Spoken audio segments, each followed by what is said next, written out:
Settler colonialism and the transformation of anthropology. The politics and poetics of an ethnographic event. Patrick Wolfe. Introduction text and context. Anthropology and settler colonialism. Chapter I. White Man's Flower. Virgin Birth in Anthropology and in Australian Settler Discourse. Chapter 2. Science, Colonialism, and Anthropology, the Logic of a Global Transformation. Chapter 3. Mother Right. Sex and Property in Victorian Anthropology. Chapter 4. Totemism, Yesterday, Today, and Tomorrow, Victorian Anthropology's Eternal Dichotomy. Chapter 5. Survival in a Paradigm Shift. E.B. Tyler and the Problem of the Text. Chapter 6. Repressive Authenticity. For Margaret and Edward Wolfe of Harrogate, Yorkshire, my mother and father. Introduction. Text and context. Anthropology and settler colonialism. This book is a history not so much of anthropology itself as of its ideological entanglements.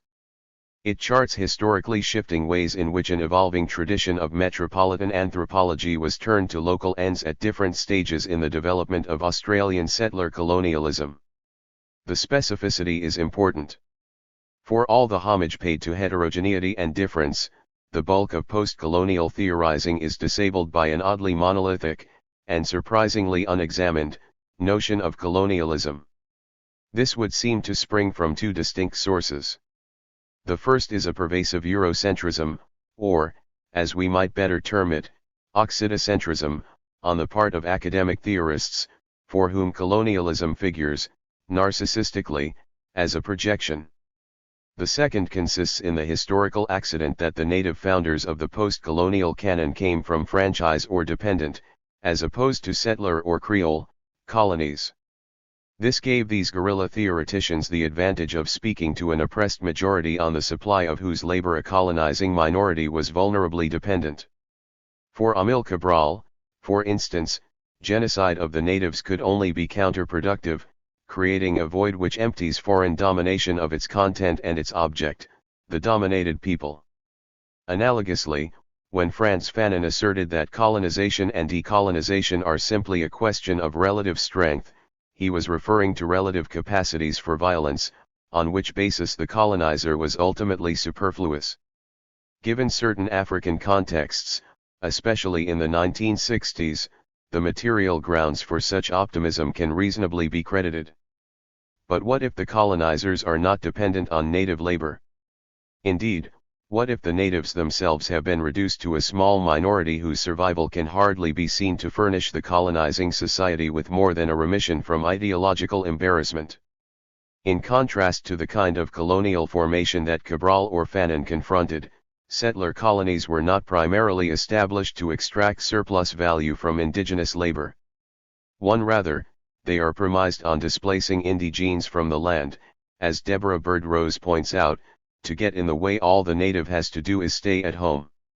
The relationship between Native and African Americans illustrates the distinction particularly well. In the main, Native Americans were cleared from their land rather than exploited for their labor, their place being taken by displaced Africans who provided the labor to be mixed with the expropriated land, their own homelands having yet to become objects of colonial desire. The ramifications of this distinction flow through, particularly insofar as they affect the different constructions of miscegenation 7 that have been applied to the two communities. Briefly, whilst the one-drop rule has meant that the category black can withstand unlimited admixture, the category red 7 has been highly vulnerable to dilution. This is consistent with a situation in which, whilst black labor was commodified, red labor was not even acknowledged.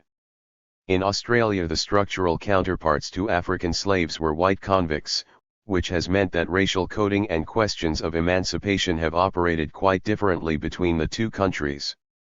Where the respective indigenous populations have been concerned, however, there are substantial similarities between the racial calculations on which official policies have been premised. 3. In the indigenous case, it is difficult to speak of an articulation between colonizer and native, since the determinate articulation is not to a society but directly to the land, a precondition of social organization. Since it is incoherent to talk of an articulation between humans and things, this social relationship can be conceived of as a negative articulation. Settler colonies were premised on the elimination of native societies. The split tensing reflects a determinate feature of settler colonization.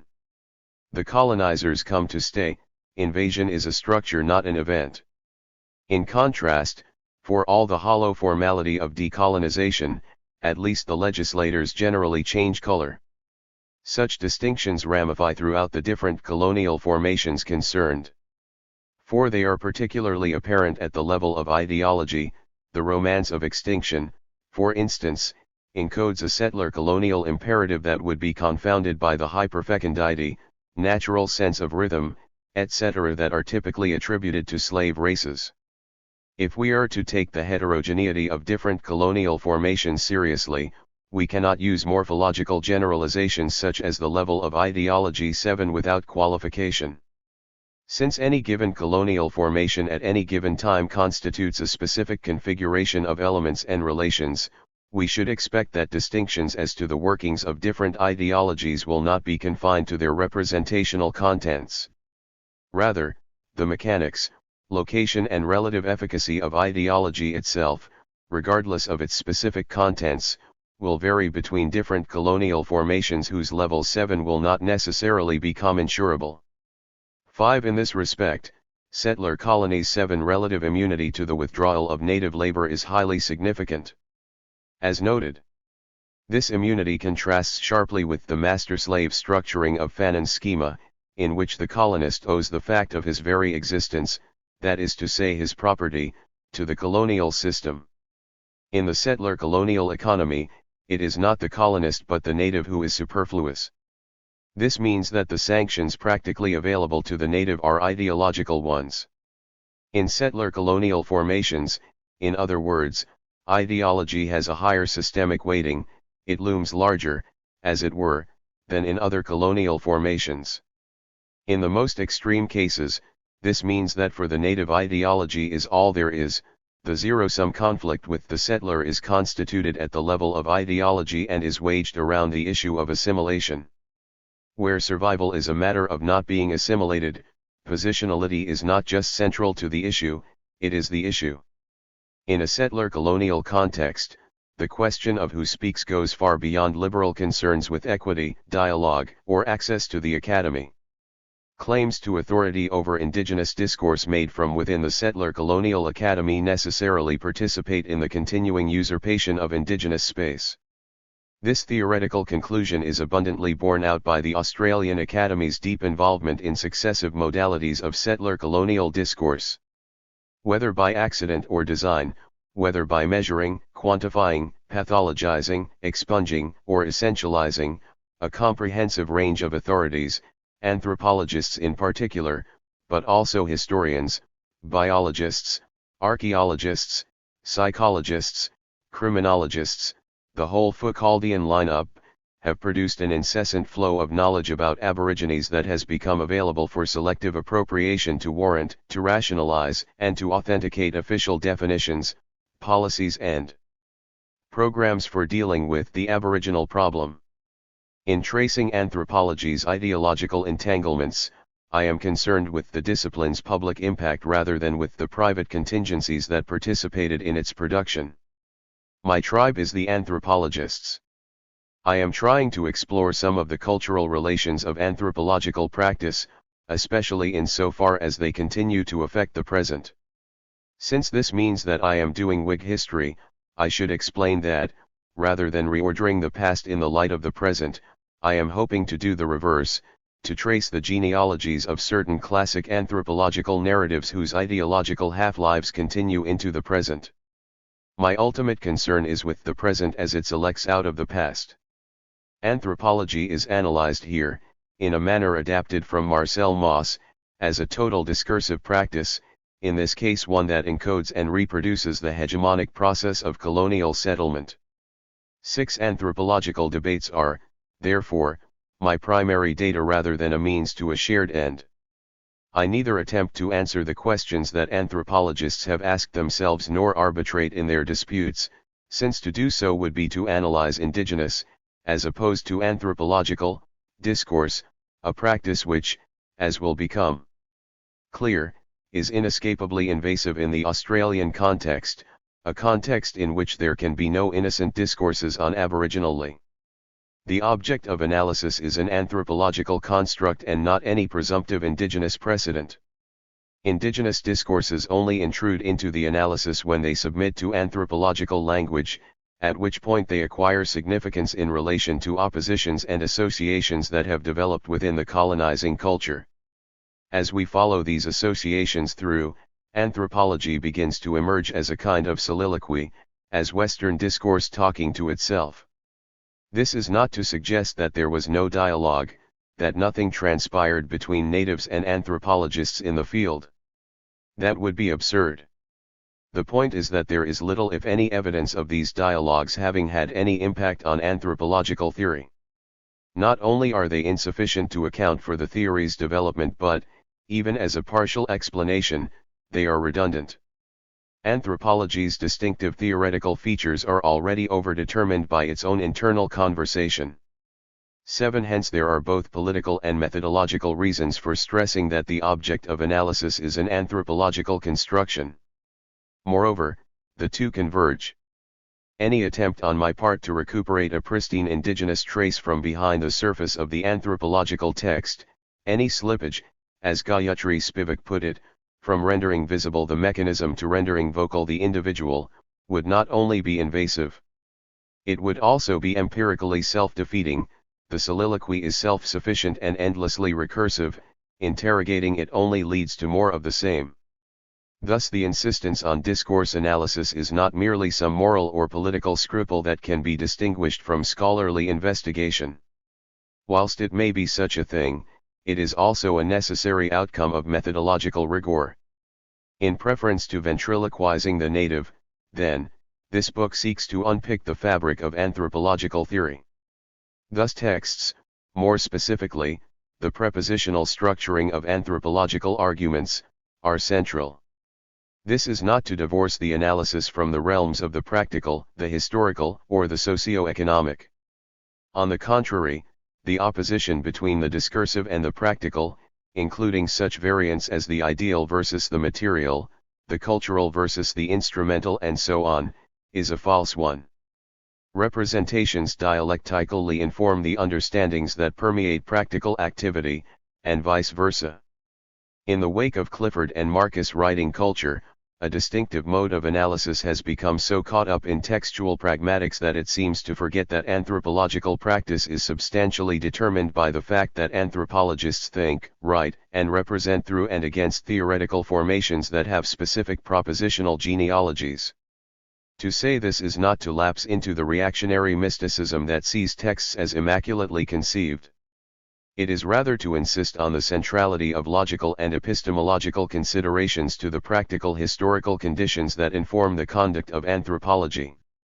Whilst observing the observers in the field, we should not lose sight of them in the library. The development of anthropological theory was conditioned by a range of factors, some external and some internal, i.e. that arose from necessities that were axiomatic to individual theories. In some instances, the contorted logic of colonialism can be tracked through the minutiae of individual texts, where authors grapple to contain the contradictions that it generates. To the extent that such texts are influential, they ground, authorize and culturally reproduce the logic in question. The external determination of anthropological theory has, however, been well and truly treated by others. Moreover, stressing external influences at the expense of the logical pressures that gave theories their particular characteristics conduces to the sterile notion that anthropological texts were inert reflectors or vehicles of the ideologies of their day. Rather than this, anthropology is treated here as integrally and inseparably participating in the production, maintenance, and transformation of its context. Text is context, at once both produced by and productive of the whole social world. Hence I would reverse Dominic Locapper's "the context itself is a text of sorts." Rather than reducing history to textuality, we should be restoring the historical dynamism to texts that prompt human activity. Text is characteristically a context, and not merely of sorts. 8. The quest for factors that originated in the internal dynamics of anthropological theory construction but fed out into the wider world of colonial power relations takes us to the logical and epistemological properties of particular theories. Ideological pressures that arose from within the theoretical process are exemplified in the concept of debating effect, which is explored in the 3 chapters that are devoted to close readings of key anthropological texts. Since the focus is logical and strategic, the analysis might be described as a procedural one. It is intended to discern logics that bind together social practices that otherwise appear, or ideologically present as, unrelated. Though any number of debating effects might be generated in the production of a given anthropological theory, there is nothing necessary or foreordained about their ideological impact. Nor need theorists' intentions be involved. Ideologies are selected or appropriated, elective affinities crop up, ideas have different lives in different times. Thus we need not detain ourselves with talk of colonial handmaidens or with trying to decide whether particular anthropologists were good guys or bad guys. More often than not, the contexts within which their theories were appropriated into colonial practice were remote from the problems that the theories had been intended to resolve. The significant issue is not, therefore, the moral or political credentials of individual anthropologists but the social effects of the publicizing of their theories. In this connection, the key question is the conditions under which particular theories became suitable for appropriation to political ends. To encompass these conditions, the analysis moves between global institutions and the fine points of anthropological debating, a kind of geopolitics of detail. Here again, the approach is as much indebted to anthropology as critical of it. To a greater extent than any other discipline, anthropology has developed techniques for tracking the subtle mediations whereby ostensibly separate social institutions and practices ultimately interact with each other within the all-enveloping ether of culture. It seems unlikely that another discipline could be better equipped to account for the cultural conditions of its own possibility, or to trace through the wider implications and consequences of its own practice. The wider context of analysis is the heterogeneous phenomenon of colonialism. Within this world historical framework, we will focus on the selections, intersections, and contingencies whereby the global scope of anthropological theory came to be whittled down for local appropriation to Australian settler colonial ends. The observation that colonial formations promote contextually specific ideologies entails that different modes of anthropology have taken hold in different colonial contexts. 9. This applies both spatially and historically. Ideological regimes vary not only between colonial sites but across time within the same site. A complex picture begins to emerge in which, alongside the political and socio-economic changes that transformed global and local contexts alike from around the turn of the 20th century, anthropological theory underwent a major paradigm shift, in which evolutionism gave way to a range of relativistic methodologies. As we shall see, this shift occurred partly as a result of the precipitation of contradictions that were internal to the evolutionary paradigm and partly in response to the series of global transformations that were reconstituting modernity as a whole. Thus we will be tracing a shifting and often indirect set of connections between, on the one hand, a developing and substantially autonomous anthropological tradition and, on the other hand, the wider scientific and socio-political processes in which this tradition participated at both local and global levels. Chapter 1 opens with the ethnographic event that serves to organize the analysis as a whole. Spencer and Gillen's assertion that the Arunta of Central Australia were unaware of the physiological cause of conception brought together a wide range of evolutionary anthropological themes at the same time as it inaugurated what was to become one of the great debates of 20th century relativism. On the local level, Spencer was not only an anthropologist but an advisor to the Australian government on Aboriginal affairs, in which capacity he made recommendations that were to have fateful implications for the assimilation policy, under which, for most of the 20th century, Australian officials sought to break up Indigenous families. The chapter retraces the theoretical genealogy that framed the anthropological discovery and the political genealogy that produced the assimilation policy in order to characterize the mutuality between them. With this mutuality established in a preliminary way, Chapter 2 situates it in the widest of global contexts, emphasizing the changes that independently transformed both Western science and Western imperialism as the 19th century gave way to the 20th, and relating these two sets of changes to the paradigm shift that reordered Western anthropology in the same period. Within this wider context, the following three chapters retrace the fabrication of evolutionary anthropological theory. Chapter 3 reconstructs the theoretical career of the doctrine of mother right, which, though dominating evolutionary anthropology, was not to survive the paradigm shift. Unsurprisingly, the chapter finds that mother right owed its hegemony over late 19th century anthropology to the gender politics of the day. Yet it also emerges that this was not all that was going on, since developments in the struggle for women's rights combined with theoretical contradictions that were purely internal to evolutionary anthropology in a way that presaged the collapse of that paradigm. Chapter 4, which traces the theoretical origins of the concept of totemism, plumbs the opposite extreme to Chapter 2. In this chapter, rather than geopolitics, the text is all there is. Totemism emerges as the most internal of anthropological conversations, a pure soliloquy that reveals most clearly how text is also context, with specific effects of its own. Chapter 5 analyses both the academic politics and the logical structure of E.B. Tyler's concept of survivals, an evolutionary byword that was destined to succumb to the paradigm shift. In its failure to persist into 20th century anthropology, the concept has much to tell us about the differences between the successive paradigms and their respective engagements with colonized people. In Chapter 6, we return full circle to Australia, charting the historically shifting ways in which the anthropological constructs whose theoretical production we have been studying came to be selectively incorporated into local settler colonial discourse. By the time we return to Australia at the beginning of Chapter 6, anthropology's theoretical development will have emerged as autonomous to the extent that no necessary or foreordained connection can be said to have linked it to Australian politics. Nonetheless, the two have always been crucially linked, to the extent that Australian Aboriginal policies have consistently been informed by anthropological representations of Aboriginal society. Thus the relative independence of the chapters on anthropology from those on Australian history is a function of the contingent relations between the two, their linkage is a product of history rather than of necessity. To make them seem naturally or intrinsically connected would be misleading. In stressing both the theoretical autonomy and the practical interweaving of anthropology and colonialism, what follows is an argument against determinacy and in favor of context and of selection.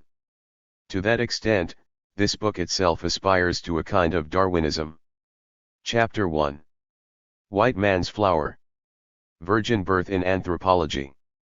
And in Australian Settler Discourse. Late in 1896, on an Aboriginal ceremonial ground in Central Australia, Spencer and Gillen made an extraordinary discovery. They were observing the last great Intikioma ritual, a swan song to savagery staged for their benefit by the men of the Arunta tribe.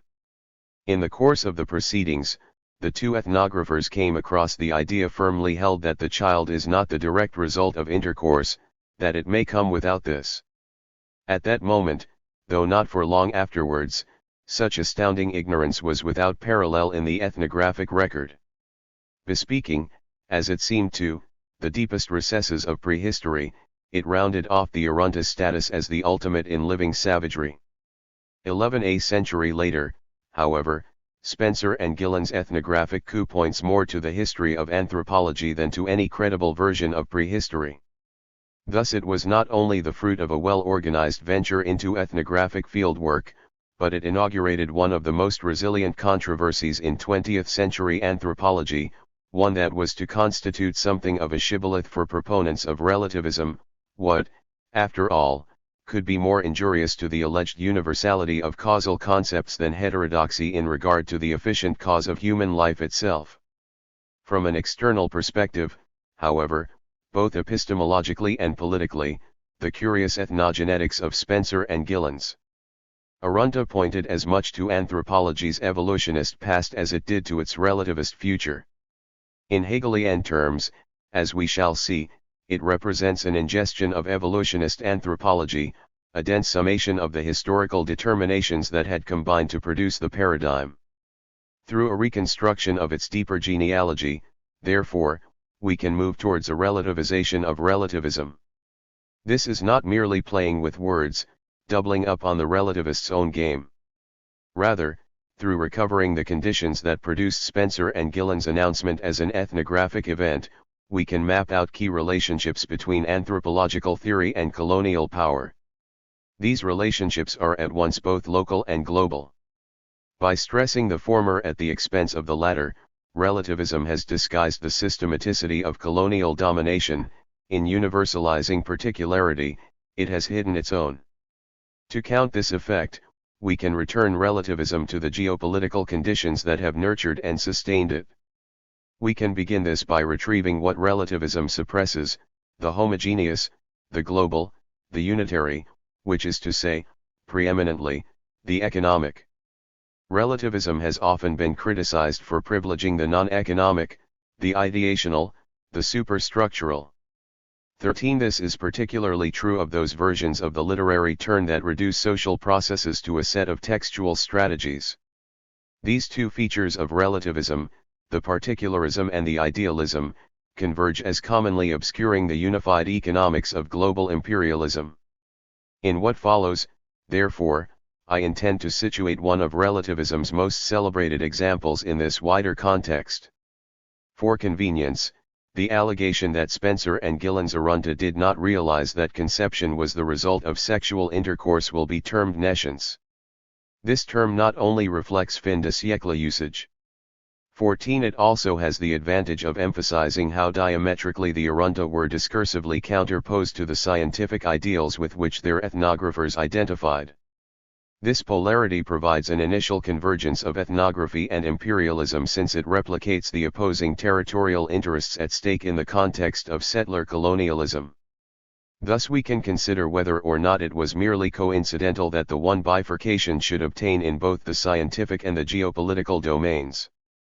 In this regard, the career of Baldwin Spencer is exemplary, since, as well as marking a high point in evolutionist ethnography, Spencer was centrally involved in constructing a policy with which Australian governments sought to eliminate the Aboriginal race.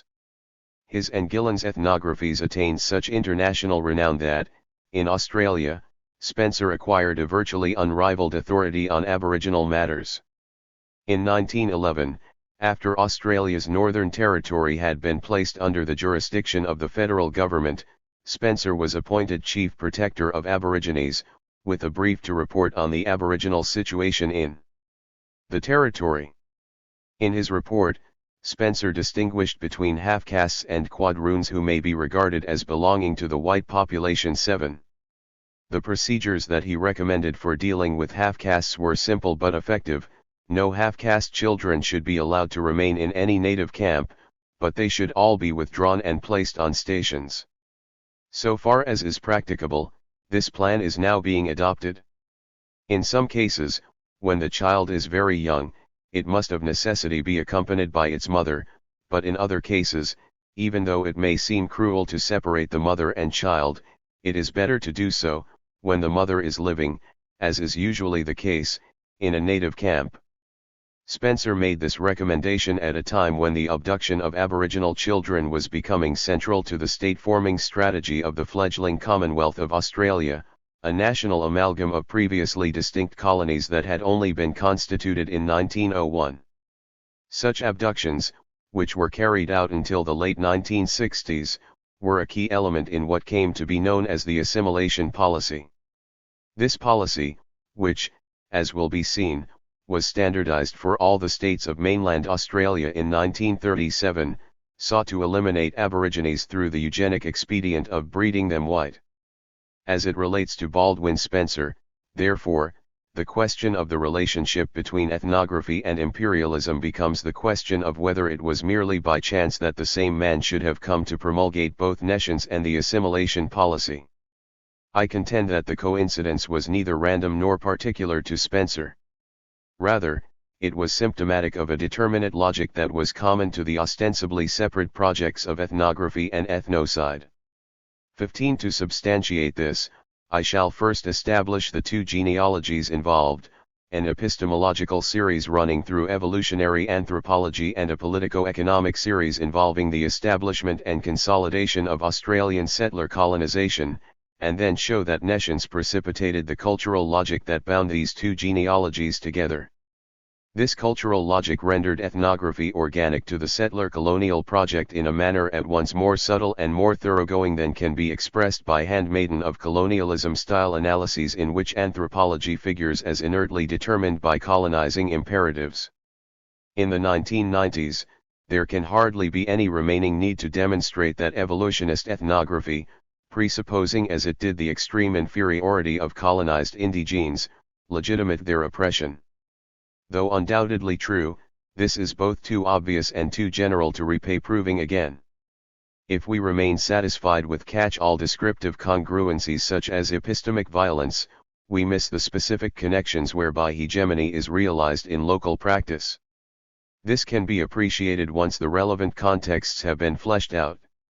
Thus we turn first to the epistemological series, situating nescience in the context of evolutionary anthropological theory. The circumstantial and the cognitive. Nescience can join two originary narratives in evolutionary anthropology, a social organizational one deriving matrilineal kinship systems from primal promiscuity and a cognitive or ideographic one which attributed beliefs in supernatural impregnation to the doctrine of animaism. The former, which came to be known as mother right, was of considerable cultural depth, dating back at least as far as classical antiquity 16 for our purposes. However, it is sufficient to locate it in John Miller's observations concerning the distinction of ranks in society, which, being published as Cook returned to England after his first landing in Australia, made no reference to the land or its inhabitants and shows no sign of being influenced by earlier reports or speculations about them. Thus it is safe to take Miller's narrative as a European, or, at least, wholly non-indigenous invention. Indeed, as might be gathered from his title, Miller's discussion was directed towards his own society, his purpose being a liberal argument for the emancipation of slaves, women, and Scottish miners. Where he could, Miller supplemented his conjectural history of human society with travelers' reports culled from sources ranging from classical antiquity through to his own day. Though contending that society developed out of despotically patriarchal families in which women were chattels without rights, he also noted that Herodotus and other classical writers had suggested an even more barbarous arrangement, which could in some countries have preceded any form of marriage whatsoever. To a people in this situation it will appear that children have much more connection with their mother than with their father. If a woman has no notion of attachment and fidelity to any particular person, if notwithstanding her occasional intercourse with different individuals she continues to live by herself, or with her own relations, the child which she has borne, and which she maintains under her own inspection, is regarded as a member of her own family, and the father, who lives at a distance, has no opportunity of establishing an authority over it. In short, the same ideas which obtain among us, with regards to bastards, will, in those primitive times, be extended to all, or the greater part of the children produced in the country. In the next century, as a result of the writings of McLennan and Morgan, this scenario of primitive promiscuity precluding the possibility of nominating fathers came to dominate evolutionary anthropology, constituting the central premise behind the theory of mother right. Moreover, Australian natives were held to be living embodiments of the theory. Though predicated on amorality and confusion, mother right acquired its name from a book in which the female principal figured as sublimely virtuous. In his famous and convoluted treatise on the subject, Johann Jacob Bachofen took issue with Herodotus' dismissal of the Lycian custom of reckoning descent through the mother as an isolated non-Hellenic aberration. Closer observation, contended Bachofen, must lead to a deeper view. We find not disorder but system. Not fancy but necessity. Das Mutterrecht was devoted to chronicling the historical unfolding of this necessity. The chaste vision that Bachofen detailed was not, however, reflected in the consensus that came to dominate evolutionary anthropology. Rather, for McLennan, Morgan, Lubbock, Wilkin and others, 17 mother right consisted in a matrilineality that resulted from a generalized uncertainty of paternity along precisely the lines suggested by Miller, which situation was held to be the evolutionary precursor to a patrilineal patriarchy more consistently termed father right. The initial statement of the evolutionary anthropological version of mother right came in John Ferguson McLennan's Primitive Marriage. Though McLennan later conceded to Bachofen the distinction of first proposing a stage of descent through women, he maintained that his theory had been conceived independently of Bachofen's, which he deemed a descriptive and inferior account on the grounds that Bachofen had merely seen the fact that kinship was anciently traced through women only but not why it was the fact. McLennan's own theory explicitly focused on kinship, to which the scenario that Miller had envisaged was central. The connection between these two things, uncertain paternity and kinship through females only, seems so necessary, that of cause and effect, that we may confidently infer the one where we find the other. Citing contemporary Welsh and Bedouin marriage rites in which mock captures of the bride were enacted by men of the groom's party, McLennan's theory of the origins of kinship linked marriage with violence with all the system of that catchphrase of a later anthropology, "We marry our enemies." He invented the terms endogamy and exogamy to denote, respectively, in marrying and outmarrying tribes, outmarrying operating by virtue of a rule which declares the union of persons of the same blood to be incest. Though according a fundamental role in the origin of society to the avoidance of incest, McLennan's theory is notable for the lengths to which he went to exclude psychological or instinctual motives from the emergence of incest regulations. His developmental engine was a Malthusian one, the early struggle for food and security, whereby warring hordes engaged in a constant and ruthless battle for survival against other groups and surrounding nature. It followed from this that, whereas men would have been at a premium, the relative weakness of women would have rendered them unwelcome additions to a horde, so that female infanticide would have arisen as a general practice. 18. The ensuing shortage of women meant that they had to be captured from outside and shared around. This ecologically motivated need to obtain women from other groups formed the basis of McLennan's theory of the development of exogamous tribes, if it can be shown, firstly, that exogamous tribes exist or have existed, and secondly, that in rude times the relations of separate tribes are uniformly, or almost uniformly, hostile.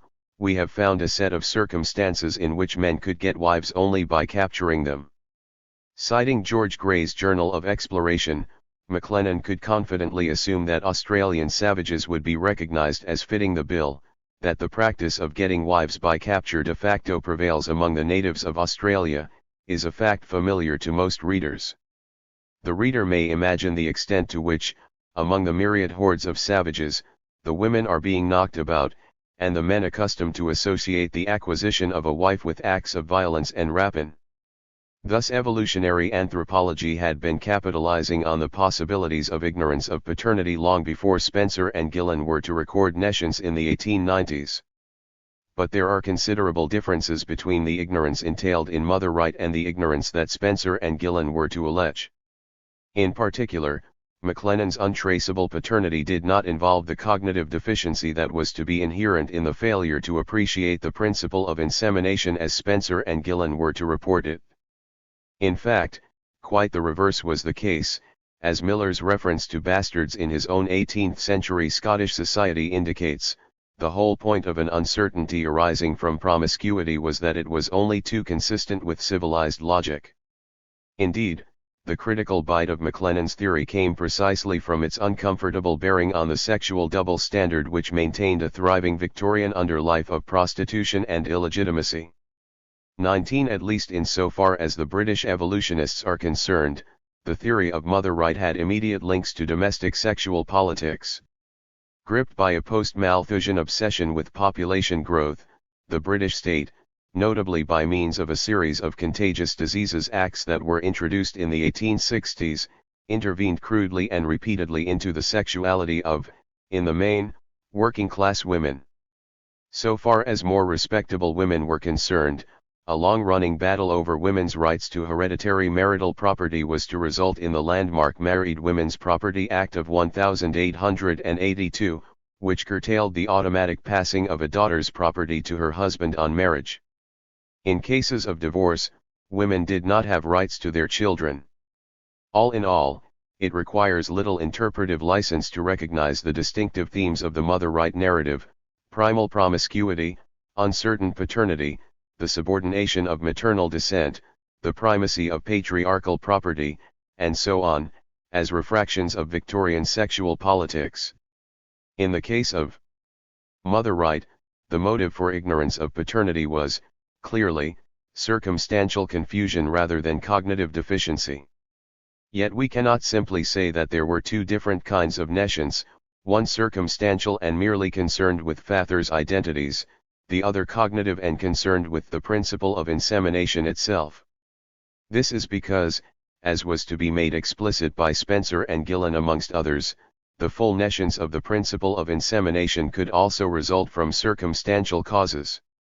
Assuming the kind of sexual chaos that sprang so readily to the repressed Victorian imagination, a chaos in which young girls and old women were alike involved, sexual intercourse would be a constant rather than a variable. As a result, there would be no call to correlate it either with the onset of menstruation or with the menopause. On the basis of the available evidence, sex need have no more to do with conception than had eating or sleeping. For clarity, therefore, we need to distinguish two kinds of nescience and two kinds of motive, noting that the distinctions are not coterminal.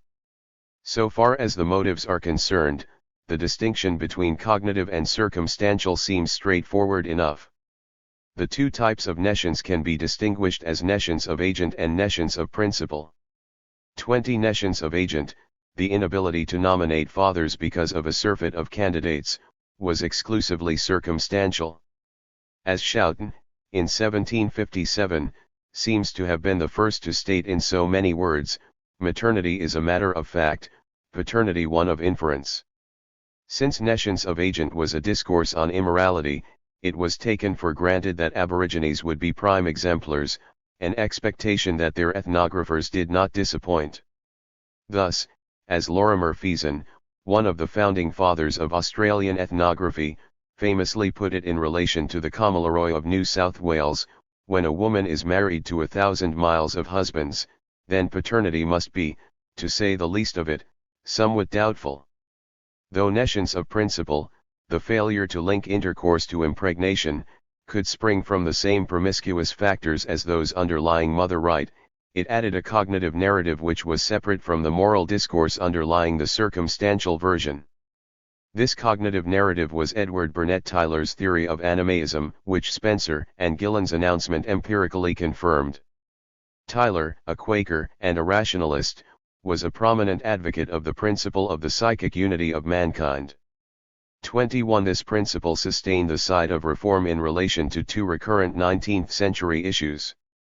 Despite the 1833 banning of slavery throughout the British Empire, the issue of slavery had periodically resurfaced in the controversy between monogenists and polygynists, since different atoms could have generated offspring of an order of difference profound enough to warrant separate standards of moral treatment. In this regard, the psychic unity of mankind represented a comprehensive negation of polygenesis.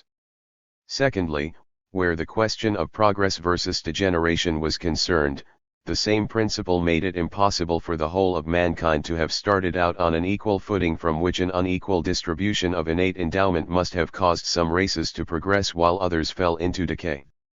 In keeping with his emphasis on psychic unity, Tyler was an intellectualist, seeking cognitive explanations for social phenomena. Hence he attributed a whole range of obsolescent customs to a savage mental propensity that he termed the association of ideas. This distinguished his theories from those of MacLennan, who, as noted, went to considerable lengths to avoid resorting to psychological or instinctual explanations for social phenomena. To this extent, therefore, the difference between cognitive and circumstantial expresses the difference between Tyler and MacLennan. Thus the two forms of nescience encompassed perhaps the deepest anthropological dichotomy of all, that between the concrete mechanics of social organization and the genesis of abstract ideas. Tyler's theory of animism exemplifies his intellectualism. In common with other evolutionary anthropologists, Tyler aspired for his new discipline to solve the great human questions, in particular those concerning the origins of religion and abstract thought. It is important to recognize that this goal was common. For, though MacLennan and his successors, in particular, William Robertson Smith and Emile Durkheim attempted to start their explanations from morphological or social organizational bases, their explananda were no less ideational than Tyler's. This meant that critical moments arose in their theories at points where they tried to switch from social morphology to ideational levels of explanation. By contrast, Tyler's problem was to disguise the fact that, though he was offering an account of the genesis of ideas, there was nothing social about it. To achieve his end, Tyler simply substituted universal for social, attributing abstract concepts to reflections on the experience of dreaming that could theoretically occur to anyone. He coined the term animism for a theory which, once elaborated in his epical primitive culture, exercised enormous influence on late 19th century thought.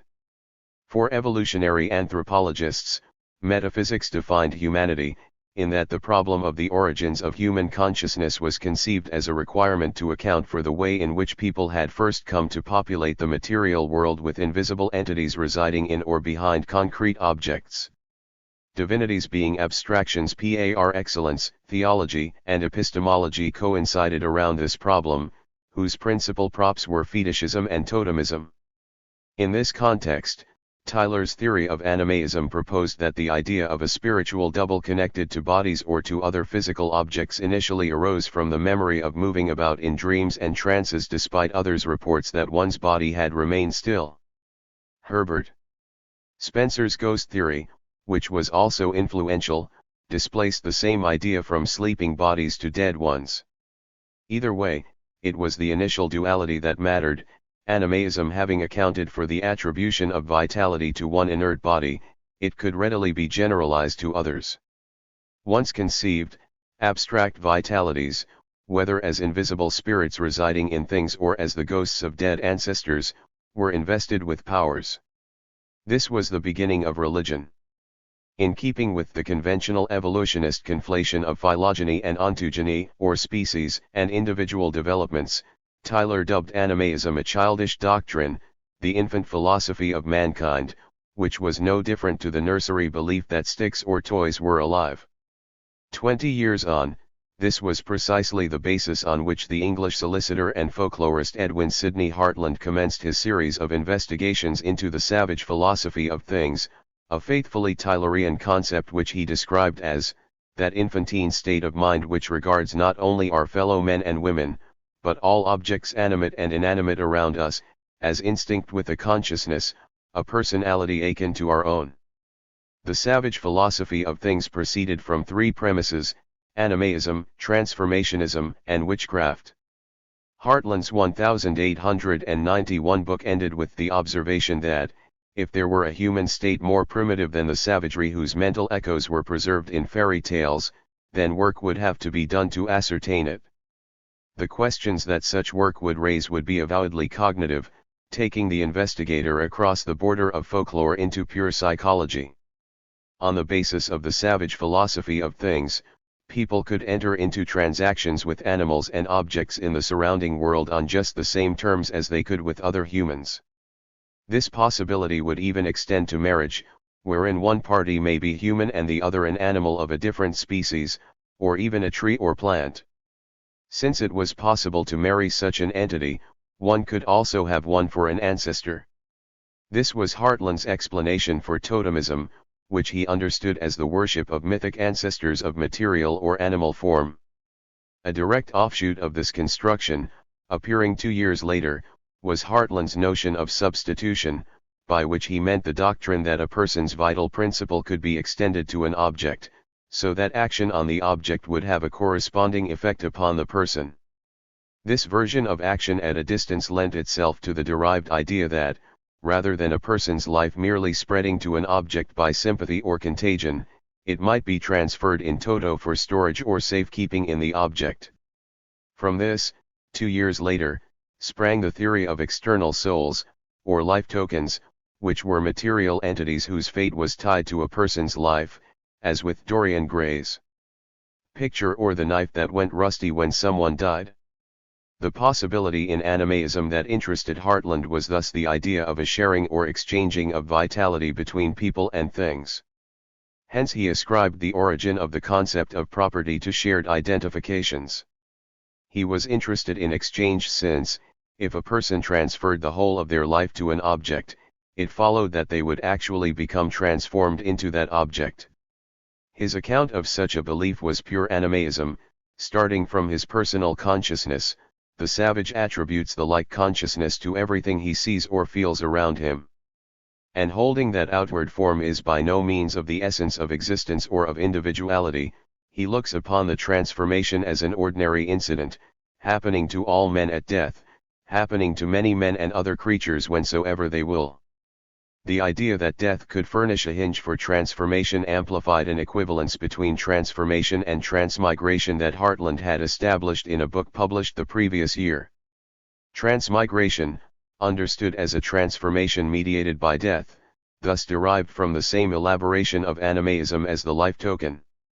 For our purposes, the crucial feature of transmigration is that, since it provides for people's pre-existence, it only involves a short step to pregnancy without procreation.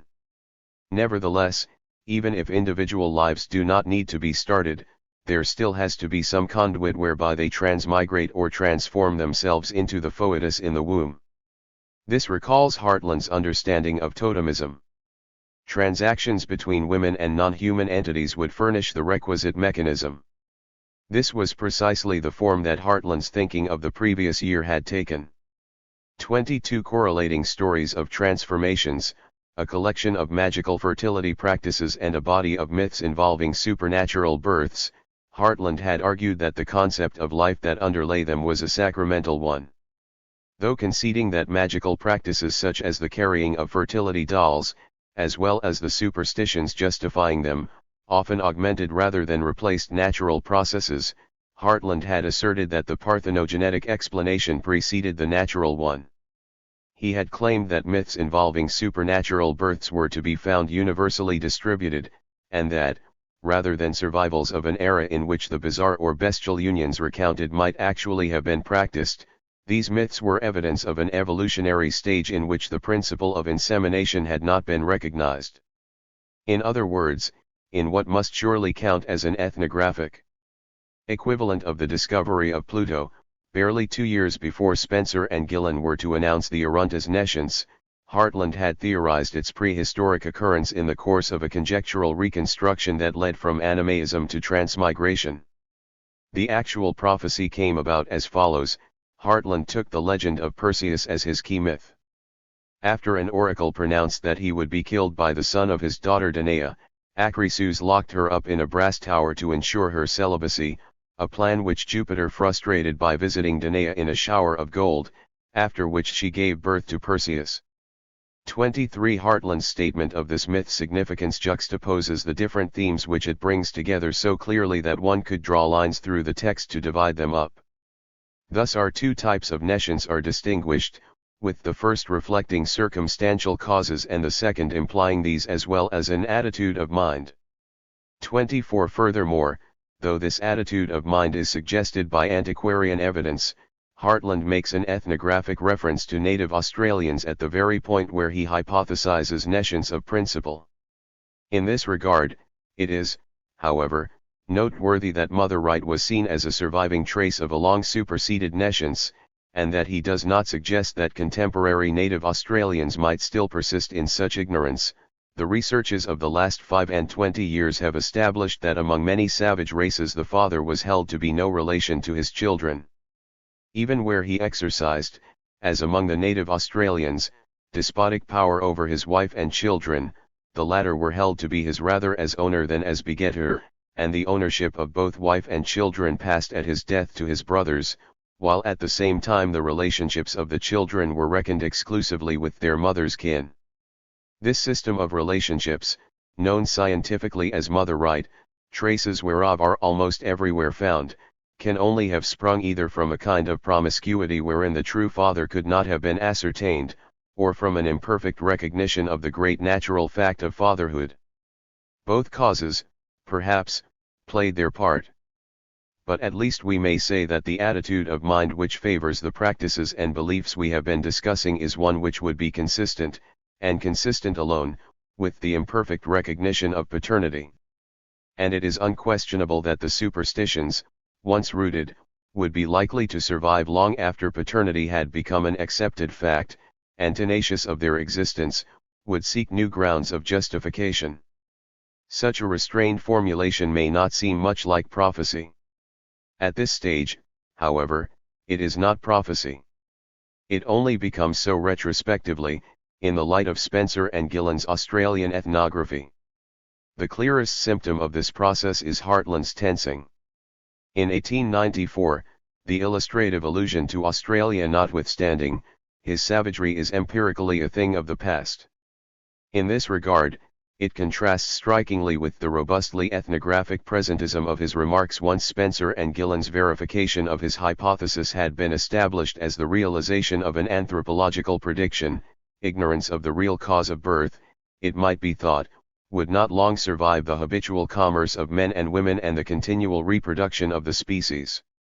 It would not, in our stage of civilization and with our social regulations. The savage who has not been thus favored is still by comparison underdeveloped.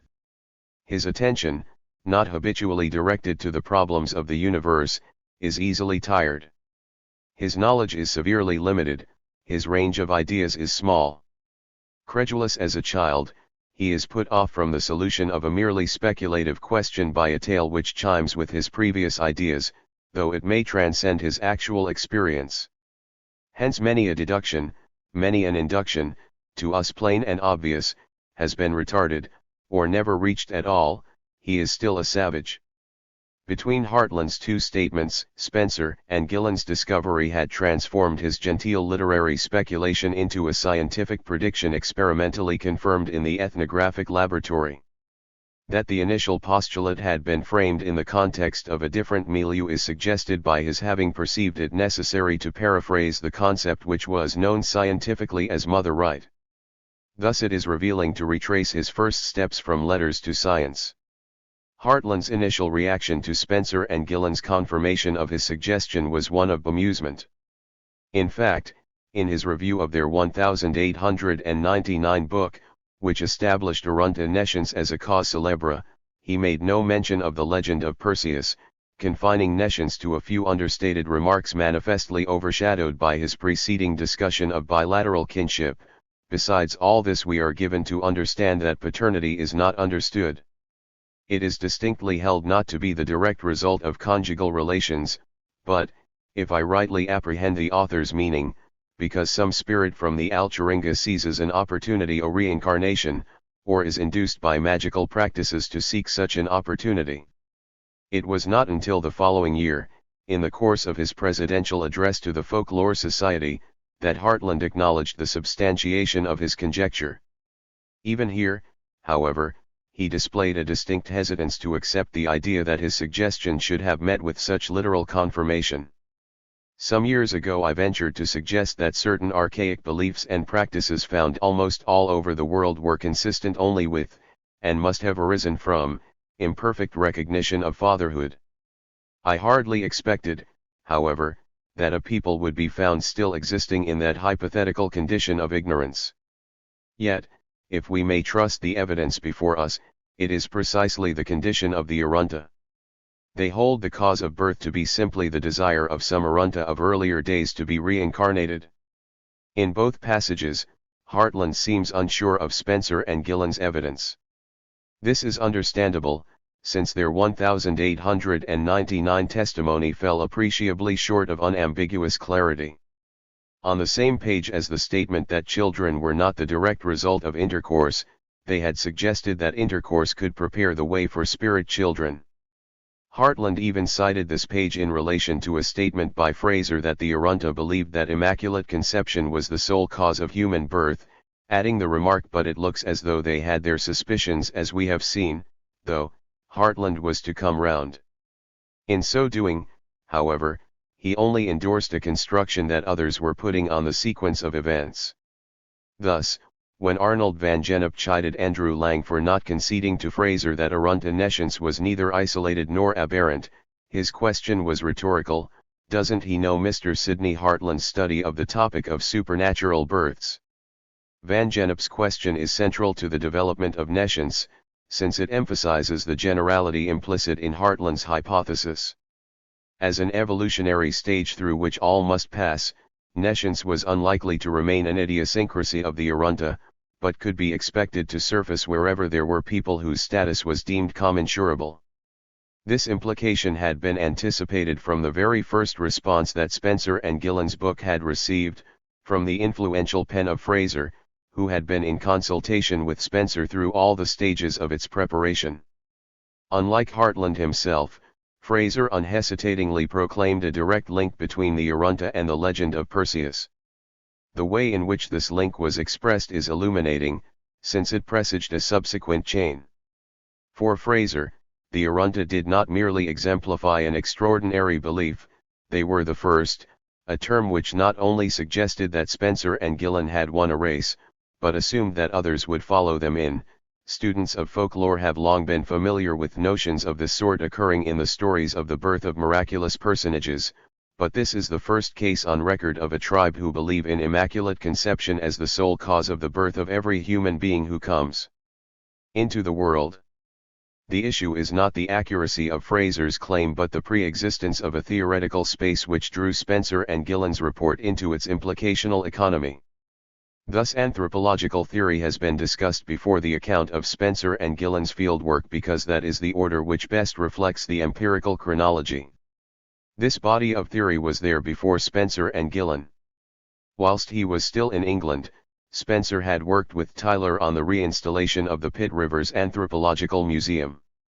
While preparing for his fieldwork, he had been in correspondence with both Tyler and Fraser. In establishing a theoretical context before proceeding to the ethnography, therefore, we are repeating Spencer's own historical experience. More generally, this procedure illuminates the projection onto Aborigines of European fantasies about Europe's own prehistory, fantasies whose origins were demonstrably independent of empirical indigenous data. Walter Baldwin Spencer, who had studied anatomy under Maudsley at Oxford, had gone to Australia to take up the foundation chair in biology at the University of Melbourne. In 1894, the year of the legend of Perseus, he went to Central Australia as the biologist on a scientific expedition financed and led by an Adelaide businessman, William Horne. The expedition's anthropologist was Edward Charles Stirling, Professor of Medicine at the University of Adelaide and Director of the South Australian Museum.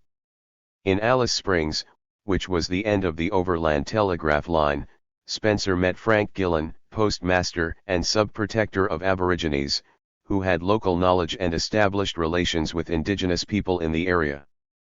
The ethnographic possibilities offered by the combination of Gillen's local knowledge and Spencer's scientific competence appealed to both men, eventually leading to the publication of their two great works.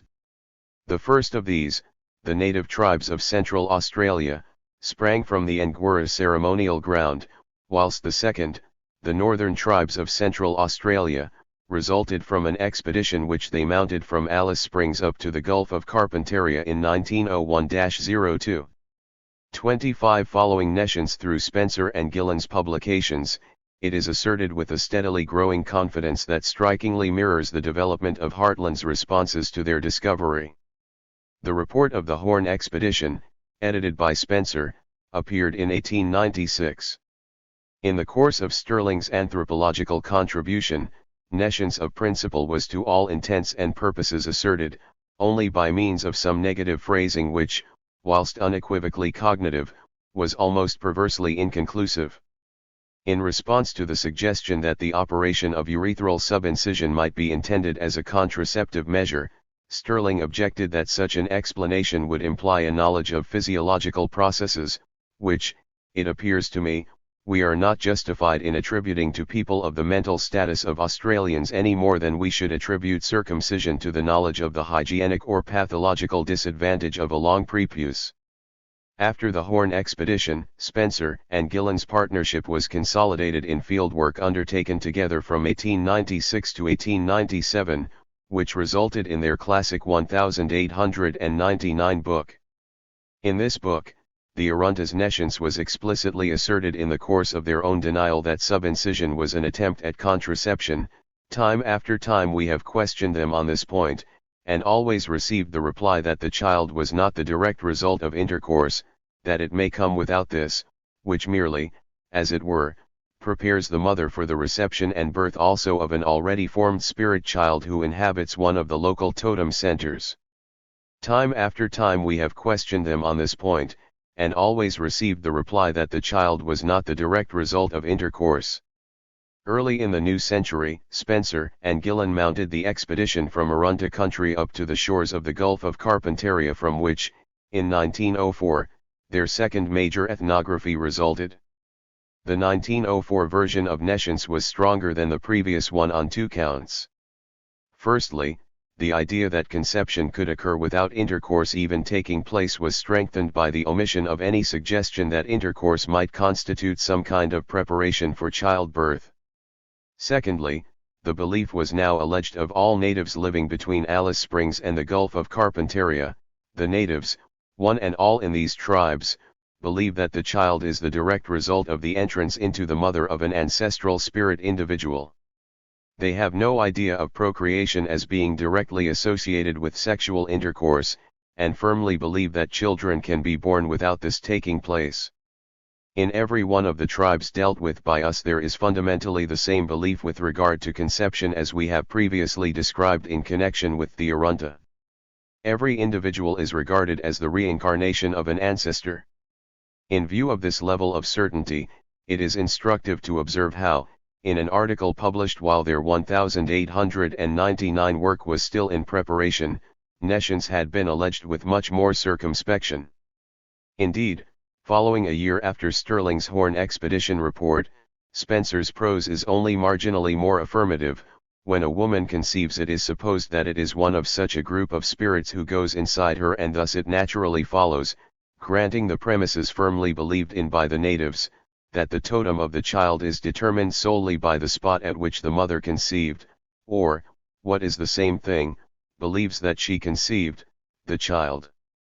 Like Hartland, therefore, Spencer and Gillen grew in confidence. In Hartland's case, there are all sorts of possible reasons.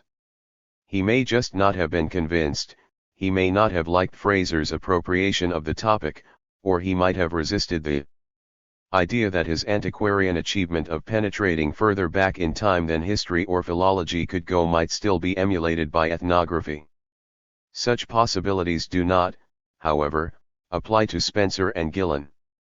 Indeed, it is hard to see why an open and shut question like nescience should be expressed with differing degrees of equivocation. In this regard, it is difficult to ignore the presence, over in Queensland, of Walter Roth, who had been a co-member with Spencer of Maudsley's Oxford Anatomy Group. As is well known, in 1903, Roth was to allege nescience of principle of the Tully River blacks. More intriguingly, however, back in 1897, the year after Stirling's Horn expedition report and the year in which Spencer's first circumspect formulation appeared, Roth too had made a statement on the relationship between urethral operations and contraception, one whose not quite conclusiveness was, if anything, even more tantalizing than Stirling's. In this connection it is interesting to note that even the possibility of taking artificial measures to prevent fertilization, and is apparently beyond their comprehension. Thus I have reports from station managers who assure me that only with great difficulty could their boys be made to understand, if ever they did, the object of spaying cattle. All in all, it is as if Spencer and Gillen were engaged with Roth in a race to fulfill Hartland's prophecy. In their 1899 book, Spencer and Gillen noted the correspondence between Roth's 1897 data and theirs. Roth's fifth bulletin of 1903 was then somewhat less equivocal about Tully River beliefs than Spencer and Gillen had been about the Aruntas, whereupon their 1904 book presented the strongest statement of all. It was at this juncture that Hartland himself seems to have given up resisting the prophetic momentum, observing of Spencer and Gillen's 1904 book that, its special value is that it supplies in great measure the links which unite the beliefs and practices of the Arunta with those described by Mr. Walter Roth. But if there was a race, why did Roth hold back? Why did they not come out and proclaim their discovery of a people who did not connect copulation to pregnancy? Whilst it is, of course, hard to say, it is worth noting that neither Stirling nor Roth, both physiologists by training, would have had any particular call to be aware of Hartland's book until the reaction to Spencer and Gillen's revelations gave it a wider than folkloric significance. 26 Spencer, on the other hand, was in constant contact with Fraser, who was not only well aware of Hartland's conjecture but, like Hartland, was endeavoring to devise a theory that could account for the data of totemism. Fraser had already pinned his hopes on two separate theories of totemism, neither of which had worked. Nescience of principle was to provide him with a third and final explanation, conceptional totemism, according to which totemism originated spontaneously as an animistic account of pregnancy. The satisfaction that this explanation afforded Fraser was palpable.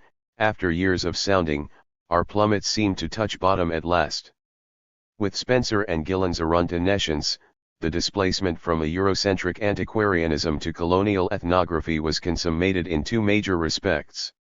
Cognitively, it gave animism an empirical foundation which, being independent of dreaming, did not derive its plausibility from individualist introspection. Thus savage ignorance no longer needed to be something that we all shared.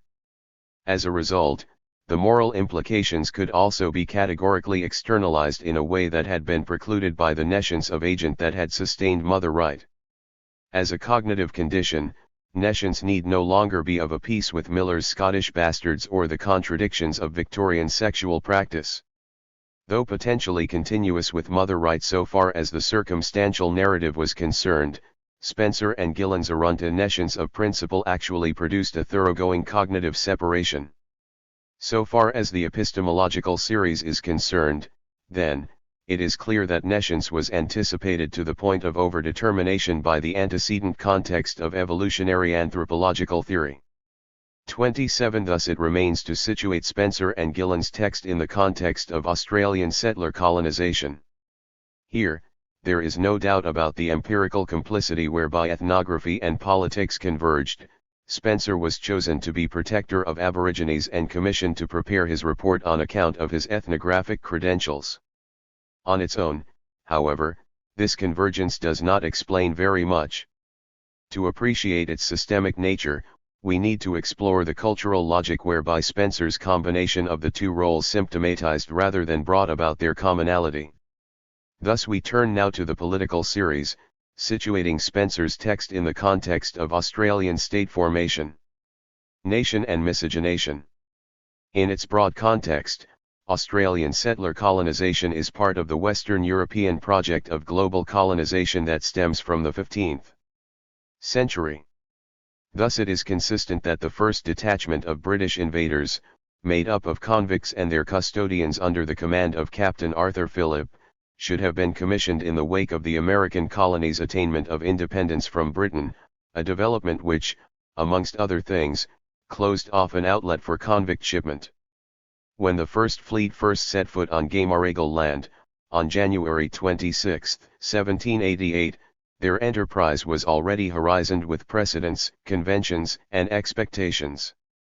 Moreover, the new land was by no means completely new, having already been mapped and named by Cook and Banks, whose reports had suggested New Holland as a suitable place for settlement.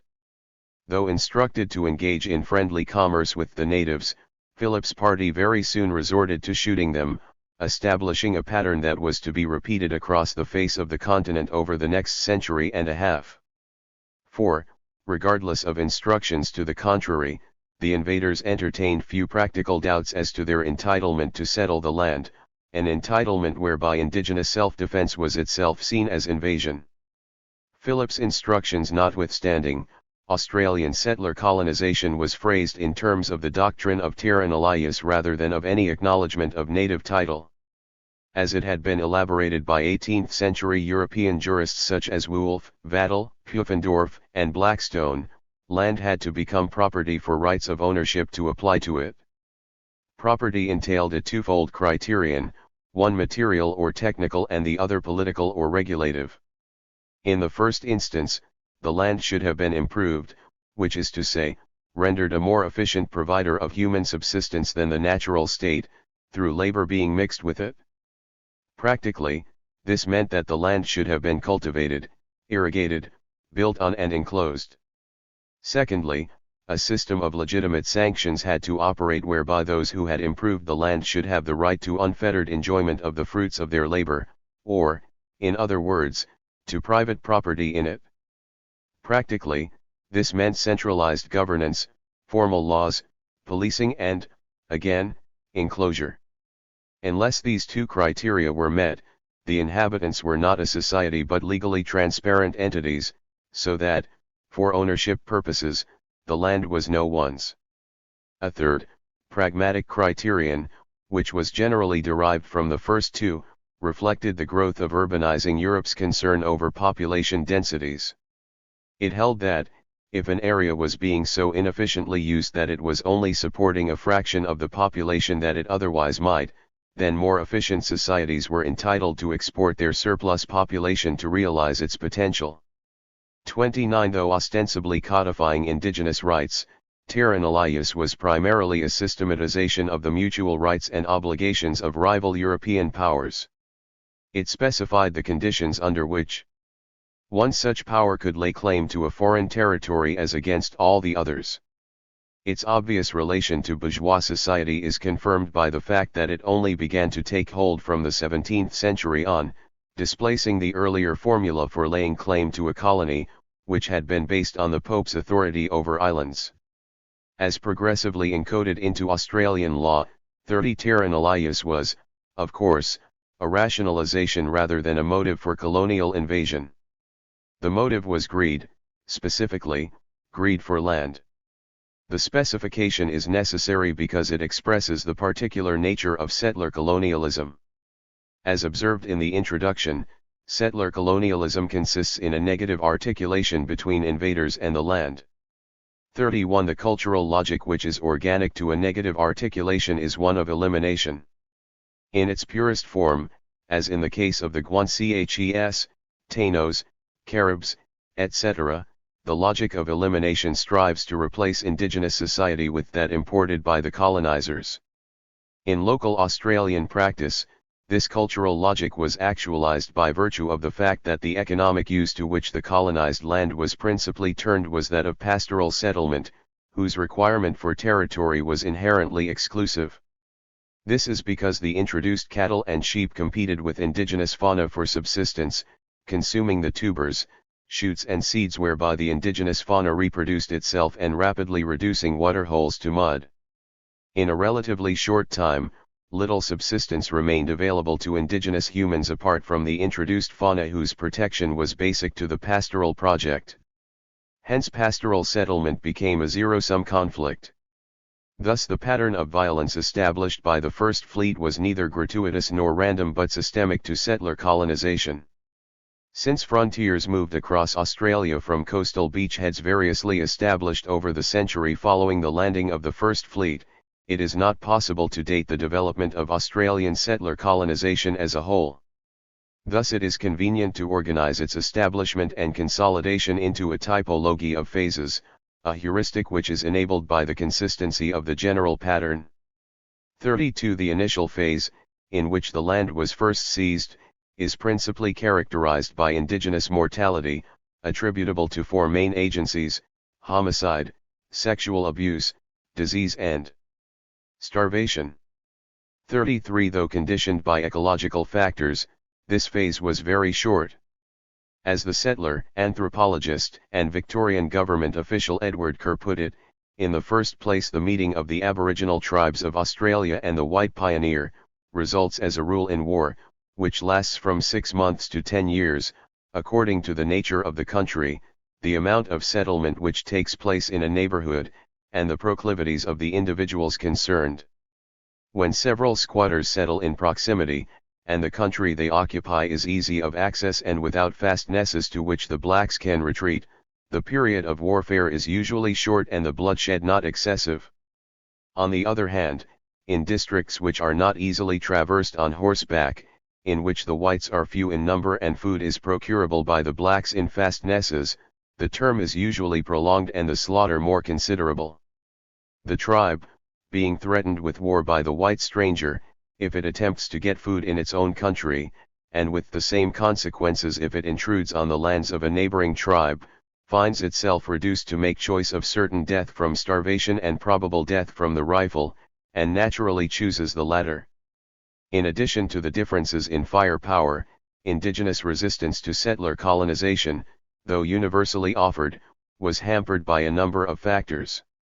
Chief among these were the ravages of introduced diseases, smallpox, syphilis, typhoid, whooping cough, diphtheria, tuberculosis, dysentery, influenza, and the rest, against which they had not developed immunities, the activities of native police or troopers recruited and armed by settler authorities to put down their tribal enemies, and other internecine conflicts resulting from refugee crises occasioned by the invasion. 34 In the event, the standard pattern was one of decimated but largely pacified survivors improvising a variety of livelihoods in the pores of the now established settler society, which generally regarded them with distaste. The varied subsistence which tribal territory had previously provided was now replaced by the ubiquitous ration of tea, sugar, and white man's flour, which thus condensed and potently signified the historical process of expropriation. To this day, flour laced with strychnine still stands for genocide in Australian parlance. In the second phase, the survivors were generally gathered at fixed locations, either by the lure of rations or by coercive measures. 35 A procedure which, whilst no longer directly homicidal, continued the effect, consistent with the logic of elimination, of vacating indigenous country and rendering it available for pastoral settlement. In keeping with both evolutionist premises and the tangible evidence of their decimation, these people's sojourn on the missions, stations, and reservations where they had been gathered was seen as a temporary expedient, since they were a dying race. Though couched in philanthropic rhetoric which contrasted strongly with the homicidal sentiments of the first phase, the premise of the dying race was no less consistent with the logic of elimination. During both these phases, the colonists exploited native labor. The example of the native mounted police, who were used extensively in Queensland and the Port Phillip district, has already been cited. Beyond this, though, settler colonization relied upon indigenous labor at every stage and in every site of its development. Indigenous people guided, interpreted for and protected explorers. They cut bark, built fences, dug, planted, maintained, shepherded, stock rode, mined, pearl dived, sealed and performed every conceivable settler colonial task except governance. 36 On cattle stations, they typically kept house and provided sexual services, whereby pastoralists spread their own labor. Thus it is not the case that, in practice, settler colonization only eliminated the natives. It is rather the case that the exploitation of native labor was subordinate to the primary project of territorial acquisition.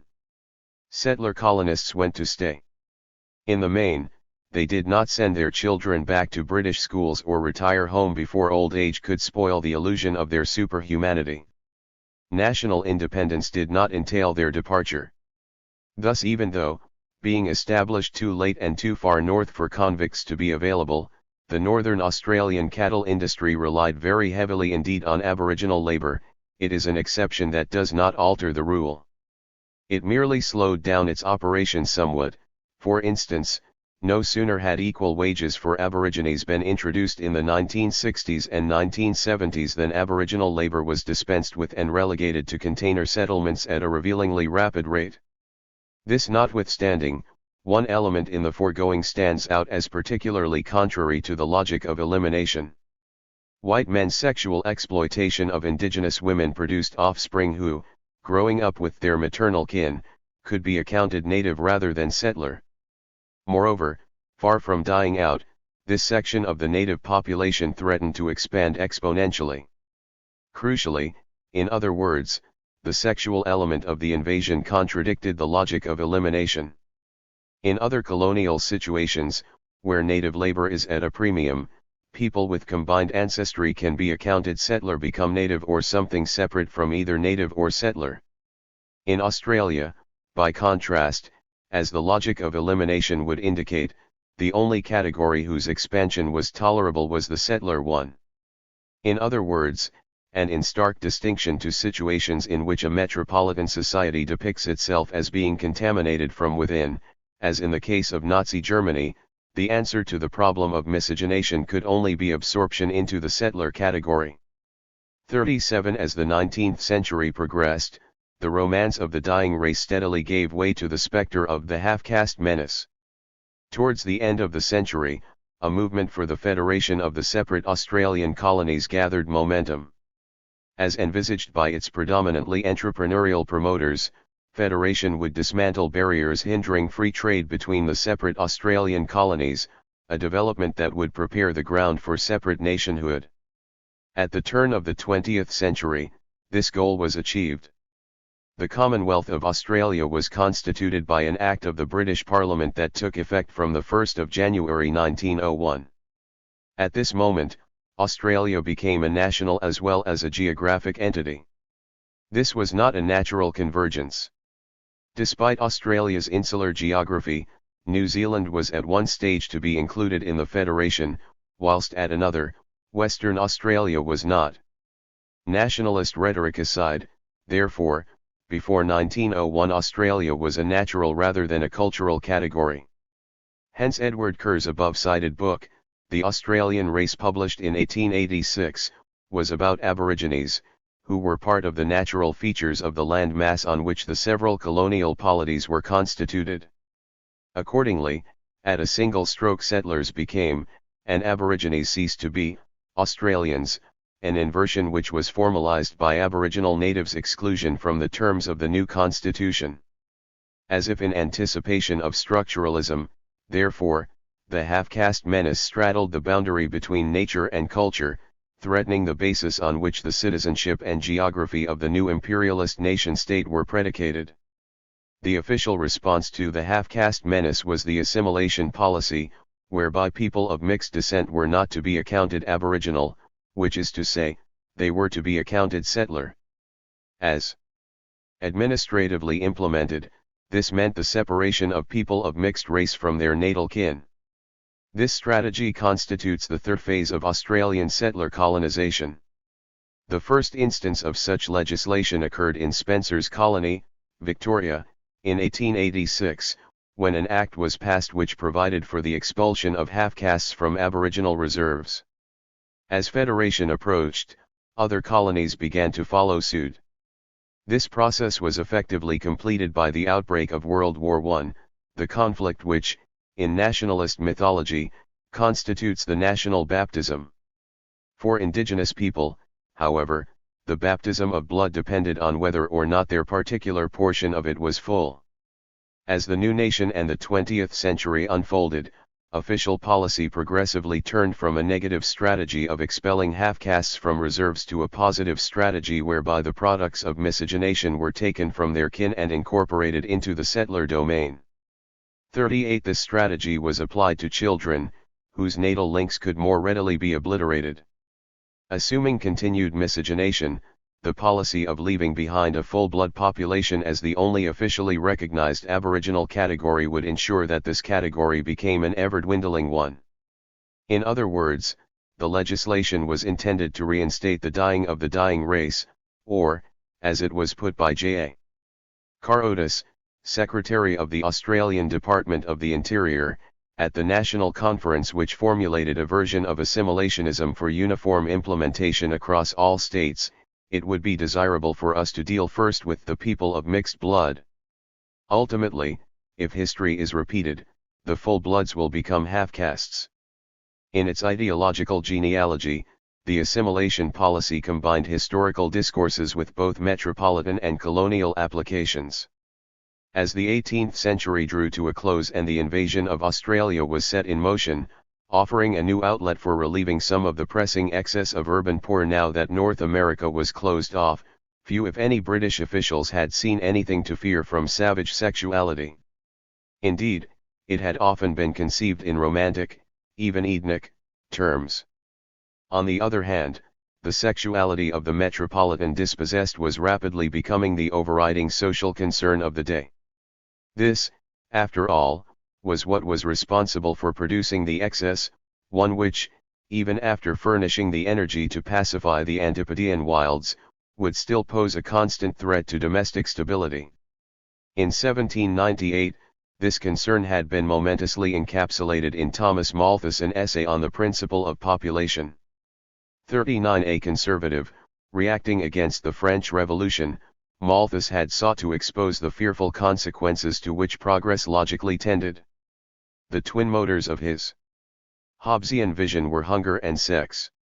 Hunger was the natural result of finite resources being outstripped by a population explosion which, once enabled by scientific advances, was produced by unbridled sexual activity.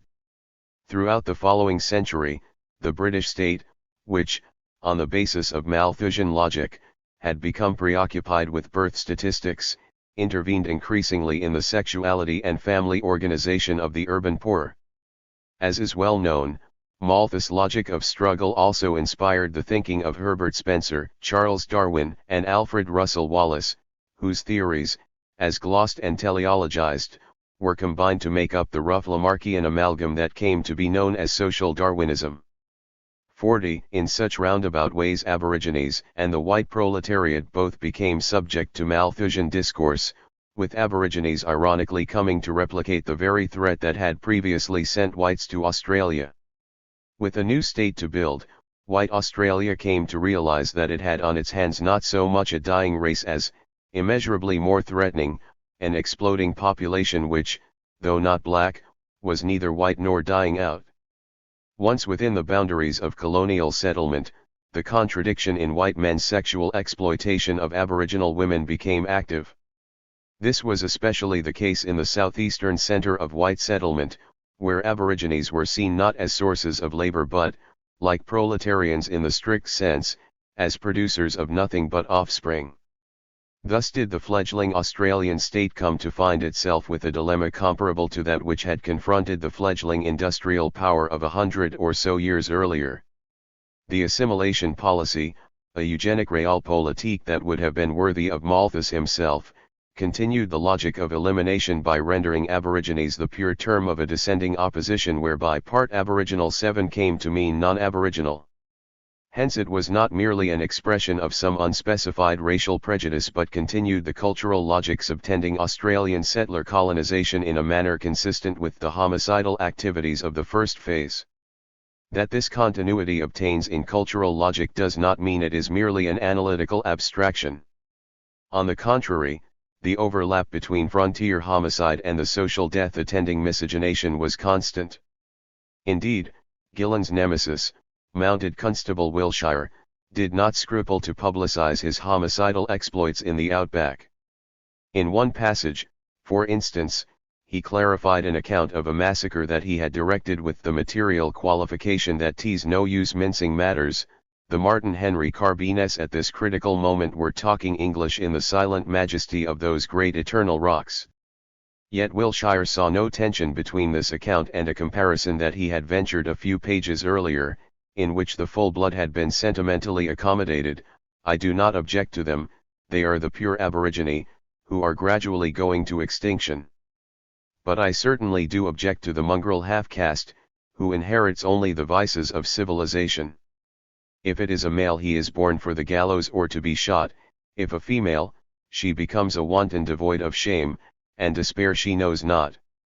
The context in which Spencer recommended to the Commonwealth government that half-caste children should all be withdrawn and placed on Station 7 was, in sum, one in which an emergent nation-state was implementing a post-frontier version of a cultural logic that was generic to settler colonization. Spencer was neither the first nor the only official to recommend such measures. 41 Rather, he was integral to a wider process that cannot be reduced to individual design. The policy that Spencer helped to construct stayed in place until 1967, when a national referendum overwhelmingly authorized the removal of the constitutional exclusions to which Aborigines had been subject. More recently, the indigenous community organization Link Up, established to reunite families that were officially broken up under the policy, estimated the number of people directly affected to remain in excess of 100,000. Though assimilation and homicide conduced to a common settler colonial end, they belong to different phases in the formation of a satellite state. As Benedict Anderson has influentially argued in his classic work Imagined Communities, nationalism promulgates shared memories whereby historical happenstance becomes converted into collective destiny.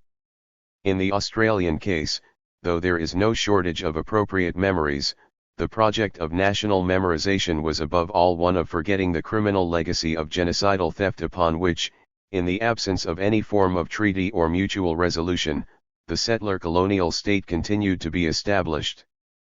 42 As nationalist ideology, in other words, the Australian state was proclaiming its own virgin birth.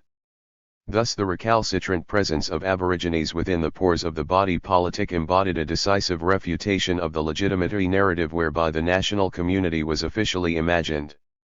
Throughout the 20th century, the anxiety produced by this primal flaw in Australian nationhood has rendered Aborigines a legislative preoccupation to an extent entirely disproportionate to the demographic numbers involved.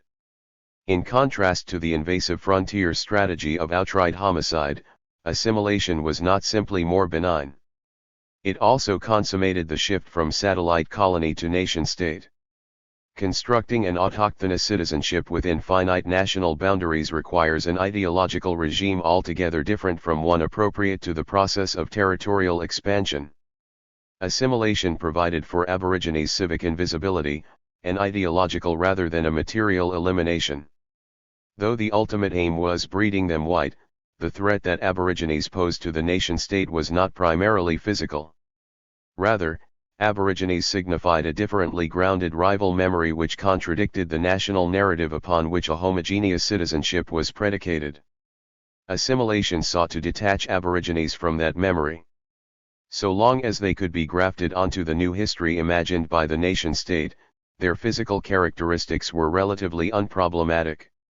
In taking the children away, therefore, the Australian state sought to remove a primary obstacle to its own legitimation. It remains, therefore, to characterize the logic of assimilationism in order to correlate it with that of evolutionary anthropology. Now that the respective genealogies of the two series have been shown to be distinct, this will enable us to focus on the cultural priorities that precipitated their mutuality. As observed above, the essential feature of assimilationism, the principle that part aboriginal meant non-aboriginal, can be described as a descending opposition. This consists of a rigorous identity criterion whereby anything that does not embody all and only all the features of a given category is not merely outside that category but is, rather, positively categorized in opposition to it.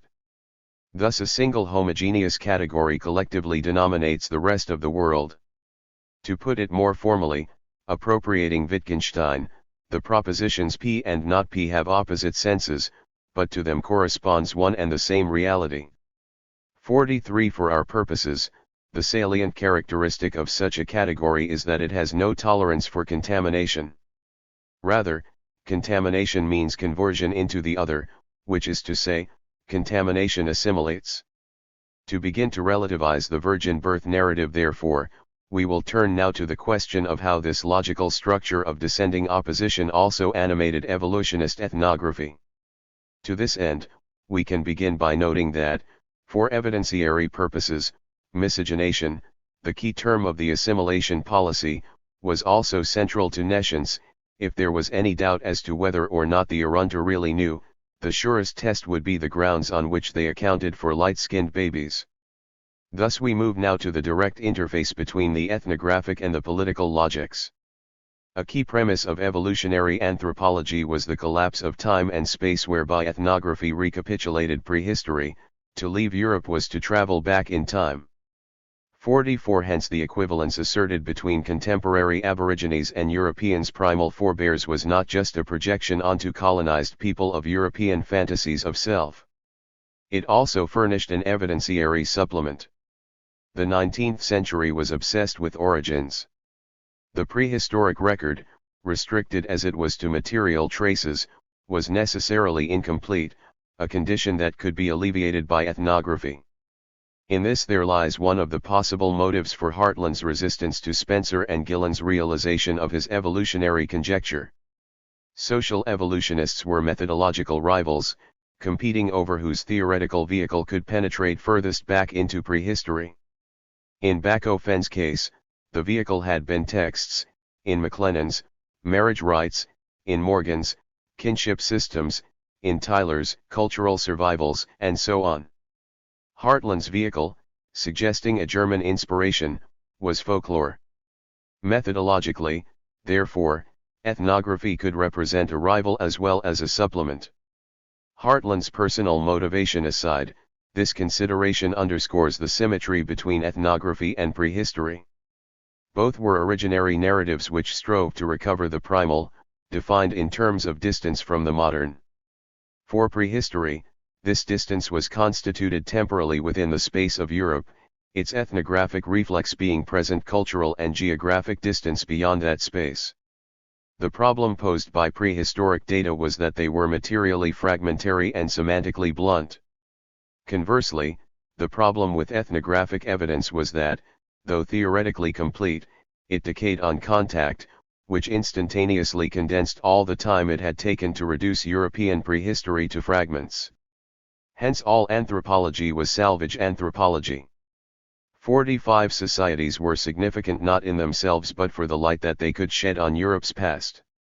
This varied to the extent that societies retained their original purity, which meant the extent to which they remained uncontacted. Thus ethnography was inherently contradictory, its data being jeopardized in the gathering. The irony of salvage anthropology is that the anthropologist's mere presence substantiates their sense of urgency. Spencer and Gillen's Arunta were already not there. This much is, of course, not new. The point, however, is not the contradiction in the logic of evolutionist ethnography but its identity with the logic of assimilationism. As explained, the operative logic of assimilationism was a descending opposition that produced a radically unstable otherness that constantly converted into self.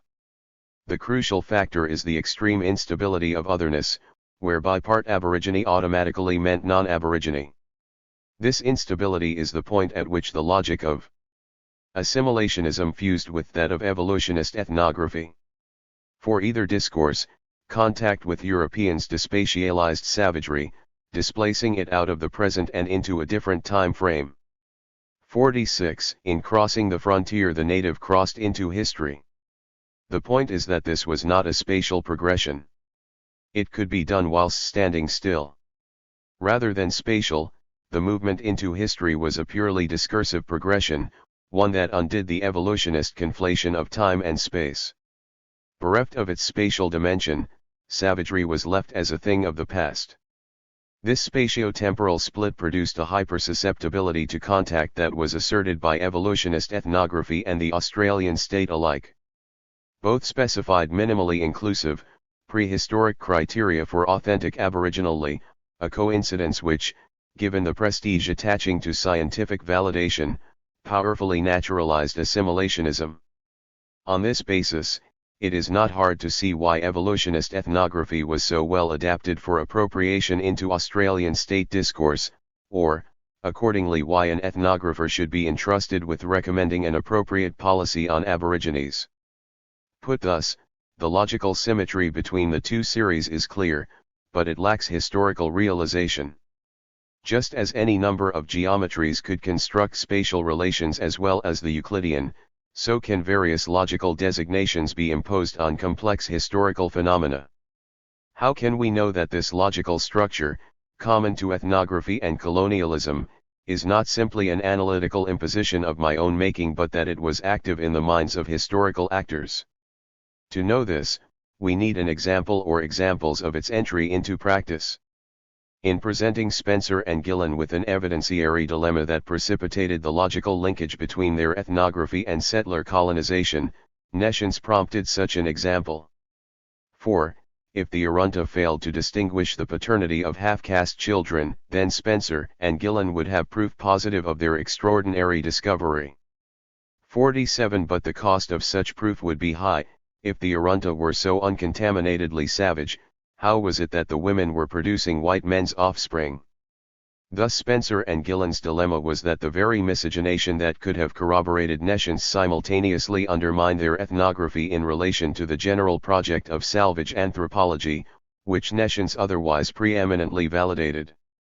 Hence categorical purity subverted itself, as well it might in a situation where, whatever black men may have said about paternity, white men were definitely denying it.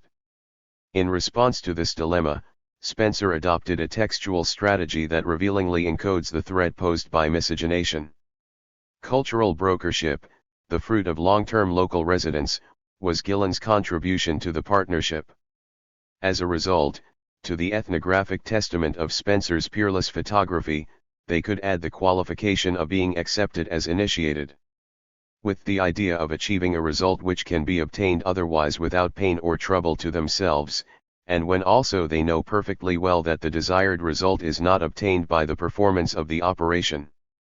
Added to this we have amongst the Arunta, Luritja, and Ilpura tribes, and probably also amongst others such as the Warramunga, the idea firmly held that the child is not the direct result of intercourse, that it may come without this, which merely, as it were, prepares the mother for the reception and birth also of an already formed spirit child who inhabits one of the local totem centers.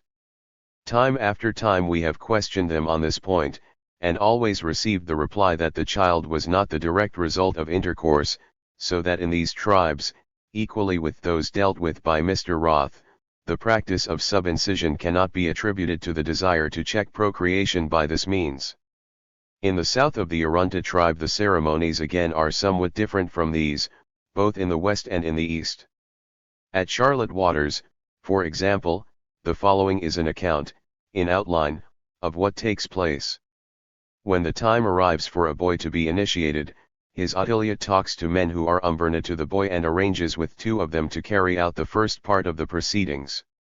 Towards evening the two Umberna go to the boy, who has no idea of what has been arranged, and one of them takes hold of him while the other comes up from behind, carrying a special small white stone called Aperta Irkara, which he puts under the armpit of the boy. Then taking hold of him, one by each arm, they take him along with them to the camp of his mother and father. Here, by previous arrangement, the different members of the camp are assembled. All the men sit in a roughly semicircular group, and together with them are women who stand in the relationship of Mia and Yuwina to the boy. The latter, with an Umberna man on either side of him, is then told to lie down in front of the group, and behind him again are gathered together the women who are Ungarit Cha, Aisha Unawa and Unkula to him. These women commence to dance to the singing of the men, and when this has gone on for some little time they retire. Sterling's contribution to the Horn Expedition's report had contained an offhand remark that seemed to prefigure Spencer and Gillen's discovery. 18 years later, the correspondence was no less striking. 2 months after Spencer's recommendations to the Australian government, Sterling was suggesting to a South Australian Royal Commission on Aborigines a plan which, whilst like Spencer's in acknowledging maternal bonding, was more developed in terms of specific implementation. Sterling was of the opinion that the more half-caste children who could be absorbed into white families the better, proposing that the attractiveness of infancy rendered it desirable to remove them early, since whites who were disinclined to take them when they were older might nonetheless be prepared to take them young. By young, however, he meant 2 or 3 years, since, in the case of absolute infants, then you would have the burden of them that all children are at such a young age. When they are a couple of years of age they do not require so much attention and they are young enough to be attractive. Thus the coincidence of nescience and assimilationism was not an individual idiosyncrasy on Spencer's part. On the other hand, nor was it simply a predictable reflex of, say, the doctrine of progress. Rather, its determinacy lay in a cultural logic that Australian settler colonisation shared with an ethnography which, as Fraser's distinctive rhetoric was to illustrate, epitomized the salvage paradigm. We may conjecture that in many other parts of the world a similar ignorance of physical paternity may have led to the institution of similar totemism, wherever that institution has been found. If that is so, we may say that the secret of the totem has been longest kept by the isolated tribes of Central Australia, till at last they revealed it to Spencer and Gillen, who snatched it from them just before that final decadence of the tribes set in, which otherwise would have rendered the revelation forever impossible. But the decadence had already set in, even back on the Horn expedition. For that matter, so had the use of pigeon as a marker for miscegenation. So, too, had the special context of white man's flower, densely signifying the expropriation on which Australia was founded. Here again, Sterling's contribution is revealing.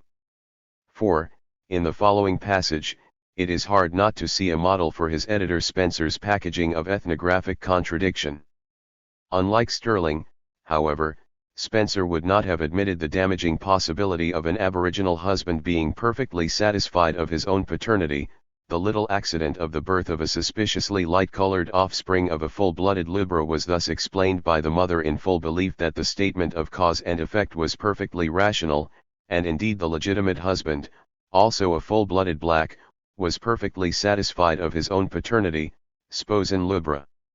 Eat earn flower piken any long a pompey eat earn too, then him jump up close up white fellow, flower all day, like it, that make earn.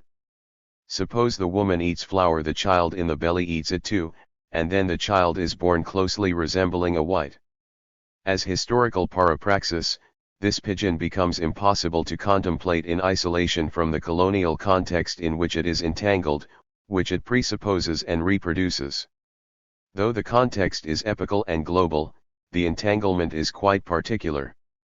Beginning to trace this entanglement is beginning to relativize the text, which is or should be, to precipitate history.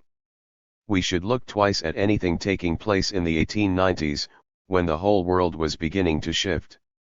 The age of capitalist imperialism was dawning, with trusts being formed in America and colonial monopolies emerging as the primary mode of contest between the European powers.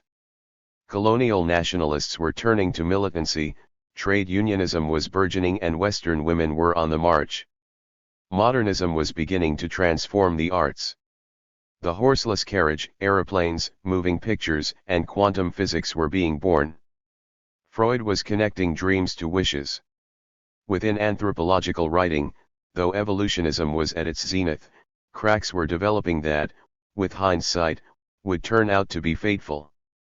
In America, Boas was doing fieldwork and beginning to think relatively, whilst, in France, Durkheim was extracting from the works of Comte, Herbert Spencer, Robertson Smith, and others a concept of function that, before long, would revolutionize British anthropology. The Torres Strait expedition was soon to set off from Cambridge. In Switzerland, Saussure was about to start lecturing. And much more besides. To put it summarily, anthropology was poised before a paradigm shift that was itself part and parcel of the wholesale transformation that ushered in the 20th century. Nescience gathers together, enables us to see, the complex intersections that bound anthropology's theoretical shift into this global transformation. Insofar as the method is synecdochic, it recalls that of Moss in The Gift. Nescience is a strategic analytical site, a point of convergence for the multitude of narratives that were circulating in a discursive regime. Where Moss 7 methodology was inherently synchronic, though, with all kinds of institutions finding simultaneous expression, I hope to show that nescience enables a double mediation, one that links sequential paradigms as well as coexistent discourses. In the 20th century, nescience was to become involved in very different anthropologies and very different politics. As noted, rather than clinching the Arrunta's evolutionary abasement, it was to function as a test case in an ongoing debate over cultural relativism. Whatever the theoretical differences at stake, the participants in this debate have been united in affirming a liberal respect for the natives whose heterodoxy has been at issue. In the political realm, the transformation has been even more striking, with the emergence of an official neo-romanticism in Australian politics seeing nations included among the grounds for Aboriginal land rights. Neither the paradigm shift in anthropology nor the development of Australian government policy took place in a vacuum. Both participated in a global arena that was characterized by the emergence of new colonialisms and new modes of thought. We turn now to this wider arena. In the following chapter, the great paradigm shift that began to transform anthropology from around the beginning of the 20th century will be situated in the widest of scientific and geopolitical contexts. Within this most general of contexts, we will then move, in the following 3 chapters, to fine-grained textual analyses of the development of anthropological theory. Finally, in Chapter 6, the analysis turns full circle, coming back to Australia to chart the selective appropriation of certain aspects of that developing body of theory into official policies on Aborigines. First, though, the wider global context. Chapter 2. Science, Colonialism, and Anthropology. The logic of a global transformation. For our purposes, 2 significant paradigms ground to a halt in the course of the first quarter of the 20th century. Geographically, Western colonialism stopped expanding whilst, epistemologically, Western anthropology turned away from socio-cultural evolutionism. Given the intimacy of colonialism and anthropology, it is hardly possible that the 2 developments can be separated. Moreover, the new paradigms that came to the fore in the 2 domains bore a striking resemblance to each other. From the wholesale triumphalism of the expanding frontier, colonialism shifted to a diffident posture, offering indirect rule and fostering local autonomy. Analogously, the anthropological narrative shifted from an all-encompassing developmental hierarchy to a plurality of relativized and self-sustaining socio-cultural isolates. It is a post-colonial truism that anthropology and colonialism have tightly interlacing histories. So far as I am aware, though, the epistemological grounds for their mutuality have not been specified, at least, not across time in a way that might keep track of the cultural logic within which the ties between anthropology and colonialism have developed as both colonial social formations and anthropology's theoretical formations have changed shape. This is distinct from the utilitarian approach that illustrates how anthropology came in handy for colonial purposes. Rather, by identifying the logical and epistemological structures that commonly denominated the 2 projects, we can begin to get behind the mere fact of their relationship to the conditions of its possibility. To the extent that we can achieve this, we can move beyond accidental affinities towards a more positive explanatory relationship, but one that does not involve the crudeness of intentionality. As a first step in this direction, I shall try in this chapter to specify logical structures that span the full extent of anthropology's politicization, i.e. that characterize a discursive field whose limits extend from the practice of pure science on the one hand to that of colonial domination on the other. I shall try to do this across the 2 paradigm shifts that coincided in the first quarter of the 20th century. Thus the analysis will have 4 main components, with science and colonialism each being divided into 2 modalities that roughly correspond to the 2 centuries. This will provide us with the wider discursive parameters, extended across time, within which anthropology's simultaneous integration into both the political and the scientific domains can be mapped. Before moving on to the analysis proper, it will be helpful to set out the distinctive features of the transformation that reordered Western socio-cultural anthropology in the early part of the 20th century. Though the detailed sequence of this shift is probably unchanged artable, we can state, in before and after mode, that a stadial, sequential, and monolithic evolutionism went in at one end of the process, whilst a set of relativized, atomistic and synchronic models emerged at the other. I will gloss these latter models under the common heading of synchronic relativism 7, which encompasses 3 principal national variants: French structuralism, British structural functionalism and American cultural relativism.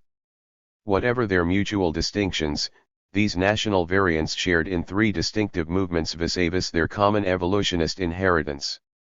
Each comprised a coordinated movement from, first, armchair to field, second, teleology to stasis, and, third, universalism to particularity. 49 In addition to these three defining movements, and more impressionistically, synchronic relativism represented a shift from a comprehensive sociology explicitly correlated with physical data to a focused preoccupation with ritual and metaphysical phenomena. There is nothing particularly controversial about this list, which probably accords fairly well with synchronic anthropologists' own understandings of the change, apart perhaps from the additional characteristic, which a number of prominent anthropologists have already noted. The question is not the components of the shift but its political significance. Though synchronic relativism took hold in these three major national anthropological traditions, I shall concentrate on the British case. Britain is, of course, a prime site for analyzing science, colonialism, and anthropology, whether separately or in concert. Nonetheless, it should be borne in mind that, give or take adjustments for local particularities, the analysis presented here is intended to have applications that go beyond structural functionalism and British imperialism. To this end, we will start with evolutionism. Evolution, otherness, and the European self. The distinctive trait of the evolutionist narrative was not its hierarchical structure, a feature that had also characterized the great chain of being. Nor was it the comprehensive organization of its classifications, which Enlightenment taxonomies had already evinced. What distinguishes the evolutionist narrative is, rather, that it was a narrative, in the strict sense. It had a temporal syntax, it was sequential, cumulative, and end-driven. The four-stage theory of the Scottish Enlightenment was not new in holding pastoralism superior to nomadism, agricultural settlement superior to both, and urban commerce the highest of all. Neither the ancient Greeks nor the biblical Hebrews would have disagreed. The novelty that the Scottish Enlightenment unveiled was not this hierarchical ordering but its cumulative temporality. Pastoralists were not merely superior to nomads, they were so because they had once been nomads but were so no longer. 50 True, elements of this formula had been there previously. But its systematization into the cumulative narrative that global imperialism presupposes was new. It was not until the late 18th century, in full cry, well into the 19th, that the doctrine took hold that subordinate modes of life were not lesser coexistences but residues, with all the ominous redundancy that this entailed. Evolutionism did not simply provide that their present was our past, as in the case of Locke's Americans. It consigned each of them to a particular moment from that past, which is to say that it constructed each as embodying its own specific quantum of redundancy. This temporalized commonality meant that statements made about them also referred to us and vice versa. It rendered complex an instability between us and them which predated evolutionism. This instability, which had found its rhetorical apotheosis in the noble savage, exploited the ambiguous possibilities of simultaneously stressing and erasing difference. The noble savage was inherently imported. A literary variation on a well-established and ongoing physical practice, it had an inseparable obverse. This was not simply the ignoble or depraved concomitant that is conventionally noted. Rather, in its importedness, the noble savage was but one half of a single movement which simultaneously projected out, which ascribed to colonized indigenes all those internal anomalies and contradictions that beset European society and that, prior to acquiring a convenient empirical topos in the colonies, had been located in heterotopic spaces within or fabulous spaces without. The reverse also applies. For instance, as Charles Zika has shown, for a crucial interlude in the 16th century, European witches and Amerindians had come to share an iconography. Even physically, imported cannibals had their counterparts in exported convicts, whilst African slaves embodied both aspects of the movement. In the previous chapter, we saw how Malthus' theory of population growth had both metropolitan and colonial applications. This is but one instance of an extremely important general phenomenon, one that we will encounter repeatedly throughout this book. Recognizing it enables us to approach evolutionary anthropology as simultaneously both an inwardly directed discourse on the European self and an outwardly directed one on colonized others. We can also examine the interplay between the two aspects of this single characteristic. Though most evolutionary anthropological discourse evinced a balance between internal and external reference, the two can be picked out and their separate implications clearly discerned. I term the two modes autography and xenography respectively, a distinction that the existing, highly porous boundaries between anthropology, ethnology, and ethnography are incapable of expressing. The autographic/xenographic distinction has a particular efficacy when it is inverted, when the civilized become savages or, conversely, when speculations about prehistoric Europe become objectified in the colonized. For instance, the study of antiquities, being devoted to uncovering European prehistory, was an autographic discourse, whilst a concept such as fetishism was preeminently xenographic. Yet Marx, as is well known, gave fetishism an incisively autographic reference. Analogously, the discourse of psychoanalysis imported evolutionary anthropology's phylogenetic taxonomy of ethnographic differences into the ontogenetic development of the modern European individual. 51. A key instance of the relations between autography and xenography is provided by the practice of craniometry. This practice mediates between the modern disciplines of anthropology and psychology. That their distinction is a historical contingency is evident from the most casual reading of Kant's Anthropology, which is clearly a precursor to modern psychology. This does not mean that the autographic/xenographic distinction simply expresses the usual alternations between the individual and the collective or between the somatic and the conventional. Whilst such dualities undoubtedly relate to the distinction, they are categorically secondary to the principal opposition, colonizing European/colonized native, that it expresses. As embryonic in Kant's Anthropology and as explicated in the phrenology developed in Vienna by Gall and Spurzheim, divergence from the high European norm was not only pathological but was craniomorphologically registered. Thus it is no accident that not only natives but Europe's own psychopathological exemplars had their heads measured throughout the 19th century. Hence, in keeping with Ernst Haeckel's dictum that ontogeny recapitulated phylogeny, their smaller brains indicated that they were like our children. Correspondingly, as the renowned Italian criminologist Cesare Lamrasso was to assert later in the century, our criminals were simply atavistic throwbacks to their contemporary state of savagery. The point is, therefore, that, in Kant's as much as in these subsequent anthropologies, the European referent was not innocent. It was, rather, the unstated subject at the apex of evolutionism's global hierarchy, that transparent paragon in relation to which all difference was default.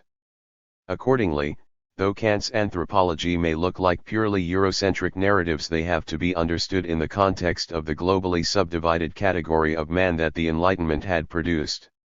To note that Kant's anthropology looks like modern psychology is to note that anthropology has lost something, specifically, that which today we grant to psychology. The same applies to what today we call sociology. In terms of our distinction, therefore, we can say that, through losing psychology and sociology, anthropology lost its autography, i.e. it became restricted to finding its objects from among the colonized alone.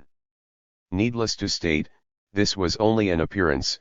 Just as anthropology in the modern sense retains continuities with Kant's cerebral speculations, so has it continued to construct the Western subject in a number of crucial ways.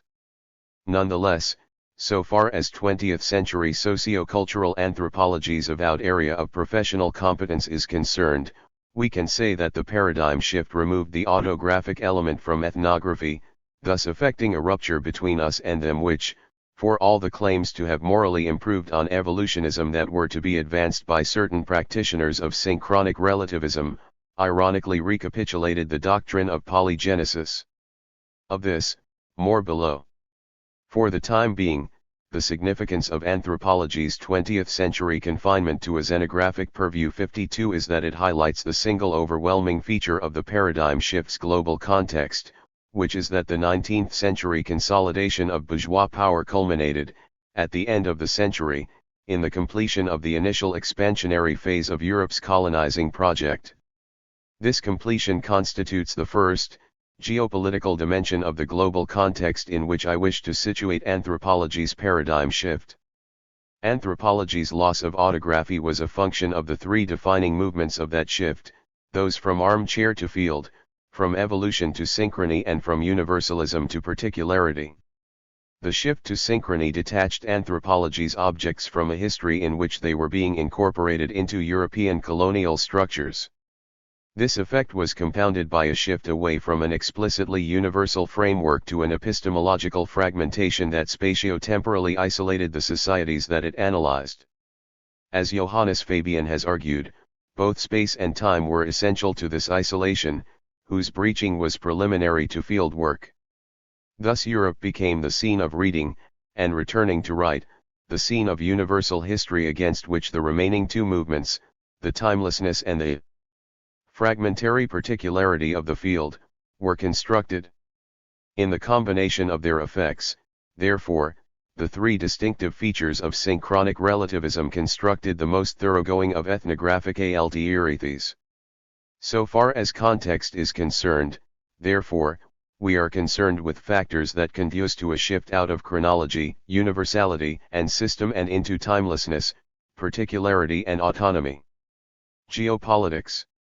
To start with the globalizers themselves, one of the great ironies of nescience is that, if anyone was troubled by uncertainty over origins, it was the 19th century bourgeoisie. Evolutionary theory evinced a preoccupation with descent that betrayed a usurper's desire to formulate a pedigree that might measure up to the ancestral legitimacy sustaining the landed order that the bourgeoisie had so rudely displaced. 53 As Douglas Lorimer put it, lacking an aristocratic lineage and yet seeking the trappings of gentility, pride of race formed one substitute. The opposition between autographic and xenographic discourse is bound up with the 19th century development of the bourgeois world order, a process whose outer limits can be expressed in terms of the generalized transformation that took place between the French and the Russian revolutions. In other words, our geopolitical context consists in the 19th century consolidation and global extension of bourgeois hegemony. Ideologically, the century began with the suppression, within Europe, of the noble savage, a disruptive other whose strategic value had been for an emergent, recruiting bourgeoisie still engaged in mobilizing opposition to the dominance of a landed order. Between the two revolutions, the universalist rhetoric of bourgeois liberalism was contradicted by the reality of domination by the minority capitalist class. In the course of the century, this contradiction unfolded in the form of oppositional groupings that insisted on taking liberal rhetoric seriously. To adapt Raymond Williams' terminology, liberal universalism had been the recruiting rhetoric of an emergent order seeking to secure allies in its struggle against the aristocracy. Once the bourgeoisie had become established in power, however, it became susceptible to the very universalist rhetoric that had enabled it to supplant the now residual aristocracy. Hence discourses that fragmented or subdivided universal categories had considerable hegemonic value. On this basis, as has often been pointed out, social Darwinism legitimate colonizing laissez-faire capitalism in that, though uniting the species, it simultaneously redivided it phylogenetically, making progress its own reward. As a global hierarchy, evolutionism was inherently autographic in that colonized others figured as superseded antecedents of the bourgeois self. Thus the theory constituted the bourgeoisie in relation to each subordinate category at once. Whatever their articulation, whether they were externally or internally colonized, whether they were natives, Irish, proletarians, women, Jews, lunatics or criminals, there was an evolutionary niche for each of them, and it was always below the apex. Unity, in this single world narrative, was made up of differences. Around the turn of the 20th century, however, a whole range of geopolitical developments conspired to test this calibrated evolutionary scheme. Though there is dispute as to whether the new imperialism that suddenly took off in the last quarter of the 19th century coincided with a period of economic decline, for our purposes the actual extent of Britain's post-1872 reversal is immaterial. What matters is the universal perception of decline, in which connection imperialism was widely seen to offer compensation for domestic adversity. This assessment could unite anti-imperial militants in the colonies and senior parliamentarians at Westminster. Thus M.N. Roy and Joseph Chamberlain agreed that unrest on the part of the metropolitan proletariat could be assuaged by means of the wealth that accrued from colonization. For the argument to come, two aspects of the turn-of-the-century milieu are salient.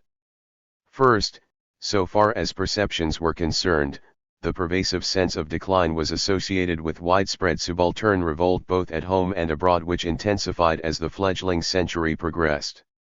Second, between the high point of evolutionism and the establishment of structural functionalism, a complex interplay of global pressures produced a shifting set of conceptualizations of empire, from notions of uplift and the white man's burden through trusteeship and Lugard's dual mandate to indirect rule and even the first hints of partnership, a tactical shift whose overall tendency was towards a relatively apologetic mode of imperialism.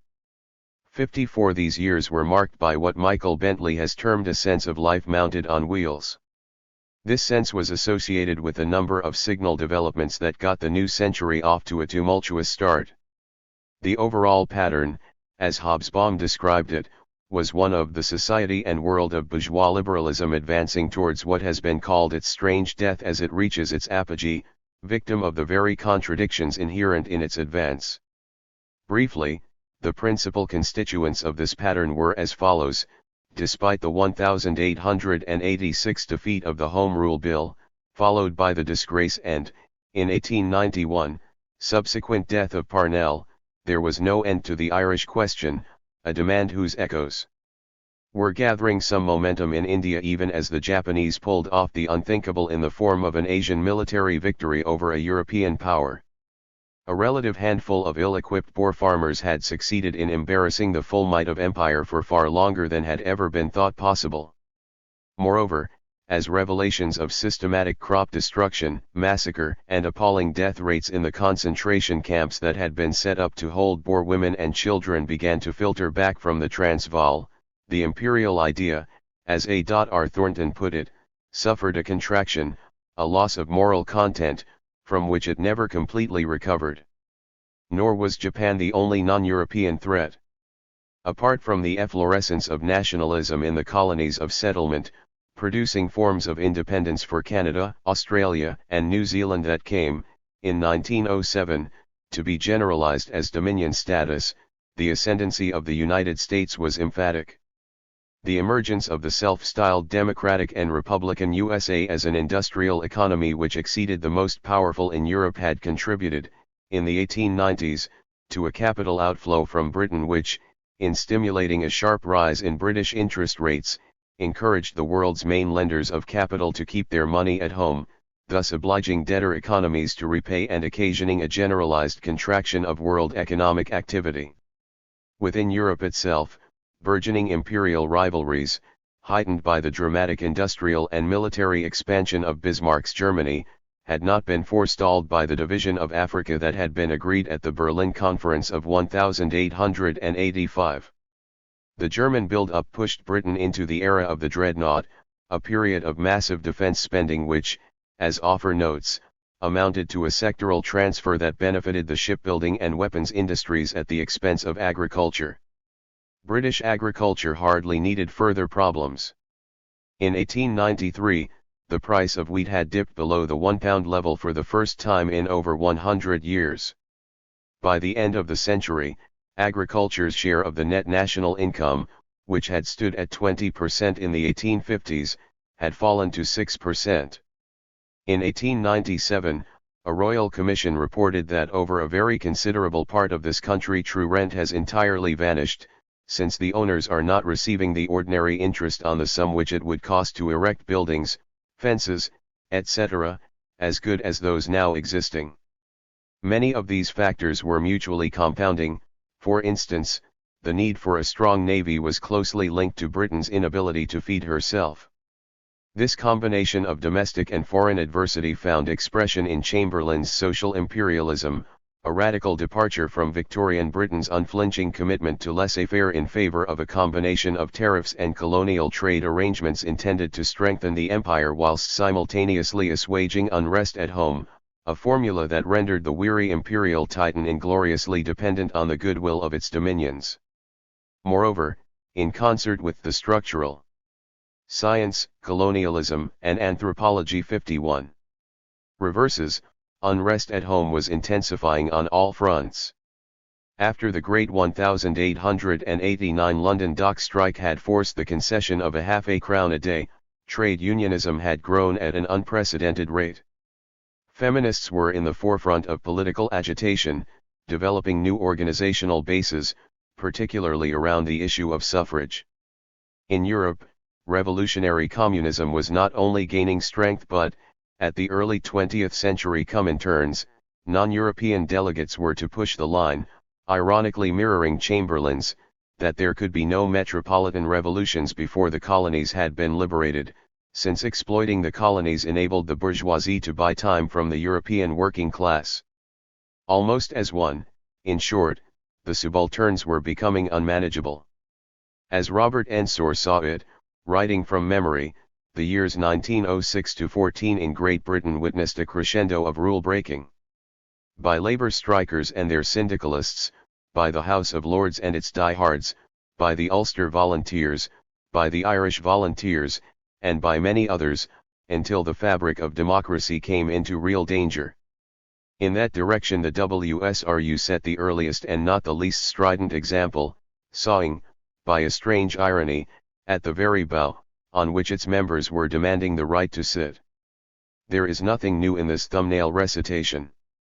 The point is not to contribute to historical knowledge but to indicate the overall tendency in which the anthropological paradigm shift participated. At the level of the most general of cultural logics, it can be seen that, compared to the beginning of the 19th century, factors such as the foregoing marked the bourgeoisie's transition from newly established dominance to a settled hegemony which no longer looked over its shoulder at its residual predecessor. Far from posing a threat, most British aristocrats had, in the course of the 19th century, simply become bourgeois too, having sold off portions of their estates to arriviste industrialists to buy strategic footholds in the ever-expanding capitalist order. The new threats, calling for new ideological deployments, came from below or abroad rather than from behind. Not that such threats somehow created a new theory. All the same, they certainly constituted a set of social conditions that were amenable to the success of such subtler legitimatory narratives as should appear. In the more complex ideological climates of internal colonization, trusteeship, and dual mandates, the great value of a fragmented, relativized perspective was its ideological versatility. In the African case, for example, as Talal Asad and his colleagues argued, structural functionalism demographically complemented the exercise of colonial administration, providing for an ascending hierarchy of nested social segments that subtended the suzerainty of an apical master segment based in London.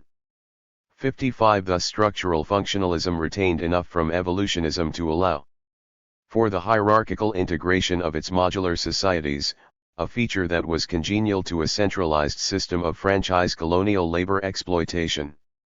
In the settler colonial case, by contrast, what was stressed was not the aggregability of the modules but their very modularity, their mutual discreteness. The difference is crucial. In settler colonial formations, it was not so much that structural functionalism organized colonial power as that it hid it.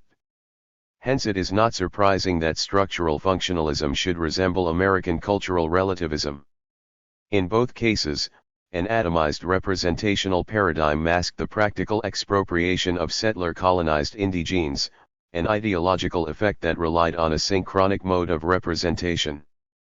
Accordingly, though there are clear differences between a franchise colonial representational practice that regimented the natives and an Australian one that essentialized them, the two comprise a single paradigm as it was differently inflected within different colonial formations. If the end of globalization is unexceptioned incorporation, this is a process that culminates unevenly. Settler colonization represents the limit of this trend, a containment that anticipates, even exaggerates, the global internment that has proceeded since the beginning of the colonial era.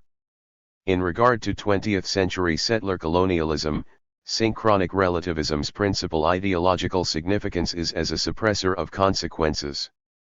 It has this effect because it constructs indigenous societies as self-generating entities. Thus they figure as neither transformed by nor dependent on the society of the European invaders. The paradigm's stress upon systemic equilibrium, which underwrote the tidy coordination of its parts, precluded the disruptions and incongruities involved in historical change. For instance, in keeping with the logic of a synchronic theoretical perspective, one of the founding giants of structural functionalism, Radcliffe Brown, regularly disparaged Enlightenment-style conjectural history. But this was a ploy, since structural functionalism's commitment to stasis precluded all history, not just the evolutionism that, by the 1920s, was becoming an increasingly soft target. As one of his staunchest supporters had to admit, Radcliffe Brown's model dealt in informants' prescriptive models of their societies. One obvious difficulty with this position is that the stated norms and customary usages are not necessarily a good guide to what people actually do. It is surely always best to distinguish a normative form, the sum of various conventions, and a statistical form, the sum of observed actions of various kinds. In this sense, Radcliffe Brown's approach was ideal as opposed to real, it simply endorsed the ideologies of its informants. By the same token, however, it was also ideal as opposed to material, inscribing abstract schemes rather than concrete practices, a preference which appreciably facilitated field work. These two aspects of the approach's idealism had complementary implications for colonization. Represented as prescriptive ideals, as they were meant to be rather than as they were, societies unproblematically emerged as coherent, regular and self-sustaining. Moreover, this effect was compounded by an abstractedness that belied the material impact of colonization. An outcome was our fourth, supplementary characteristic of the paradigm, its metaphysical bias, a propensity to dwell on prescriptive abstractions which, in an ironically Durkheimian manner, transcended social processes. This is not to say that the paradigm makes no reference to traditional subsistence practices. Rather, traditional subsistence practices are the only ones that it refers to. The outback safari stereotype of the hunter returning to camp with a wallaby draped over one shoulder 56 blandly disguises the wholesale ecological and economic transformation engendered by pastoral grazing. Compounding the effect of its prescriptiveness, by virtue of its stress on particularity, synchronic relativism was description but not taxonomy, none of the parts named the whole. As in Russell's problem of types, another sign of the times, there was no provision for the catalogue of individualized units to include itself, the containing and organizing principle. As rendering hegemony transparent, relativism should be seen not as a retreat from imperialism but as its consolidation. Thus evolutionism emerges as an expansive or conquering narrative and synchronic relativism as a containing or consolidating one, as a symptom of the completion of Europe's global expansion. Though the final scramble for Africa had left scattered areas of the globe still unpacified, outside the Far East, parts of Central Asia and Abyssinia at least, almost everywhere was effectively dominated by one or another of the Western powers. A consequence of this consummation of the colonial centrifuge was the internalization of savagery, a consequence whose ethnographic reflex was the specter of the vanishing primitive underlying the salvage paradigm. In settler colonies, both evolutionism and synchronic relativism were specifically modulated. Though classic 20th century Australian and New Zealand anthropology was largely conducted by British or British-trained anthropologists, the completion of the colonial invasions brought about a comprehensively internal mode of colonization that was not so much analogous to the situation imposed on the bulk of other British colonial subjects as to that of indigenous peoples in other settler colonies such as the USA, even though that state was behaving like a European one in the Caribbean and the Philippines. Where internal colonization is involved, the representational import of the autographic/xenographic distinction can hardly be overemphasized. 4. In relocating internally colonized indigenes into some unspecified heterotopia, the xenographic mode of anthropological representation not only denies their expropriation, it also compounds it, by discrediting the ethnic integrity of those natives who survive incorporation. In this ideological regime, savages' nobility is a function of distance. Once inside the frontier, they become like lumpen proletarians. An irony of the movement from autography to xenography is, therefore, that empirical colonized subjects were moving the other way, increasingly being subsumed into colonial structures. This, above all, is why post-paradigm shift ethnography, a discourse whose natives were categorically externalized, had the effect of disguising settler colonial incorporation. There are definite limits to how much of pre-contact social life can be maintained, reproduced, adapted, or recreated by invaded indigenous people, less so by their ethnographers, after incorporation. As Radcliffe Brown demonstrated, it is possible to construct whole kinship systems from the sole testimonies of individuals from an assortment of decimated tribes who have been placed together on an island leper colony. 57 Indeed, a fair portion of the kinship data from Aboriginal Australia, the locus class situs of kinship studies, has been elicited in jails or police lock-ups. Myths can also be collected in such circumstances, whilst ritual performances often require a number of members of a given social group to be together at one time and, in some cases, at a particular place. When this last requirement applies, rituals may not survive relocation. Otherwise, though, and assuming ethnographic preconditions such as the penetration of secrecy, rituals can be observed in situations that are considerably distant from the social context of their pre-contact analogues. By contrast, spear skills tend not to survive more than 1 or 2 generations of shotguns and rations, whilst the celebrated example of the steel axe is but one fragmentary instance of the wholesale reordering of production, use, and exchange that was an immediate consequence of invasion. In other words, the issue is one of articulation.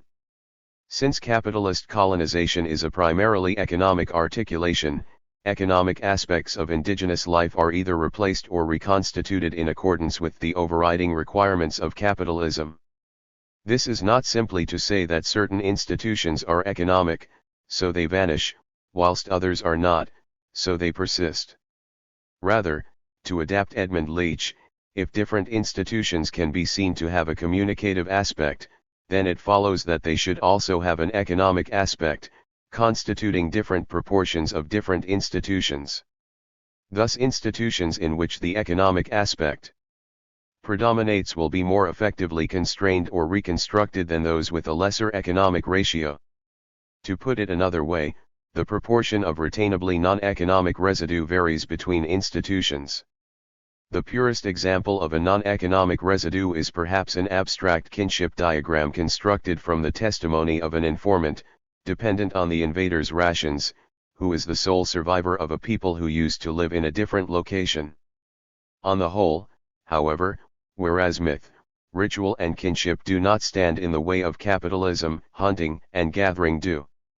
Increasingly, therefore, the indigenous institutions which persisted as material for salvage anthropologists' synchronic cameos were lacking an economic dimension.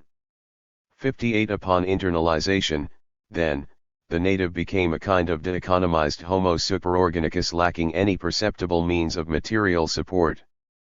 Prior to this, evolutionism had entailed a geographical implication: to travel in space was to go back in time.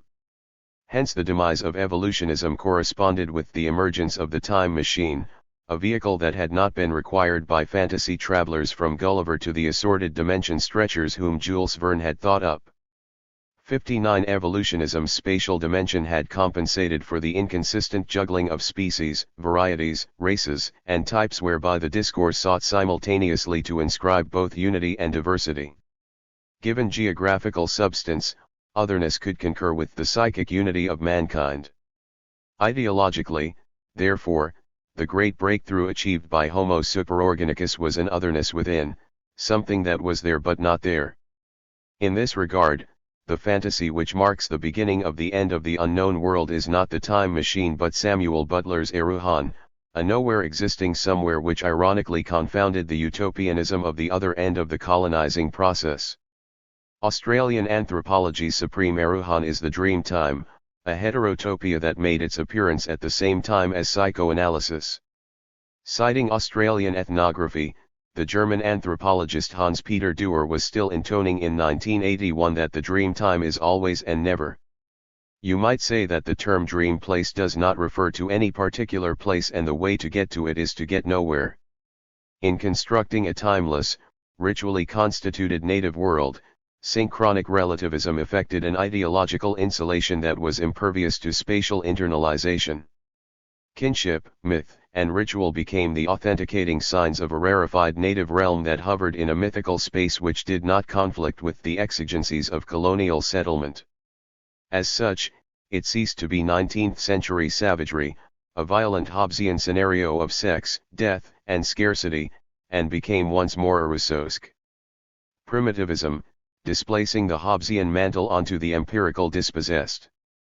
The shift from the noble savage to professional ethnography was, therefore, a shift from a fiction which brought savagery into one which projected it out. In between, the world was incorporated.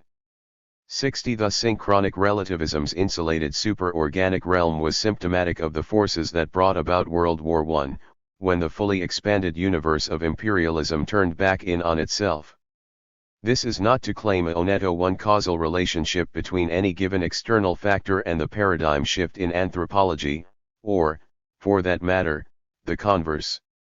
On the contrary, as we shall see, evolutionism had more than enough internal contradictions to collapse from their own weight alone. Nonetheless, the contribution of enabling and permissive factors, of conditions, catalysts, and affinities, needs to be theoretically enunciated. Tracing the collapse of the evolutionary paradigm is not the same as explaining the emergence of synchronic relativism. Anthropologists did not suddenly, late in the 1890s, cease to practice evolutionism. Most evolutionists continued to be so, whilst the young Turks of synchronic relativism were to start off with evolutionist problematics which, to a greater or lesser extent they retained through their later careers. But evolutionism could no longer produce anything new. Being defunct, the paradigm became incapable of resisting the installation of a new paradigm that derived support from external factors. The capacity to resist, paradigms are resistant so long as they have not used up their epistemological slack, is important, since it underlines the requirement, for an idea to be successful, that its time should have come. It would have been to no avail to postulate structural functionalism in the 1870s, since no one would have felt the need for new questions whilst existing ones remained unanswered.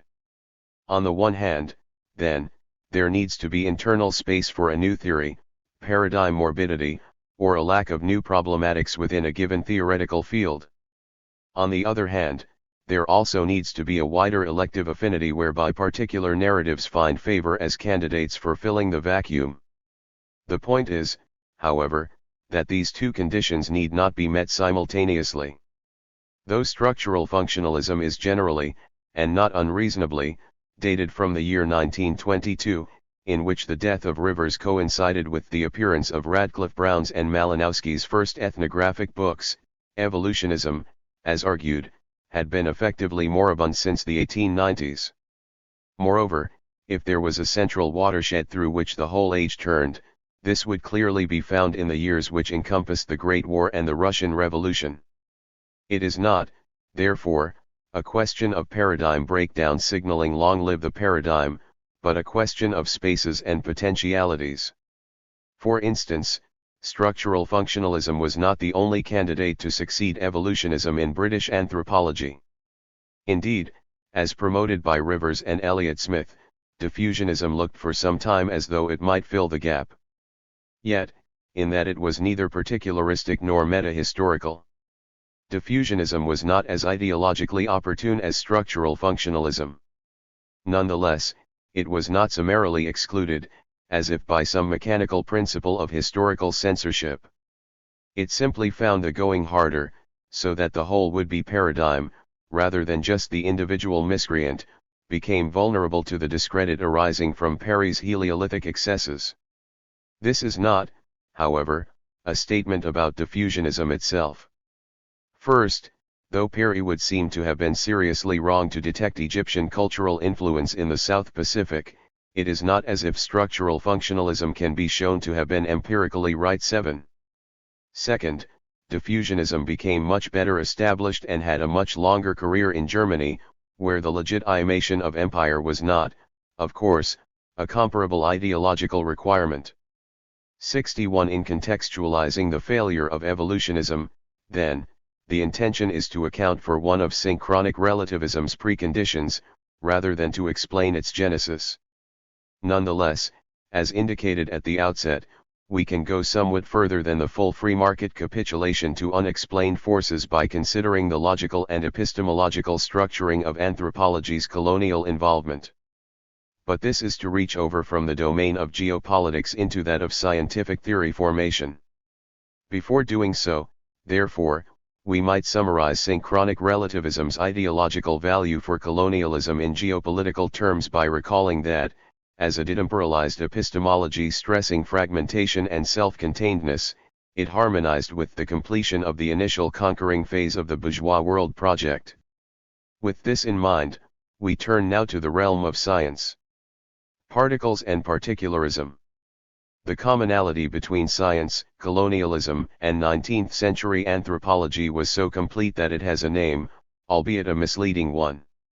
Though clearly formative, however, the diffuse Lamarckism that generally substituted for Darwinism, especially in its social version, originated in a relatively unspecialized field. Moreover, being directly inspired by Malthus and, therefore, by the principle of market competition, Darwinism evinced a prior, and patently ideological, template. For the purpose of a critique of the politics of scientism, in other words, evolutionary biology is a soft target. This is not to discount the salience of the biological metaphor in anthropology. Indeed, this metaphor was one of the few traits to come through the paradigm shift with renewed vigor. Whether as homeostatic equilibrium or as the satisfaction of needs. However, biologism was explicitly affirmed by the proponents of structural functionalism themselves. Accordingly, pointing out their biologism merely endorses their own self-representations. For analytical purposes, it is more revealing to reverse Hans Reichenbach's insistence on the context of justification and concentrate instead on the wider cultural logics that informed the context of discovery. What were the diffuse, perhaps tacit paradigms that structured anthropological theory at a deeper level than its practitioners' self-conscious invocations of biology? Whilst the biological analog can do justice to structural functionalism's coordinated, systemic properties, it fails to express other determinate features of the discourse, features that its practitioners did not necessarily acknowledge or promote. In the realm of temporality, for instance, biology remains strongly etiological and developmental, whether ontogenetically/embryologically or phylogenetically/genealogically, it continued to chart the progressive realization of potentialities. Moreover, a mechanistic paradigm fails to account for the atomistic plurality of synchronic relativism's global overview, which replaced evolutionism's monolithic world picture with a decentered, granular one. In these and other regards, the model of biology fails to capture the full extent of the revolution that undid the categorical imperative for the 20th century, transforming concepts of time, space, causality, system, structure, and perspective across a much wider field than anthropology alone. To appreciate this fuller picture, we should turn to the series of breakthroughs that were transforming physics and inaugurating the nuclear age. Here, at least, there is no question as to the specialized nature of the knowledge involved. Moreover, even if, at some level, this knowledge could be shown to have had ideological motivation, this could hardly be attributed as readily as in the case of Darwinism. 63. It is not hard to find terminological borrowings from 20th century physics in synchronic relativism. Tempting though it might be to dwell on such metaphors, however, I wish to go beyond formal or rhetorical details of these theories to their basic epistemological architecture. Accordingly, though it is superficially noticeable that the physics developed by Einstein shared nomenclature with the type of anthropology developed by Boas, Benedict, Mead, Malinowski, and others, we should be cautious about this coincidence since, in contrast to the fragmentary structure of anthropological relativism, Einstein's theory rested on an ultimate invariance.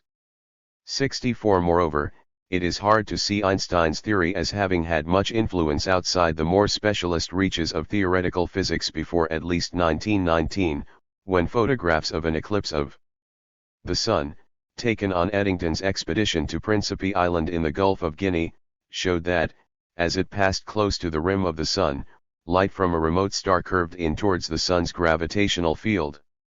It could just as well be said that Max Planck's theory of quanta, which appeared 5 years prior to, and remained naggingly at odds with, Einstein's theory, provided a template for fragmentary epistemologies insofar as it reduced the most wave-like of phenomena to pellets.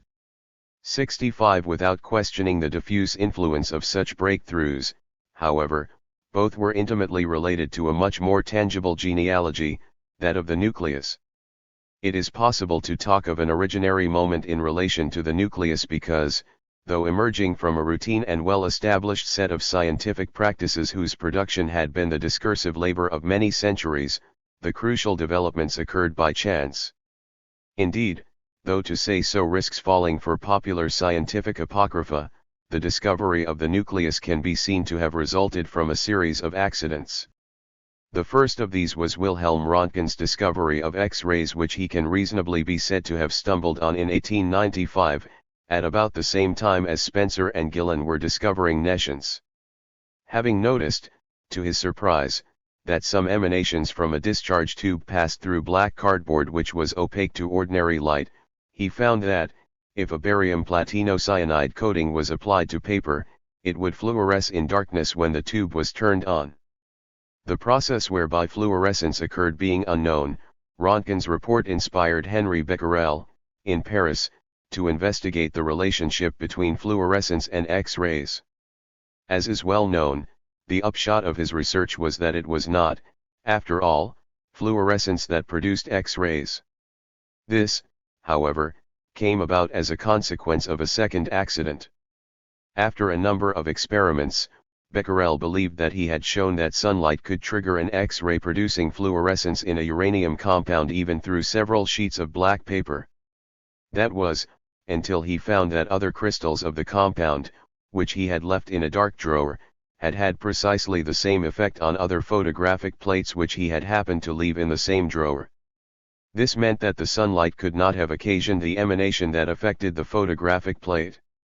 Becquerel's experiment having ruled out a process of light conversion, it was left to the Curies to develop its implications. For her doctoral thesis, Marie Curie investigated the nature of the radiation that Becquerel had observed. Pursuing the source of radiation in pitchblende, a uranium compound which, had it been homogeneous, could not have been able to generate as much radiation as it actually did, Curie first isolated polonium, which, though hundreds of times more powerful than the pitchblende aggregate, still could not account for the quantity of radiation that was in fact emitted.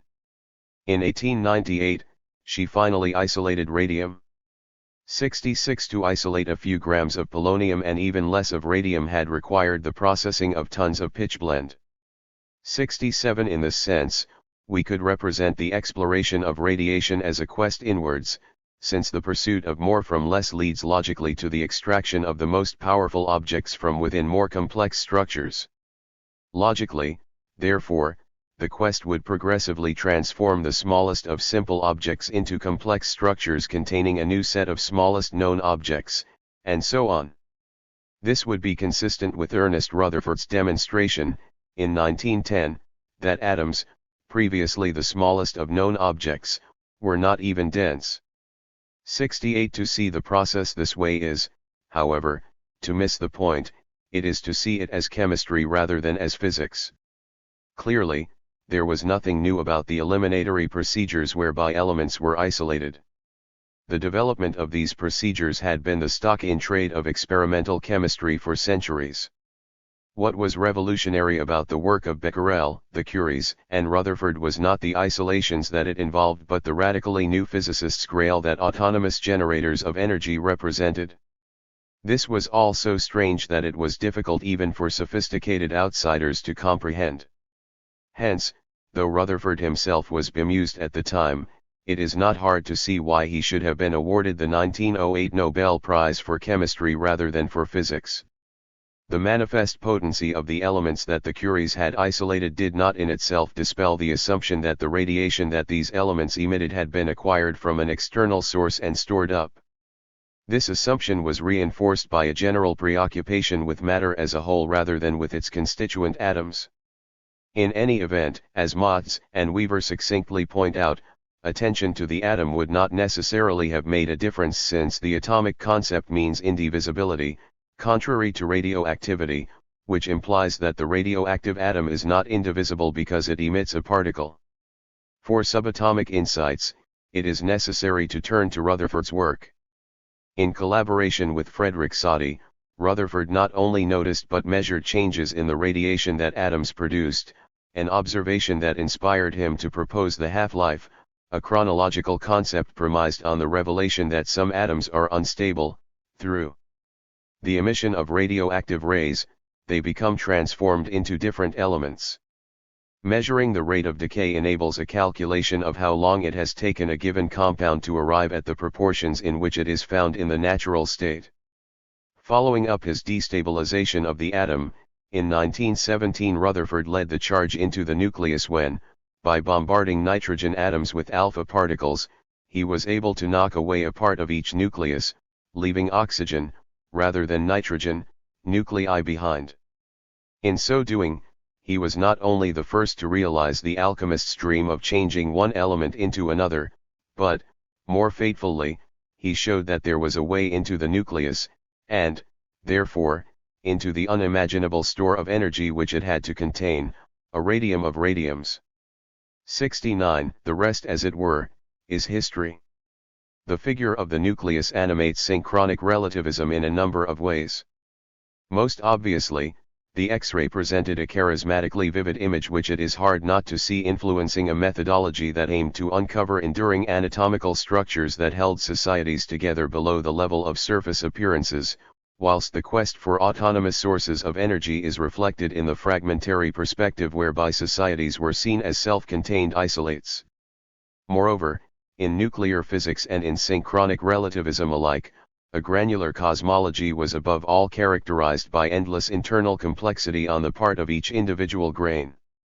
But our analysis should not be confined to discerning symmetries. Unless we can point to some of the wider contextual factors that precipitated the mutuality of physics and anthropology, it remains a mere potentiality. Moreover, to chart the epistemological scope of the paradigm shift, it is necessary to appreciate the change that the new physics represented. We shall turn to this first. To understand the change that the pursuit of autonomous generators brought about, we need to abandon present-day canons of relevance in favor of concentrating on what was important to evolutionist intellectuals in the late 19th century. Going backwards rather than forwards from the discovery of radiation, we encounter an epistemologically quite distant theory whose consignment into oblivion was a byproduct of the discovery. Consequently, hindsight has made it easy to underestimate the significance of William Thomson's theory of the age of the Earth, which, though vanishing without trace, had earlier been prestigious enough to get him into the House of Lords. Like most Victorian science, Thomson's theory intermeshed with biblical theology.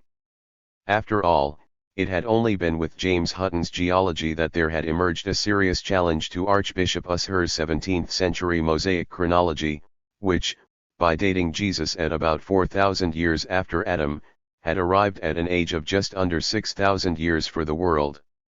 70. On the basis of Hutton's landmark dictum that the present is the key to the past, the history of the Earth could be read synchronically from the patterns on its surface, where strata spoke like the rings of a tree. By 1830, Charles Lyell had added the principle of uniformitarian, which provided that, throughout all time, Change had occurred on the basis of constant principles and, therefore, at an even rate. Thus the changes discernible across strata should be dated on the basis of the time that such changes would take under presently existing conditions. 71. This made the earth fantastically, incalculably old, a consequence whose theological implications can hardly be overstated. 72. Today it is impossible to imagine how it must have felt to have the floor of time whipped away. In any event, the issue caused a furore as unsettling as that which Darwin was to provoke in the second half of the century. Thomson's achievement was to question the principle of uniformitarian on scientific grounds. He did so on the basis of Vulcanist notions that were at least as old as Buffon's attempts to gauge the age of the Earth by timing how long it took heated metal balls to cool down and then extrapolating back up to the estimated mass of the Earth. Thomson agreed that, assuming uniformitarian, the Earth could be as old as Lyell and the other geologists claimed. But, he argued, the Earth cools down at irregular rates, depending on the frequency of volcanoes, which let out extra heat. Since it could not be proved that volcanoes had never been more common than they were in the 19th century, there was no basis to uniformitarian. In fact, and here the impact that radiation was to have becomes clear, it was overwhelmingly likely that, in the past, there had been many more volcanoes, but that the rate had slowed down in keeping with the dissipation of the Earth's store of heat. In other words, the rate of change increased exponentially as one went backwards. Thomson's theory was, therefore, based on the assumption that the Earth's energy was a fixed stock. To appreciate how this assumption would be swept away by the developments succeeding the discovery of radiation, we have only to recall how Becquerel initially took it for granted that fluorescence had to be stored up sunlight. Radiation's novelty lay in its providing an autochthonous source of energy. As such, it was impervious to volcanoes. Thus we can imagine the satisfaction with which Rutherford, in 1904, used his half-life methodology finally to vindicate Hutton and Lyell, demonstrating to the Royal Society that the Earth had to be hundreds of times older than Thomson had claimed. Nonetheless, before the discovery of radium, Thomson's theory had been difficult to disprove, so geologists, paleontologists, biologists, archaeologists and anthropologists had been subjected to the discomfort of having to live with it whilst Thomson produced a series of global timetables whose shallowness on occasion threatened to approach that of Archbishop Ushers. Accordingly, though Thomson's theory tends to be overlooked today, this merely reflects the fact that he lost in the end, and is not a measure of his significance before the issue was settled. Prior to the quite unexpected entry of radiation onto the scientific stage, Thomson represented the still viable possibility that a floor of time might be reinstalled for the 20th century to stand on, with all the theological, geological, anthropological, and other comprehensively transforming implications that this would have entailed. Things would truly have been different. Science, colonialism, and anthropology. Physics' epistemological structuring effect only becomes apparent in this fuller historical light. For more is involved than the retrospective set of priorities whereby anything associated with the splitting of the atom must have been significant, even if it occurred before later implications of that research could have been foreseen. In unveiling autonomous generation, radiation provided the template for a transformed historical consciousness, in which the coordinated temporal sequence proceeding mechanistically from a determinate point of origin was not merely challenged. Rather, in the most prestigiously inorganic realm of the natural sciences, such mechanicism was being emphatically abandoned in favor of a plural universe of discrete complex units. Accordingly, to cite radiation and the nuclear physics that it ushered in as formative is not simply to assert congruencies between, say, the X-ray and synchronic relativism in anthropology, linked though these do seem to be. Rather, what was formative, what jumped out at modernist intellectuals as they scanned their collective mentality, was a reconfiguration of reality itself. Nuclear physics burst the bounds of hard science, charismatically inspiring imitation across the whole gamut of Western intellectual practice between the two world wars. 73 At the risk of Hegel, but in a demystified manner, we have to entertain some species of Zeitgeist, or, rather, Zeitgeisten 74, discontinuous, coexistent, diffusely influential conceptual fashions. Reviewing the prejudices that guided the development of his philosophy from the 1920s to the 1940s, for instance, Bertrand Russell cited one in favor of explanations in terms of physics wherever possible. Even in the creative arts, a field often taken to be antithetical to science, Vasily Kandinsky proclaimed that the end of the old atom was the end of the existing world order, an end that made a new beginning possible. In this connection, we should not forget that Foucault's microphysics of power 7, which today speaks so strongly of the 1970s, was taken from his teacher Gaston Bachelard's work in the 1930s. One could multiply such examples indefinitely. The point is not their number, however, but their system, which, as noted, takes us beyond practitioners' self-representations. Anthropology's epistemological shift from a monolithic evolutionism to an atomized set of synchronic perspectives echoed the emergence of a nuclear physics that had shifted from a mechanistic Newtonian purview to a concern with the energy generated within complex individual components of matter, and it did so with an intertextuality that cannot be reduced to the individual choices of particular anthropologists. This shift was a propositional phenomenon. Anthropology's representational contours changed shape. To miss this is to leave the prince out of Hamlet. Especially in the wake of Foucault, but, more generally, in understandable aversion to the kind of idealism that divorced the logical structuring of discourse from its material and practical conditions, post-colonial critiques of anthropology have tended to overlook its formal properties. For instance, it has been pointed out by Henrika Kuklik that British anthropology held itself out as providing a practical scientific methodology for understanding, and, accordingly, for efficiently managing, the social dynamics of colonized peoples. Yet the distinctive features of the scientism involved have either been left unexplored or, more often, been limited to general allusions to a laboratory-like systematizing of fieldwork methodology. Thus the rhetoric of science becomes reduced to a funding strategy. No doubt it was, but there is more to be said on the matter. Similarly, whilst it is no doubt the case that scientists routinely fulfilled a role as agents of imperial design, this kind of instrumentalism does not address the specific notational protocols of the discourses that these scientists reproduced. Thus it cannot distinguish generically between the socio-political effects of different paradigms. Subtler voluntaristic accounts can have similar limitations. For instance, Paul Cox argues that the rhetoric of science was astutely turned to anti-colonial ends by Malinowski and other functionalist anthropologists. Yet Cox's anxiety to stress the agency of his anthropologists leads him to discount the determinacy of functionalist logic in a way that ironically detracts from their achievement. Approaches such as these are not so much wrong as incomplete. For instance, given anthropology's scientific pretensions, it is only to be expected that a model emanating from the most prestigious zone of the hard sciences should impact more directly on anthropological than on artistic or literary discourse.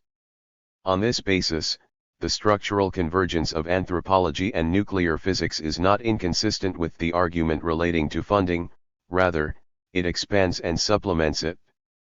Without discounting analyses such as the foregoing, therefore, we should note that they approach the relationship between science and colonialism externally or pragmatically, which is to say that they do not engage with the logical structuring of scientific discourse. This seems a strange omission. It is as if the price of avoiding idealism is the exclusion of epistemology from the episteme. To invoke science in a general way, as if all that it entailed was a transcendent commitment to methodological rigor, is to ignore one of science's foundational characteristics, which is the fact that it is constantly changing.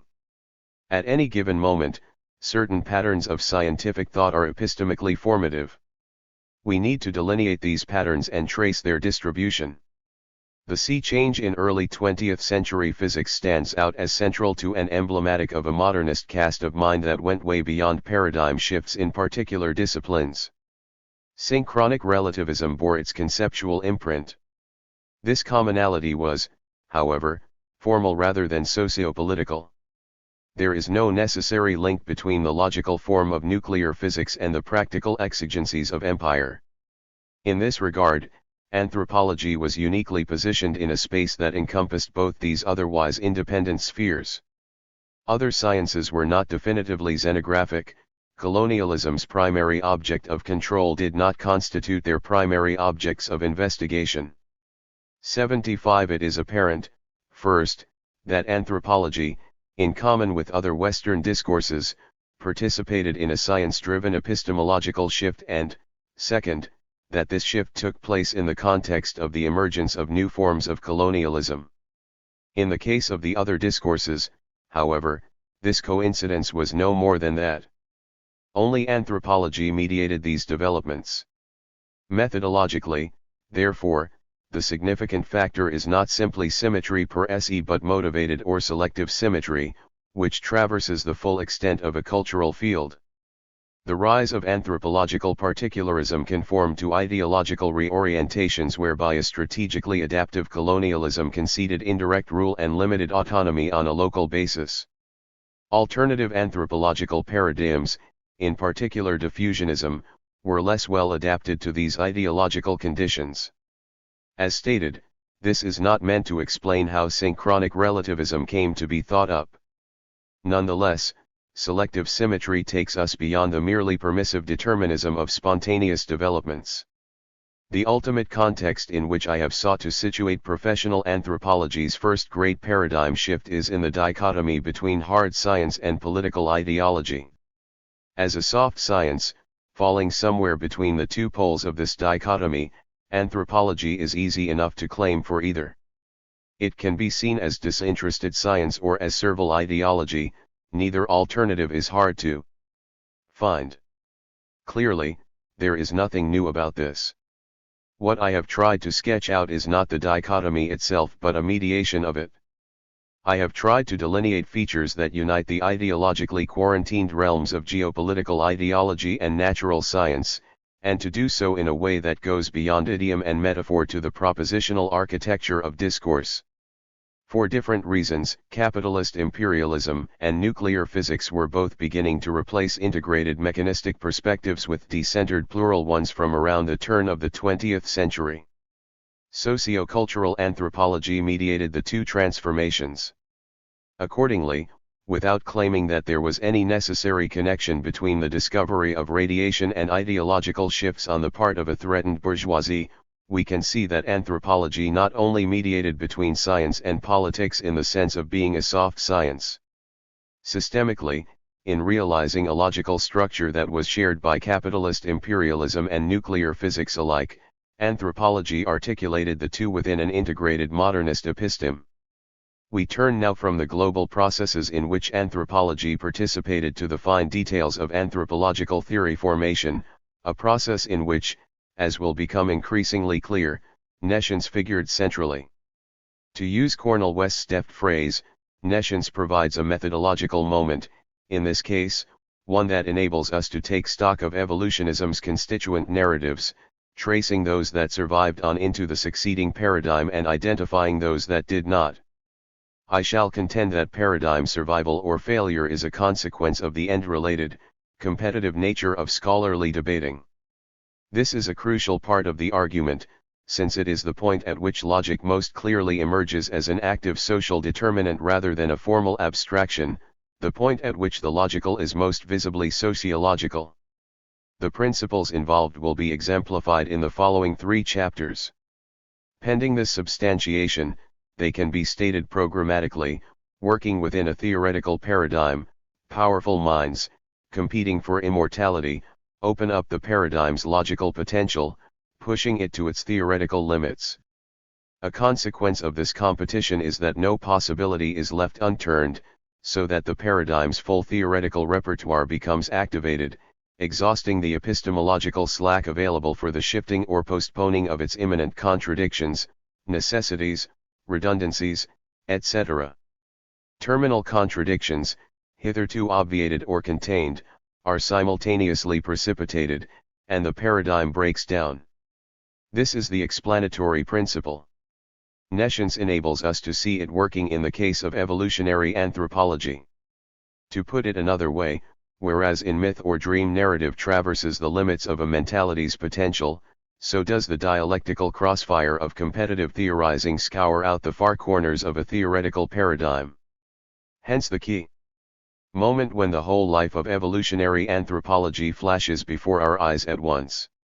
Thus the methodology, whose Marxist Hegelian provenance hardly needs elaborating, stresses the containment of tensions.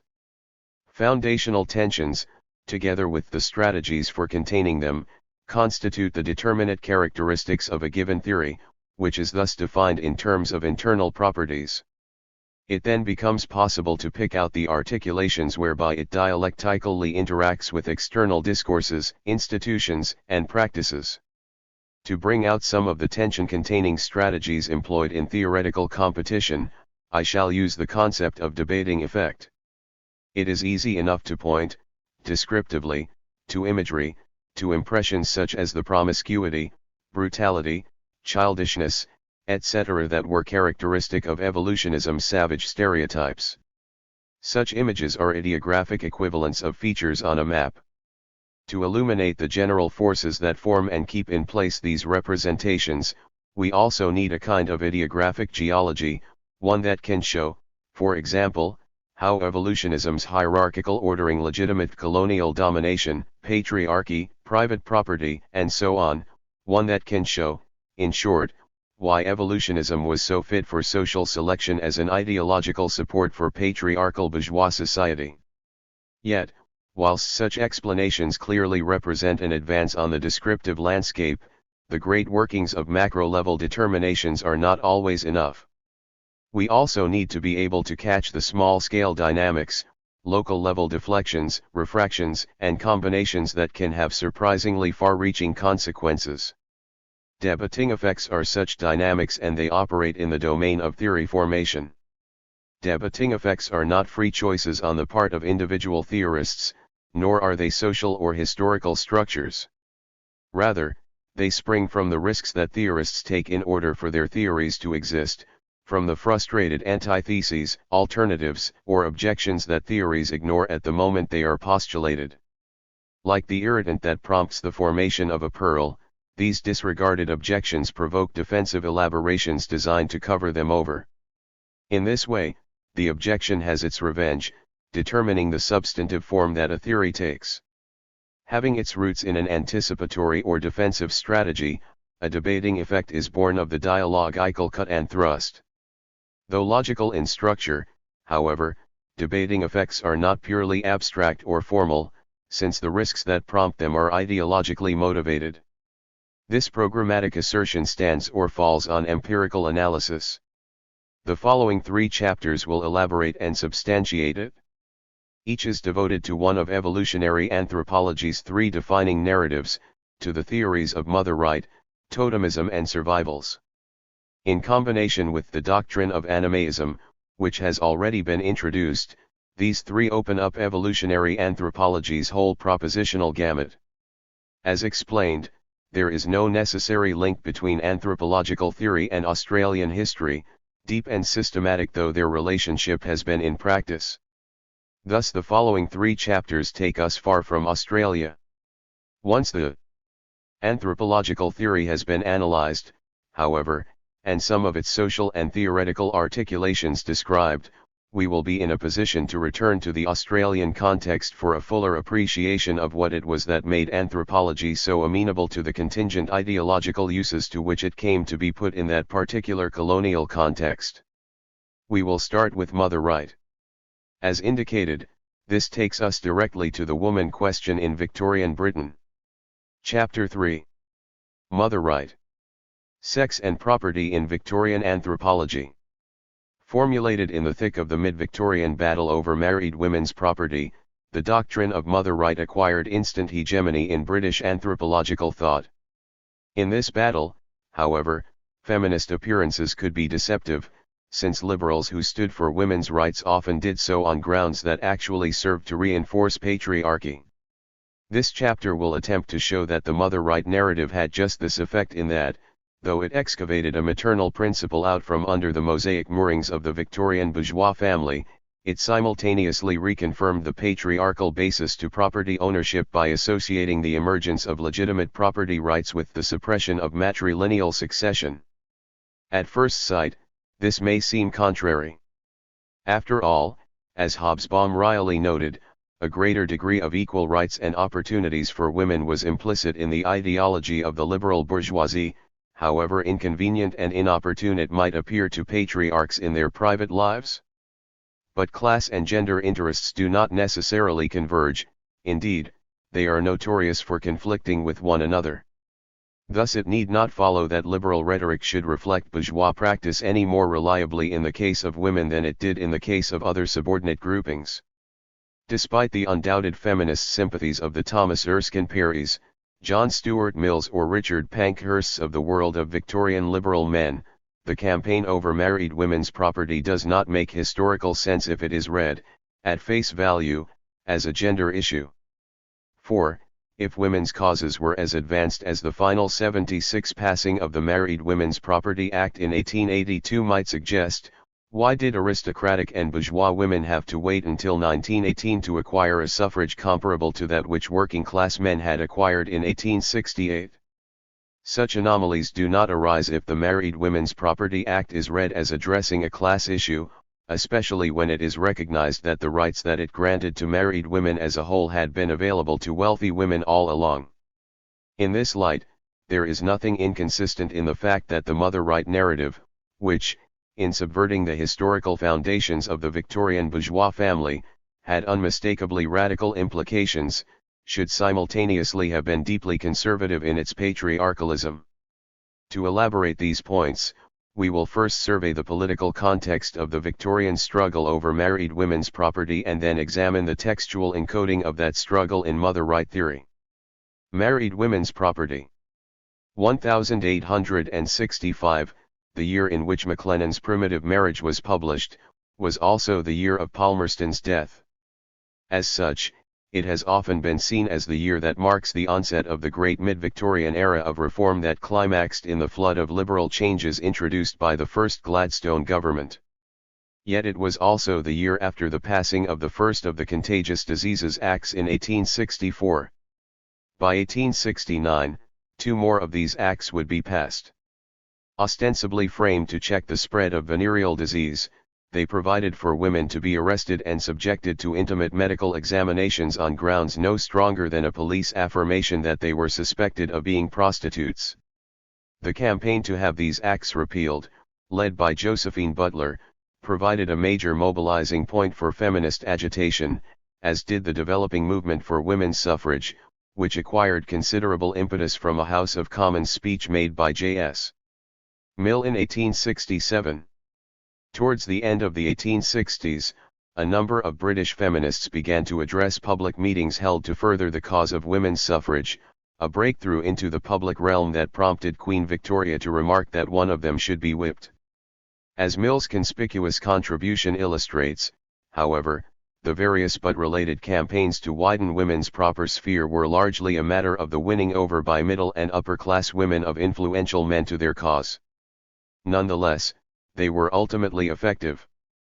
The campaign over married women's property 77 was centrally bound up with the other major feminist issues of the day.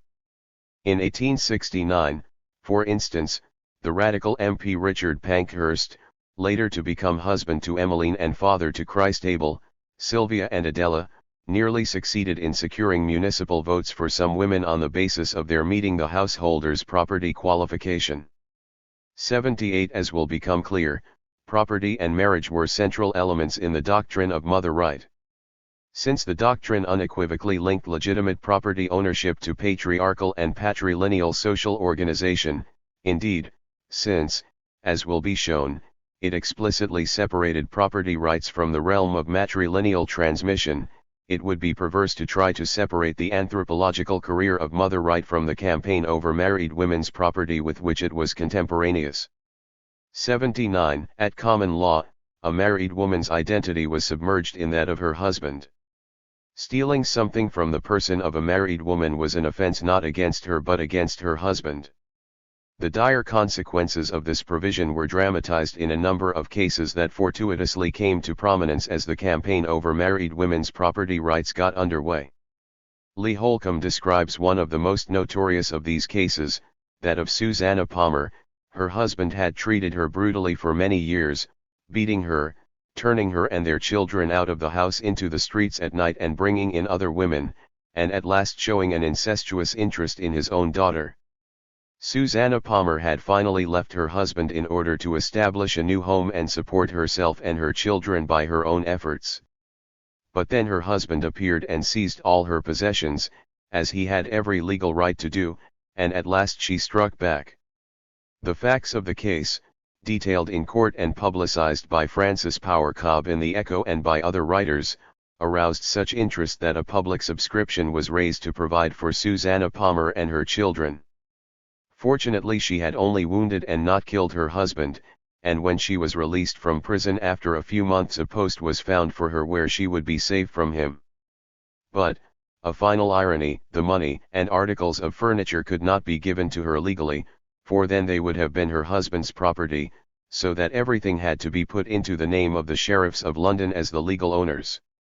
Despite appearances, however, the question at issue was not simply one of gender, since women of means routinely avoided the provisions of the common law by establishing trusts which, though available at equity, involved considerable expense. In championing reform in the House of Commons, Robert Lowe asserted that the common law stood condemned by every such equitable trust. No member of Parliament would allow his own daughter to marry without a settlement, and Parliament should stand in loco parentis for all women, granting them that protection of their property now available only to women of the wealthier classes. 80 Thus the campaign over married women's property rights was intended to extend to all married women the rights that unmarried ones enjoyed at common law and, for all practical purposes, wealthier married ones enjoyed at equity. Though the principal agitators were women, 81 as noted, Parliament being barred to them, they could only succeed in so far as they were able to persuade influential men to promote legislative reform. Thus the prominent Liberal Sir Thomas Erskine Perry had been persuaded by a petition organized by Bessie Parks and Susan Rye to introduce a married women's property bill into Parliament as early as 1857, but this bill had been frustrated by the simultaneous passage of the Divorce Act, which provided for much less significant adjustments to women's property rights. A decade later, another petition, this time organized by the Married Women's Property Committee, was presented to Lord Brougham's Social Science Association, as a result of which George Lefevre introduced a new Married Women's Property Bill, which closely resembled Perry's ill-fated 1857 version, into the House of Commons in 1868. After heated and recurrent debate over the succeeding year and a half, the Commons finally passed the bill in 1870, only to see its central provisions deleted or distorted by the Lords. In 1874, a Tory government was returned, so progress slowed down considerably, though the issue continued to surface periodically. After Gladstone's new Liberal government had been returned in 1880, things took an anticlimactic turn. Lord Chancellor Selborne, previously a bulwark to progress, was persuaded to support reform, whereupon the Married Women's Property Act of 1882 was passed with little serious opposition. More with a whimper than with a bang, it was all over. Viewed in terms of gender alone, the decline in opposition to the Married Women's Property Bill makes little sense. As observed, it was not accompanied by any commensurate development so far as suffrage was concerned, whilst even the Contagious Diseases Acts, which were to remain in place a further 4 years, were a measure that had affected poor women rather than women as a whole. As a class-based extension to poorer women of rights already enjoyed by wealthy ones, however, the act was a rational measure in keeping with the spirit of the juridical and other major reforms of the Liberal Party. In this context, the act was quite consistent. Indeed, in the very year that it was passed, another legislative innovation, the Settled Land Act of 1882, provided that settled estates could be sold or let, a provision that crucially enabled the landed aristocracy to cash in hereditary holdings in order to invest in the industrial economy. The Married Women's Property Act was not, therefore, an exception to the patriarchal rule so much as a measure that was part and parcel of an economically motivated liberal drive to deregulate the property market. 82 Hence Ensor cited these two acts as commonly illustrating and promoting the passing of the English governing class from a landowning to a commercial basis. 83 On this basis, it makes sense that proponents of married women's property reform should generally have framed their arguments in economic terms whilst, from the outset, opponents had characterized the issue as one of gender.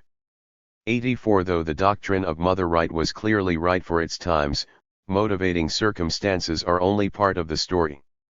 4. In addition to encoding the sexual politics of the day, the theory generated its own internal necessities, and these had their own specific effects. In turning now to the textual production of the theory, therefore, we are not simply pursuing external determinations, as if the text were a kind of political incubator.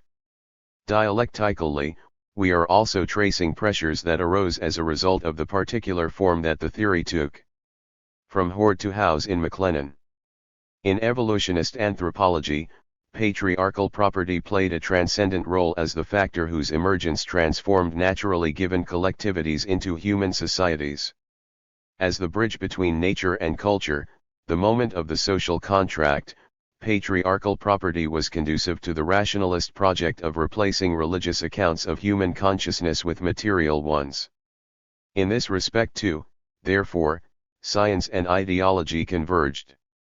As observed in Chapter 1, an intellectualist account of the origin of abstract concepts acquired influence in evolutionary anthropology through its formulation in Tyler's theory of animaism. A rival school, represented by McLennan, Robertson Smith, and others, attempted to derive the capacity for such concepts from material social processes. Mother right provided the key to this attempt. As will be seen, the mother right narrative explains society's transcendence of natural determination as resulting from a fusion of two naturally given determinants of collectivity, blood, and land.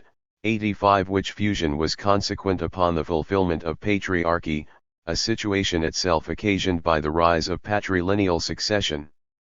The transcendent status of patriarchal property was a premise that united matriarchalists who were otherwise conspicuously opposed. Thus it was a point on which, for all their other differences, Bachofen, McLennan, and Morgan could agree. We will start with McLennan. The idea of incest is central to McLennan's theory, his account of its emergence being marked by a rigorous refusal of psychological or metaphysical explanations. 86 He attributed its emergence to the combined effect of two social practices, exogamy and marriage by capture, which had both developed out of mundane material conditions.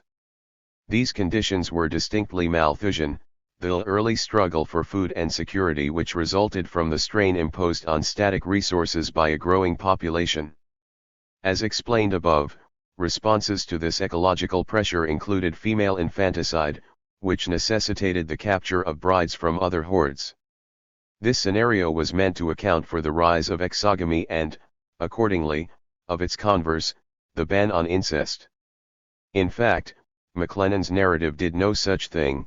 Rather than explaining the origin of the idea of incest, it merely provided a motive for men to require more women than they already had. Nonetheless, the arresting scenario of erotic violence effectively disguised a weak appeal to habit. 87 At the frontier between nature and culture. The cruel custom which, leaving the primitive human hordes with very few young women of their own, forced them to prey upon one another for wives. Usage, induced by necessity, would in time establish a prejudice among the tribes observing it, a prejudice strong as a principle of religion, as every prejudice relating to marriage is apt to be, against marrying women of their own stock. The scarcity of women within the group led to a practice of stealing the women of other groups, and in time it came to be considered improper, because it was unusual, for a man to marry a woman of his own group. Thus McLennan's theory ultimately hinged on the claim that an aversion to doing something unusual could develop to the point of withstanding sexual inclinations. Since inertia was a negative quantity that did not require explanation, however, it also enabled the exclusion of psychological explanations for humanity's progression from nature into culture.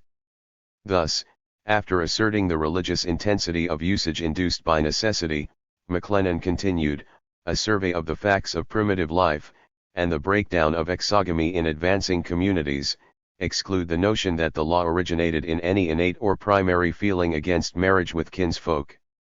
Since exogamy and the notion of kinship entailed each other, McLennan's task not only involved accounting for their emergence. He also had to demonstrate how it might be that they had not existed previously. So far as paternity was concerned, as has already been explained, primal promiscuity provided sufficient ground for the appropriate nescience. An absence of maternal kinship was, however, another matter. Nonetheless, such were the thoroughgoing lengths to which McLennan pursued his wild scenario of marriage by capture that nescience could even apply to maternity as well. He started with a locally bounded horde of men. This horde was homogeneous and it killed off the bulk of its female infants. The ensuing shortage of women led to their being shared and to dissension and fighting over them. Since an individual male could not hope to fend off all the rest, the fighting would have occurred between groups who shared their women in common rather than between individuals. These groups gave McLennan his first stage out of an undifferentiated promiscuity. They held their wives and children in common, as goods of the horde. The contrast between this early filiation to the horde, which consisted simply in coincidential ties, and the later development of kinship was complete, since even children initially belonged to the men of the horde rather than to their mothers. The generality of this horde tie reveals the bizarrely frantic vision of marriage by capture that McLennan had in mind, since the incessant to and fro of capture and loss was so bewildering that the filiation of children to the group was a consequence of mother's liability to be carried off at any time. Certainty of biological paternity, on so much as a horde basis, let alone that of individual fathers, was, obviously, equally impossible under conditions where mothers are stolen from their first lords, and liable to be restolen before the birth of children. Prior to the rise of kinship, therefore, male hordes were bound together by territorial co-residence, which was associated with a kindred affection that McLennan was prepared to admit as naturally given. This coincidential sentiment was categorically pre-social. Animals congregate. In kinship, McLennan isolated the beginnings of human sociability, and kinship originated in ideas about shared blood that could only arise from observation and reflection. How, therefore, did kinship begin? As we have seen, there was no doubt how it first came to be ordered. Promiscuity, producing uncertainty of fatherhood, led to the system of kinship through mothers only. But a matrilineal, or any other, form of consanguineal kinship presupposes the prior emergence of concepts of consanguinity. Thus McLennan was not here demonstrating how kinship originated, merely how it came to take on a particular form. Moreover, when we follow him through the stages of his plan of social development, we find that he never did produce a satisfactory explanation. The point of such an exercise is not, of course, to catch McLennan out. It is, rather, to trace the positive effects of the rhetorical devices that he constructed to cover over the gaps in his scheme. For these devices became debating effects, theoretical reaction formations whose elaboration was to give evolutionary anthropology its prepositional shape. McLennan's account of the origins of kinship involved a matrilineal interruption to the otherwise male-determined sequence of principles of human grouping. Before this interruption, as we have just seen, the local group was a pre-social one. After the interruption, however, the introduction of kinship, an object of thought, meant that the group had become able to represent itself to itself. It had become cultural. Thus the return to patriarchy was not simply a matter of returning to the local group, since it had been transformed, it had transcended nature, during the matrilineal interlude. Thus we need to examine this interlude more closely. The copartneries that initially emerged from undifferentiated hostilities, fending off other takers for their shared women, would not have been very stable groupings. Nonetheless, their ability to keep their women to themselves would have allowed the offspring of each particular woman to come to form a recognizable unity within the copartnery once the idea of maternal kinship had developed. When, however, the system of kinship through females only had been firmly established, every group stood resolved into a number of small brotherhoods, each composed of sons of the same mother. And within these, the feeling of close kinship would simplify the constitution of the polyandrous arrangement. The rise of shared parentage is, of course, the rise of siblingship. If brothers share a wife exclusively, there is certainty as to the fact that her offspring are of the brother's blood, even though the particular brother cannot be nominated. Thus the original maternal kinship that resulted from women being shared by an arrangement between males created brothers who could then share wives and, consequently, share fatherhood. With this type of polyandry, therefore, McLennan was in a position to move back into a male system, only one now transformed by the concept of consanguinity that the maternal era had introduced. At this stage, therefore, he would seem to have found his way out of the copartnery of unrelated males through the polyandry of their wives' sons to a fusion of male kinship and the coincidential kindred tie. 88 The last women to be captured would have been the first mothers.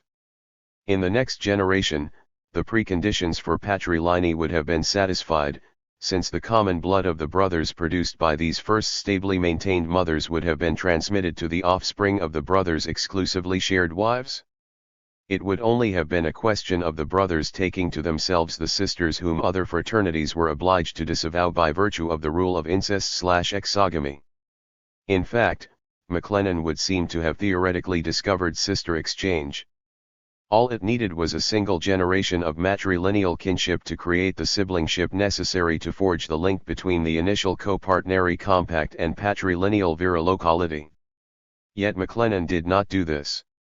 Instead, from the original group of unrelated sharing males, he embarked on an elaborate and seemingly redundant excursus through a complex series of polyandrous stages that involved implausible shifts in residence arrangements and seemingly unnecessary strictures regarding property. The first of these stages, his ruder or tower form of polyandry, which he associated with the Nares, thus contributing to a distinguished anthropological pedigree. 89, involved the band of brothers not exchanging their sisters with other bands, but arranging for their own sisters to be visited by others. We must regard as the rudest case those in which the wife lives not with her husband, but with her mothers or brothers. In these cases a woman's children are born in and belong to her mother's house. This shift to the mother's house is crucial. McLennan is suddenly speaking from the point of view of the female line, rather than from that of the erstwhile capturing males. This disguises the fact that, though the wives are the products of Adelphic polyandry and live with their brothers, their visitors remain unrelated to each other. What, then, did he gain from this shift? The key factor is the ambiguity of the word house. 7. Exploiting this ambiguity enabled McLennan to slip from the metonymic sense in which house conveys a social grouping to its other meaning as an object of property. His move began with an unlikely stage that followed the Nair one. In this subsequent stage, the wife would no longer live with her own family, but she would not live with her husband's either. Rather, she would live in a house of her own, and the visiting husbands would cohabit with her in it. The wife's offspring would still belong to her group, however, since, despite this further development into subsidiary property ownership on the part of her family, her sharing husbands continued not to be brothers, the want of a community of blood and interests among the husbands preventing the appropriation of the children to them. This improbable system would have been unstable in the extreme since, prior to the development of brotherhood among the husbands, they could have had no sisters either and would have died out. Yet McLennan required this stage since, by detaching the woman from her family, it prepared the way for the system that he could have had in the first generation after the initial copartnery, a species of marriage still less rude, in which the woman passed from her family, not into a house of her own, but into the family of her husbands in which her children would be born, and to which they would belong. And the development which enabled this profound move? This could only happen when the husbands were all of one blood, and had common rights of property, in short, when they were brothers. This sudden inclusion of a property criterion in the concept of brotherhood, which, as explained, had previously been defined in terms of locality and consanguinity alone, provides the key to MacLennan's apparently unnecessary excursion through his complex stages of polyandry. For, though he betrayed no explicit awareness of the concept of sister exchange, he was in fact alive to the implications that patrilocal matrilineal succession entailed for the exchange of other forms of property. When the wife finally moved in with the by then propertied brothers, there being now a community of blood and interests in the husbands, there was nothing to prevent the appropriation to them of her children, an appropriation which would disqualify the children for being heirs to the property of her mother and brothers.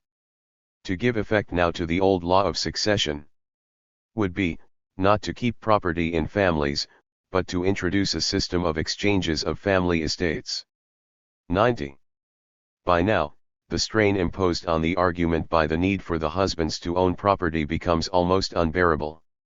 Even prior to the rise of kinship, it will be recalled, women and children were affiliated to the local horde on the same terms as its other property. 7. In describing these ties, however, MacLennan tellingly evaded the actual word. Nevertheless, his formula was palpably synonymous. 91. These groups would hold their women, like their other goods, in common. And the children, while attached to the mothers, would belong to the horde. MacLennan could not have dispensed with these horde ties without losing his theory of exogamy. This is because, for the wife-capturing groups to renounce their own women, and thereby invent incest, there had to be some way for the principle of own women 7 to apply. As we have seen, the original proprietorial tie was not a legitimate social one, but needed to be replaced by kinship before social organization could develop. Hence the maternal interlude. But this interlude was only held out as producing kinship. How did it also convert the horde's possession of its territory into property? The answer lies in the fact that the shared maternal blood of the first generation of brothers was not enough for them to establish a patriline. They were not brothers until they had property in common. But they had had property all along, the horde's land and other goods. 7. By analogy with which MacLennan depicted them as owning their wives and children. Thus the property 7 that made them brothers was different from the property 7 that they had owned all along. It was a property defined by the consanguinity of its owners. In sum, therefore, MacLennan 7's theory of kinship was not, after all, just a theory of ideas about blood. Nor, however, was it two theories, one of ideas about blood and another of ideas about property, whose development fortuitously coincided. Had it been two separate theories, the requirements of the argument distinguishing horde ties from property would not have had to disrupt the theory of kinship, requiring the redundant departure into polyandrous stages at the very point where MacLennan could have satisfactorily accounted for patrilineal organization and dispensed with nescience. Rather, regulated proprietorial rights over women systematically coincided with the social organization of other forms of property. MacLennan's was thus a unified patriarchal theory that co-constructed consanguinity and property. It does not, of course, require all this reconstruction to sustain the conclusion that MacLennan was an apologist for patriarchy. It would be easy enough simply to cite a few damning quotations. Quite apart from the ahistoricism of assuming referential stability on the part of the relevant terms, 92. However, such a technique cannot address the question of just how this patriarchal ideology was produced and mediated through MacLennan's texts. We can approach this question by returning to a major issue left outstanding from the previous discussion. We have still not isolated quite where MacLennan located the birth of the concept of kinship. It was not in the local horde, which required affiliation by the pre-social ties of possession, yet it had emerged by the time of the polyandrous brotherhood spawned by the ruder copartneres, since their brotherhood depended on it. Accordingly, kinship must have arisen during the stage in which compacts between unrelated sharing males superseded marriage by capture. This conclusion is strengthened by the fact that these compacts provided the first conditions under which motherhood could be stably reckoned, whilst they also continued to render fatherhood unascertainable by virtue of the lack of relationship between the husbands. These conditions enabled the concept of kinship to have mothers only for its original referent, which is what MacLennan required. Prior to the copartnery compact, both women and other goods were attached to the hoard by simple possession. As we have seen, however, in the succeeding stage, women were bound to their families by ties of kinship, whilst their husbands remained unrelated by virtue of their lack of property. MacLennan's subterfuge is clear. The reason why he swapped from the husband's to the wife's perspective to characterize near polyandry, in which a wife is visited by unrelated husbands, is because he thereby avoided explaining how these husbands were ever going to get a house of their own. If we stay with the husband's perspective, nothing has changed, they still belong to the rudest of copartneries. Yet their wife suddenly appears in the midst of a functioning matriline, which they service without having any sisters to offer in exchange. Where did the wife's brothers get their wives from? We must therefore turn back to the critical transition from the unrelated copartnery to their related sons. As MacLennan argued, these sons could become brothers by virtue of their shared maternal blood. But, as we have found him also arguing, shared blood alone does not make brothers. They also need collective property interests. They could not acquire these from their mother who was no more than property herself. So could they acquire property from their fathers? Obviously they could, as their fathers, though unrelated by blood, shared their hoard territory, which they possessed on the same terms as they possessed their wives. It therefore follows that, of MacLennan's twin criteria for kinship, property and blood, the fathers possessed the former and the mothers the latter. In other words, the fathers were not in fact unrelated after all, rather, they had half the qualification for kinship whilst the mothers alone could not pass on siblingship either, since they too had only half of its constituent elements to transmit. This in turn means that the whole argument from nescience, whereby maternal kinship was the first possible, was a ruse, since the fathers, related by their shared property, had just as much claim as the mothers to a unitary identity, which they could transmit to their sons in the form of their common land. Why, then, did MacLennan not argue this? As we have seen, he could have avoided the whole vulnerable scheme of polyandrous stages by simply having the sons of the last captured wives take their own wives to live with them on their father's land. In this way, he would have been home and dry in the propertied patriline that was his propositional target. Had he done this, however, his concept of property would have been a pre-social one, anterior to the rise of kinship and operating in parallel, rather than unison, with kinship. Thus the whole saga of matrilineal nescience was a detour designed to separate kinship from residence by representing them as successive, rather than as coexistent, aspects of social development. This separation meant that his scheme provided for a tripartite series of cardinal stages. The first was the pre-social local hoard, defined by common possession. The second was matrilineal kinship, defined exclusively in terms of consanguinity, whilst the third reintroduced residence, only now inseparably integrated with the kinship of the second stage, thus consolidating kinship and residence under a common social aegis. 93. To find the moment at which MacLennan smuggled in property, therefore, we should follow through his permutations of kinship and residence. In the ruder, near form of polyandry, the wife bore the offspring of the unrelated copartnery in her brother's house, to which the offspring subsequently belonged. In the higher, Tibetan form of polyandry, on the other hand, wives moved in with the sharing brothers, and their offspring were of the brother's blood.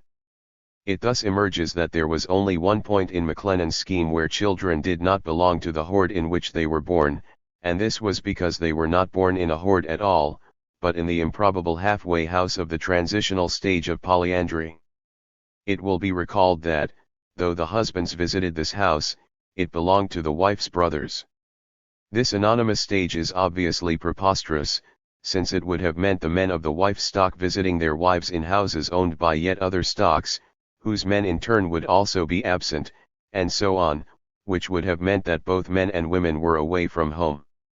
What the nameless stage did, though, was effect a switch between two meanings of the word house, from the stock, or social group, of near polyandry to real estate.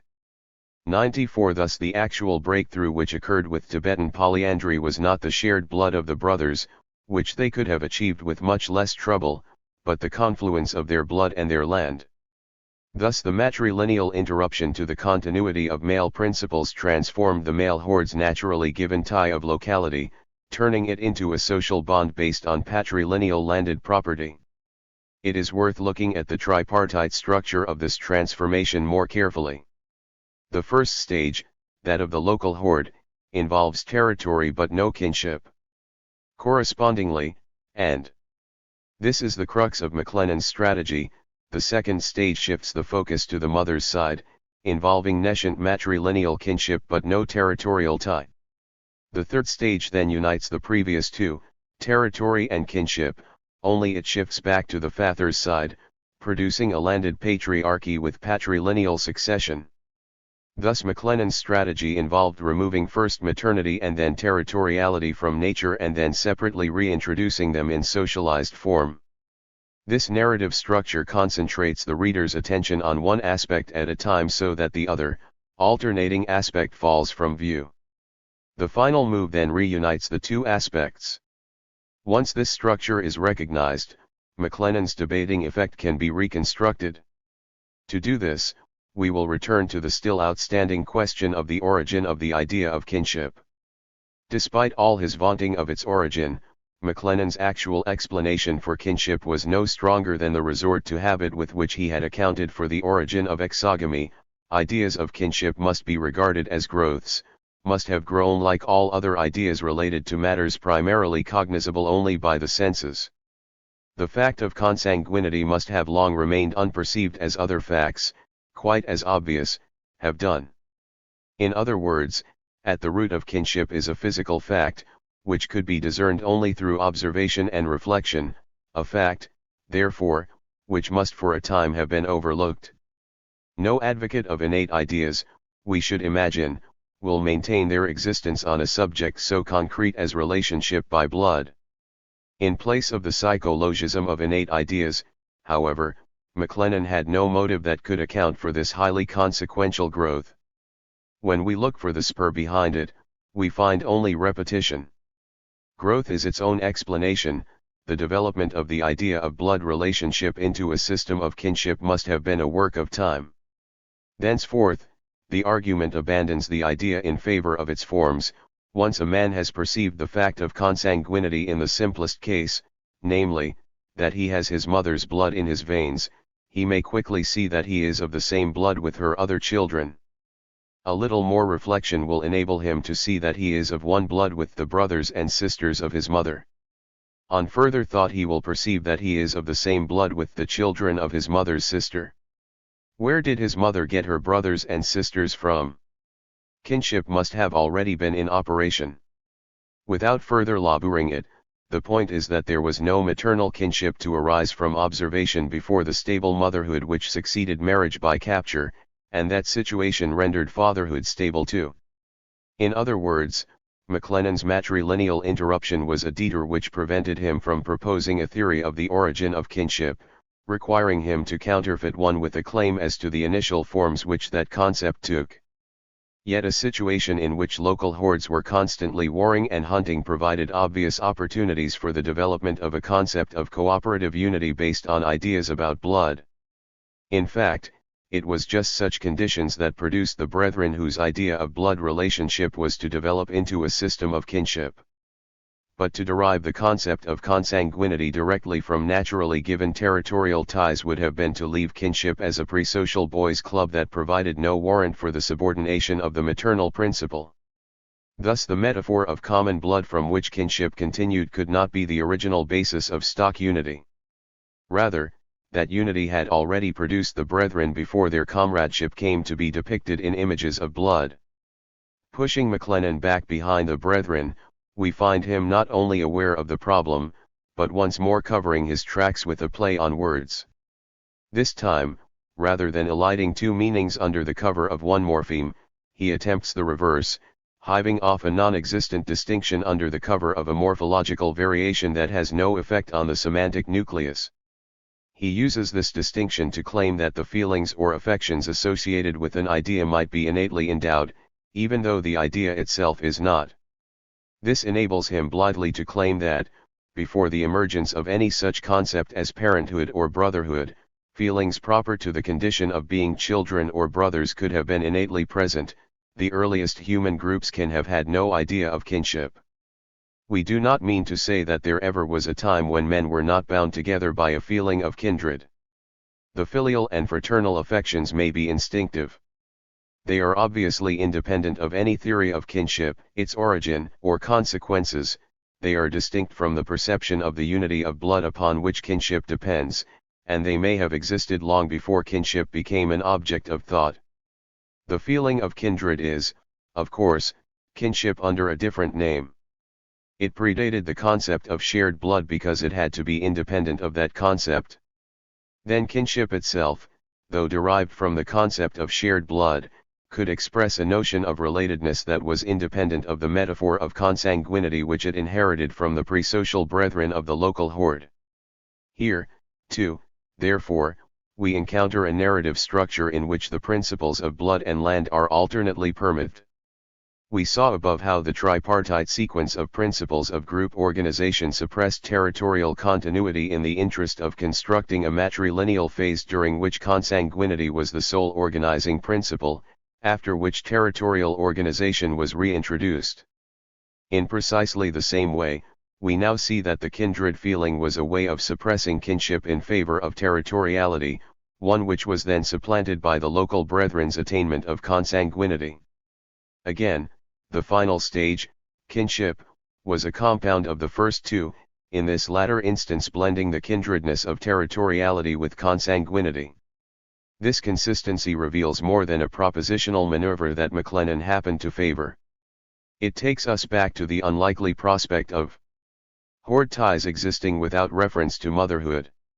If the same tripartite narrative structure were to apply thereto, then, at a stage earlier than the motherhood that was the first form of kinship, there should have been a prior form of motherhood, only the continuity between the two motherhoods would have been interrupted by some other factor.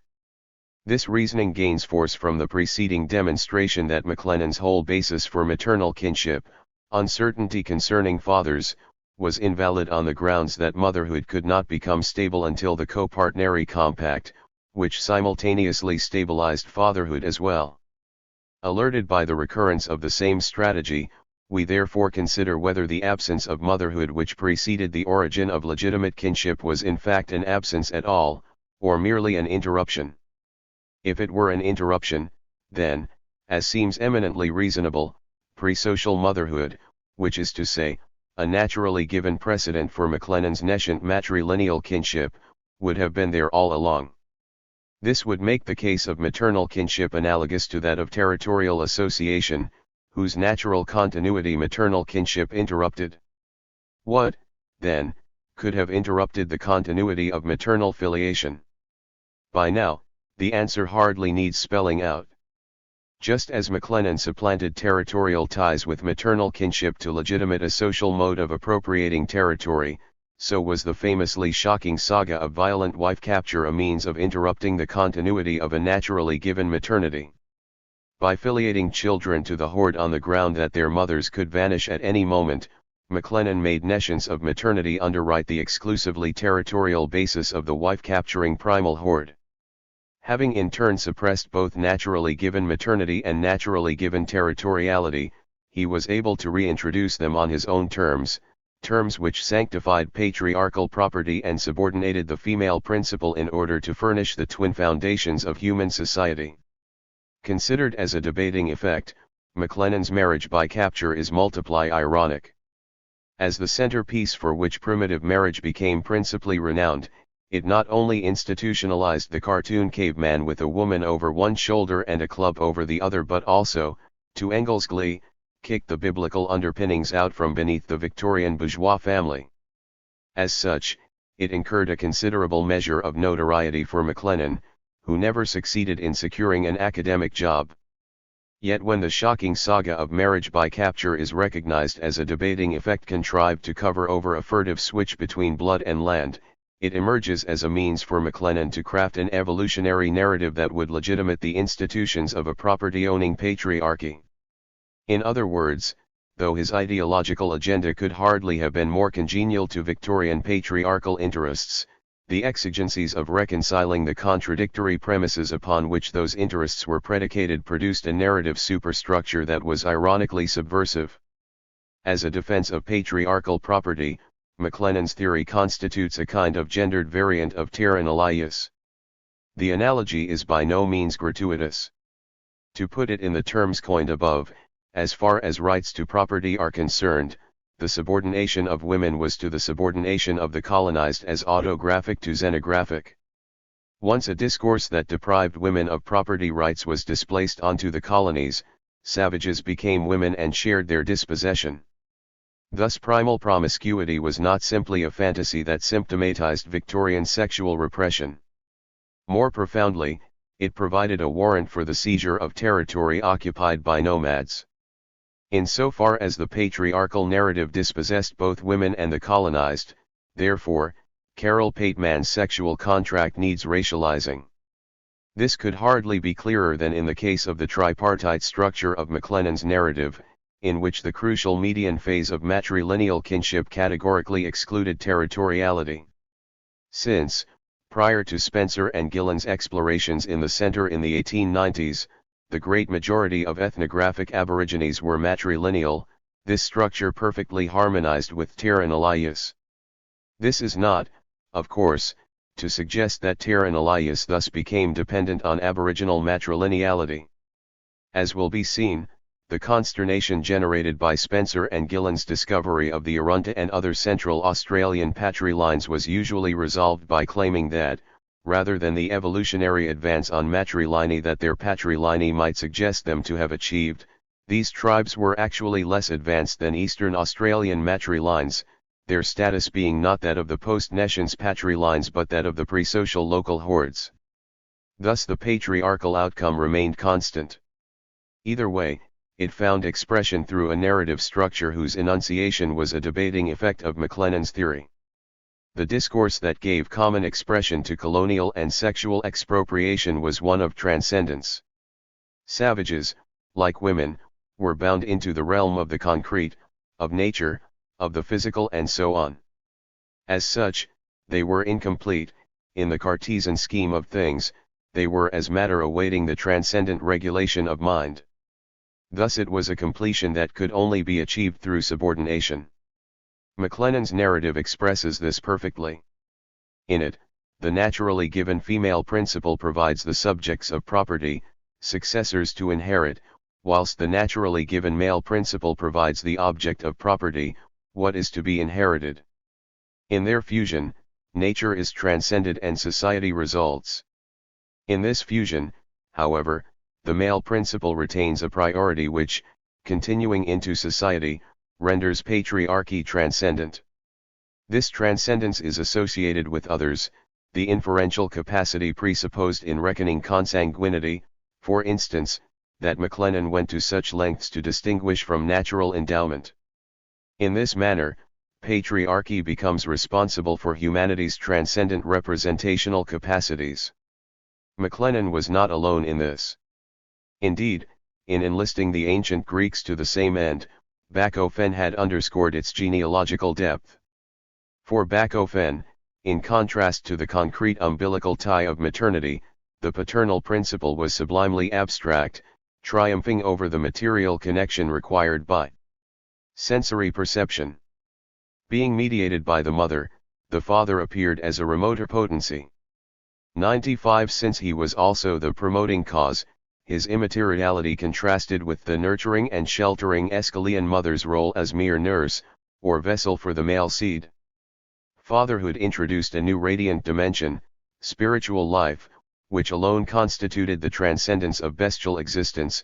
Maternity pertains to the physical side of man, the only thing he shares with the animals.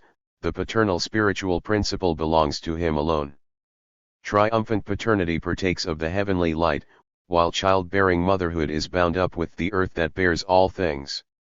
The rise of fathers being thus a dawning, as long as religion recognizes the seat of the generative principle in tellurian matter, the law of matter prevails, man is equated with unlamented lower creation and mother right governs the reproduction of man and beast. But once the creative principle is dissociated from earthly matter and joined with the sun, a higher state sets in. Mother right is left to the animals and the human family goes over to father right. At the same time mortality is restricted to matter, which returns to the womb whence it came, while the spirit, purified by fire from the slag of matter, rises up to the luminous heights of immortality and immateriality. Father right for Bachofen was therefore the era of Apollo and the sun, of abstraction, transcendence, and individualism, over against the material regularity of the maternal earth goddess Ceres or Demeter.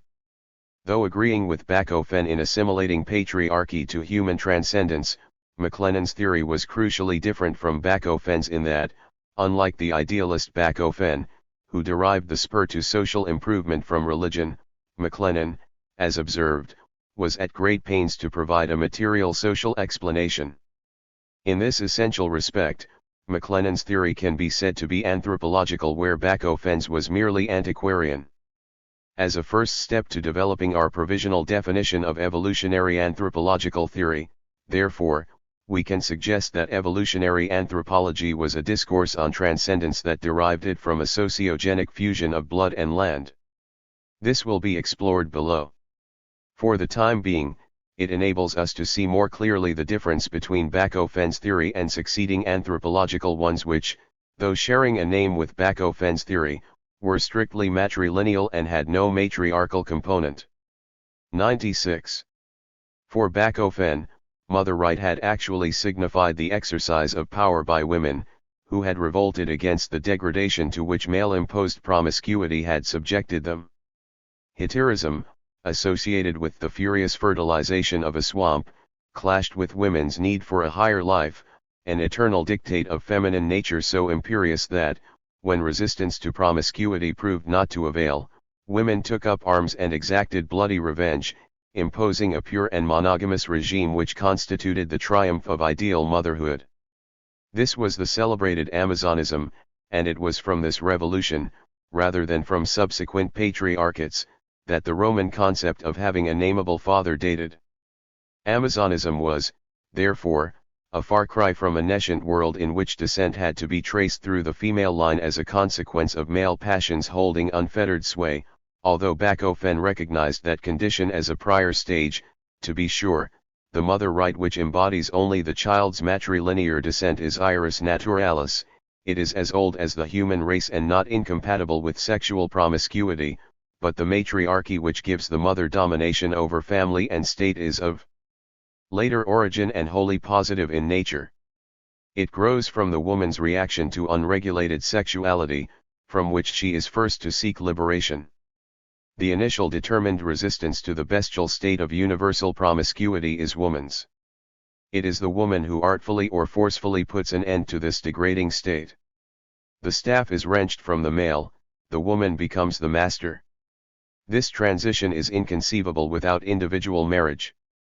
It follows that aboriginal matrilines could hardly have recalled Bachofen's Amazonism. 97. Though sharing Bachofen's belief in an era of matrilineal descent preceding patrilineal patriarchy, the received anthropological scheme was simply Bachofen's ius naturalis, which gave way directly to father right, dispensing with the virtuous Amazonian interlude. This interlude was not simply incompatible because it elevated the female principle. Rather, Bachofen's Amazonism was incompatible because it staggered rather than synchronized the respective origins of property and patriarchy. Amazonism was associated with agricultural settlement, the basis for the emergence of property. In Bachofen's scheme, therefore, settlement could occur, and virtue accordingly flourish, before patriarchy was inaugurated. Correspondingly, the rise of patriarchal Apollonian abstract being could not have coincided with that of property, since property was already there, which meant that it had to have pre-existed in the concretely female realm of nature. By dividing the pre-social realm into debased and virtuous stages, Bachofen precluded a unified shift from matrilineal chaos to propertied patriarchal regularity. Eliminate Amazonism from Bachofen's scheme and you are left with mother right orthodoxy, a unified great transition from brutality to culture in which matrilineal chaos gave way to patriarchal property, presupposing settlement. 98 Since Bachofen derived transcendence from an ideal source, his uncoordinated transition was not a problem. In eliminating Amazonism, therefore, the secular materialist mother right of anthropological orthodoxy eliminated the virtuous dictates of religion, leaving only mundane factors to account for the transition from the swamps of promiscuous Hitirism to the abstract Apollonian sunlight of patriarchal property. In so doing, evolutionary anthropological theory achieved the ideological breakthrough of linking the legitimation of patriarchy to the scientific rationalist project of accounting for the higher faculties. It inserted patriarchy into the categorical imperative. In this regard, it is quite consistent that MacLennan and his direct successor Robertson Smith should have been Scottish. In the best Humean tradition, they strove for mundane materialist explanations. Moreover, in making explicit the colonial/patriarchal foundations of that epistemology, they were unlikely to risk rousing another Kant from his dogmatic slumber. In this context, the whole anthropological problematic of deriving consciousness from mundane social conditions is bound up in the mutually sustaining discourses of patriarchy and colonialism. So far as this problematic is concerned, the matriarchalist whose influence compared with that of MacLennan was not the antiquarian Bachofen but the robustly anthropological father of kinship studies, Lewis Henry Morgan. Though devised in upstate New York, Morgan's theory was integral to British anthropology, whose development it profoundly influenced. Morgan, from communal family to private property as is well known, Morgan subscribed to an explicit teleology. The means whereby this cosmic plan unfolded was, however, the mundane evolution of the arts of subsistence, a materialist dynamic that was to endear Morgan to Marx and Engels. Morgan had encountered certain Iroquois, whose kinship terms ordered them into lateral groupings rather than into the lineal descent groups that he took to be naturally given by consanguinity. Rather than calling one man father and an indeterminate number of men uncle, an Iroquois called a number of men father. Such a system was novel to Morgan and, at the time, he took it to be unique, using it to reconstruct a halcyon democratic idyll reminiscent of the noble savagery whose career had waned in Europe. He subsequently came to realize, however, that his Iroquois, like Bachofen's Lycians, were not alone. As evidence came in that Iroquois-style collateral relationship terminology was to be found all over North America, he began to think of the system as characterizing a whole cultural area, thinking that took on the proportions of a global theory of social origins when the same system surfaced in South India. 100 Though Morgan's was a unified scheme of progress, in which physiological, technological, demographic, moral, and other dimensions of social development were correlated, the whole theory stemmed from his interpretation of these collateral relationship nomenclatures, which became his classificatory kinship systems. As the name implied, a classificatory system was one in which people were allocated identities according to their membership of classes of kin. The advanced alternative to this system was the civilized system, which Morgan termed descriptive. The descriptive system was a means of labeling the members of one's own family. It originated extremely early in human evolution, being one of the earliest acts of human speech. With time and transmission, the terminology became independent of its actual human referents, developing into an indurated system capable of resisting radical innovations. The term descriptive implies a direct correlation with reality, which is as Morgan intended, since what the system described was the true course of bloodlines as they converged on the monogamous couple and uniquely specified individuals. In practice, therefore, classificatory systems were those that did not mark out a set of relationships that were indicative of monogamous pairing. The difference between the two systems was coterminal with that between the civilized and uncivilized nations, which, as Engels so appreciated, arose as a result of the development of a knowledge of property, of its uses, and of its transmission by inheritance. Though the descriptive system was more advanced than classificatory ones, its inauguration as one of the earliest speech acts resulted from the fact that the distinction between the two systems depended on how many relationships one had rather than on whether or not one chose to label them. Thus the excess of uncles testified to the familiar combination of primal promiscuity and nescience. A consequence was a system of collective, as opposed to individual, identities. In opposition to the individualism of the descriptive system, the classificatory system set up undifferentiated generational categories that were relatively independent of consanguinity, wildly exceeding it or arbitrarily cutting it off. With the rise of descriptive nomenclature, these categories gave way to specific individual ties, the gradus yields to the nexus. Like McLennan, only for different reasons, Morgan found himself embroiled in trying to explain how mothers as well as fathers might come to be unknown. Morgan's problem was the empirical symmetry of classificatory systems, which provided not just for a whole class of fathers but for a whole class of aunts/mothers as well. This problem variously reduced him to suggesting that sisters' 7 common tribal status could lead to their also being standardized for kinship purposes. Alternatively, since shared paternity made half-siblings brothers and sisters to each other, they could extend the logic to share mothers as well, or again, and even less convincingly, he simply asserted that the lack of distinction between lineal and collateral consanguinea would apply to maternity on the same grounds as it held for paternity. This being in spite of his acknowledgement 1 page earlier that among the wives of these brothers they can distinguish their own mother, an acknowledgement necessitated by the requirements of an era of matrilineal nescience. Though matrilineal organization and the concomitant uncertainty of paternity were assuredly uncivilized, there was a series of even lower stages. Indeed, Morgan held kinship systems to be indices for the whole of human evolution.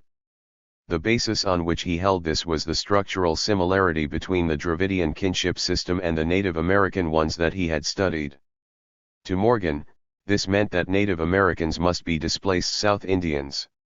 Accordingly, though he recognized the difficulties entailed in the claim that their kinship system had been transmitted to America by physical migration, he nevertheless tolerated these problems in the interests of championing the historical longevity of kinship systems. This longevity resulted from the fact that a kinship system actually ran in the blood, which gave it an instrument and a means for its transmission through periods of indefinite duration. 7.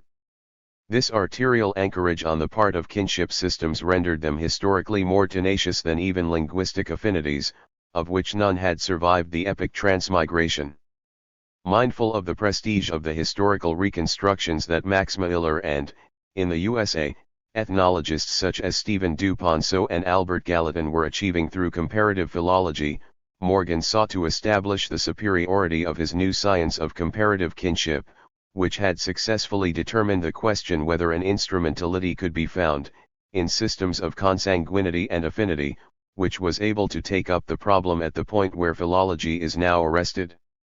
7-101 Even granting its octopodian ramifications, the entailments of Morgan's theory were so extensive that it could enable astonishing connections. For instance, in summing up the preceding argument, he concluded that Columbus had actually been justified in calling Native Americans Indians. Morgan's basis for asserting the historical durability of kinship systems was his famous lag time between family organization and kinship nomenclature. He claimed that an indurated system of kinship becomes so firmly entrenched that, even though a society may accede to the will of the supreme intelligence and institute progressive moral reforms to its family organization, the nomenclature lags behind, testifying to the unregenerate usage of the previous epoch. On this logic, therefore, the most primitive extant family organization would retain the terminological skeleton of its extinct predecessor. From an undifferentiated primal state of promiscuous intercourse, Morgan's schedule of development proceeded through the so-called consanguine family, which consisted in a sexual free-for-all between brothers and sisters 102 to group marriage, which consisted in either a group of sisters sharing a set of husbands or a group of brothers sharing a set of wives. In each case the group of men were conjointly married to the group of women. Morgan saw the Turanian or Ganaanian kinship system of South India and North America as signifying group marriage. From the Turanian/Ganaanian system upwards, he had a continuous succession of systems culminating in Aryan monogamy. Thus all he needed to complete the whole series from promiscuous intercourse to monogamy was evidence of the consanguine family. On the basis of the lag time, this evidence would survive in the kinship system of a society actually practicing group marriage. Though Morgan claimed that the system that he interchangeably termed Hawaiian or Malayan bore witness to the consanguine family, contemporary Hawaiians did not actually practice group marriage. On the basis of the lag time, therefore, what he really needed was a society in which group marriage actually took place. This would have a Malayan kinship system that would betray an earlier consanguine family. This lag can, therefore, be seen to have been motivated by Morgan's moral imperative. All things being equal, his moral reformations would have caused previous family organizations to vanish without trace, leaving no possibility of reconstructing them. Thus the anachronistic nature of kinship systems was necessitated by the requirement to inquire behind the moral reformations. The converse, that the kinship system entailed the moral evolution, also applies. This is because the relationship between kinship systems was unidirectional. The Hawaiian/Malayan system could not have succeeded the Turanian/Ganaanian one, although that system could have been engrafted onto the Malayan, and it is not probable that the Turanian family could ever revert into the Malayan. Again, the necessities ramified. Morgan needed this argument to eliminate Polynesia as a rival to South India's claim to be the source of the Native Americans. It will follow, as a further consequence, that America was not peopled from the Polynesian islands, the system of relationship having been completely developed in Asia after the Malayan migration. To get beneath the recursive complex of elements in Morgan's scheme to the primary principle binding them together, it is necessary, as in McLennan's case, to focus on the significance for his concept of consanguinity of the relationship between matrilineal kinship and property ownership. For, like McLennan, Morgan excluded territorial criteria from his notion of society until a point at which the evolution of a patriarchal system of kinship and marriage could enable property rights to be legitimate by means of an ideological fusion of blood and land. Beneath the proliferation of types of kinship system, with their differently named but overlapping family counterparts, Morgan actually had only two basic stages of social organization: the organization of society upon the basis of sex, then upon the basis of kin, and finally upon the basis of territory. The fundamental division was that separating the final couple of this threesome, the political frontier between kinship and the state, which further coincided with the passage from the ancient to the modern era, the experience of mankind, has developed but two plans of government. The first and most ancient was a social organization, founded upon gentes, phratries, and tribes. The second and latest in time was a political organization, founded upon territory and upon property. Under the first, a Gentile society was created, in which the government dealt with persons through their relations to a gens and a tribe. These relations were purely personal. Under the second, a political society was instituted, in which the government dealt with persons through their relations to territory, e.g., the township, the country, and the state. These relations were purely territorial. The two plans were fundamentally different. One belongs to ancient society, and the other to modern. This great watershed variously involved technological developments leading to an increased level of movable property, which gave men a motive for wanting to ensure the legitimacy of their own heirs. Consequently, they needed to guarantee that their wives' children could not be of any other man's blood, which meant the institution of monogamy, which in turn enabled people to specify their relationships to each other accurately. As in the case of McLennan, from the propertied patri-local patri-line on, the modern state developed unproblematically. To proceed in a manner consistent with the treatment of McLennan, therefore, we have to ask what was happening to territory during the initial, person-based epoch extending from the origin of humanity to the Aryans' adoption of descriptive kinship. Property must have existed before the transition to father right, or it could not have provided a reason for men to find mother right irksome. Indeed, property for Morgan was one of the few germs of thought whose development was directed by a natural logic that formed an essential attribute of the brain itself. Though primally endowed, however, the property germ's effects lay dormant over the ages, since it was a motive lacking an object. Yet people obviously occupied territory. This can only mean that, as in the case of McLennan, the land ownership which formed the basis of civilization was of an order different to earlier forms of territorial possession. Lands, as yet hardly a subject of property, were owned by the tribes in common.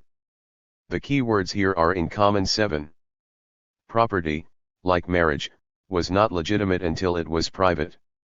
How, therefore, did the emergence of exclusive rights over women convert men's possession of their land into the institution of private property? As in the case of McLennan's hoard goods, all possessions, not just the offspring whose legitimacy fathers wanted to ensure, passed from the female to the male line.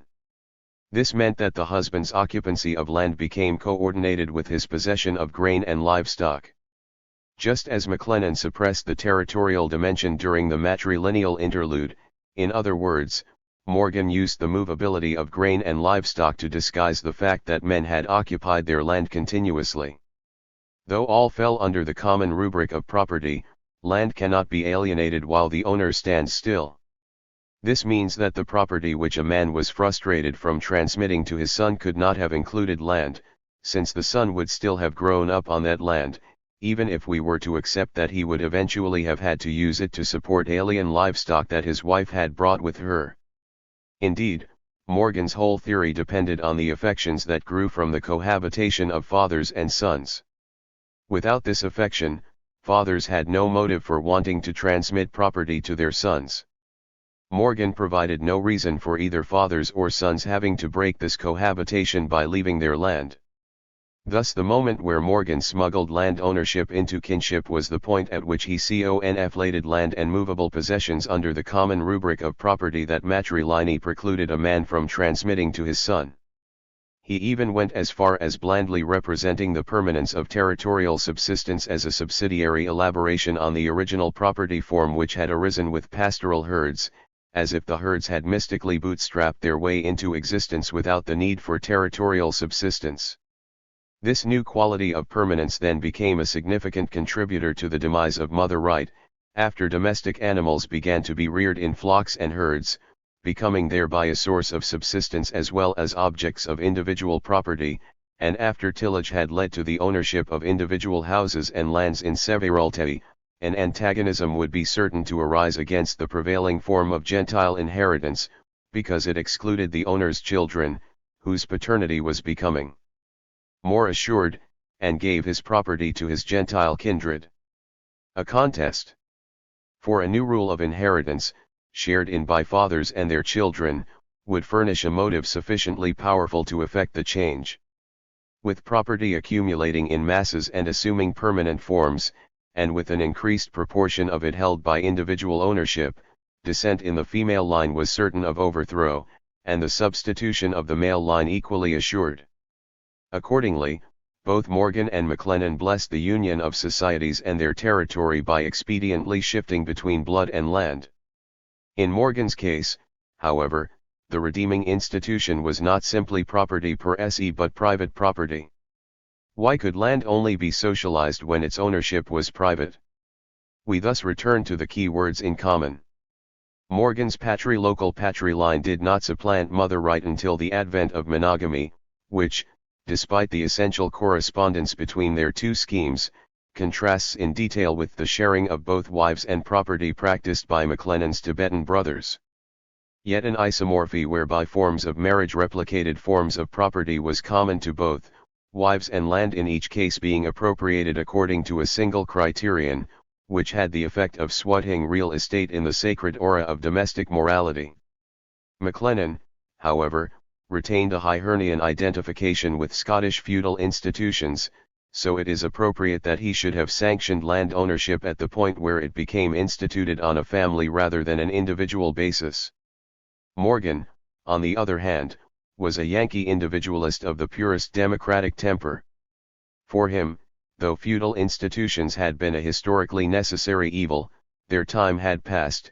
Property and office were the foundations upon which aristocracy planted itself.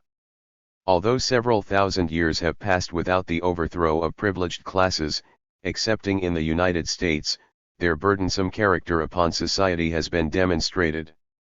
To this difference between Morgan and McLennan should be added a further one concerning their respective critical referents. For, as noted above, McLennan's theory had autographic implications for the sexual politics of his own metropolitan society. By contrast, Morgan's Ganoanian tribes, whose marriage system did not constitute a qualification to own land, had been incorporated and internally colonized within his own settler society. Thus it is hardly surprising that Morgan should have represented property as inhering in individuals rather than in collectivities. In this regard, it is significant that Morgan's theory should have directly and formatively intervened into Australian Aboriginal anthropology. As mentioned, though the essential threshold in Morgan's theory of development was that separating social from territorial organization, he tacked onto the beginning a third term, sexual organization, which, being a form of social organization, would seem to have been superfluous. By sexual organization, he meant a division of society into exogamous classes.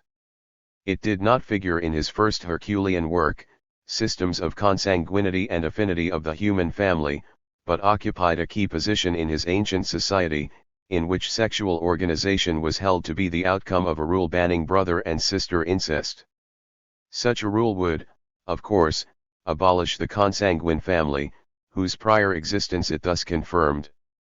By ancient society, Aborigines were presented as contemporary instances of a society based on sexual organization, with Howitt's Australian co-writer Lorimer Feason being cited as Morgan's principal authority.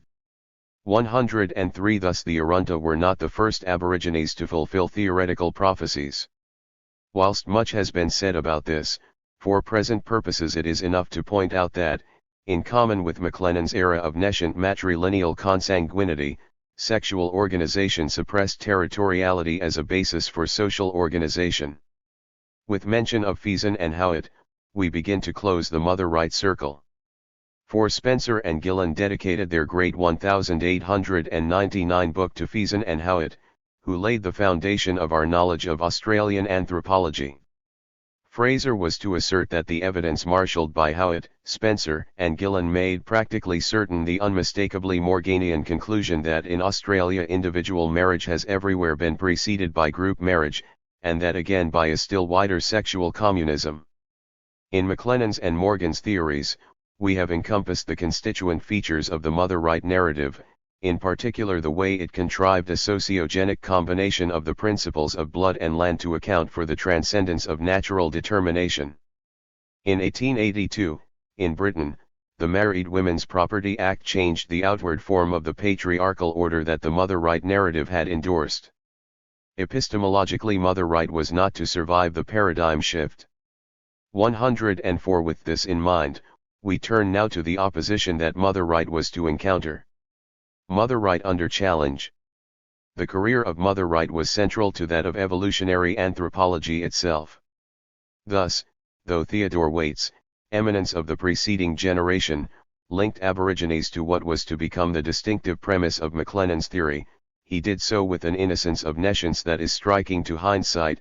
Infanticide, especially of girls, is frequent, hence the proportionately small number of women. This proceeds partly from superstition, partly from the desire to escape the trouble of rearing them, and sometimes from revenge against the faithless father, especially if he be an European. Over the following quarter century, however, mother right attains such theoretical hegemony that, by 1884, Bacofen's protégé Alexis Giroutellin pronounced himself in complete contradiction not only with Morgan, McLennan, Feason, and Howitt but, in relation to dual organization at least, with Bacofen himself. This notwithstanding, there was still an essential point on which we all agree, this is that the tribe was the original grouping, that in this tribe was formed the matrilineal clan, and that finally, In the very last place, there appeared, in the bosom of the clan, the individual paternal family. By this stage, Aborigines had become firmly located on the boundary between the first two stages. Thus Jerusalem also felt able to pronounce, asserting that it only admitted rare exceptions. Strictly, however, any exception, no matter how rare, should have put the cat amongst the pigeons. In primitive marriage, MacLennan had claimed to have found the system of kinship through females only, universally prevailing among the Australian blacks, which hardly allowed for the fact that, by the 1880s, even given the number of Aborigines still unsurveyed, the exceptions amounted to some 20%. Hence Fraser merely termed Australian matrilines a large majority, explaining that the proportion of tribes with female to those with male descent is as 4-1. That this did not vitiate mother right, even, for over 15 years, in Fraser's own thinking, is a matter of record. In 1886, MacLennan deemed the manifest holding of his universal worth no more than a cursory footnote. Empirical confounding of mother right actually made little difference. In any event, the pre-social ties of MacLennan's local horde provided an alternative to the advanced stage of father right, so empirical aboriginal patrilineal merely set off a two-way loss. It is hard to divorce mother right's theoretical resilience from its conformity with patriarchal ideology. This is not to say, however, that stray anthropological voices were not raised against it. In the case of men of the stature of Darwin and Maine, the voices can hardly be considered stray. I wish to argue, however, that they were not anthropological either, and that this limited their critique. This may seem to be granting British anthropology a degree of definition or cohesion that is inappropriate to its status in the 1860s. Furthermore, it precludes a very tempting baseline date for evolutionary anthropology, one nicely different from but close to the epochal 1859 of Darwin's origin. This date is 1861, the year which saw the publication of two books, Backofen's Das Mutterrecht and Maine's Patriarchalist Ancient Law, whose diametrical opposition would otherwise seem ideally to encompass the parameters of a discursive field. As stated above, Backofen was an antiquarian rather than an anthropologist. Unlike MacLennan and Morgan, he did not produce his Apollonian transcendence from a merger of blood and land. This merger was not to be found in Darwin or in Maine either. Though Darwin lent his authority to patriarchalism, denying generalized promiscuity in favor of a picture of primordially cyclopean families gathering about lone and jealous overlords in the manner of some of the great apes, most anthropologists simply ignored zoology where its details were inconvenient. Whilst unwilling to allow that human origins could have diverged so notably from the developmental pattern of other primates, Darwin nevertheless bowed to the dominance over anthropological thinking of the vision of primitive promiscuity, deferring to his next-door neighbor Lubbock, together with Backofen, MacLennan, and Morgan, as all those who have most closely studied the subject, and whose judgment is worth much more than mine. Darwin summarized these authorities' common belief as being that communal marriage was the original and universal form throughout the world, including the intermarriage of brothers and sisters, proceeding, despite his disagreement on this count, to concede that, it is evident in the case of communal marriages, or where the marriage tie is very loose, that the relationship of the child to its father cannot be known. Darwin might have added that the consensus was remarkable for the fact that its proponents were polemically and often bitterly divided on other points. Though Darwin felt obliged to dissent, it made little difference. Quite apart from its developing institutional basis, anthropology was beginning to acquire a sufficiently distinctive discursive orientation for zoological contributions, regardless of their prestige, to be extraneous. Even later on, after the strains in mother right had begun to show, when Andrew Lang attempted to promote the Darwinian saga of primal parricide that had been thought up by his cousin, the Fijian tea planter Jasper Atkinson, the response came from psychoanalysis rather than from anthropology. 105 Freud himself recognized the anthropological implications of totem and taboo. I cannot suggest at what point in this process of development a place is to be found for the great mother goddesses, who may perhaps in general have preceded the father gods. In addition to the Cyclopean tradition inaugurated by Darwin, patriarchalism was championed by the jurist and legal historian Henry Maine. Moreover, unlike Darwin, Maine succeeded in drawing MacLennan into debate, to which extent he was less marginal to anthropology. Maine's theory of the development of rational individualism, traced along the axis of legal systems and substantially based on Latin and Sanskrit texts, was rooted in the constitutional distinction between authority and power. The state developed out of the family as legitimate legal systems developed out of the unrestrained autocracy of the family head. Though patria potestas involved the metaphor of consanguinity, its ultimate basis was the power of the patriarch, which overrode biological affiliation.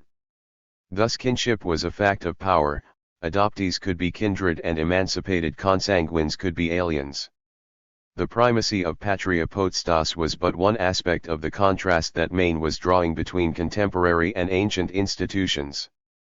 For, just as the despotic power of the patriarch was taken over and legitimately exercised by the state, so the agnatic system, whereby one could only fall under the potestas of a single patriarch, gave way to bilineal kinship, whereby individual relationships were traced through both parents. Maine's opposition between agnation and cognation was, therefore, one between patrilineal and bilineal kinship. Hence the Roman maxim mulier finus familiae est meant that, whether or not a woman had children, she could not add to her family. If a woman died unmarried, she could have no legitimate descendants.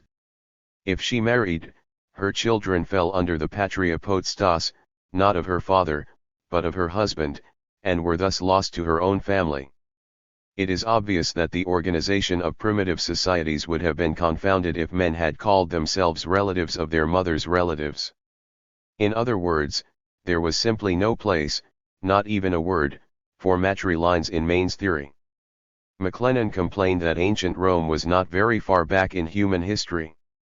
Indeed, some years before primitive marriage, MacLennan had written an article on law for the Encyclopaedia Britannica in which he founded the state on the patriarchal family. Though some have taken this to indicate a rupture in MacLennan's thinking. There is no conflict between primitive marriage and the notion that property originated in patriarchy. Indeed, primitive marriage fills in the prehistory of that origin. 106. From the point of view of my argument concerning Victorian sexual politics, this is a very significant point. The theoretical impasse between mother right and patriarchalists such as Maine and Darwin was overridden by their agreement as to the patriarchal basis of property ownership. Thus MacLennan did not challenge Maine's data. 107. He merely claimed that, in going back to a time when the family rather than the individual was the basic social unit, Maine had not gone far enough. At a yet older date we must conclude that neither the state, nor the family, properly speaking, existed. And at that earlier time the unnamed species of kinship, the counterpart and complement of agnation, was the chief determinant of social phenomena. For MacLennan, had Maine looked beyond his classical data to contemporary savagery, he would have found matrilineal societies holding together notwithstanding the conflict of laws in the domestic forum engendered by polygyny, exogamy and female kinship. Kinship did not depend on convenience at all. The first kinship was the first possible, through mothers, a fact which operated to throw difficulties in the way of the rise of the patria potestas, and of the system of agnation. A striking feature of the disagreement between MacLennan and Maine is the incommensurability of their data. Whether constructed from historical or geographical ingredients, MacLennan's primitives were entirely different from Maine's Romans or post-Vedic Hindus. The same can be said for Darwin's proto-human primates. If Maine's subjects were too late for anthropology, Darwin's were too early. But the most significant difference separating Maine and Darwin from anthropology was not their time frame but their lack of sociology.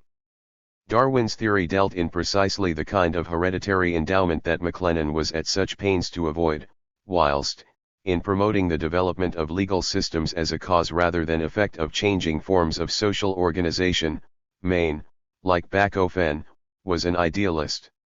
With transcendence secured by the apparently spontaneous evolution of Roman law, Maine had no need to combine blood and land to produce it. Thus the potestas was independent of a consanguinity from which women, who continued to be male possessions, were anyway excluded. It was not, after all, their chronologies that separated Maine and Darwin from the anthropologists.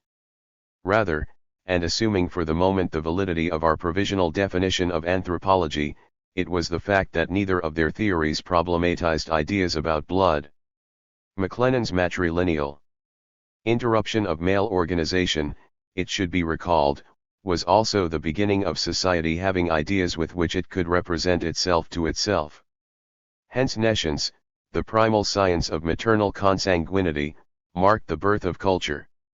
Horde ties, periodic battles for ascendancy in the Cyclopean family and the patria potestas were brute facts, reducible to a crude physics of power. Kinship, by contrast, was not externally discernible, nor was there only one form which it could take. In keeping with its critical orientation, therefore, the emergent science of anthropology was a meta-science, the investigation of ideology. Since this investigation was framed as a narrative of transcendence to which matrilineal nescience was central, Maine and Darwin were external to it by virtue of their patriarchalism. The extent of mother rights acceptance within anthropology is apparent from its capacity to survive the most testing critiques of its outlying propositions. 108 McLennan's marriage by capture is a prime example, since it encountered considerable opposition. For instance, the respected Dutch matriarchalist G.A. Wilken argued that McLennan's theory of female infanticide logically precluded the development of exogamy, since, if everyone had practiced the infanticide, there would have been too few women left anywhere for the general shortage to be made up, even by capture. One of the few opponents of McLennan's theory who did also question mother right was a Yorkshire solicitor named C.S. Wake, who distinguished descent from other inheritances. Matrilineal and patrilineal transmissions could coexist. But Wake's critique was not influential. Moreover, one of its most significant aspects was its date, almost a quarter century after primitive marriage. The first major anthropological critic of mother right was the Finn Edvard Westermarck, whose The History of Human Marriage challenged a variety of anthropological stocks in trade, especially the hypothesis of primitive promiscuity. Westermarck insisted on the universality of the pairing family as a necessary concomitant to the pattern of infant development in humans. Marriage is nothing else than a more or less durable connection between male and female, lasting beyond the mere act of propagation till after the birth of the offspring. The pace of infant development being such that parental cooperation was necessary for the species to survive, Westermarck saw the parental couple continuing to cohabit after the birth of their offspring. Though seemingly unremarkable, this observation struck at the root of the idea of the promiscuous primal horde, since it derived marriage from the family rather than vice versa.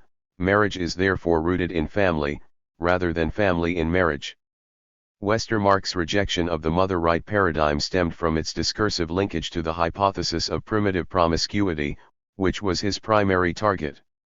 Though challenging the theory, Westermarck could hardly hope to overturn an established consensus by simply substituting one conjectural history for another.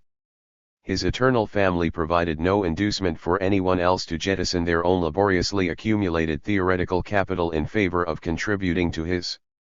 The case of Heinrich Kuhnau was rather different. Though theoretically formidable, this ethnological correspondent to the German Socialist Party remained unacknowledged in the British anthropological literature, whilst, when discussed by others, was generally treated in a disparaging fashion. In the course of an analysis undertaken because Australian Aborigines, as the lowest of human races, constituted the correct empirical starting point for a historical materialist account of mother right, Kuhnau rigorously distinguished residence, totemic affiliation, and descent. The primary social form was a purely territorial promiscuous grouping with male descent, resembling McLennan's pre-social horde. The second system to emerge, coterminal with the first, was not, however, a nescient matrilineal but a male-transmitted local totemism, which arose as a result of increased association between hordes, which encouraged mutual distinctions of identity.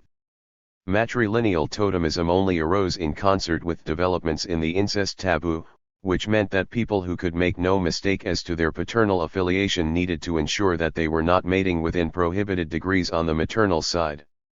This necessitated the maintenance of a record of maternal connections, the original function of matrilineal totemism, which was thus a relatively late development. Compared to Kuhnau, even the Danish theorist C.N. Stark was reasonably regularly cited, though he was not taken seriously by his contemporaries. This was consistent with what Lang referred to as Stark's eccentric opinion that female descent was not a universal stage and that, if it did occur, it was associated with totemism, being a development on patrilineal landed groupings. As is apparent from these sketches, though, on reading the would-be debunkers of mother right, one is struck by the endless recurrence of a basic stock of themes which was common to the matriarchalists as well. Mere repermutation could not create anything new, so the consensus prevailed. But the demise of mother right was at hand, so the proof of its resilience should not be taken too far. Storm clouds of one kind were gathering in North America, with Franz Boas claiming to have discovered a northwestern transition from father right to mother right. As we have seen, though, mother right could prove itself resistant to empirical refutation. Certainly, the time was significant. By the 1890s, as observed, the sexual politics that mother right had sustained was in the throes of a major shift. No doubt these factors played a part. But we have yet to look to internal factors, in particular, to the contradictions that mother right contained. How were these precipitated? To establish this, we should return to the theory's elementary components, blood and land. Negation. Bound up with the female and with nature, blood signified the realm of the concrete. It was transcended by the male principle, with its capacity for abstract culture. This formula recurred throughout evolutionary theory. Having assembled a standard schedule of motives for the transition to father right, for instance, Hartland pictured the new system as an abstract legal construction in comparison to the materiality of its predecessor. It is submitted then that while mother right is founded upon blood, father right on the other hand had its origin in quite different considerations. Kindred with the father is first and foremost juridical, a social convention. Since individualism springs from unique and unrepeatable history, as opposed to cyclical natural becoming, consanguinity signified the antithesis of individualism. Nescience has an important consequence in this regard, since a shift in emphasis from conception to birth is conducive to collective identity. Robertson Smith had noted the effect of this emphasis in relation to the Semitic paternity of the bed, whereby the principle that the son is reckoned to the bed on which he is born outweighed the significance of conception to the extent that men would solicit the impregnation of their wives by others whose seed would be an asset to the stock. Custom and feeling would not sanction so atrocious a proposal as that physical paternity should override the claims of a stock in which the child had been actually born and brought up. Presumptive fatherhood as a definition of group membership is not a matter of consanguinity. Accordingly, as Hartland himself pointed out, its moral implications are not necessarily an improvement on mother right, father right, far from being founded on certainty of paternity, positively fosters indifference, and if it does not promote fraud at least becomes a hotbed of legal fictions. It is a purely artificial system. A father right independent of paternity could bring down the whole mother right paradigm. If there could be nescient patrilines, then where was the importance of correct knowledge? Why not knowledgeable matrilines? Hence Hartland was led by the force of his own argument to the conclusion that mother right was not based upon uncertainty of paternity. 109 The assumed identity of genitor and pater rendered mother right vulnerable to the concept of social parenthood, though this, it may be remembered, had been a possibility at least since Morgan's attempts to get round the appearance of plural motherhood in his tables. Thus the mother right narrative did not run into trouble because it had inner flaws, they had been there all along. Rather, the flaws came to fruition under particular circumstances.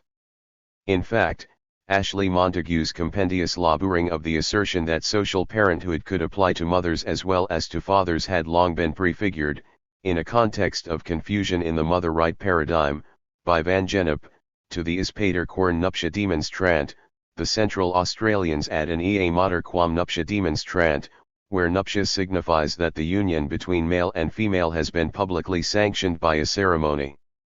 110 A system of local group membership in the male line operating independently of consanguinity amounts to MacLennan's original horde tie.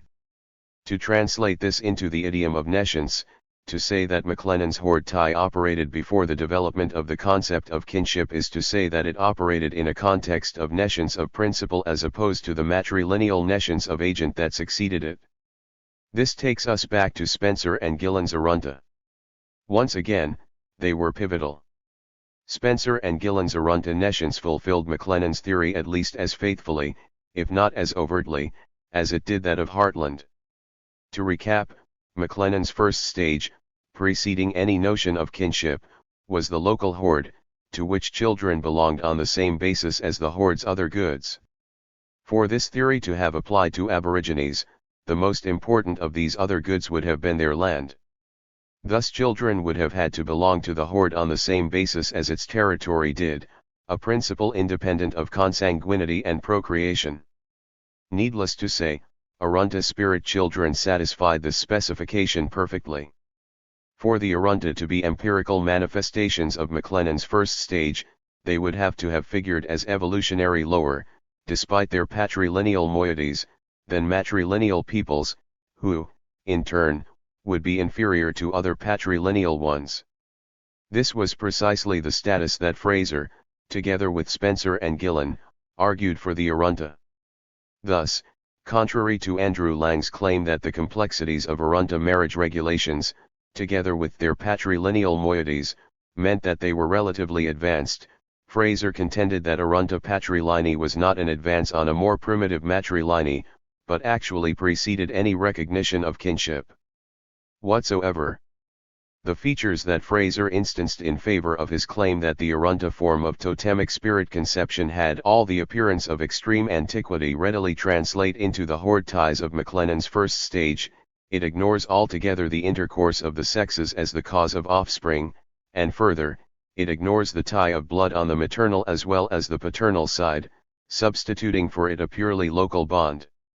His commitment to this theory, and to the Arunta's consequent primitiveness, presented Fraser with such grave problems that he was led, in 1905, to question the mother right paradigm itself. His difficulty was that, having argued that the Arunta were the most primitive, he should have been able to find another tribe at the next level up, i.e. where local bonds were giving way to hereditary, matrilineal ones. As it transpired, he could only discover neighboring systems which mixed local spirits with patrilineal, rather than with the expected matrilineal, descent. After wrestling unsuccessfully with this dilemma, Fraser was obliged to concede that, if the present theory of the development of totemism is correct, the common assumption that inheritance of the totem through the mother always preceded inheritance of it through the father need not hold good. Fraser had argued precisely the reverse only 10 pages earlier. This had been necessitated because his theory not only required that the Arunta should be the most primitive, it also provided that Howitt and Feesan's southeastern tribes were the most advanced. These tribes were not only monogamous but unproblematically supported Morgan's theory by being patrilineal as well. Following Fraser's theoretical contortions through, the symptoms of terminal crisis are unmistakable. The paradigm has run out of slack, exhausted its capacity to defer internal contradictions, a situation exacerbated by the competitive forays of Andrew Lang. 111 Fraser faced the problem that even the Arunta could not be made to conform to Morgan's group marriage which, like MacLennan's local horde, involved men collectively owning their women. To get around this problem, Fraser simply individualized this ownership, as if oblivious to the tension between such a concept and the debased evolutionary level at which he wished to place the Arunta. His eventual formula betrayed his difficulty, investing private property with bestial connotations. Denying, as they do explicitly, that the child is begotten by the father, they can only regard him as the consort, and, in a sense, the owner of the mother, and therefore, as the owner of her progeny, just as a man who owns a cow owns also the calf she brings forth. In short, it seems probable that a man's children were viewed as his property long before they were recognized as his offspring. It is not easy to distinguish individual ownership of a wife from the individual marriage that Fraser could hardly dissociate from civility. Fraser's difficulty was that any entertainment of the possibility that Arunta nescience might represent a positive metaphysics rather than a savage ignorance would be playing into the hands of his arch-rival Andrew Lang, who was asserting precisely this to sustain his claim that the Arunta were relatively advanced. This brings us back to the practical equivalence between McLennan's pre-social horde tie and nescience of principle. Given nescience of principle, social organization could not be based on physiological procreation. But this only means that it must have been based on something else. Fraser's presentation of nescience was designed to encourage a negative reading. Viewed positively, however, just as nescience of agent signified the gaining of maternity, nescience of principle proclaimed the irrelevance, as opposed to the extent, of parenthood. In this light, the negation of mother right can be seen to have been dialectically inherent in Spencer and Gillen's overstatement of its key element. For, though depending upon nescience of agent, mother right was not strengthened but fatally invalidated by nescience of principle. This invalidation occurred because, viewed positively, a move from nescience of agent to that of principle is not a deepening of ignorance at all, that would be merely the negative aspect. Rather, the difference between agent and principle is that between the gaining of maternity and the loss of consanguinity, which is to say the gaining of territory. In other words, Spencer and Gillen's move from agent to principle was a move from blood to land, which was not an extension but an antithesis. Yet they had not intended to subvert the established consensus. On the contrary, they had meant to augment it, by pushing nescience, its cardinal tenet, beyond a profounder frontier. Accordingly, whereas, say, Westermarck merely offered a divergent conjectural alternative from whose acceptance no one but Westermarck stood to gain, Spencer and Gillen's Arunta nescience was, as it were, hypothetical, in that it perpetrated an unintended sin of excess. In this way, the seeds of the demise of the mother right paradigm were internally sown. Moreover, as we have seen, with more than a decade having elapsed since the passing of the Married Women's Property Act, mother right had substantially lost its compensatory ideological reinforcement from without. In hindsight, Spencer and Gillen's revelation was like a worm within the evolutionist paradigm. It grew into social fatherhood. In the wake of evolutionism, sociocultural anthropology abandoned physiology, Pater lost his genitals and became an institution. Following on from this Oedipal shift, which was contemporaneous with Freud, structural functionalism would distance itself from physical anthropology, and, with it, from human continuity. Forsaking skulls, the salvage paradigm preoccupied itself with sociocultural phenomena. 112 In 20th century sociocultural anthropology, difference came to be registered superorganically and synchronically. In such a climate, there was no room for an ancestral narrative that rested on a primal scene to which physiology was essential, and which was awkwardly continuous with Western mores. Mother right faded from anthropological discourse. In retrospect, the theory encapsulates 19th century anthropology, and, with it, the conquering progressivism of the expanding colonial frontier. In the demise of mother right, therefore, we also see entailed the rise of new anthropologies and the changing colonial regimes of the 20th century.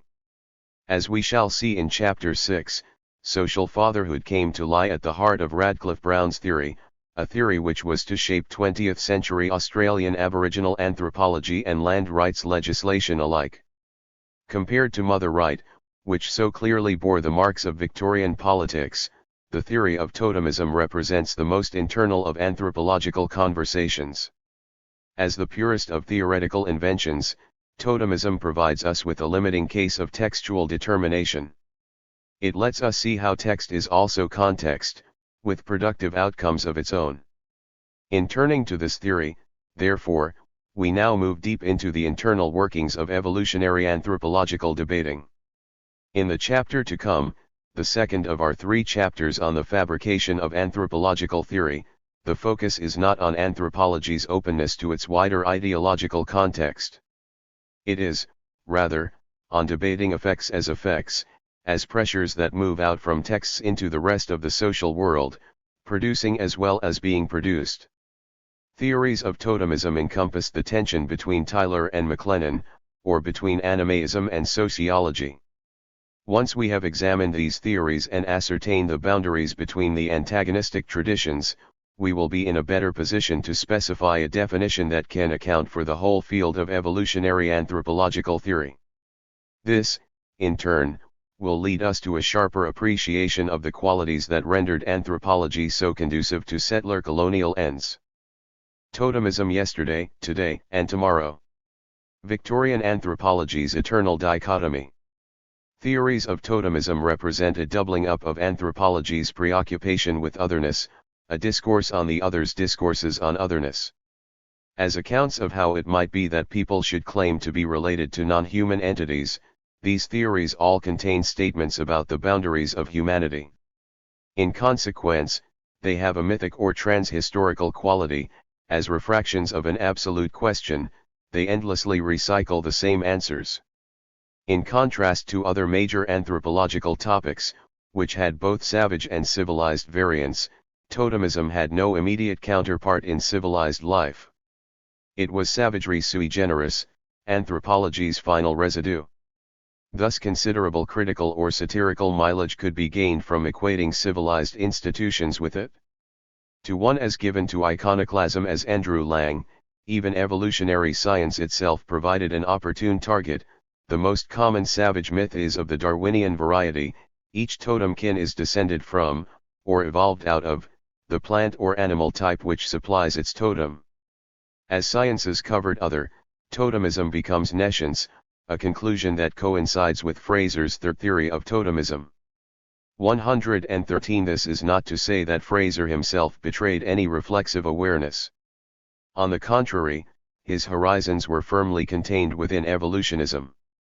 Thus, in proposing that the earliest form of totemism was conceptional totemism, or the belief that women were impregnated by the entry into them of surrounding objects, Fraser was hoping to establish an intelligible starting point for the evolution of totemism in general.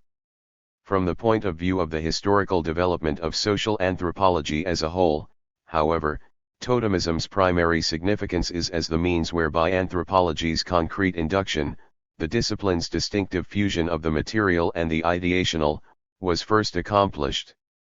Once stated by McLennan and restated by Robertson Smith, this Cartesian conflation was to be definitively enunciated by Durkheim. Yet, despite its wide distribution, the formula that religion, even thought itself, was socially determined, Chapter 4, would continue to show signs of strain around the site of its original formulation. Hence Levi-Strauss' intellectualist reclassification of totemism quickly met with the complaint that totems were not just for thinking with but, at least as importantly, for eating, territorializing and doing other material things with. Fraser played this opposition both ways, his successive theories of totemism evincing a schizoid alternation between material and ideational explanations. His initial theory, first proposed in the Golden Bough, was, like Hartland's, a straightforward application of Tyler's theory of animism. It provided that people had a special relationship with their totems because they believed that their souls had been deposited in them for safekeeping. In 1899, on the basis of Spencer and Gillen's early Arunta reports, Fraser abruptly dropped this explanation in favor of the strikingly materialist hypothesis that totems were intended to increase the tribe's food supply. Abandoning this theory in turn on the ground that its superficial resemblance to a modern industrial community organized on the sound economic principle of the division of labor made it too rational a system for savages to have arrived at, he returned to the idealist concept of animism for his third and final theory, whereby totemism originated as nescience, the external soul of his first theory being animistically transferred into the maternal womb from the nearby natural object in which it had been lodged. Establishing a starting point for totemism was no small ambition, since the riddle of the totem had come to signify that of the transition to culture itself. Conceptional totemism was, therefore, appropriately spontaneous, being so simple and obvious that it could occur to the savage mind independently in different parts of the world. Independent invention was a methodological corollary to the psychic unity of mankind.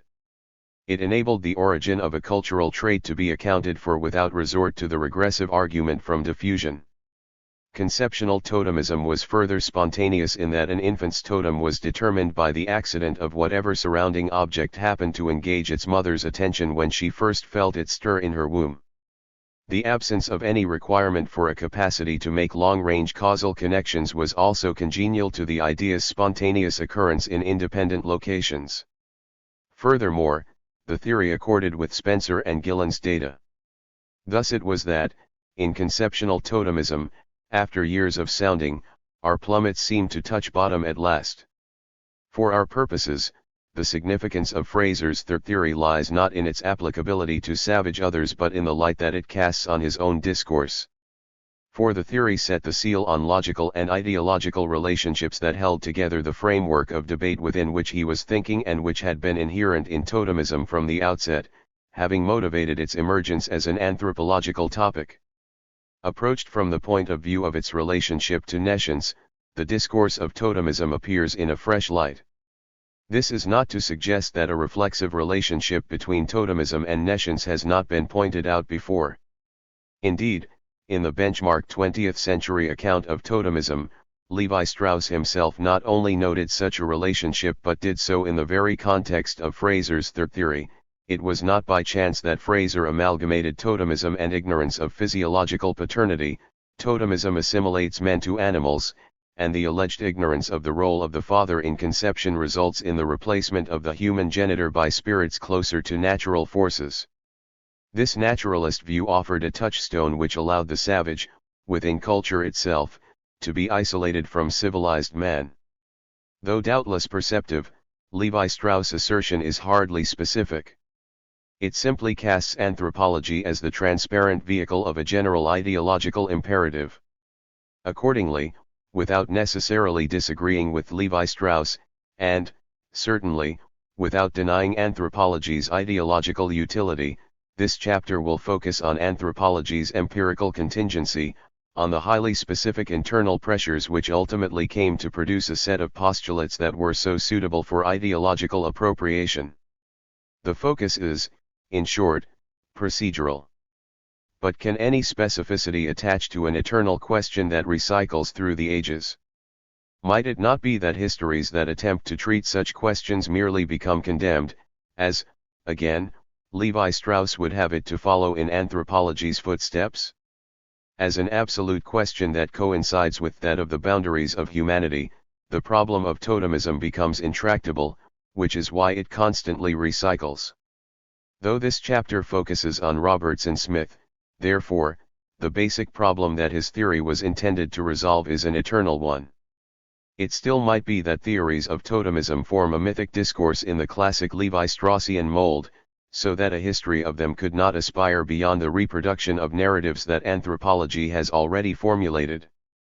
In an existential sense, this may indeed be the case, but a procedural history sidesteps this hall of mirrors in favor of distinguishing different historical and propositional strategies for reducing eternal questions to discourse. In this respect, Levi Strauss himself is available for history. Levi Strauss contended that totemism constituted a category error.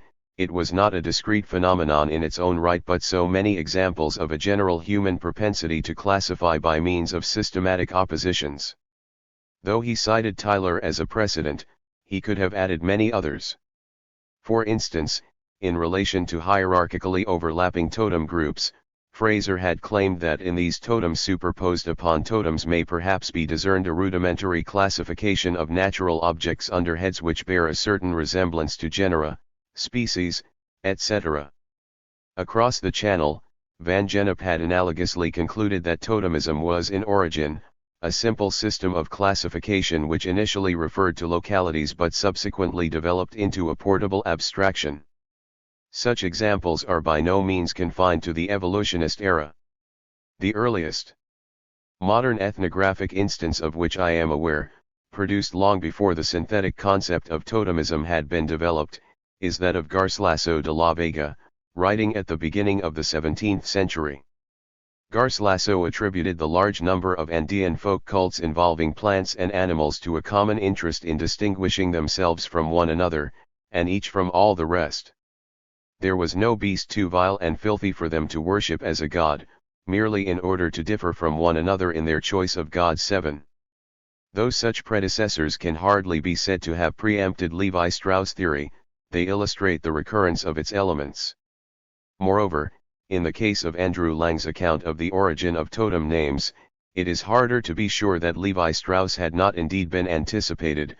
We are the men, but the 19 other groups are also the men, in their own opinion.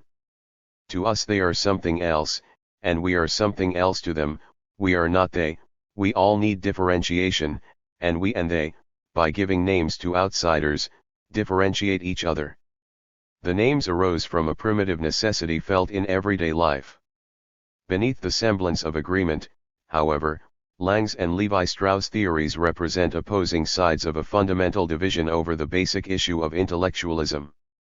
In contrast to the ideational endowment which motivated Levi-Strauss' binary categorizations, Lang's primitive necessity felt in everyday life was an eco-demographic phenomenon resulting from the increased level of intergroup contact that followed from a Malthusian combination of population increase and resource depletion.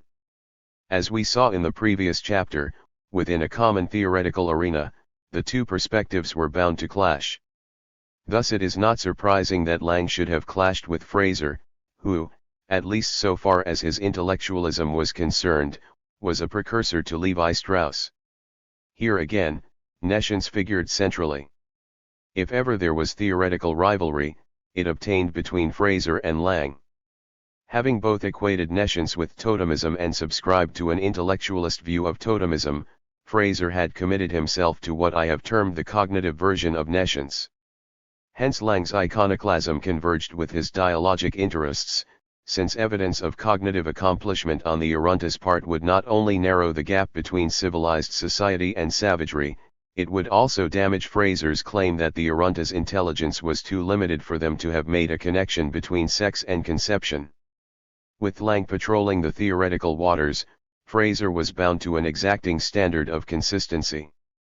As will emerge in this chapter, a consequence of such demanding conditions was an abrupt about-turn on Fraser's part in relation to the controversial theory of the totem sacrament that had been proposed by his revered mentor Robertson Smith.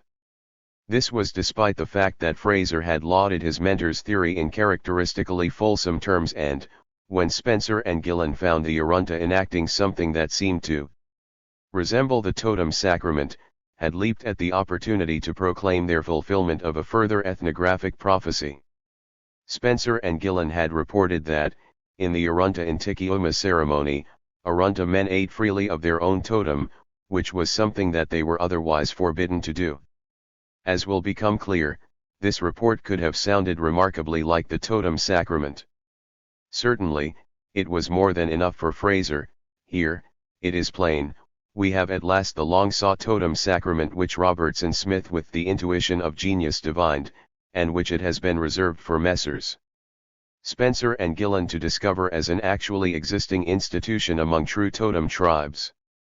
114 In the wake of this triumph, however, the pattern of development was very different from the growing confidence that was characterizing successive accounts of the Arrunta's nescience.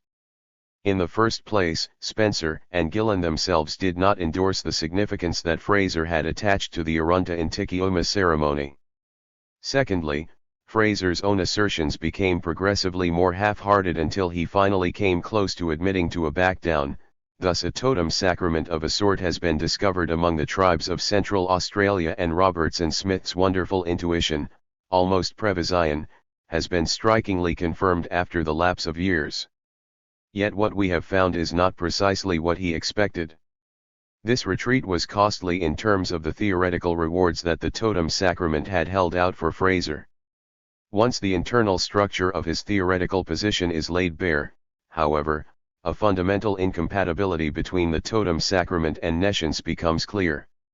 As will emerge, this incompatibility lay in the fact that, despite their apparent differences, the two theories were attempting to explain the same phenomenon from opposing premises, Hartland's theory appealing to ideational causes and Roberts and Smith's to social ones. In seeming to promise both nescience and the totem sacrament, therefore, Spencer and Gillen's Arunta actually forced a choice between them. Within the space of the same theory, it could be one or the other but not both. This dilemma was manifest in Fraser's first trying to have it both ways and then retreating over the totem sacrament. This conclusion is, of course, arrived at from a distance of a century. At the time, committed as he was to nescience, all Fraser saw was that the addition of the totem sacrament produced anomalies and contradictions that his theoretical rivals were not slow to exploit. When we trace through the logic of Roberts and Smith's theory, though, we see that it could not have been otherwise. The antagonism between nescience and the totem sacrament derived from an eternal opposition and, as such, was impervious to historical influences. Methodologically, therefore, it provides an opportunity to move away from the external articulations of anthropological theory and focus on its internal or specifically prepositional dynamics. In particular, it exemplifies the progressive crowding of epistemological space that curtailed the further postponement of contradictions and signaled the morbidity of the evolutionist paradigm. In the process, text emerges as itself a productive context, generating specific necessities that determine ideological possibilities. This chapter seeks to show that the totem sacrament intervened between McLennan's marriage by capture and Tyler's animaism in a way that forced a choice between them. As explained above, these theories were both encompassed in nescience, McLennan's as the basis of the circumstantial version and Tyler's as the basis of the cognitive one. Thus nescience contained the most fundamental dichotomy in anthropology. Spanning this dichotomy was the theoretical achievement of, and, as we shall see, motivation for, the concept of totemism. This chapter will trace how it was that, given the catalyst of the totem sacrament, this containment was breached. We will also consider the choice that was made, what, when it could have been either nescience or the totem sacrament, was the significance of the Aruntas becoming physiological innocents rather than proto-Christian cannibals?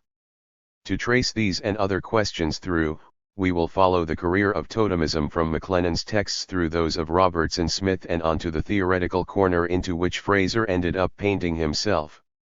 The concrete, the abstract and totemism. The curious fact that a number of different peoples in various parts of the world had animal familiars, animal guardian spirits or animal family names was not the same thing as the master concept of totemism with all its distinctive ramifications. Rather, that concept was synthetic in two major respects. First, it retrospectively united a diverse range of earlier ethnographic reports. Second, it brought together the spiritual and the social. In this doubly synthetic sense, the career of totemism commenced in the writings of Roberts and Smith's mentor McLennan. From early in his career, Roberts and Smith had sought to provide concrete social genealogies for abstract spiritual concepts. This placed him on the telluric side of an ongoing controversy as to whether Semitic heathenism was purely astral or whether it also had telluric elements, a position which led him to challenge the received Judeo-Christian premise that the Semitic race was somehow blessed with a natural capacity for spiritual religion. Roberts and Smith's claim was not that there was nothing astral about Semitic gods, merely that their origins were traceable to totem stocks as these had been theorized by McLennan. The inspiration that Roberts and Smith cited was not primitive marriage but a later series of articles entitled The Worship of Animals and Plants. 115 in these articles, patrilineal. Totem stocks were endowed with fictional ancestral figures who were well suited to provide a basis from which subsequent and more sublime theologies might develop.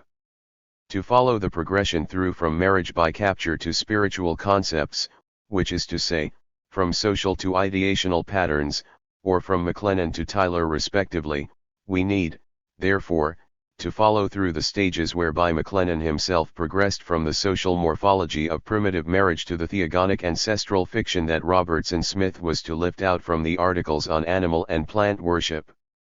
As might be expected of McLennan, however, the situation is not so simple. For what he offered in the later series of articles was not an hypothesis explanatory of the origin of totemism, be it remembered, but an hypothesis explanatory of the animal and plant worship of the ancient nations. Rather than explaining the prior existence of totemism, these articles presupposed it, contending that animal worship grew from the religious regard for the totem. 7. When we go back to primitive marriage, however, we find that the only hint of religion consists in a passing characterization of blood feuds as a point of religion, the reference being to the sacrosanct status of the shared maternal blood binding together the band of brothers. Moreover, in primitive marriage, this blood bond had not required an external sign. Matrilineal relationships had had names but not forms.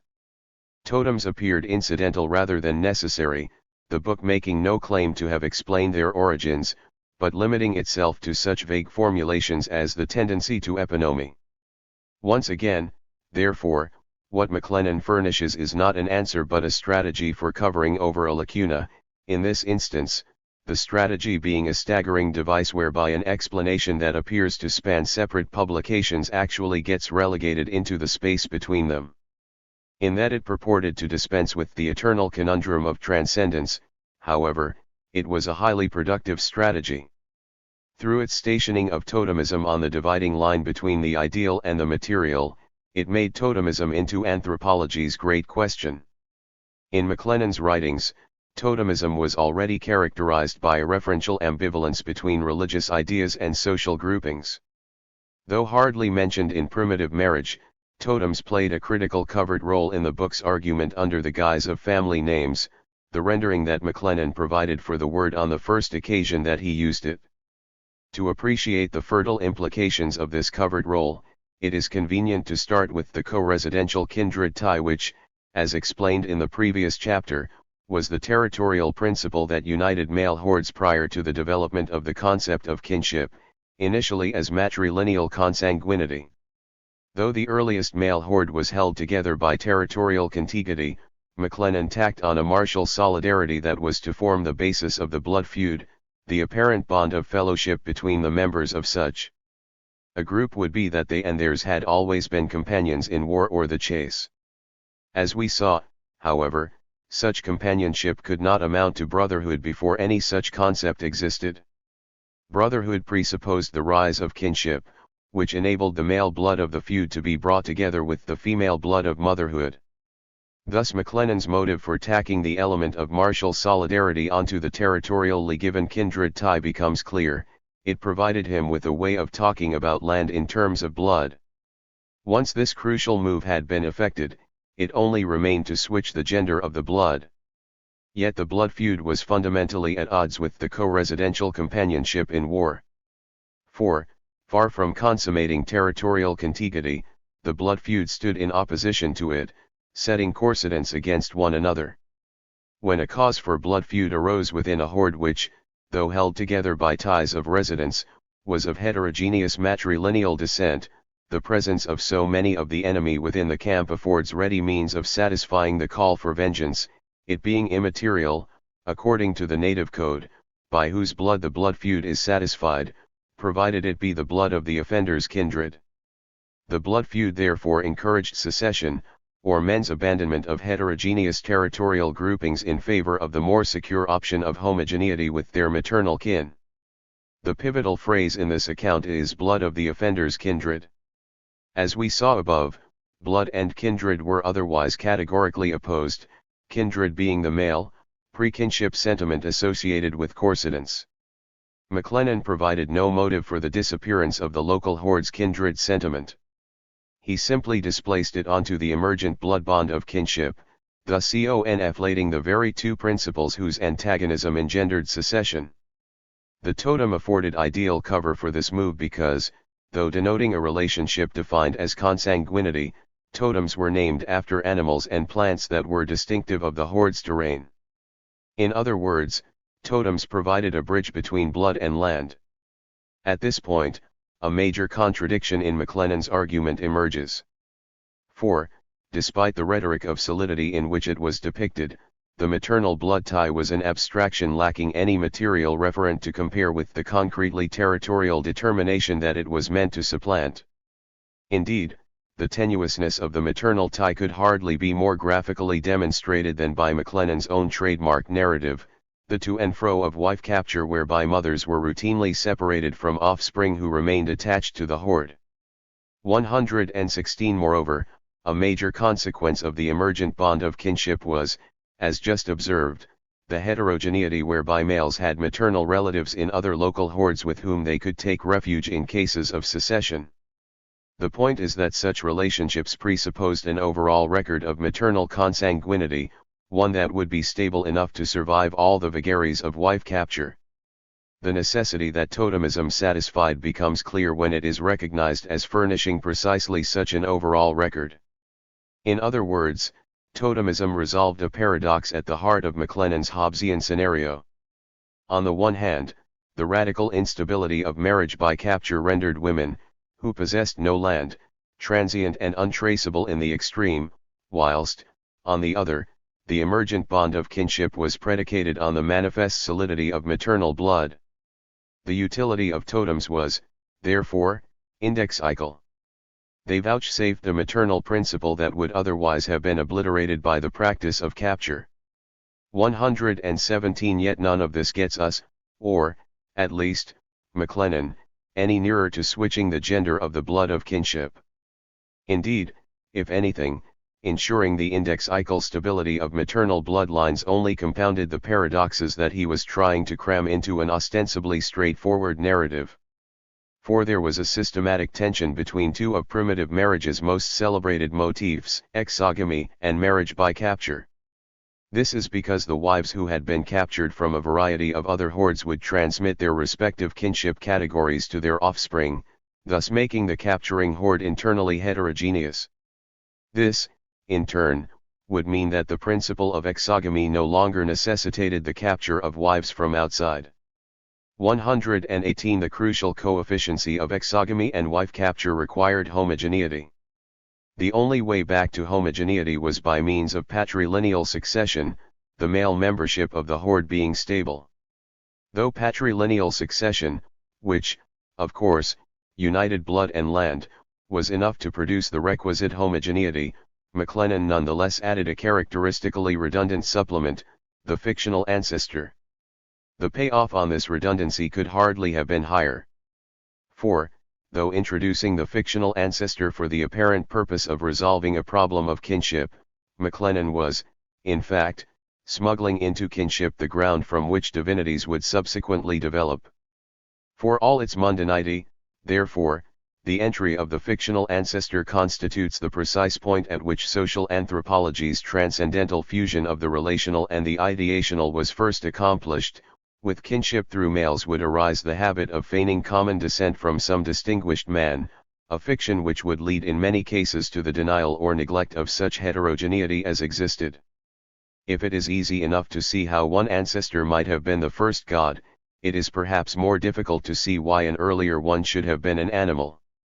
In the articles on animal and plant worship, McLennan accomplished this by transferring to the fictional ancestor not just the effectual content of the blood tie as it had been characterized in primitive marriage but, in addition, a concrete animal form to match the totem name.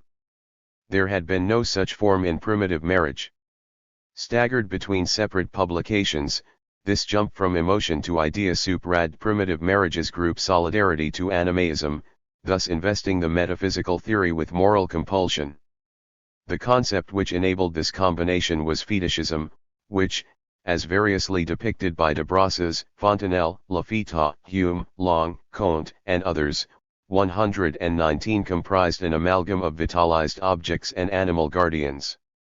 As noted above, fetishism provided the basis for Tyler's theory of animaism. McLennan asserted that Morgan's animal-named North American tribes and Gray's Australian Cobong groups were both instances of a fetishism modified by the addition of three peculiarities. The enlarged concept was totemism, its components being juxtaposed with a distinct lack of system or necessity. Fetishism thus resembles totemism, which, indeed, is fetishism-fi's certain peculiarities. These peculiarities are, the appropriation of a special fetish to the tribe, its hereditary transmission through mothers, and its connection with the /ms by 12 degrees. The peculiarities that totemism added to animism were, therefore, the principles of matrilineal social organization laid down in primitive marriage, only with the eponym being given the form of the fetish. Once thus charged with religious sentiment, however, the fetish could be detached from the enlarged concept, becoming an icon in its own right, without the social accompaniments. This respirated, cathected fetish could then become the basis for the development of divinities that were both abstract and ethical. By the end of McLennan's series of articles, the fetish, in this case, the North American Manitou, had lost its three peculiarities without thereby ceasing to be a totem. It is quite intelligible that animal worship growing from the religious regard for the totem or kobong, the friend and protector, should, irrespective of the nature of the animal, be a religion of love. If the empty totem name was to the matriline what the fictional ancestor was to the patriline, the question arises of where the one gave way to the other. As noted, in primitive marriage the ancestor was instrumental in the transition to patrilineal. Understandably, however, McLennan did not dwell on the point, since, before that transition, the ancestor would have been female, and she need not have been fictional. In the later articles, the fictional ancestor was simply assimilated to the fetish and the two backdated into the matrilineal phase of social organization without any contradiction being acknowledged. The neuter gender served McLennan as a kind of stepping stone to father right. We have found that there are tribes of men now existing on the earth in the totem stage, each named after some animal or plant, which is its symbol or ensign, and which by the tribesmen is religiously regarded, having kinship through mothers only, and exogamy as their marriage law. In several cases we have seen, the tribesmen believe themselves to be descended from the totem, and in every case to be, nominally at least, of its breed or species.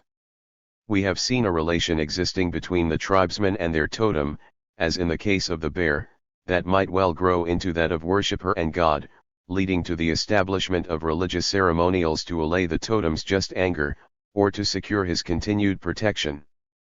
With the transition to patrilineal, then, totemism's indexical function was discharged by the territorial boundary whilst its sacredness passed to the ancestor/fetish, who thus consummated the ideological union of blood and land as well as the theoretical union of society and cosmology. Totemism's resulting obsolescence sustained the inference that it was but a decadent survival in patrilineal societies, where, as Robertson Smith was to put it, tittle by little the features of the original system may be obliterated till the connection between the animal gods and tribes bearing an animal name is no longer apparent. In this second severance of name from form, the astral gods soared free of their social moorings and the bear became a constellation. Mediating between telluric matter and the astral ideal, totemism had provided McLennan with a theoretical chrysalis with which to sway the passage from the material grub of social organization to the abstract butterfly of culture. The appeal of starting, as McLennan tried to, from the externally observable data of material practices and social morphologies was that, as opposed to the intellectualist premises of animism, 121 at least such data were publicly verifiable. In this regard, though McLennan's attempt to switch from morphology to ideas may seem gauche, it should be noted that, in contrast to Tyler or Hartland, at least he made the effort. For, as an account of religion, Tyler's dream-based theory simply recapitulated its object, appealing to precisely the same individualist ground, introspective assent, as was invoked by advocates of prayer. The point is not, however, the respective merits of the two positions but their mutual exclusiveness. In this regard, Tyler's dismissal of McLennan's theory was predictable. Totemism's importance was sociological rather than religious. From an angry bear in the backwoods to a supreme deity of the world is too long a course to be mapped out in merely ideal stages. To appreciate how the opposition epitomized by McLennan and Tyler was precipitated once the theories of Robertson Smith, Hartland, and Fraser intersected, we will start with Robertson Smith's concept of substitution, since it corresponds directly to Hartland's concept of transformation, which we encountered in Chapter 1. Communion, cannibalism, and transcendence. Substitution, for Robertson Smith, was central to the blood feud. Indeed, the same idea had underlain the account of the breakup of heterogeneous hordes which had been presented by McLennan in the passage quoted above, it being immaterial, according to the native code, by whose blood the blood feud is satisfied, provided it be the blood of the offender's kindred. When this principle of human interchangeability is added to what Robertson Smith called totem habits of thought, in which tribesmen, sacred animals, and divine totem ancestors share kinship, the blood feud ceases to be a purely human affair, providing the basis for a rigorously materialist theogony. Cannot be too strongly insisted on that the idea of kinship between gods and men was originally taken in a purely physical sense. Gods, people, and animals become logically interchangeable, so that humans can offer animal substitutes for themselves to offended gods or, conversely, animals who share the nature of gods can die for their people. This does not explain the way in which the animistic element entered the principle of substitution. Whence did the totem habits of thought derive the idea of invisible kinship between people, animals, and shared abstractions if not from some Tyleresque psychologism involving dreams or related illusions?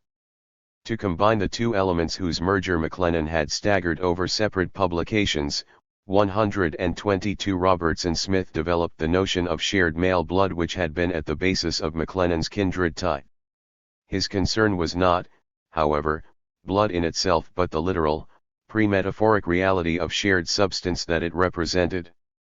In his Encyclopaedia Britannica entry on sacrifice, Robertson Smith had cited an archetypical form of substitution, wolf men, instancing the Greek figure of Lycaon, whose statue in wolf form had stood in the Lyceum.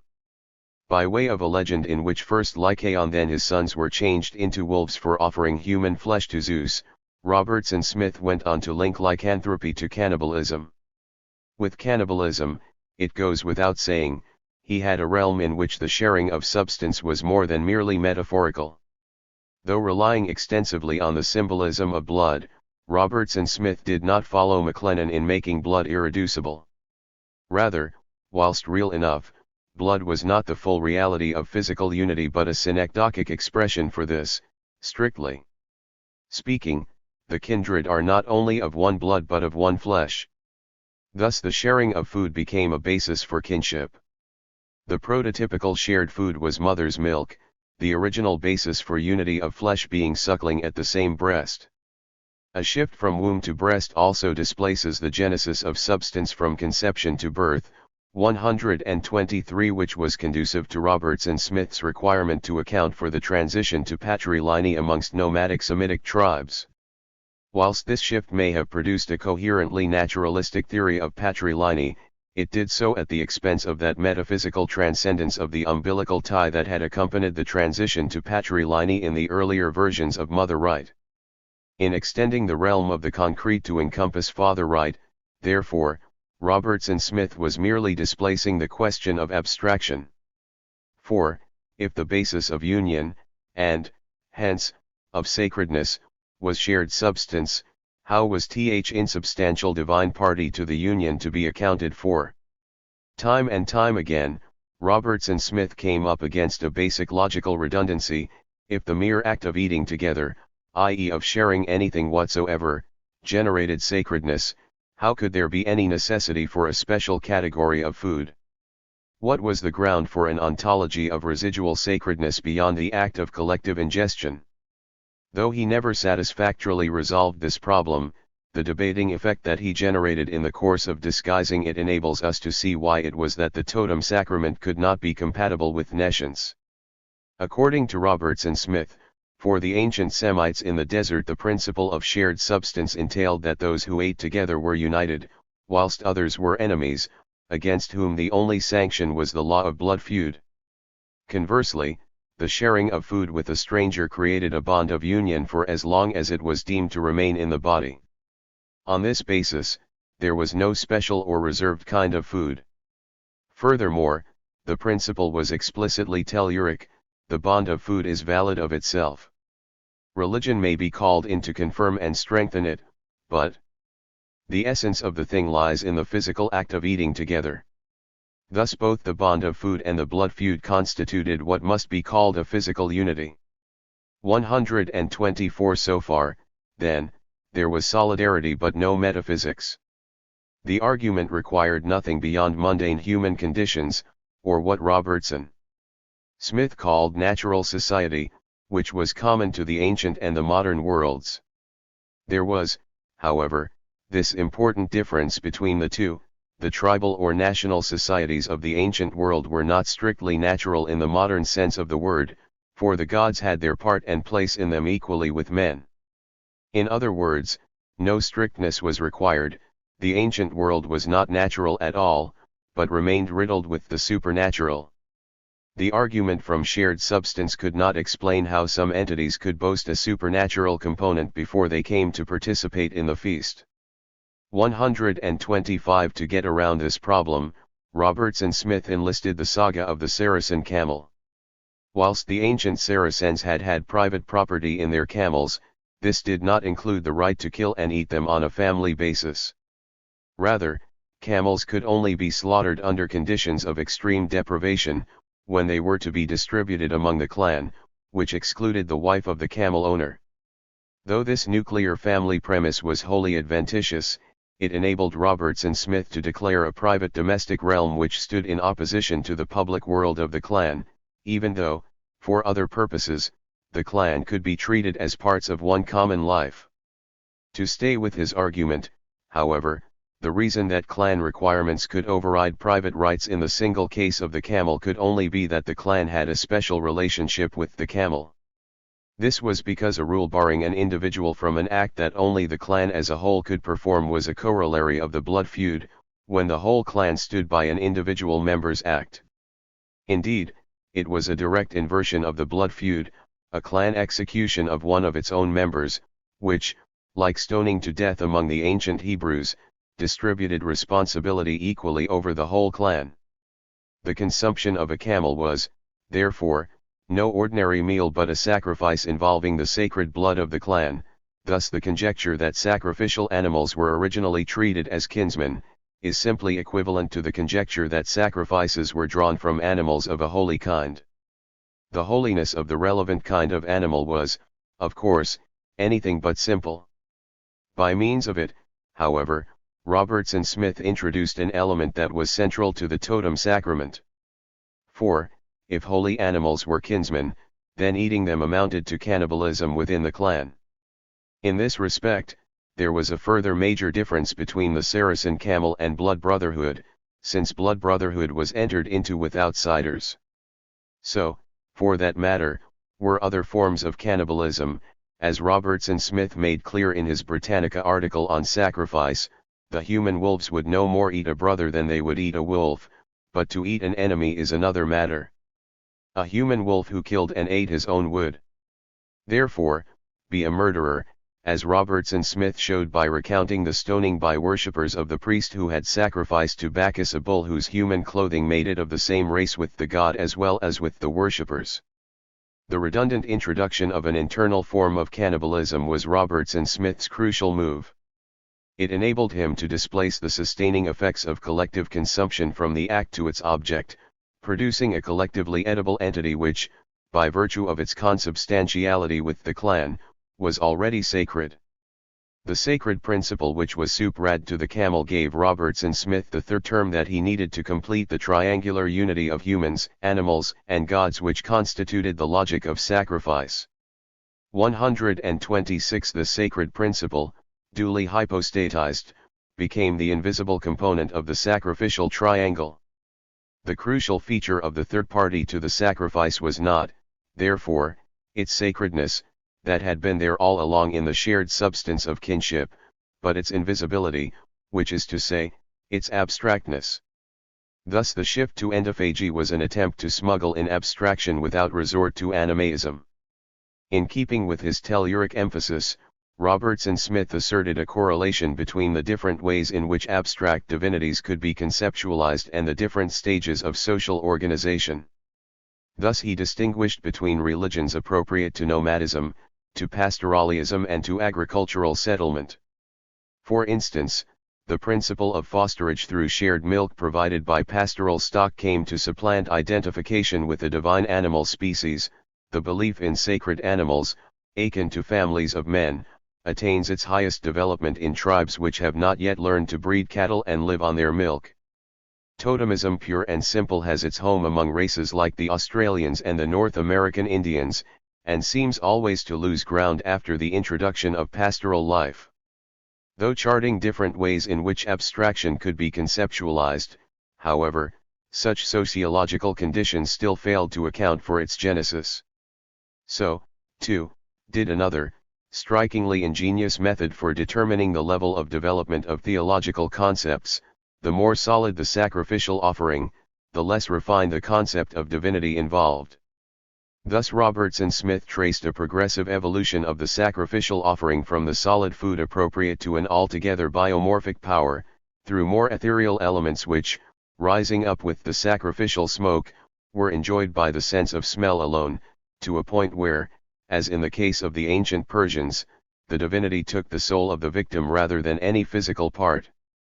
In sum, the material gift offered to the deity is first attenuated and then allegoriized away as the conception of the Godhead becomes less crassly material. This evolution illuminates the subordination of blood to flesh, of which, as seen above, it was but a synecdochic expression. Portia's distinction was hardly less significant for Robertson Smith, since, being thinner than flesh, sacrificial offerings of blood, or, to use his own lingering phrase, libations of gore, were a step toward etherealization, a subtle vehicle of the life of the sacrifice. 7. Thirst is a subtler appetite than hunger, and therefore more appropriate to the disembodied shades, just as it is from thirst rather than from hunger that the Hebrews and many other nations borrow metaphors for spiritual longings and intellectual desires. Thus the idea that the gods drink, but do not eat, seems to mark the feeling that they must be thought of as having a less solid material nature than men. 127. Despite the relative viscosity of their oblations, however, the gods who drank were no less abstract than those who merely breathed in the sacrificial smoke.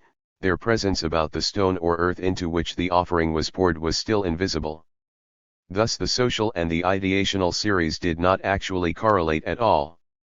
Rather, whereas the sacrificial gifts constituted a spectrum of relative solidity, the presence or absence of metaphysical concepts remained an absolute distinction. As the example of blood brotherhood made vividly clear, no metaphysical principle followed from the relative thinness of blood. On the contrary, blood brotherhood was an eminently telluric, pre-metaphorical way of sharing substance. Two men become brothers by opening their veins and sucking one another's blood. In the libation of gore, therefore, there was no advance on the problem of abstract thought. In the end, then, Robertson Smith did not succeed in installing a social ghost in the animaism machine. This failure is, of course, trivial. What is significant is not the failure itself but the procedures that he adopted to cover it over. For the positive form that these procedures took was the concept of the totem sacrament, which makes full sense once it is understood as an attempt to plug the obstinate gap between animaism and social organization. When it came down to it, Robertson Smith could not avoid animaism after all. He was too rigorous a theorist simply to assume the totem habits of thought. Thus he did actually resort to Tyler's explanation, dreaming and all, only in a manner whose staggeredness surely bore the imprint of his mentor McLennan. For animaism was inserted into his theory in the second lecture of a series whose crux did not occur until 7 lectures later. Before moving on to the 9th lecture in the series, therefore, we should note that, in lecture 2, the genesis of abstract concepts had been unequivocally cognitive, being a consequence of a mentality which was incapable of separating in thought between phenomenal and noumenal existence, or even between different categories in nature, and it was this incapacity that ultimately made kinship with non-humans possible.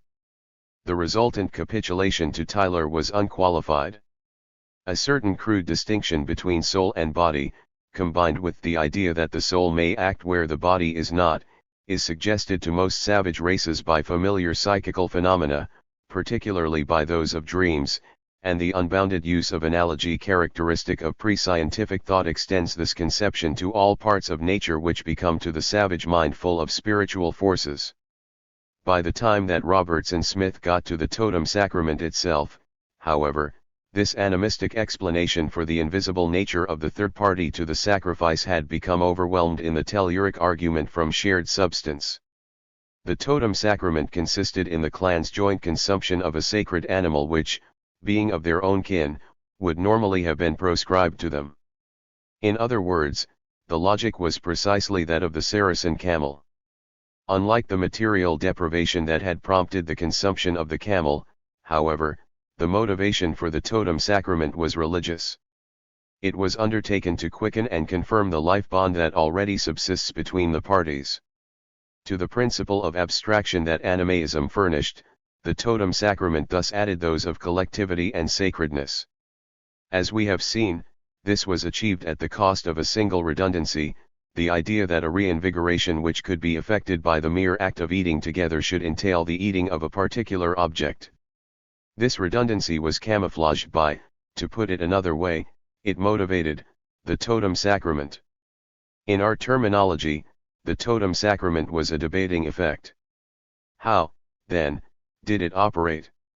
Whilst animism provided the abstraction necessary for the hypostatization of the sacred principle of shared clan substance, it was, as already noted, an intellectualist theory that could provide no account of the social bonds that were so important to Roberts and Smith. On the other hand, as we have seen, he failed to derive animism from a sociological starting point. In the event, he played it both ways, separately positing the telluric process of sharing food as well as the animist delusions of the dreamer as first cause. Though placed well apart in his presentation, both beginnings were encompassed by the totem sacrament, which thus enabled the redundant proposition that a group whose sacredness was presupposed in the very fact of their eating together should eat themselves to achieve sacredness. The return on this redundancy was, however, that, since both the social and the ideational series passed through the totem sacrament, it could operate as a syllogistic switch rail, attaching social origins to the ideational series. Since the abstract notion of a sacred clan principle could be traced back to the totem sacrament whilst the totem sacrament could, in turn, be traced back to the altogether telluric basis of shared substance evident in such practices as blood brotherhood, collective feasting and cannibalism, it seemed to follow that the abstract idea could be traced back to the telluric basis.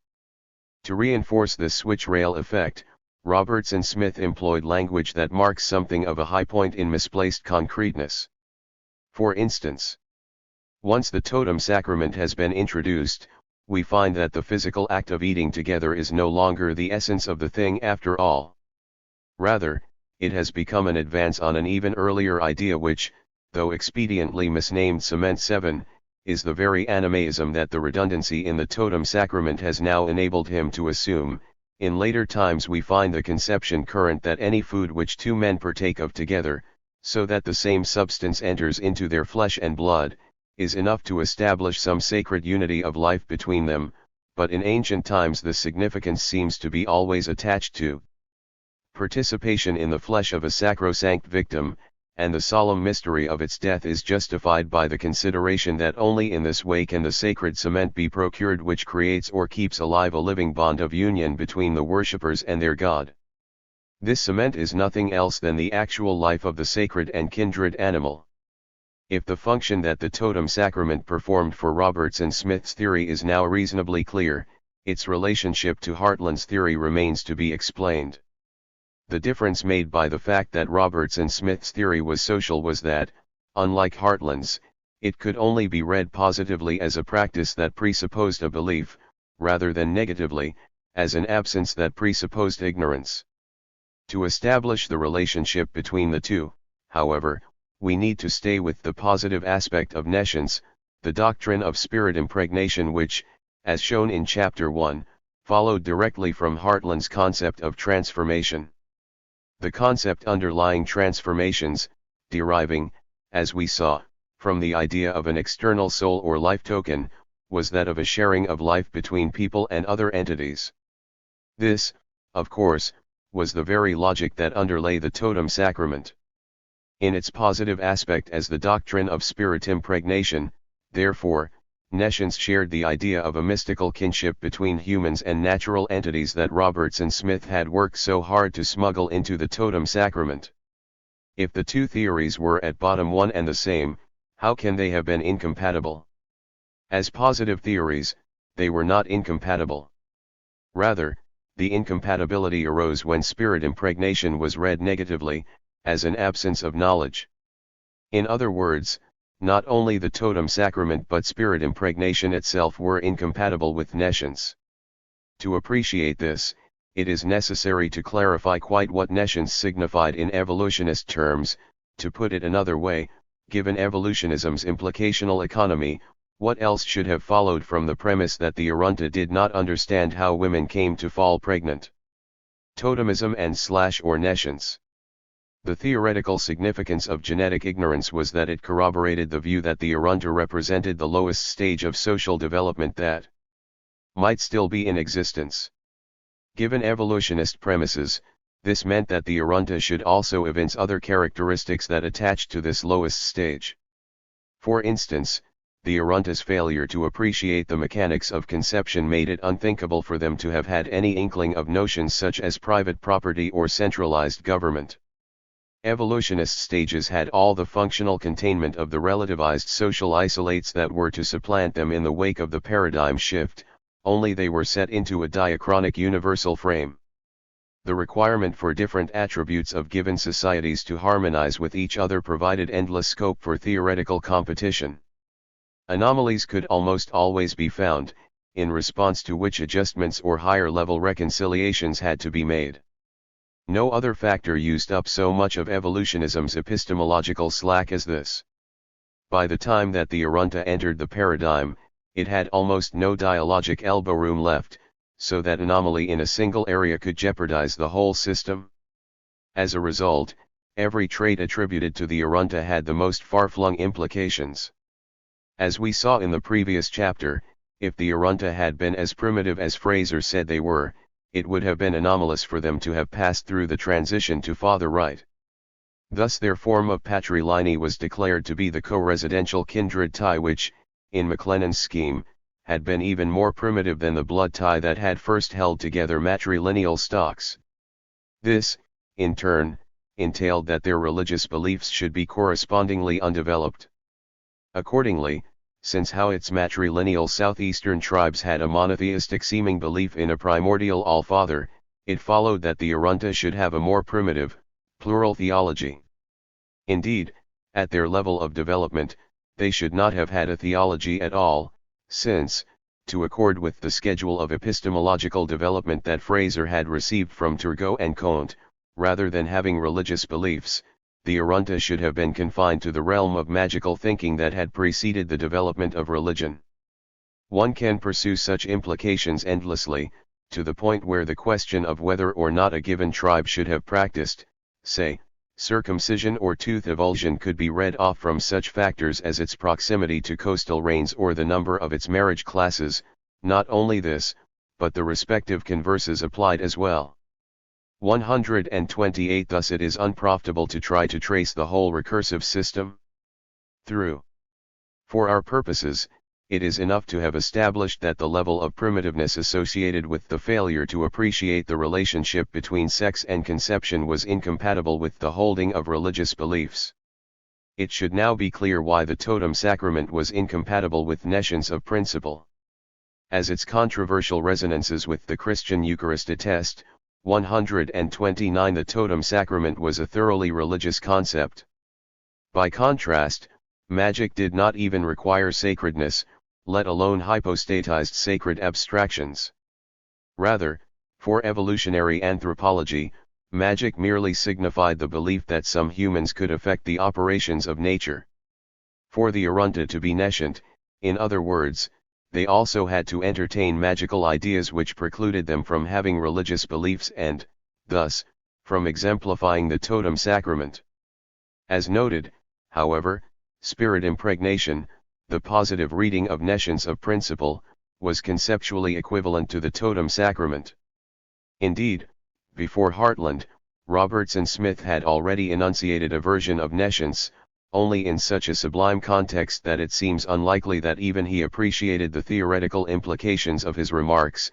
In Christianity, and already in the spiritual religion of the Hebrews, the idea of divine fatherhood is entirely dissociated from the physical basis of natural fatherhood. God's sonship is not a thing of nature but a thing of grace. 130 Thus it follows that the positive reading of nescience of principle was incompatible with the negative one. Since the negative reading was propounded by Fraser and Spencer and Gillen, this gave obvious scope to their competitors, an opportunity which was not missed by the likes of Durkheim, who cited Arunta conception doctrines as evidence of their relative advancement, or Andrew Lang, whose Arunta, though espousing the same belief as Fraser's, could hardly have voiced it more differently. The Arunta philosophers, in fact, seemed to concentrate their speculation on a point which puzzled Mr. Shandy: how does the animating principle, or soul, regarded as immaterial, clothe itself in flesh?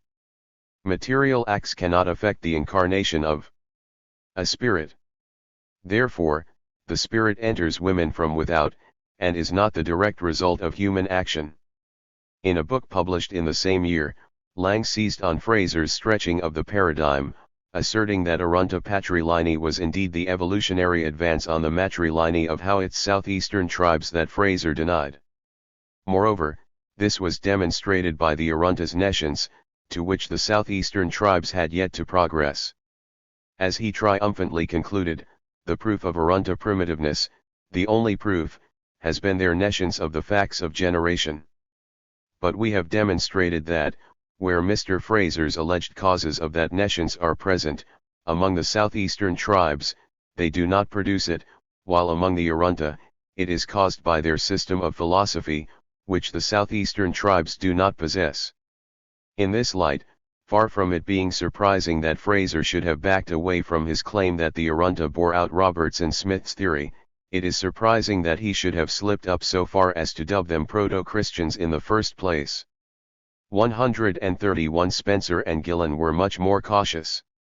There again, Spencer and Gillen were particularly sensitive to the pedagogical requirement that they should distance the Arunta from any suggestion of religious sentiment.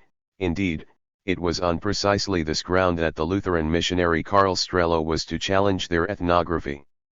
132 Accordingly, it is consistent that, where the totem sacrament was concerned, Spencer and Gillen should have been reluctant fulfillers of prophecy, persistently distinguishing what they had encountered in the field from Roberts and Smith's model.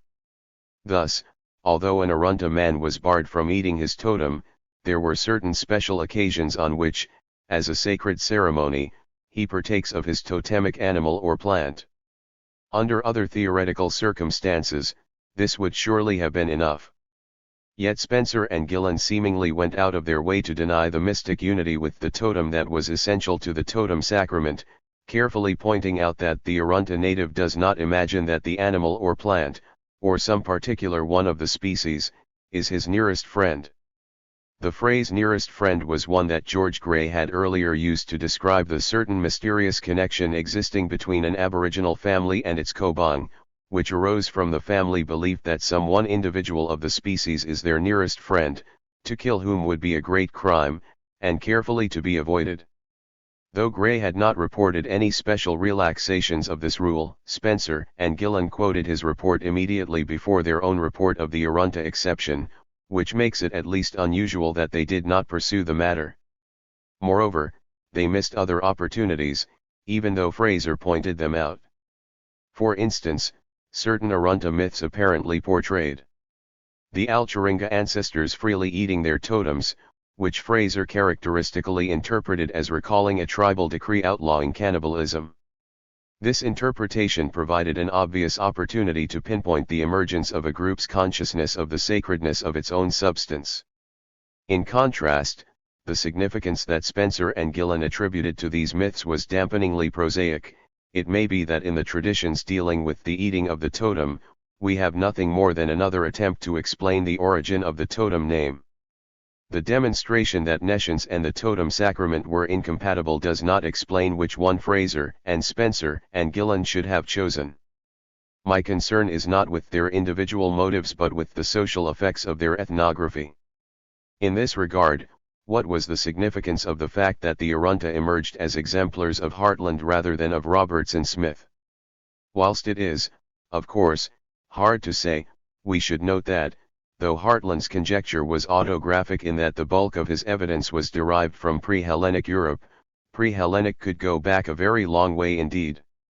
Hartland's reluctance to believe that even the Arunta could have been as primitive as the Europeans whose traces he had discerned in the myths of supernatural births might not have been a reflection of the scale of time depth that he thought he had succeeded in penetrating.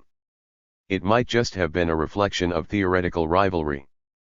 Nonetheless, we can at least say that the antiquity involved in nescience was much deeper than that involved in the case of a Middle Eastern ritual which had positive continuity with the Christian Eucharist. At a minimum, in other words, in exemplifying the negative reading of nescience rather than the totem sacrament, the Arunta exemplified a much profounder removal from civilized society, one which was consistent, moreover, with the differing cognitive implications that the two theories entailed. These two factors reinforced one another. Between the two incompatible theories, therefore, nescience involved the wider polarity and, accordingly, the greater ethnographic achievement. Though in keeping with Levi Strauss' assertion that it was not by chance that Fraser equated totemism with nescience, and endorsing the conclusion that this naturalist view offered a touchstone which allowed the savage, within culture itself, to be isolated from civilized man, this chapter has focused procedurally on the specific contingencies whereby this touchstone was produced. In the event, it transpires that there was no foreordained necessity that anthropology should produce it. It could as well have produced something else, though whether or not that something else would have been as amenable to ideological appropriation is another question. In establishing the Arunta's profounder removal, nescience further widened the gap that was held to separate them from whites. Since it was barely 2 decades since they had been dispossessed and slaughtered in large numbers in the course of the European invasion of their land, the political implications of this separation hardly need elaborating. Before returning to anthropology's appropriation in the Australian context, however, we will consider the discursive fortunes of the opposing tendency in anthropological theory. Animism, as transcendent a concept as any, sprang from reflections on the private experience of dreaming and had nothing to do with blood and land. Thus our provisional definition of evolutionary anthropology can only apply to the circumstantial narrative, to the materialist, mother right, Scottish Enlightenment tradition propounded by MacLennan, Morgan, Roberts and Smith and, in one of his incarnations, Durkheim. Accordingly, we no longer have grounds for excluding Darwin and Maine from anthropology. Rather, we are left with the tautology that these two patriarchalists were not matriarchalists. Yet they remained a biologist and a lawyer respectively, so we need a definition that can distinguish anthropology from what they did. We also have to deal with Tyler's intellectualism, whereby, rather than accounting for transcendence, he assumed it by means of a psychologism that held no appeal for MacLennan. In the following chapter, the last of our 3 close examinations of the structure of anthropological theory, we will examine Tyler's doctrine of survivals. In stark contrast to totemism, which, lacking a civilized correlate, was xenography in its purest form, the doctrine of survivals was predicated on traits that united rather than separated natives and Europeans. In this light, it is striking that the discourse on totemism should continue into 20th century anthropology 133 while the discourse on survivals fell victim to the paradigm shift. E. B. Tyler and the problem of the text. The principle of survival furnished evolutionary anthropology with a distinctive methodology. Thus its significance was as much institutional as it was epistemological. The institutional history of British anthropology's disciplinary establishment has already been well documented. This chapter will concentrate on the internal dimensions of that process, on the prepositional ways in which anthropology distinguished itself from other forms of knowledge. As Levi-Strauss, Bourdieu, and other structuralists have repeatedly demonstrated, identities are distributed on the basis of systematic differentiation. This principle is not peculiar to these theorists' fields of analysis but is a general characteristic of systems. Systemically speaking, identity is difference, one unit is what the others are not, a principle that can readily be applied to the disciplinary configurations developing within late 19th century British universities. To gain a space within this reformed configuration, 134 a new science had to establish a difference of its own, which is to say that it had to screen off a disciplinary domain that was not already allocated to one of the established disciplines. Since, to this extent, these sciences were relational, we should be wary of the essentialism that defines them in terms of putatively natural taxonomies. This does not mean, however, that the disciplines that were emerging in the second half of the 19th century were devoid of specific content. On the contrary, the profession of a specialized competence requires that its object be esoteric or cryptic to outsiders. In other words, a new science constructs a laity. Taken together, these complementary features of disciplinary differentiation, the external or residual one determined by institutional boundaries, and the internal or technical one constituted by crypticity, make up the process that I shall term screening. This concept enables us to go beyond descriptive statements of the type adduced in Chapter 3, where the mother-right narrative emerged as structured by a thematic alternation of blood and land. Screening specifies the price, that which it concedes to surrounding disciplines, that a discipline has to pay to exist. It enables us to establish disciplinary priorities and, accordingly, to detect the issues over which contradiction will be risked. Thus the concept allows us not only to focus on the founding of a discipline but also to chart its passage into crisis. In the case to be examined in this chapter, a central element in the screening of British anthropology from the 1860s on will be seen to have been the need for a scientific object that was definitively non-textual. As will emerge, Tyler's doctrine of survivals constituted an attempt to get around this constraint so as to conflate social and textual logics, a debating effect that built in unforgiving contradictions that were to surface 30 years later in Spencer and Gillen's field work. The issue goes further than this, however, since the antagonism between social and textual logics was not affected by the paradigm shift, which it transcended. The two logics, that of texts and that of events, were not reducible to each other. Rather, they interact. In the process, texts become historical factors in their own right. This does not mean that histories, or social processes as a whole, are like texts. It simply means that texts are among the active ingredients that combine to generate histories. Rhetoric and method in Tyler's doctrine of survivals forced a union between two strategies, one rhetorical and the other methodological. Though both integral to unilinear evolutionism, the two were normally kept more discreetly apart. 135 Put generally, the rhetorical element was the polemical rationalism of reform. So far as anthropology is concerned, the significant feature of this creed is that it had a dual application, prescribing enlightened attitudes both at home and abroad. At home, reformers campaigned to rid British society of the irrational, the anomalous, the corrupt, the outmoded, in short, of everything that stood in the way of progress.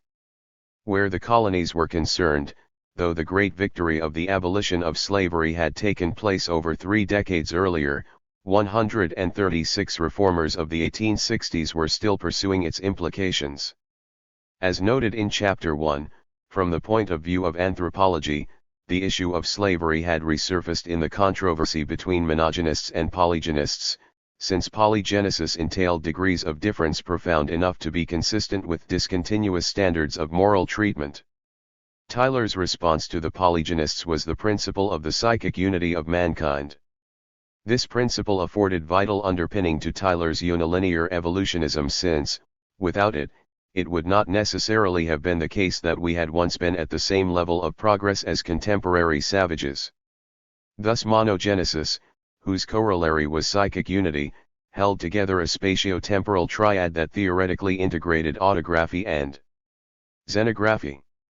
This triad consisted in our seven savage past, their ethnographic present, and our civilized present. The evolutionary triad was, therefore, a key component in the external, or colonial, rhetoric of reform. In the concept of survivals, Tyler explicitly combined the three components of the evolutionary triad by means of the argument that irrational features of present-day civilized society were decayed anomalies left over from our prehistoric past, whose counterparts were to be found in their full vitality among contemporary savages. Thus the concept represented a cultural correlate to atavism, a condition that designated the continuation of the past into the present as inherently pathological. Tyler's particular rhetorical target was the pseudosciences of spiritualism and astrology, which dealt in invisible forces that were unknown to science. This belief in unseen forces he attributed to animaism, the most primitive of cognitive operations. Tyler's The of Animaism was massively elaborated through the 2 volumes of his canonical Primitive Culture, whose thousands of ethnographic examples were regularly and polemically correlated with surviving metropolitan superstitions and which ended with the ringing declaration that the science of culture is essentially a reformer's science. As polemic, this equation of savagery and civilization was unremarkable, part of the satirical essayist's stock in trade. Moreover, the methodological use to which Tyler put his doctrine was not novel either. Survivals are, however, noteworthy for the open and systematic way in which he combined the 2 strategies. Methodologically, his polemic against what we might term the Victorian New Age was intended to double as a technique that could enable anthropology to emulate the achievements of the hard stratigraphic sciences. Geology presented a prestigious benchmark against which he could aspire to measure his reformer's science. 137 Despite occasional frauds, archaeology had also begun to share in the general prestige attaching to stratigraphy, especially in Britain after 1858, following Falconer and Pengilly's discovery, beneath the Brixham Caves, of stratum cohabitation that could hardly have borne out the evolutionary triad more vividly, since it demonstrated that Paleolithic Englishmen had not only lived like contemporary savages, but had even lived with the same creatures, the lions, hyenas, bears, elephants, and rhinos that were presented to startled Victorians as their erstwhile neighbors from rural Devon. Though geology could penetrate deeper into time than could any other contemporary science, a corollary was its relatively high degree of semantic imprecision. For geology was above all concrete, its prestige deriving from the plain hardness of its data. Accordingly, though one could hardly go further back than geology did, one could aim to go where no material science could go, into the softer, more elusive realm of metaphysics, which alone contained the key to humanity's unique endowment. Thus the patterns that Tyler sought did not show on the face of the earth. Rather, they were those primary mental patterns that had shaped the foundations of culture. Throughout his career, Tyler's writing evinced a desire, which suffuses his language and imagery, to equip metaphysical data with evidenciary credentials to match those of the fossil record. He was trying to annex the empiricist and utilitarian heartland of British philosophy, the Humean problematic of the association of ideas, 138 to the domain of anthropology. In this he was not alone, since the co-emergent discipline of psychology had the same designs. Moreover, psychologists shared Tyler's fondness for the most material of natural scientific metaphors, although their source was characteristically chemistry rather than geology. In both cases, solidity of imagery was designed to compensate for the perceived tenuousness of its referent. This anxiety was a symptom of transition, of the passage into areas as yet unsurely claimed for positivism of what Bob Young, adapting Gillespie, called the advancing edge of objectivity. For anthropology, psychology there was, however, a major problem with the notion of survival. This was the problem of selective utility, or function. Shards of pottery or Paleolithic dwelling sites survive despite, rather than as a result of, the routine processes of nature. they are anomalies whose detection is sufficiently specialized to warrant scientific status. The science that discovers them has a requirement for proof, which revolves about the material discovery. Thus archaeology is predicated on destruction, obliteration, decay, all the processes that make the discovery of survivals an esoteric skill. Without the decay, survival would be patent and obvious, so there could be no science of its discovery. The situation is quite different where beliefs, parts of the body, or other components of viable undecayed systems survive into the present. In this case, unless the item cannot be perceived without mechanical aid, the issue is one not of discovery but of analysis and interpretation. For instance, the principle of natural selection was not formulated to facilitate discoveries, it was formulated to account for the characteristics of observable phenomena. According to this principle, biological survivals persisted because they continued to have a function. Despite the terminological coincidence, therefore, Darwin's survivals were the opposite of Tyler's, which somehow persisted despite their loss of function. Being a function as much of the present as of the past, the Darwinian type of survival could not be held to betoken the past alone, so it had no interest for Tyler, who dismissed its superorganic analogues as instances of mere permanence in Culture 7. On this basis, a major problem for Tyler's theory was that, had his survivals continued to have utility, they would have cast light on the present rather than on the past. For this reason, survivals had to be in decay. On the other hand, since lack of utility meant lack of selection, the persistence of something that did not have utility was hard to explain. For the purposes of the argument to come, this tension between decay and survivals is crucial. As will emerge, it arose as a direct consequence of Tyler's desire to combine methodological and rhetorical strategies within the scope of the single concept.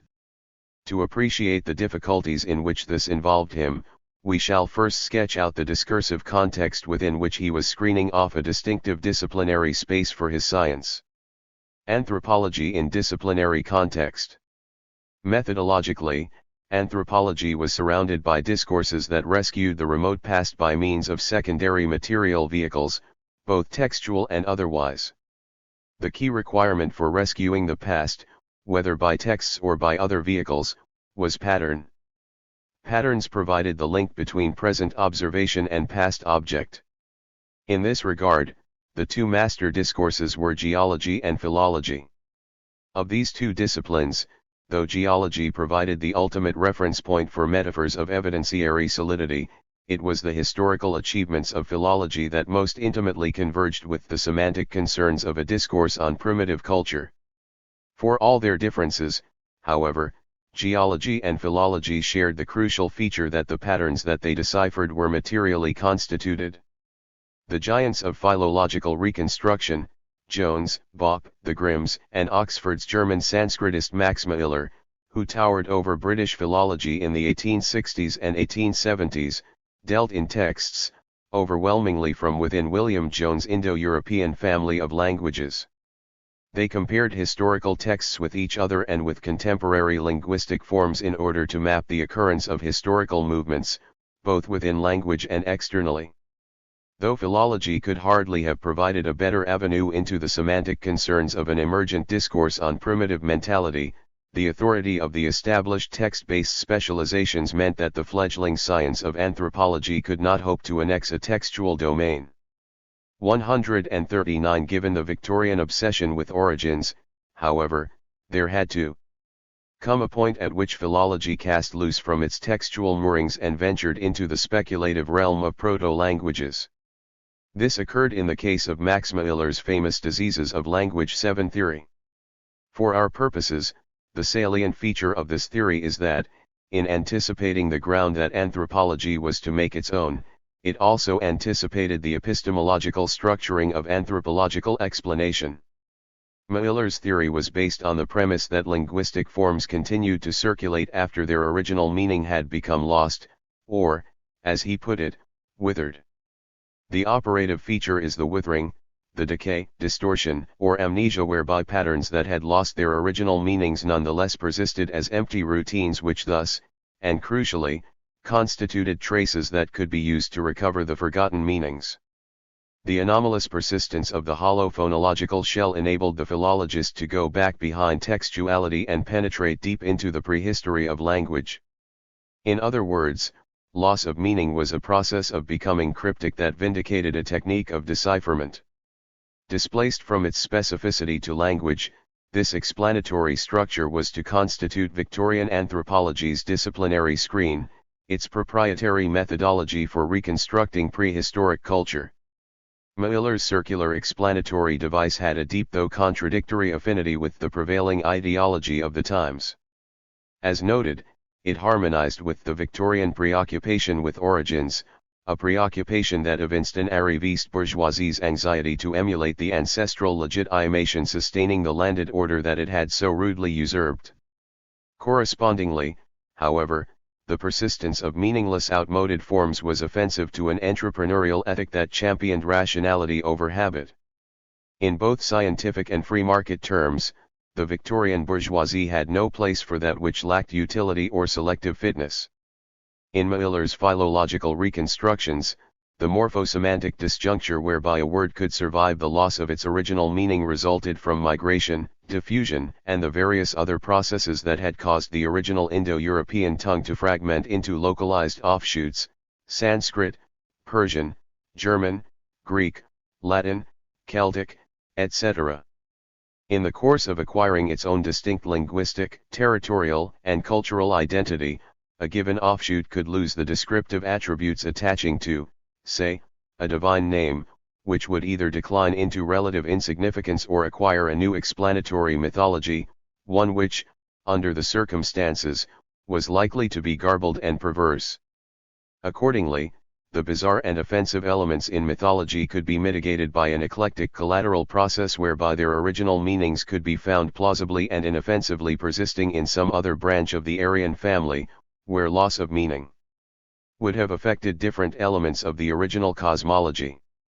Thus could Miller acquit the Greek gods of the incest, cannibalism, bestiality, parricide and related tendencies that so perplexed the sensitivities of a Baudelarizing age.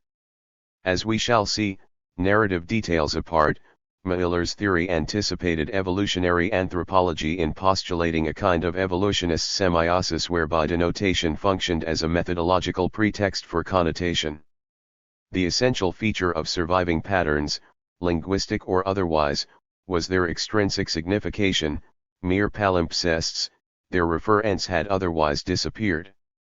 The method was by no means particular to Miller. Consider, for instance, Bacofen's reduction of the narratival wealth of a huge sample of ancient European mythology to the single implication of mother right. 140 By elimination, the patterns that remained available for a new human science to decipher would have to be non-textual and non-material, a consideration which encouraged the emergent discipline of anthropology to go a step further than Miller or Bacofen. Rather than using texts as a springboard backwards into the pretextual, it sought to dispense with them altogether. Though conventionally assimilated to the anthropological canon, Bacofen's theory should be distinguished from anthropology not only for the reasons specified in the Mother Right chapter but on the more comprehensive additional ground that it was text-based, which made it the domain of law, antiquities, or history. Thus it was not available for incorporation into the proper domain of an emergent science. Effectively barred from textuality and material culture, evolutionary anthropologists found themselves confined to the decipherment of behavioral patterns. 141 It is not surprising that this field should have remained unclaimed. Being evanescent in the extreme, behavioral patterns could hardly have been less congenial to a discourse on origins. For all its inherent difficulty, however, the determinate problematic of Victorian socio-cultural anthropology can be defined as the project of recovering lost meanings for behavioral patterns that lack textual or other material support. Tyler's was one of three theories that together established Victorian anthropology's epistemological repertoire, the other two being those of Morgan and McLennan. In Morgan's case, as we have seen, the behavior involved was kinship, whilst in McLennan's it was ritual. In Tyler's theory of survivals, it was superstitious practices. In each of these theories, loss of meaning operated as a scrambling device that rendered the behavior illegible without the aid of the theory, thus constituting a laity and its corresponding science. Here, in other words, was anthropology's screen. Thus the theories of Morgan and McLennan do not comprise a context for Tyler's theory in the conventional sense that Tyler either echoed or rebutted them, but in the symptomatic sense that they were epistemologically conditioned. Emerging otherwise independently in the mid-1860s, the three approaches represent alternative realizations of a common strategy. As we shall see, so far as the epistemological structuring of Victorian anthropology is concerned, the least successful of these theories, though, by the same token, the most revealing, was Tyler's. In Morgan's case, as explained in Chapter 3, the requisite pattern was provided by kinship nomenclature, the element of disjuncture between pattern and meaning resulting from the proposition that kin terms changed more slowly than actual marital practices, lagging behind to provide an index of previous usages. 142 As we saw, there was no doubting the competitive intent of Morgan's theory. Bloodlines constituted a more enduring vehicle than texts. Thus kinship furnished an instrument for penetrating prehistory that could take up the problem at the point where philology is now arrested. The patterns that anthropology acquired by virtue of Morgan's kinship systems were not just extra-textual avenues into prehistory, however. They also embodied the crucial quality that they could be turned into texts. Indeed, more positively still, their graphemic potential was such that it subtended the diagrammatic idiom that was to distinguish 20th-century kinship studies. Understood as commonly fulfilling a requirement for behavioral patterns, kinship and ritual converge, since ritual constitutes patterned behavior par excellence.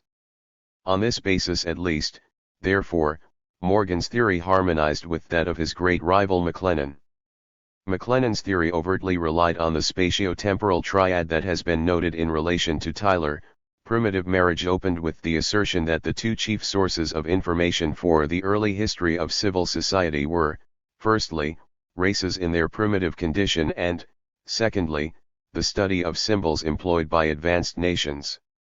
McLennan's principal symbol, the rite of mock capture, was in decay, or, as he was to put it a few years later, facts come first, and symbols are facts in decadence. The fact that contemporary mock captures preserved was a prehistoric reality in which violence and rapine had been the means whereby men obtained wives.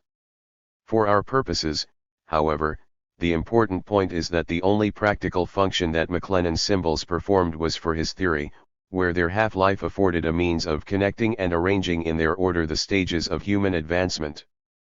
For the societies that maintained them, these symbols were formal superfluities, devoid of any acknowledged utility or purpose. Thus decay meant that, as in Morgan's theory, patterns could survive independently of their original meanings. In so controversially undermining the bourgeois family, McLennan's theory had more than purely methodological significance. Here again, the same applies to Morgan, whose indurated nomenclatures attested to primitive marital scenarios that were hardly preferable to McLennan's. As in the case of Tyler, therefore, these theories were of both methodological and rhetorical significance. This is not merely a formal distinction. Rather, the two derive from independently motivated discourses, the rhetorical strategy embodying the politics of liberal rationalism, the methodological one being determined by the presence of epistemological gaps within the institutional configuration of the Victorian Academy. When the manner in which they combine the two strategies is considered, however, a major distinction must be drawn between Tyler's theory and those of Morgan and McLennan. For, in contradistinction to Tyler's direct assault on spiritualism, astrology, and other features of the Victorian New Age, McLennan's and Morgan's theories only applied to metropolitan society in an oblique or indirect way. McLennan did not suggest that civilized Englishmen still captured their brides, 143, whilst Morgan's classificatory kinship systems, with their legacy of primitive promiscuity, were at a categorical remove from his descriptive system, which faithfully represented the monogamous ideals of respectable Rochester. This is not to say that the rhetorical bite of their theories was less radical than that of Tyler's. A comparison between Tyler and McLennan is instructive in this regard, since they were operating within the same society. Where Tyler came to enjoy an Oxford living as the first reader in social anthropology anywhere, as noted, the embittered McLennan never obtained an academic job. A glance at their theories bears out this disparity. For, even though its application was indirect, primitive marriage was tampering at the very heart of social values. By contrast, Tyler's targets were themselves anti-establishment. In other words, where Tyler's aspirations were organic to the project of progress, McLennan was desecrating one of bourgeois society's most cherished adornments. 144 All the same, though the rhetorical implications of McLennan's narrative were much more subversive than Tyler's, they were also less immediate. To put this another way, McLennan was less prepared than Tyler to subordinate his methodology to his rhetoric. For all the dated evolutionism of their narrative details, Morgan's and McLennan's theories were to be profoundly formative for 20th century socio-cultural anthropology, especially in Britain and France. Morgan's theory inaugurated the comparative study of formal kinship systems, an achievement that would prompt Levi Strauss to dedicate his first great work, The Elementary Structures of Kinship, to him. As channeled through the work of his faithful acolyte William Robertson Smith, McLennan's theory was taken up into the ritually focused anthropology of Émile Durkheim and the Anti-Sociologique school, whence it came to acquire a profound influence on 20th century anthropology. Indeed, by investing anthropology with its dual preoccupation with kinship and ritual, Morgan and McLennan substantially constituted the discipline between them. When we turn to Tyler's concept of survivals, however, the story is very different. For, though it was initially as influential as the doctrines of Morgan and McLennan, its effects were not to endure. This failure is significant. Tyler's intellectualism distinguishes his theories from those that attempted to derive super-organic culture from material conditions. In the case of animism, as we have seen, he attributed the origin of abstract concepts to responses to the experience of dreaming. The doctrine of survivals was premised on the association of ideas. Yet, whereas blood and land were to enjoy a vigorous 20th century career as descent and residence respectively, neither of Tyler's two major theories was to survive the paradigm shift. This lack of selective fitness on the part of these theories enables us to identify socio-cultural anthropology's elementary logical structures. Theory and doctrine. As explained, the methodological value of dysfunction was that, in providing for patterns to survive independently of their original meaning, it provided for overlaps between succeeding social epochs. For the purpose of penetrating prehistory, this enabled the analyst to go as far back as otherwise possible, and then to proceed still further by means of the overlap. Accordingly, it made little methodological sense for Tyler to start with an overlap into the present rather than with one that only just crossed the horizon of our determinable past, especially when both were available for observation amongst contemporary savages. Rather, the worthwhile survivals were those which, having already started to decay by the dawn of recorded history, were no longer to be encountered in civilized usage. In fact, Tyler did employ just this logic to develop his influential notion of adhesions, which, having no immediate rhetorical impact, he did not present as a vindication of the concept of survival. The particular prehistory that Tyler set out to trace was none other than the transition from mother right to father right, his article being principally renowned for the fact that he adapted Francis Galton's statistical method to do so. The concept of adhesions, which itself echoed the synchronic stratigraphy being developed in archaeology, 145 referred to practices that were observed to correlate with other cultural phenomena in a significant number of cases. Tyler cited the practice of kavod, in which husbands mimicked the process of giving birth whilst their wives were in labor. Methodologically, the significant feature of this custom was that it was not practiced in matrilocal societies. Thus Tyler argued that, as an assertion of paternity over the children about to be born, it must have sprung up as part of the transition to father right, afterwards. fading into an attenuated symbolic form which nonetheless residually testified to the occurrence of the Great Transition.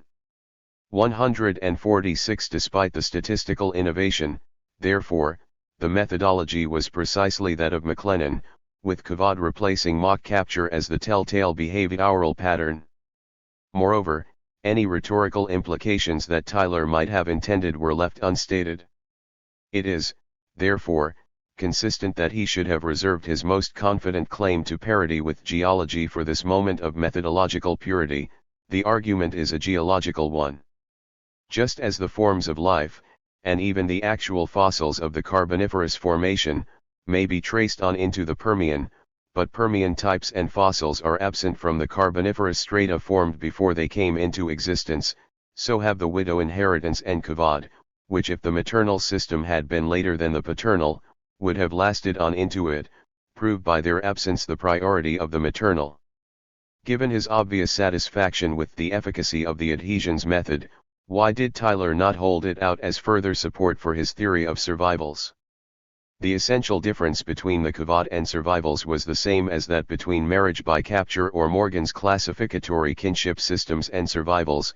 They were not to be found in the civilized present, so the inference that civilized nations had once practiced them could only be obtained by evidence obtained from contemporary savages. This brings us back to our spatio-temporal triad, which the doctrine of survivals rendered oddly redundant. If prehistory were to be found persisting in the civilized present, then, in theory at least, there should have been no need for ethnographic corroboration.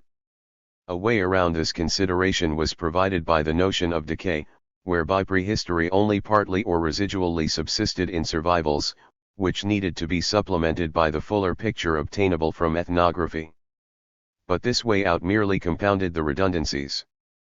For, if survivals really had been in decay, then they would not have warranted the mounting of a rhetorical campaign against them. Despite all Tyler's talk of decay, therefore, the truth was that spiritualism, astrology, and the like had survived only too vitally. In fact, they had not lost their meaning. On the contrary, they boasted elaborately articulated bodies of doctrine, whose meaning to their practitioners, far from being lacking, constituted the very problem that Tyler wanted to eliminate. The reason why he should have risked such a damaging contradiction will be important when we come to examine his exposition of survivals in detail. As will emerge, his efforts to cover over this contradiction illuminate the epistemological structure of evolutionary anthropology. For the purposes of historical reconstruction, it was not necessary that survival should continue right into the present. All that was necessary was a series of links connecting a custom to the present. Thus the reason that survivals stretched on into the present cannot have been methodological. Rather, it was the fact that they were not actually customs at all. As already observed, the survivals that counted for Tyler were taken from the realm of philosophical associationism. They were articulated ideational phenomena, the heretical doctrines on which the spiritualist pseudosciences were predicated. The problem that such material presented to Tyler was, therefore, that the vehicle whereby it survived was not behavior but written documents, which put it outside the epistemological space available to a new science. As the example of Bachofen illustrates, myths provided abundant scope for penetrating prehistory. But Bachofen's myths had not been obtained ethnographically. Their survival across the millennia was not an achievement of oral tradition but a consequence of the fact that they had been materialized as texts, which rendered them the preserve of antiquarianism. How could the speculations of our prehistoric ancestors be recovered without the aid either of texts that had been written at the dawn of literacy or of other significant icons that were also the province of antiquities? As the detailed analysis of Tyler's exposition of survivals will show, the contradiction from which all the others followed was that he was trying to smuggle texts into the domain of anthropology. Thus the end of his exposition, which culminates in a whole series of ethnographic examples, consists in a reading from an astrological almanac. Given that his theory was both rhetorical and ideational, this contradiction had to arise, for the simple reason that it is impossible to address modernity without addressing texts. Thus the issue of textuality was the point at which Tyler subordinated his methodology to his rhetoric, and it is this issue that distinguishes his analysis of the Kavod from his survivals. To explain the contradiction in survivals, it is, therefore, necessary to explain Tyler's doctrinalism. Why, when it came to survivals, was he not prepared to start with ritual and secure the same methodological benefits as McLennan? The argument from disciplinary boundaries cannot explain Tyler's doctrinalism, it merely accounts for his efforts to disguise it. A preference for doctrine over ritual does, however, have a thoroughly Protestant stamp, which takes us to Tyler's Quakerism and, accordingly, to the philanthropic universalism underlying his commitment to the psychic unity of mankind, a principle that he advocated in opposition to the racist doctrines of polygenesis and degeneration. Psychic unity was not some determinate routine that could be demonstrated by means of motiveless behavioral patterns. Thus Tyler's problem was verstehen. It was not enough to show what people did, he also needed to be able to demonstrate their reasons for doing so. This entailed articulated propositions and, therefore, language, which inescapably brought in texts as well. Ultimately Tyler's furtive incorporation of texts was rhetorically motivated. Ironically, however, the philanthropy underlying the psychic unity of mankind was subverted by the denigration of savages entailed in the rhetorical use to which he put them. For the moment, though, the concern is with the methodological contradictions involved, since these cast independent light on the relationship between anthropology and texts. For, quite apart from the issue of disciplinary boundaries, there is a basic incompatibility between doctrines and ritual patterns such as the Kavod or McLennan's marriage by capture. This is that, for all Tyler's talk of decay, oral language cannot survive the loss of its meaning. To be preserved, meaningless language requires secondary support, which texts can provide. At this point, therefore, we will turn from the context in which the doctrine of survivals was formulated to the relationship between textuality and ritual in the context of anthropological theory. Ritual, text, and epistemology.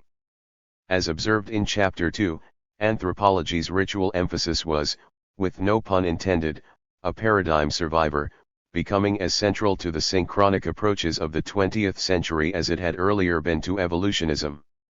We need to consider the grounds for this versatility. Why was a ritual emphasis congenial to two otherwise very different paradigms?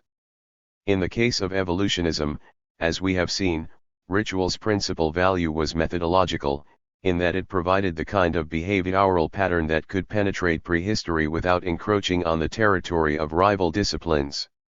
Ritual was suited to this purpose because it could survive the loss of its original meaning.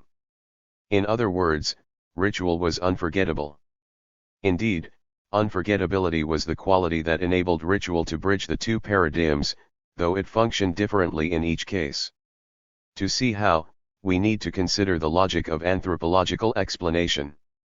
The mnemonic basis to ritual's unforgettability was that it lacked propositional sequence. To put it, for the purposes of the argument, linguistically, prior to Van Gennep's rites of passage at least, ritual had no syntax. Rather, rites were single items, so the same one could occur independently in different narrative contexts. Thus ritual differed crucially from doctrines, that were made up of strings of words which, being propositionally cumulative, were not interchangeable. Compared to a single word or ritual, the meaning of articulated sentences is overdetermined. This is why, in contrast to ritual, narrative passages cannot survive orally and be in decay. Meaningless strings of words can, however, survive if they are transmitted by way of a secondary vehicle. As observed, this need not be material. A behavioral vehicle, say, a set of gestures or a tune, will do. Mnemonically, therefore, unforgettability, or, for consistency, the capacity to survive whilst decayed, required that doctrines should be backed up by somatic or kinesic complements, from which they could subsequently become detached. On detachment, it was the complement, rather than the doctrine to which it was ancillary, that survived. For the purpose of survivals, therefore, the medium really was the message. For our purposes, this means that the basis for ritual's capacity to penetrate prehistory was synesthesia. Where syntax is concerned, sensory-modal plurality is redundant. Thus language is either heard, seen, or touched. Combining these separate modalities only produces redundancy. To say this is simply to say that language has propositional sequence, that it is cumulative and linear. Ritual, by contrast, can equally well be either heard or seen, but it can also combine these and other media without redundancy. Ritual, in short, is a sensory-modal melting pot. With this observation, we can move from the service that ritual performed for evolutionism to that which it performed for the synchronic paradigms of the 20th century. For, in either case, it was necessary that a plurality of channels should operate simultaneously. In the case of evolutionism, as we have seen, this requirement arose from the fact that, as the means for penetrating prehistory, secondary vehicles were methodologically indispensable. Now, so far as synchronic analysis was concerned, a corresponding plurality was presupposed in the basic premise of an equilibrium or homology among the parts. Either side of the paradigm shift, therefore, though for different reasons, a ritual emphasis remained methodologically central to anthropology. In synchronic analysis, ritual's internal complexity could not provide propositional sequence. On the contrary, as innumerable critics have complained, sequence is precisely what the method omits.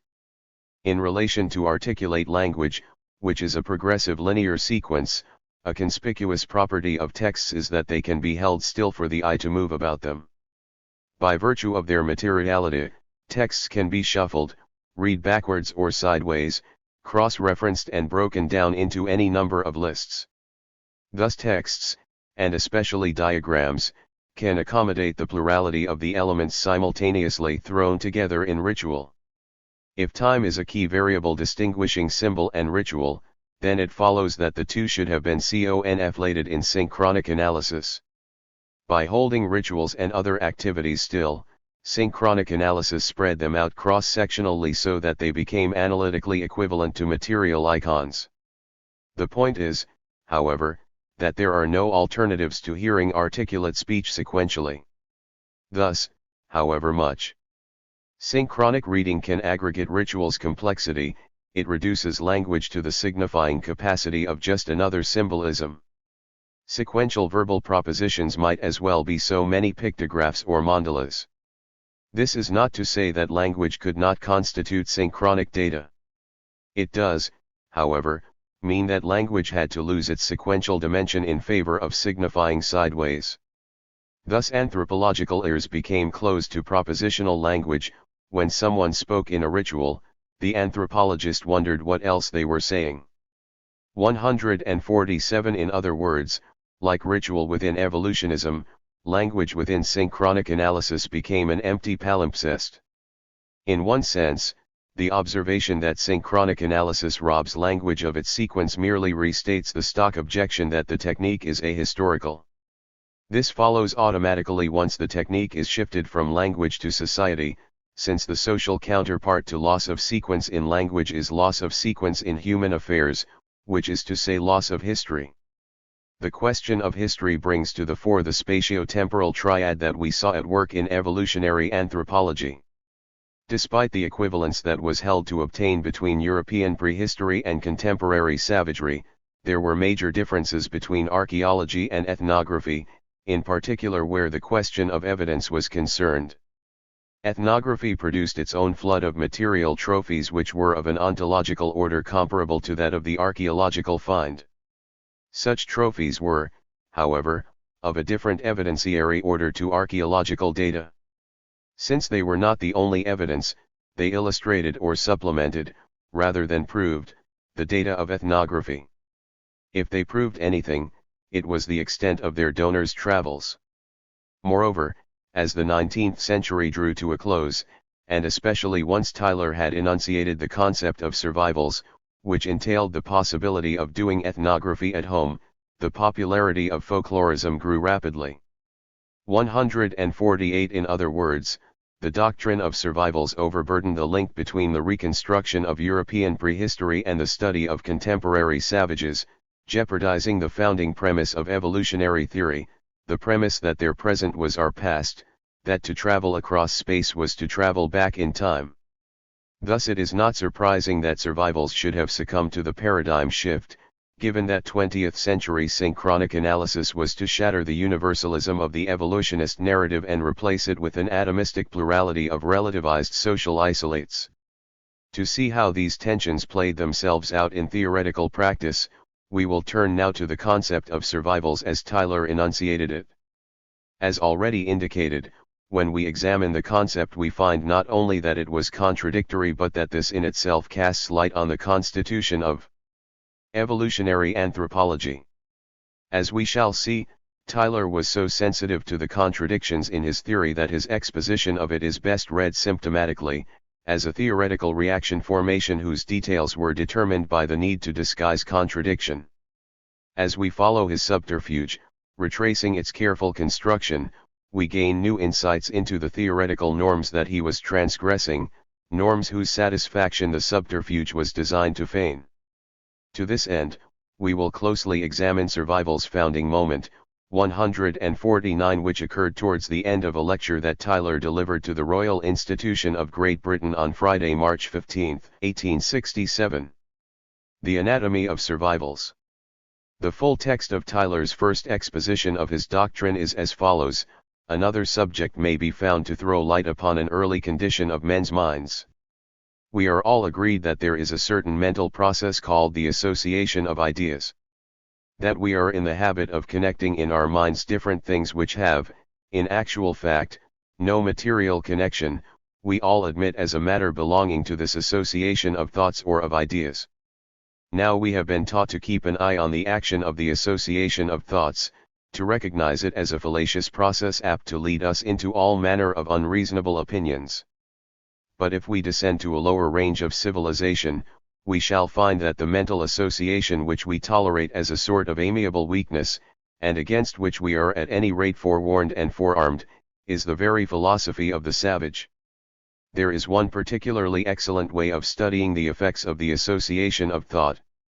It began to produce, in a time associated with a very low human condition, a set of opinions and practices known as the occult sciences, witchcraft, divination, astrology, and the like. The germs of these imaginary sciences are to be found still lively among the lower races. Their development into elaborate pseudo-scientific systems belongs to a period now beginning to pass away, and we can still study them in their last stage of existence, that in which their remnants have lingered on into a period of higher mental culture, and have become survivals, or, as we call them, superstitions. In producing the occult sciences, the association of thought works in ways most distinctly recognizable. When the Polynesian weather-maker practices on his sacred stone, wets it when he wants to produce rain, and puts it to the fire to dry when he wants dry weather, and when in Europe water is poured on a stone, or a little girl led about and pails of water poured on her that rain may in like manner be poured down from the sky, we have practices resting on the most evident and direct association of thoughts. Thus we may see a Zulu busy chewing a bit of wood, and thereby performing an ideal operation, softening the heart of another Zulu with whom he is going to trade cows, that he may get a better bargain out of him. So it is when we find lingering in England a practice belonging thoroughly to the savage sorcerer, that of making an image representing an enemy or part of him, and melting it, drying it up, or wounding it, that the like may happen to the person with whom it is associated. From time to time there is still found hidden about some country farm such a thing as a heart stuck full of pins, the record of some secret story of attempted magic vengeance. In the ancient and still existing art of astrology, we see the same early delusive association of ideas producing results so perfectly intelligible to us, that it is really difficult for educated people to have patience to study its details. An astrologer will tell us how the planet Jupiter is connected with persons of a bold, hardy, jovial temperament, and how the planet Venus has to do with love and marriage, while to us the whole basis of this theory lies in the accident of the names of certain gods having been given to certain stars, which are therefore supposed to have the attributes of these gods. The wonder is not that much of the magician's sham science is inexplicable to us, but that the origin of so many of its details is still evident, and c. the working of the early childlike principle of the association of ideas being thus traceable through the occult sciences from their rise among savages to their decay among educated men. It is ironic that Tyler should have been concerned about misleading associations, since his own discussion is meticulously contrived to produce a web of associations whereby he could situate an astrological text within the preliterate realm of savagery. Though the whole excerpt contributes to this end, the crucial movement occurs in the passage that extends from the Polynesian weather-maker to Tzadkiel's almanac. Between these 2 points, Tyler effects a fusion of savage ritual and European text. As we shall see, he achieves this effect by shifting the connecting term from materiality to pattern. As observed, astrology, being textual, could not decay in the same way as other survivals which were behavioral. In terms of Tyler's theory, this amounts to saying that astrology only boasted 2 of the 3 phases that he assigned to survivals. Yet, when it comes to astrology's first phase, apart from the sun, the only germs that Tyler has to offer are 2 highly elaborated high gods of Roman antiquity, Jupiter and Venus. What is more, he can offer no contemporary savage counterpart to astrology's detailed specificities. Thus, in addition to lacking one of survival's 3 phases, astrology is a purely European phenomenon that misses the ethnographic element from the evolutionary triad. The mere fact that Tyler was prepared to tolerate such problems demonstrates the rhetorical motive behind his doctrine.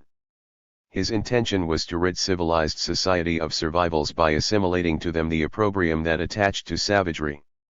Accordingly, despite the stock primitiveness of his preliminary examples, he reserves his exasperation for astrology, whose details it is really difficult for educated people to have patience to study.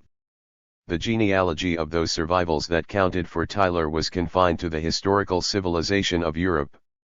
Of the survivals that did not count, many were simply too trivial to be exceptionable. Etymologically, phenomena left standing over from the past already had a name as superstitions. From his specification of the occult sciences as comprising witchcraft, divination, astrology, and the like, there was hardly a need for him to coin a theory to discredit witchcraft, since this was already the subject of established and active suppression, 150 whilst divination was innocuously rustic. Thus his real targets were astrology and the like. To sustain his reformist critique of astrology, Tyler attempted to suppress its textual status by placing it at the end of a series of otherwise typically savage examples. If we reverse this process and start with his treatment of astrology, the rhetorical structure of survivals emerges quite clearly. On moving backwards from astrology to the preceding examples of the association of ideas, 151, it is striking that the entities connected together are obvious primary quantities such as water and rain rather than derived doctrinal constructs. The contrast reveals Tyler's problem quite clearly. The occult discourses that formed his target were too complex to be characterized by means of the simple reductionism of germs. Thus the pseudoscientific median phase of the tripartite career of survivals was pedagogically necessitated by astrology's need to have a germinal origin. A corollary to this is that the other survivals had missed out on the pseudoscientific phase, lingering on in rural Europe with their primitive rudeness intact. Thus astrology had a pseudoscientific phase but no germs, whilst the other survivals had germs but no pseudoscientific phase. What separated them, therefore, was the pseudoscientific phase, which, as will become increasingly clear, was simply a cover for textuality. If we now follow Tyler forwards through his examples from the rainmaking to Tzadkiel's almanac, 152, it becomes easy enough to pick out the moves that were critical for connecting up the whole. A significant feature of rainmaking is the fact that water evaporates. It leaves no trace. So far as the balance of pattern and materiality is concerned, therefore, rainmaking is all pattern. An arrangement of gestures, it vanishes into thin air. In this sense, rainmaking contrasts with the subsequent effigy examples, which, though no less savage, move unequivocally into the realm of the concrete. Quite apart from the axis of materiality, though, the savage's modern counterparts are located progressively closer to home. Thus, where the local rainmakers are situated, with noticeable vagueness, in Europe, the pinstuck heart, which corresponds to the Zulu's bit of wood, is to be found in the depths of England herself. The rainmaking quasi-Polynesian's location in Europe considerably narrows the gap between savagery and England, making it more susceptible to final bridging by the succeeding analogy, that linking the Zulu's wood chewing to the pinstuck heart. That this is the crucial move is clear from the positioning of the various examples in the series. The shift from Polynesian to European rainmaking is not a leap into textuality. That leap only occurs somewhere between the Zulu's wood chewing and astrology, which means that it must be effected by means of the pinstuck heart. To locate Tyler's key move, therefore, we should ignore the diversions of geography and focus in on the pinstuck heart. While the Zulu's bit of wood was material evidence, it could not speak for itself. You needed to be there to appreciate the difference between one chewed remnant and another. With the pinstuck heart, however, this was not the case. Here, if the finder knew of the practice, even after the event its traces could not be in random conjuncture. They were a self-evident pattern. The difference between observing and finding summarizes that between ethnography and archaeology. The difference is that, since the observer can see a practice being performed, its remnants serve as illustration rather than as proof.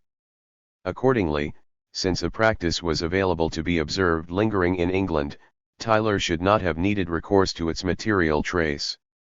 Indeed, the whole point of his rhetoric would have been lost if the survivals concerned had not been observable anomalies in civilized life.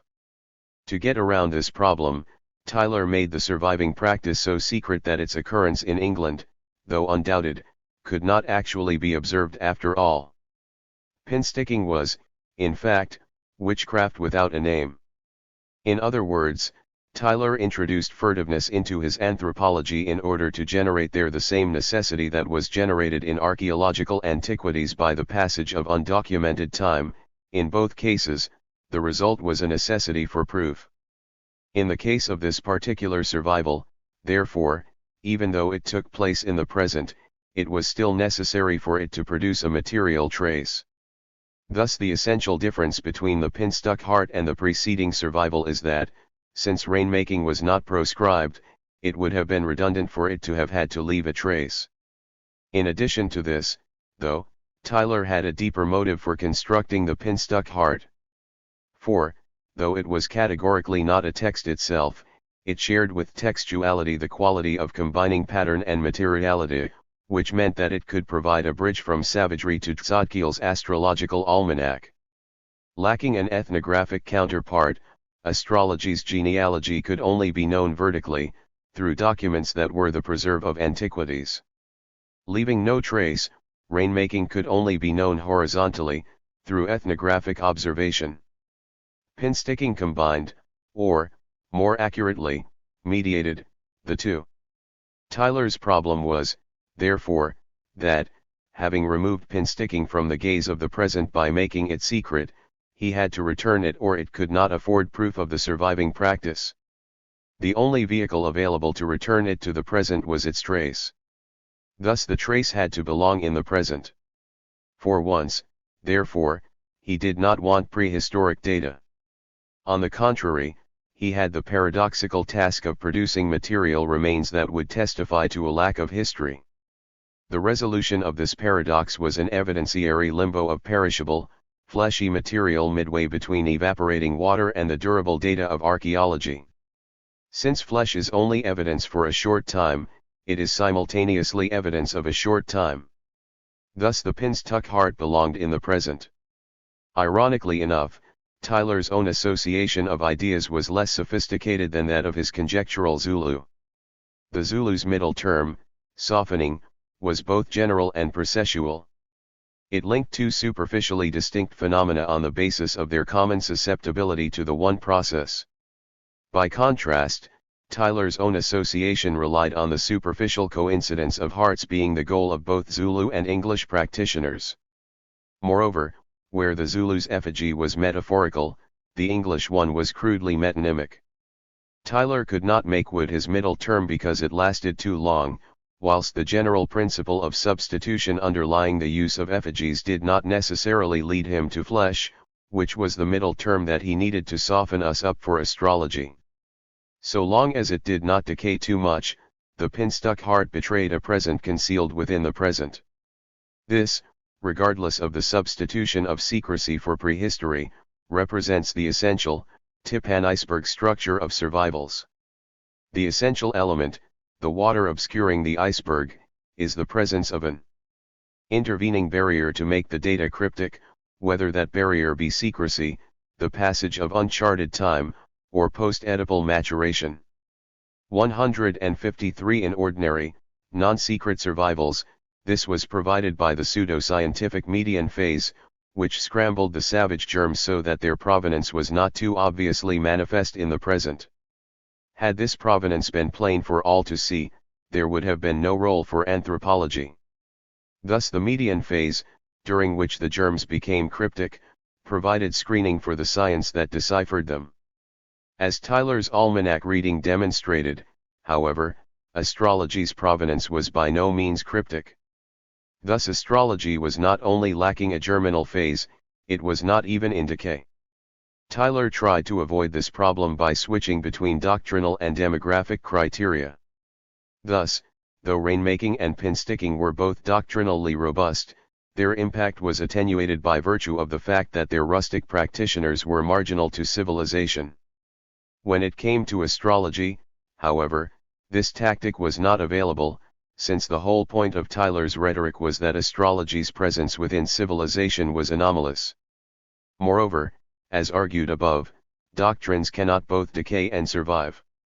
With astrology thus resisting both demographic and doctrinal attenuation, Tyler was reduced to parading injury as advantage. The wonder is not that much of the magician's sham science is inexplicable to us, but that the origin of so many of its details is still evident.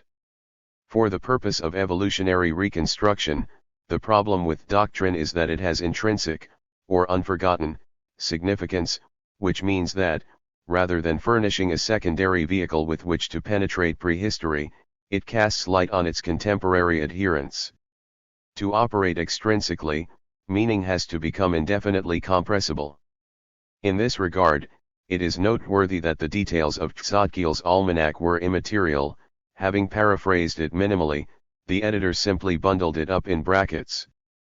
No such contrivance had been necessary in the case of the pin-stuck heart, whose significance was patently extrinsic. Though neighbors in Tyler's series, the pin-stuck heart and astrology were separated by the chasm of textuality. Though textuality constitutes a specific mode, this does not mean that the opposition between textual and non-textual icons is constant. Rather, as the skillful positioning along Tyler's series demonstrates, some icons are more like texts than others. The pin-stuck heart links the chewed bit of wood to astrology. As observed, however, there is a major difference between the bit of wood and the pin-stuck heart, which is that the bit of wood can only illustrate rather than prove. To put this another way, the bit of wood is no evidence at all. For that matter, nor is the act of chewing. For the event to have meaning, the chewer needs to explain it. With the pin-stuck heart, however, the assemblage of elements is not random, so its purpose is explicit, even to a fine degree. The important factor is not, therefore, materiality alone, but its combination with pattern. Voices vanish without trace, as do other unfixed patterns such as hand or smoke signals, whilst, alone and unshaped, a fetish is no different from any other stone. Immaterial patterns can only be observational data, you need to be there. Thus the issue is not language, nor even writing per se, since, whilst writing entails the possibility of permanence, its survival also depends on the materials that are used. The shifts between pattern and materiality whereby Tyler linked the bit of wood to astrology are mediated through the pin-stuck heart. On the axis of materiality, the bit of wood, being solid, is comparable to the heart, the two being commonly opposed to the water featured in the previous example. The two differ, however, on the basis of pattern. To get from the pin-stuck heart to astrology, therefore, we have to switch axes from materiality to pattern, whereupon the pin-stuck heart and texts can be seen to share the property of encoding purpose in a manner independent of observation. Thus the pin-stuck heart constitutes a shifter between behavior and texts. Though the pin-stuck heart is like a text in that it expresses a doctrine, it does so because we are already familiar with it, it reminds us of the doctrine. The crucial difference between extrinsic signification and intrinsic signification is that language is the only one that can provide us with new information. Thus we are back to the propositional function of language, as well as beginning to move into the paradigm shift. Extrinsic meanings are congenial to synchronic analysis because they do not introduce anything that has not already happened. Since extrinsic meanings had also been congenial to evolutionism as aids to recovering the past, there were grounds for a ritual emphasis on either side of the paradigm shift. As we have seen, Tyler's motive for abandoning the methodological security of ritualism in favor of the hazardous terrain of texts was polemical. When his concerns were methodological, as the example of the Kavad illustrates, even Tyler's needs were fully met by behavioral patterns. Then, being patterned behavior par excellence, ritual constituted an ideal object. We can thus confirm the text-exclusive definition, consistent with the concept of screening, that specifies socio-cultural evolutionary anthropology imminently, as the project of recovering lost meanings for behavioral patterns. To this it might be objected that anthropology was not the only discipline emerging in the last third of the 19th century. In particular, psychology was not merely co-emergent with anthropology but was also laying claim to the domain of behavior. For most of the century, anthropology and psychology were indistinguishable, as is evident in their shared propensity for skull measuring. Since both were emerging from a common humanist discourse that embraced individuals and the species alike, the basis for their demarcation is obvious.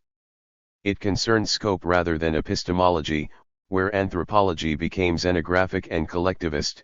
Psychology developed the autographic and individualist applications of the same narrative, whilst sociology developed the autographic and collectivist ones.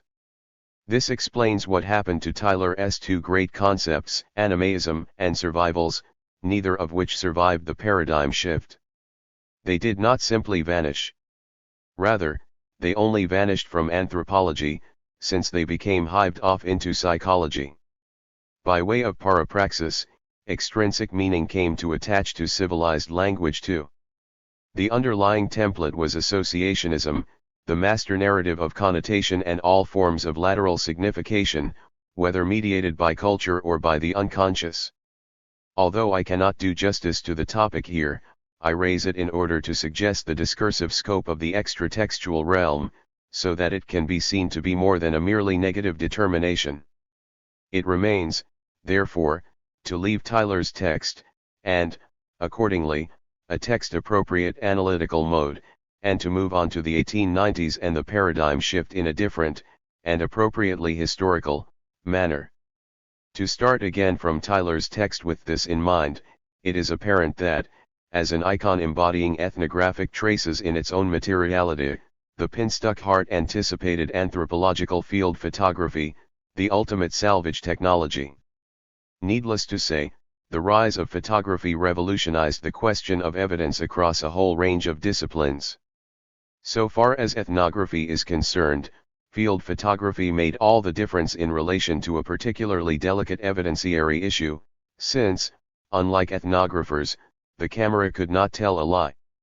154 For scientific purposes, therefore, the camera rendered survival's supplementary or corroborative function obsolete. Given the material verisimilitude of photography, there was no need to replicate ethnographic findings at home. Thus field photography supplanted survival's seven methodological aspect and, with it, evolutionism's spatio-temporal triad. Analytically, therefore, it is only to be expected that there should be tension between survivals and photography. Clearly, Anthropology did not simply shift from being a Eurocentric discourse that employed the concept of survivals to being a colonial one that replaced survivals with photography. Nonetheless, this formula is not so much inaccurate as incomplete, though the demise of survivals was not simply an outcome of the advance of photography. The two developments were actively related within the complex process that constituted the paradigm shift. Unlike other material traces, photographs were made by the ethnographer rather than by the native. Furthermore, unlike drawings or other illustrations that could be made by the ethnographer, but like archaeological or ethnographic trophies, photographs maintained a material community with their object. Thus photography collapsed the distinction between observing and collecting. In this regard, there is a major difference between studio and field photography. Studio photography is collecting rather than observing. In the tradition of Montaigne's cannibals, its savages were imports into the realm of civilization. This lodgment of the savage within civilization was, therefore, different to that theorized by the doctrine of survivals since, unlike its surviving counterpart, the imported savage, studio or otherwise, was not indigenous to civilization. Studio savages resembled survivals, however, in that they were merely decontextualized traces, savages detached from their savagery. Only field photography combined the xenographic context of observation with the portability of trophies. Given collodion, or wet plate, photography, though, there was good reason for bringing natives into the studio. Taking the camera to the native not only meant taking along a portable darkroom, together with equipment and chemicals weighing over 100 pounds, it also meant developing on the spot, whilst the collodion was still moist. In the 1880s, however, George Eastman was effecting the series of innovations that were to enable his momentous breakthrough into portability. On September 14, 1888, the name Eastman had thought up for his new handy camera received a trademark, whereupon the first Kodak, a two-spool box camera with nitrocellulose film which could be sent back for processing, was launched to the tune of Eastman's winning catch cry, "You press the button, we do the rest." Field photography validated ethnography. It demonstrated to imperialist eyes that the ethnographer had penetrated. In this sense, observing and collecting amounted to getting there and capturing the image. Both were essential. For ethnography, then, the salient technological revolution took place not only in photography but in transport as well, first the motor car and then the aeroplane. We are into history. In the section that follows, we will consider the principal consequences that turn-of-the-century developments in transport and photography generated for anthropology, ethnography, texts, and history. There had never been anything like the profusion of astonishing photographs that crowded the pages of Spencer and Gillen's two great books.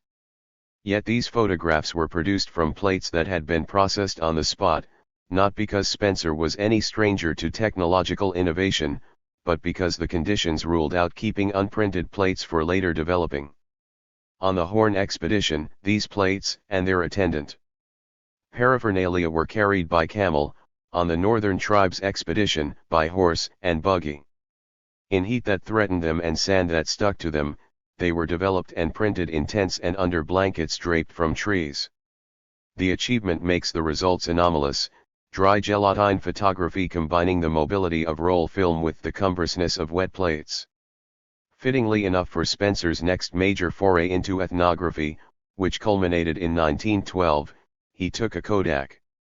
As if symbolically marking the paradigm shift, on September 2, 1912, he set off with Administrator Gilruth on a car ride. It may have been only the third car ride in the Northern Territory. It was certainly only the second away from Gillen's overland telegraph track and into the bush, the first having been a trial run on which Gilruth had been accompanied by the woman who would later become Malinowski's wife. Field photography enabled the capture of ethnographic trophies with their contexts still attached. In attempting to fabricate these contexts, studio savagery had anticipated 20th-century miscology's attempts to recreate the settings in which trophies might have been observed in real life. Here again, Spencer's role was transitional. As noted, Before leaving England for Australia, he had worked with Tyler on reinstalling the Pitt Rivers Museum, which had hypostasized progress in glass. Whatever their contexts of use or acquisition, items had been displayed as so many points along evolutionary continua. Though Spencer retained this policy when it came to installing his and Gillen's anthropological trophies in the course of his reorganization of the ethnographic collection at the National Museum of Victoria, he also included that collection with Australian flora and fauna rather than with the rest of humanity. Whilst the resulting macro-contextualization was possibly unintentional, it nevertheless echoed a quite deliberate modification of Pitt Rivers-style linearity where other flora and fauna displays were concerned. For these, he created synchronic eddies in the evolutionary stream through the introduction of cases containing habitat groups. Field photography and ethnographic museology differed crucially, however, when it came to the issue of renewability. Given the durability of relics, archaeologists could reasonably expect to keep on finding them. By contrast, the very revolutions whereby ethnographers got to the field and captured their object in its context simultaneously destroyed that object. The salvage metaphor does not do full justice to this irony. We need to develop it to express the lethal quality of the ethnographic gaze. Like Orpheus with Eurydice, it was a look that killed what they, the ethnographers, were rescuing. I will adopt the analogy, since I know of no other term that combines the four distinctive features of the project. By Orphism, therefore, I mean an ocular enterprise that brought savagery and civilization into an otherwise anomalous interface that presaged the imminent destruction of the savage party to the encounter, but not before their savagery had been captured and inscribed for posterity. Spencer and Gillen's photography constitutes a type case of Orphism, a swan song endlessly playing at the edge of acculturation. 155 Though, like the pin-stuck heart, the photograph remains as a trace of those who have disappeared, Orphism is premised on rupture rather than continuity, so it constitutes the antithesis of survivals. Since what Spencer and Gillen observed was inherently unrepeatable, their photographs constitute proofs of what had been but not illustrations of what continued to be. On both counts, therefore, as xenography rather than as autography and as proof rather than as illustration, Spencer and Gillen's photography represents the negation of survivals. In the wake of Orphism, what persisted was not survivals but ethnographic equivalents of Tyler's mere permanence, an empirical persistence on the part of some of field photography's human substrates which, however decayed, were of no value to anthropology. Indeed, acculturation threatened to compromise anthropology's validating screen of otherness, a consideration that obliged most field photographers to disguise the acculturation of their savages. Readers of Spencer and Gillen, for instance, whose Arunta photographs far exceeded anything that had gone before, could be forgiven for not realizing that the Arunta had been missionized for well over a decade. Thus it was fortunate for Spencer and Gillen that, when the German Lutheran missionary Karl Strello produced a compendious rival ethnography, it was not translated into English, since the photographic disparity between his Aranda and their Arunta was truly startling. These discordant representations reflect the opposing professional interests of the competing ethnographers. Strello's primary concern was to uplift and civilize, a project whose undertaking his camera corroborated, whilst Spencer and Gillen's object was uncontaminated savagery. The threat that Strello's photography could have posed to Spencer and Gillen's credentials stemmed from the fact that Strello was located in the field. 156 This consideration is central to the paradigm shift. Tyler's armchair anthropology had drawn on evidence collected from people who were primarily in the field for other purposes. By contrast, for structural functionalists such as Malinowski and Radcliffe Brown, being in the field would become a scientific procedure in its own right. 157 In starting planned fieldwork among the Arunta in September 1896, Spencer and Gillen, scientist and local man, separately contributed the twin qualifications that were to be combined in the ideal of participant observation that was to become a distinctive feature of the synchronic paradigm. 158 With professional ethnography, all the questions of authenticity of witness come into play. Hence Spencer's stressing of Gillen's long-term familiarity with the Arunta, who, he claimed, regarded Gillen and himself as initiated members of the tribe. This last qualification establishes an important difference between Strello and themselves. For, whilst missionaries could and did become as fluent in native idioms as others in the field, they could not, for obvious reasons, claim to have submitted to pagan rites. Though claims to ritual status were unavailable to missionaries, there was no reason why secular colonizers should not accept initiation if it were offered. Unlike at least some missionaries, however, such people tended not to be people of letters, so their access to native culture did not pose the same threat. With 20th century anthropology, in other words, there was a change of boundary rivals. Where Tyler had defended a disciplinary space hemmed about by antiquities, philology, law, history, and the like, the competition that a later and more securely established anthropology would have to repudiate was ethnographic, with rival claims to have got there, observed and recorded. The new threat did not come primarily from missionaries, who had been there all along, but, appropriately enough, from the same innovations in transport and photography that had revolutionized ethnography itself. The 20th century threat to anthropology was that increasing numbers of people could get to the field and take photographs. Thus an established anthropology still needed a screen, only one to keep out journalists, colonial administrators, and tourists rather than antiquarians and philologists. The new rivals encompassed a much wider social range than had the old. Accordingly, though new screens were constructed somewhat differently by Malinowski and by Radcliffe Brown, they shared the characteristic of excluding a much wider range of discourse. To generalize well-known information roughly, Malinowski's participant method eschewed the Hitandrian ethnographic questionnaire, requiring self-immersion in the field for much longer than would have been practicable for journalists or tourists and at a much more intimate level than would have been appropriate for officials, whilst Radcliffe Brown's theoretical reportage made for findings that were indigestible as popular fare. With structural functionalism, therefore, anthropology became technical.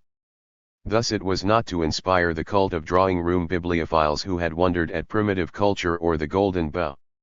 It will be readily seen that this system of 4 sections involves a division of the society into 2 matrilineal moieties and also a cross-division into 2 patrilineal moieties.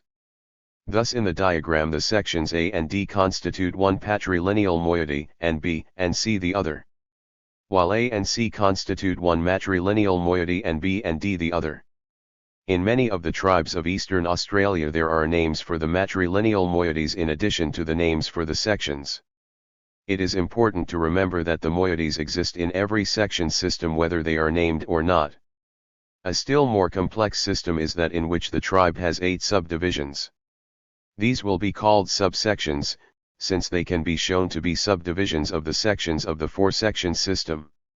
The following diagram shows the rules of marriage and descent in the system of 8 subsections. The sign equals connects 2 intermarrying subsections. I shall speak of 2 such together as an intermarrying pair or simply a pair. The lines at the side connect the subsection of a woman with that of her child, the arrow indicating the direction in which the line is to be followed.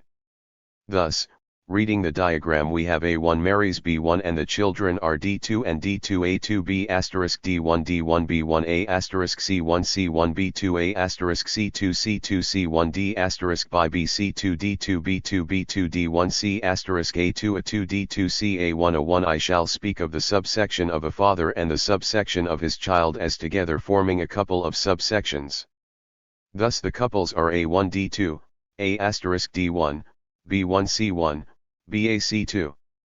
If a man belongs to one subsection his child belongs to the other subsection of the same couple. Given the inherent tension between conviviality and scholarship, 20th century anthropology's fusion of science and participation was bound to be problematic. After the paradigm shift, ethnography became so technical that merely being an old-style gentlemanly amateur, as missionaries often were, was not sufficient qualification. Before the paradigm shift, on the other hand, merely being on the spot had not enabled anyone to hold a candle to Tyler or Fraser, who, from their armchairs, had surveyed and reconciled all spots at once. Thus missionary ethnographers threatened neither a non-technical but universal evolutionism nor a locally particular but technical structural functionalism. Spencer and Gillen's reprieve from the threat posed by Strello's camera did not affect the principle of professional ethnography's vulnerability to photography. Indeed, to the claim that nothing like their photographs had been seen before, we can add the writer that, in structural functionalism at least, nor would anything quite like them be seen again.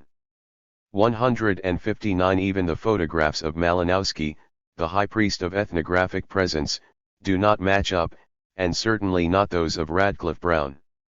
160 Within the local tradition, Warner, Cabaret, Pink, McConnell, the Piddingtons, Stanner, the Burnts, and their successors never produced anything to compare, whilst the bulk of Donald Thompson's magnificent Arnhem Land photographs were not published until half a century after he took them.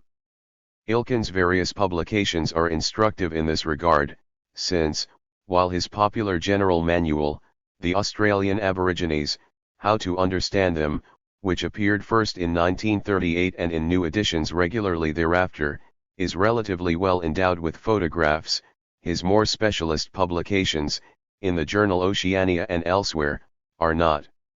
161 Structural functionalism's eschewal of photographs in favor of technical discussion reflects the disciplinary undesirability of authentic data that all manner of people can collect.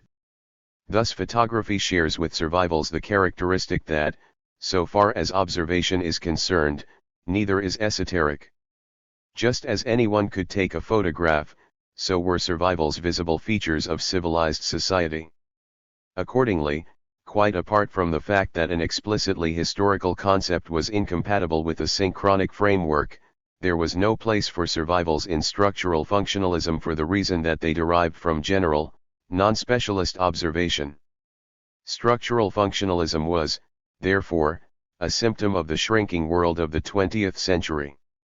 The technological innovations that revolutionized ethnography also compromised its distance from home.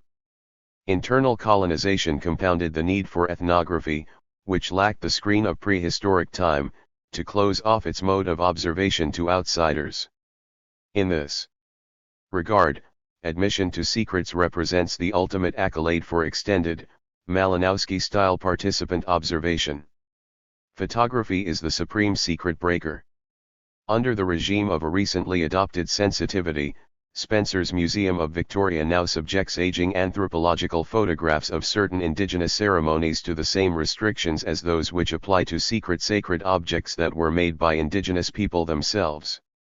Curatorial staff, indigenous and settler alike, affirm the common categorization of these two different modes of materializing the sacred, as, apparently, do the cultural owners of the trophies concerned.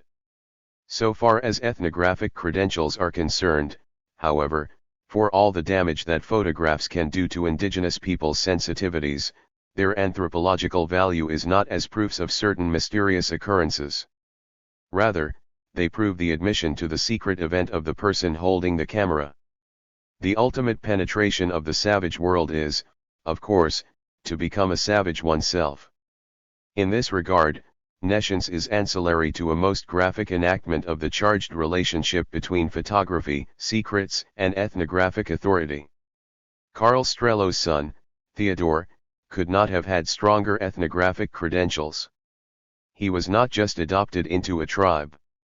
He was actually born in Aranda since, according to the relevant calculations, the time of his birth signified that his mother, Frida Strello, had been entered by Aratapa in Aranda country. Thus Strello the Younger's ethnographic debt to nescience was even greater than that of Spencer and Gillen. Despite the legitimacy of his provenance, however, Theodore Strello was to grow up to abuse his position. His photography was very different from his father's. In August 1978, he sold secret sacred Aranda photographs, that only he could have taken, to the German magazine Stern, who syndicated them to the Weekly Pictorial People, who published them in Australia.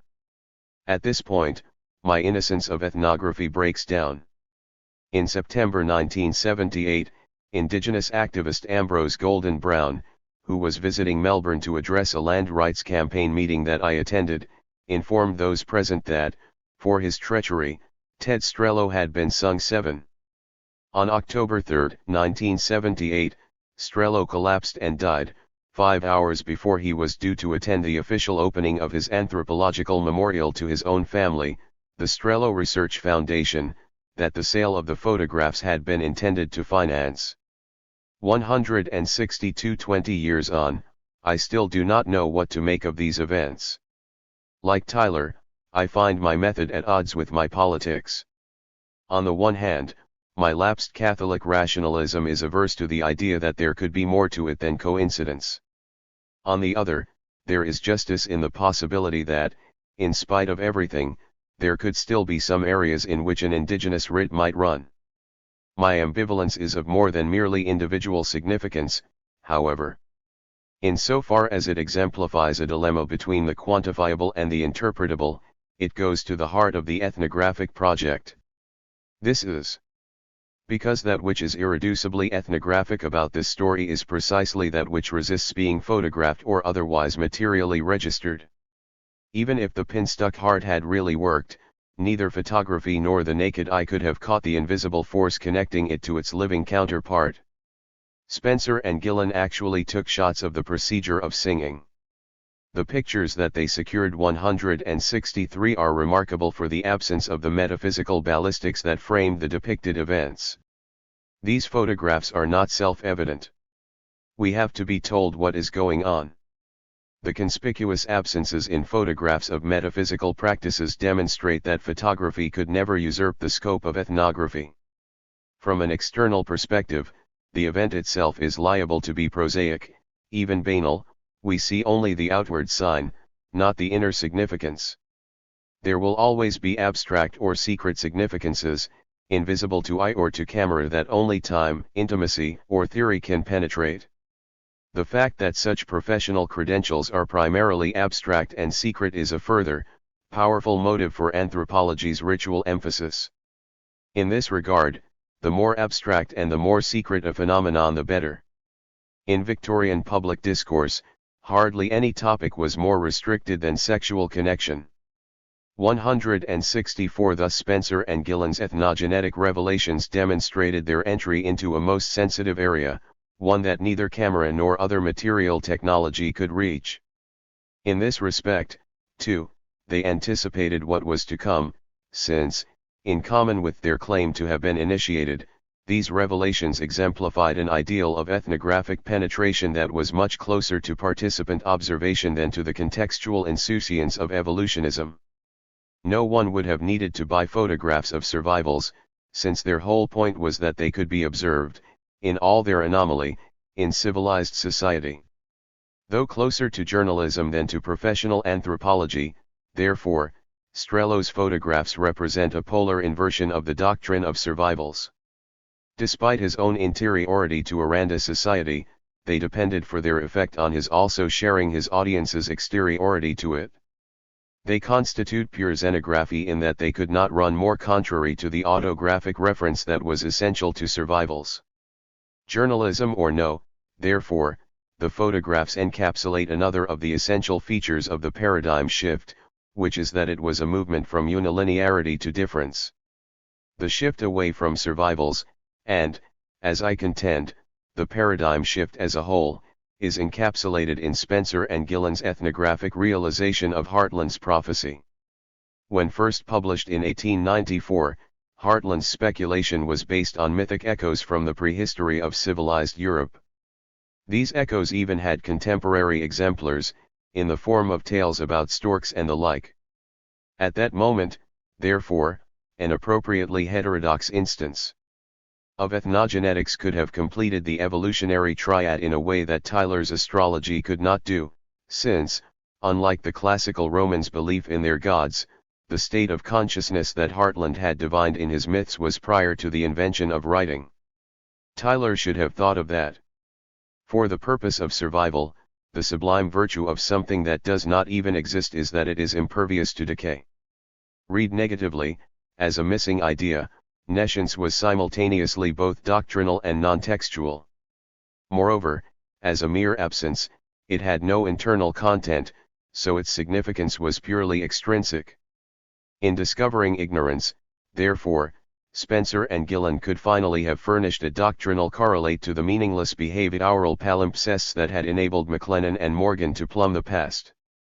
It would have been the ultimate survival. As it was, however, when Spencer and Gillen made Heartland into a prophet, nescience did not figure as a glimpse into European prehistory, but as an ethnographic coup that testified above all to the unparalleled abasement of the Arunta. What implications did this have? As a survival, nescience would have narrowed the gap between the Arunta and civilization. But Spencer and Gillen chose xenography. Accordingly, though the material that they and Heartland publicized shared phenomenal characteristics, the technique that it served to validate was different. Neither Heartland nor Spencer and Gillen had any particular interest in genetic theory per se. For Heartland, it provided a means for mythography to go deeper in time than history or philology could go. Conversely, at the very point where Spencer and Gillen could have completed this project, they chose instead to extend the outer edges of ethnographic difference. The proposition that the demise of survivals coincided with the rise of an anthropology predicated on difference is not only historically consistent with the way in which synchronic relativism was to insulate and relativize the societies that it would construct. It is also dialectically consistent with the rhetorical linkage between survivals and the psychic unity of mankind. On the basis of this linkage, it would be consistent for the demise of survivals to have signaled psychic disunity. Here, then, nescience becomes foreordained in a further sense, as a dialectical antithesis to the monogenetic doctrine of survivals. In the event, both texts and folklore were categorically excluded from a rigorously xenographic anthropology. Survivals went down with evolutionism, whilst, for Morgan's and McLennan's theories, there was life after the paradigm shift in the form of anthropology's continuing preoccupation with kinship and ritual. There again, back in the 1860s, when anthropology had been screening off a disciplinary space of its own, Morgan and McLennan had obeyed the rules. With the paradigm survival of ritual and kinship discourse, we have reached the theoretical conditions for Homo superorganicus. As the next chapter will show, this anthropological construct was to have major ideological consequences in 20th century Australia. In this later period, we find that the relationship between anthropological theory and Aboriginal policy differs markedly from the fairly straightforward ways in which evolutionism legitimated the territorial dispossession that frontier expansion entailed. Yet, just as the establishment of the modern nation-state required those prior acts of dispossession, so did synchronic relativism depend on the demise of the evolutionist paradigm. It did not simply spring up de novo in its wake. For instance, as we saw in Chapter 3, social fatherhood emerged out of the contradictions that brought down the doctrine of mother right. In its positive aspect, however, social fatherhood was to ground Radcliffe Brown's theory of Aboriginal social organization, a theory which, as will emerge, was to be directly incorporated into Australian land rights legislation. As we shall also see, in 20th century Australia, the theoretical isolation of Aboriginal society, its thoroughgoing detachment from European civilization, was to be important for anthropology and state ideology alike. The same can be said for the ahistoricity or timelessness that was axiomatic to a synchronic paradigm. Having traced the theoretical conditions under which these features of synchronic relativism developed out of evolutionism's terminal crisis, we are now in a position to return to the political conditions under which this independently generated body of anthropological theory came to be appropriated into Australian settler colonial politics. As the preceding 3 chapters have now demonstrated, there was nothing necessary or foreordained about anthropology's conformity to Australian political requirements. Rather, the development of anthropological theory was to a large extent autonomous. Moreover, not only did anthropology undergo a paradigm shift, but Australian policies on Aborigines were successively reconfigured. In the following and final chapter, we shall try to conceptualize the changing relations whereby affinities were maintained between a developing anthropology and an independently developing series of settler colonial strategies. Chapter 6. Repressive Authenticity. The aim of this final chapter is to trace discursive relationships between the anthropological tradition that we have been examining and changing regimes that Australian society has sought to impose on Indigenous people. In the process, we will evaluate the claim that recent reforms in which anthropological discourse has been crucially involved, in particular, the Australian High Court's Mabo judgment and the Labor government's 1993 Native Title Act, effected a historical rupture that was sufficient to reconstitute the relationship between Indigenous and settler societies. For such a claim to be evaluated, it is necessary to analyse the deep structures of the Australian colonial project. To this end, a broad overview was outlined in Chapter 1. Having proceeded this much further with the argument, we can now restate and develop that overview. The determination settler colonial state is Australian society's primary structural characteristic rather than merely a statement about its origins. The primary object of settler colonization is the land itself rather than the surplus value to be derived from mixing native labour with it. 165 Though, in practice, Indigenous labour was indispensable to Europeans, settler colonization is at base a winner-take-all project whose dominant feature is not exploitation but replacement. The logic of this project, a sustained institutional tendency to eliminate the Indigenous population, informs a range of historical practices that might otherwise appear distinct. Invasion is a structure, not an event. If the historical surface is complex, it might seem doctrinaire to insist on the primacy of an underlying polarity. The motivation is, however, empirical. Retrospectively, polarity is indisputable. Back from a certain point, there can be no question as to the mutual separateness of the two principal parties to the Australian colonial process. The differences within them were smaller than the differences between them. Thus the empirical question is whether or not that initial polarity came to be dissolved. There is no justification for simply assuming that it did. To this it could be argued that, in from the beach that momentarily separated the watching Gamarragle from the First Fleet, there never was a clear line between white and black. Rather, colonial settlement involved a range of mediations, from agencies such as the diseases and trade goods that preceded the escaped convicts, explorers and other colonial advance guards through to the extreme of incorporation attained when neither physical nor cultural differences are mutually acknowledged. Whilst this no doubt represents an influential perception of the situation, to assume that the opposing identities 166 became merged in keeping with it is to underwrite assimilationism, a phenomenon that we should be analyzing rather than practicing. In other words, one's position on binarism cannot be innocent. Accepting this, my analysis is consciously oppositional in that, rather than asking why polarity should be asserted in the face of surface complexity, it asks what grounds there are for crediting the rhetoric of assimilationism with historical fulfillment. In finding none, it finds that the recent reforms were not enough, a conclusion which indicates that, whether or not these reforms survive the current conservative campaign against them, the Aboriginal problem will continue into the future. The question of polarity is closely tied to that of gender.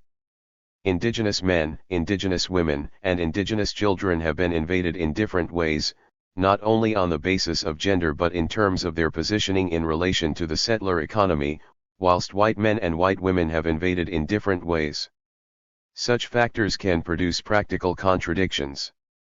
I will argue that the single most important contradiction to have obstructed the logic of elimination was quintessentially gendered. This was the sexual abuse that male colonizers have visited on Indigenous women everywhere.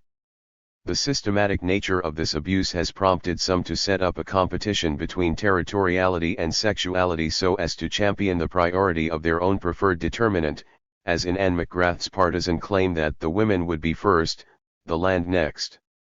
Quite apart from its dubious empirical basis, such assertions miss the foundational genderedness of settler colonialism as a world historical project, on which basis it is only to be expected that its contradictions should also operate in gendered ways. 167 As a direct articulation to land, which it claims to render productive, settler colonialism is gendered in a peculiarly thoroughgoing way. Hence the ubiquitous rhetoric of interiors waiting to be opened up, a process in which the expansion of the frontier figures as a fertilizing penetration.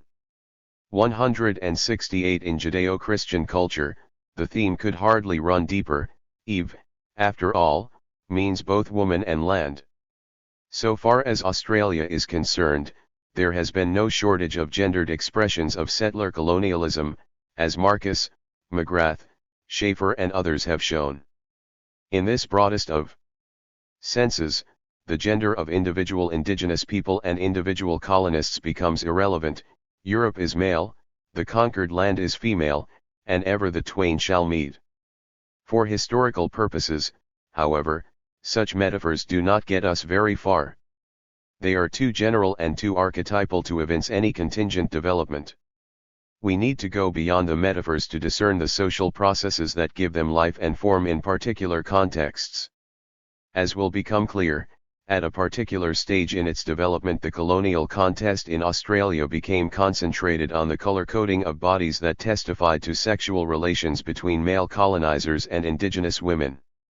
In this most material of contexts, it would be perverse to separate territoriality from gender, since we do not encounter one without the other. To analyze the historical development of Australian settler colonialism, we will start with its primary paradigm, the frontier, a classic binarism that counterposes two pure types and admits a multitude of variants. The reality accompanying the idea of the frontier is that of invasion. Invasion is not as tidy a process as the representation would suggest. In practice, rather than fixed, the Australian frontier was shifting, contextual, negotiated, moved in and out of and suspended. As Jan Critchett pithily observed, are we to think of the frontier as running down the center of the bed shared by a white man and a black woman?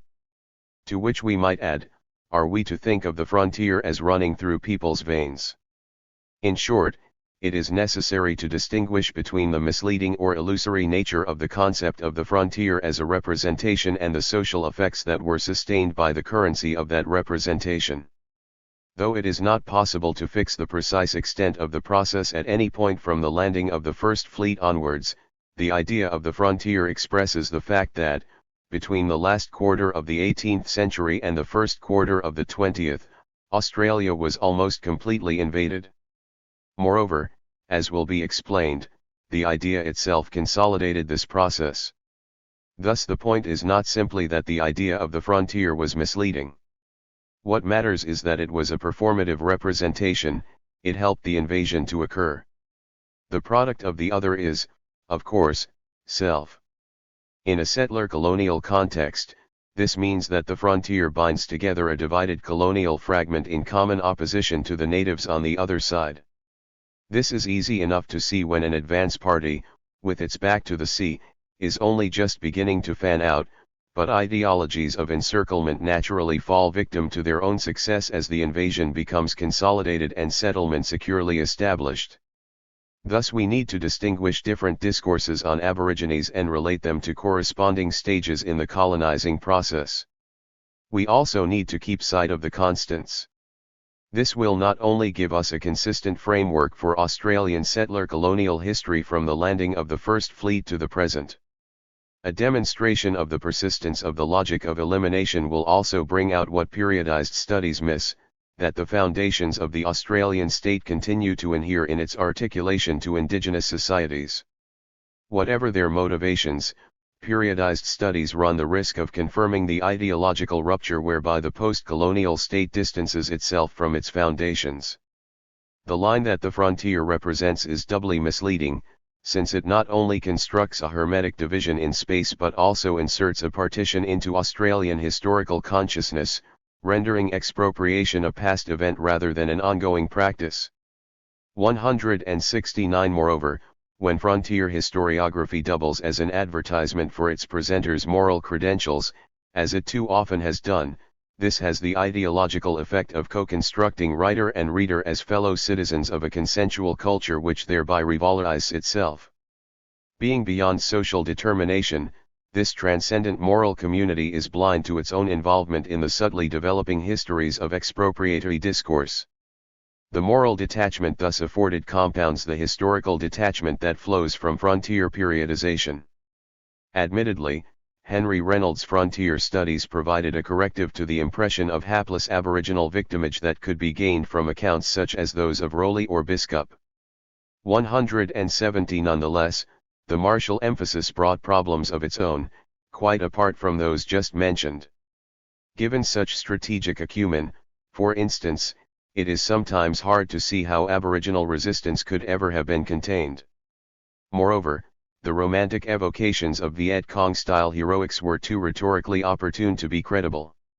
In the wake of the 1970s, widespread dissatisfaction with the behaviorist simplicity of the frontier resistance model set in, with scholars such as Barwick, Rees, McGrath, Pels, Atwood, and Reynolds himself emphasizing more complex and mobile aboriginal practices involving adaptation, accommodation and synthesis.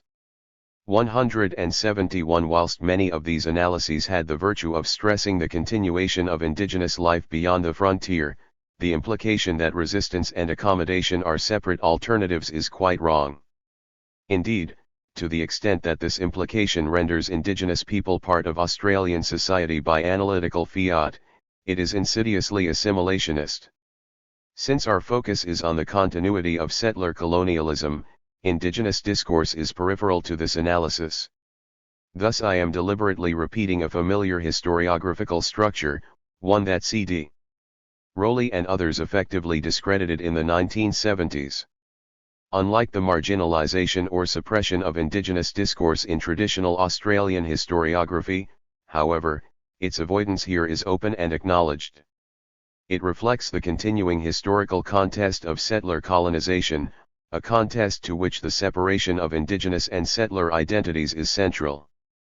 A one-sided analysis of Australian strategies for dealing with Aborigines might seem to run the risk of negating indigenous agency, representing domination as unidirectional and, accordingly, as total. If I were analyzing the nature or practice of Aboriginally, this would clearly be the case.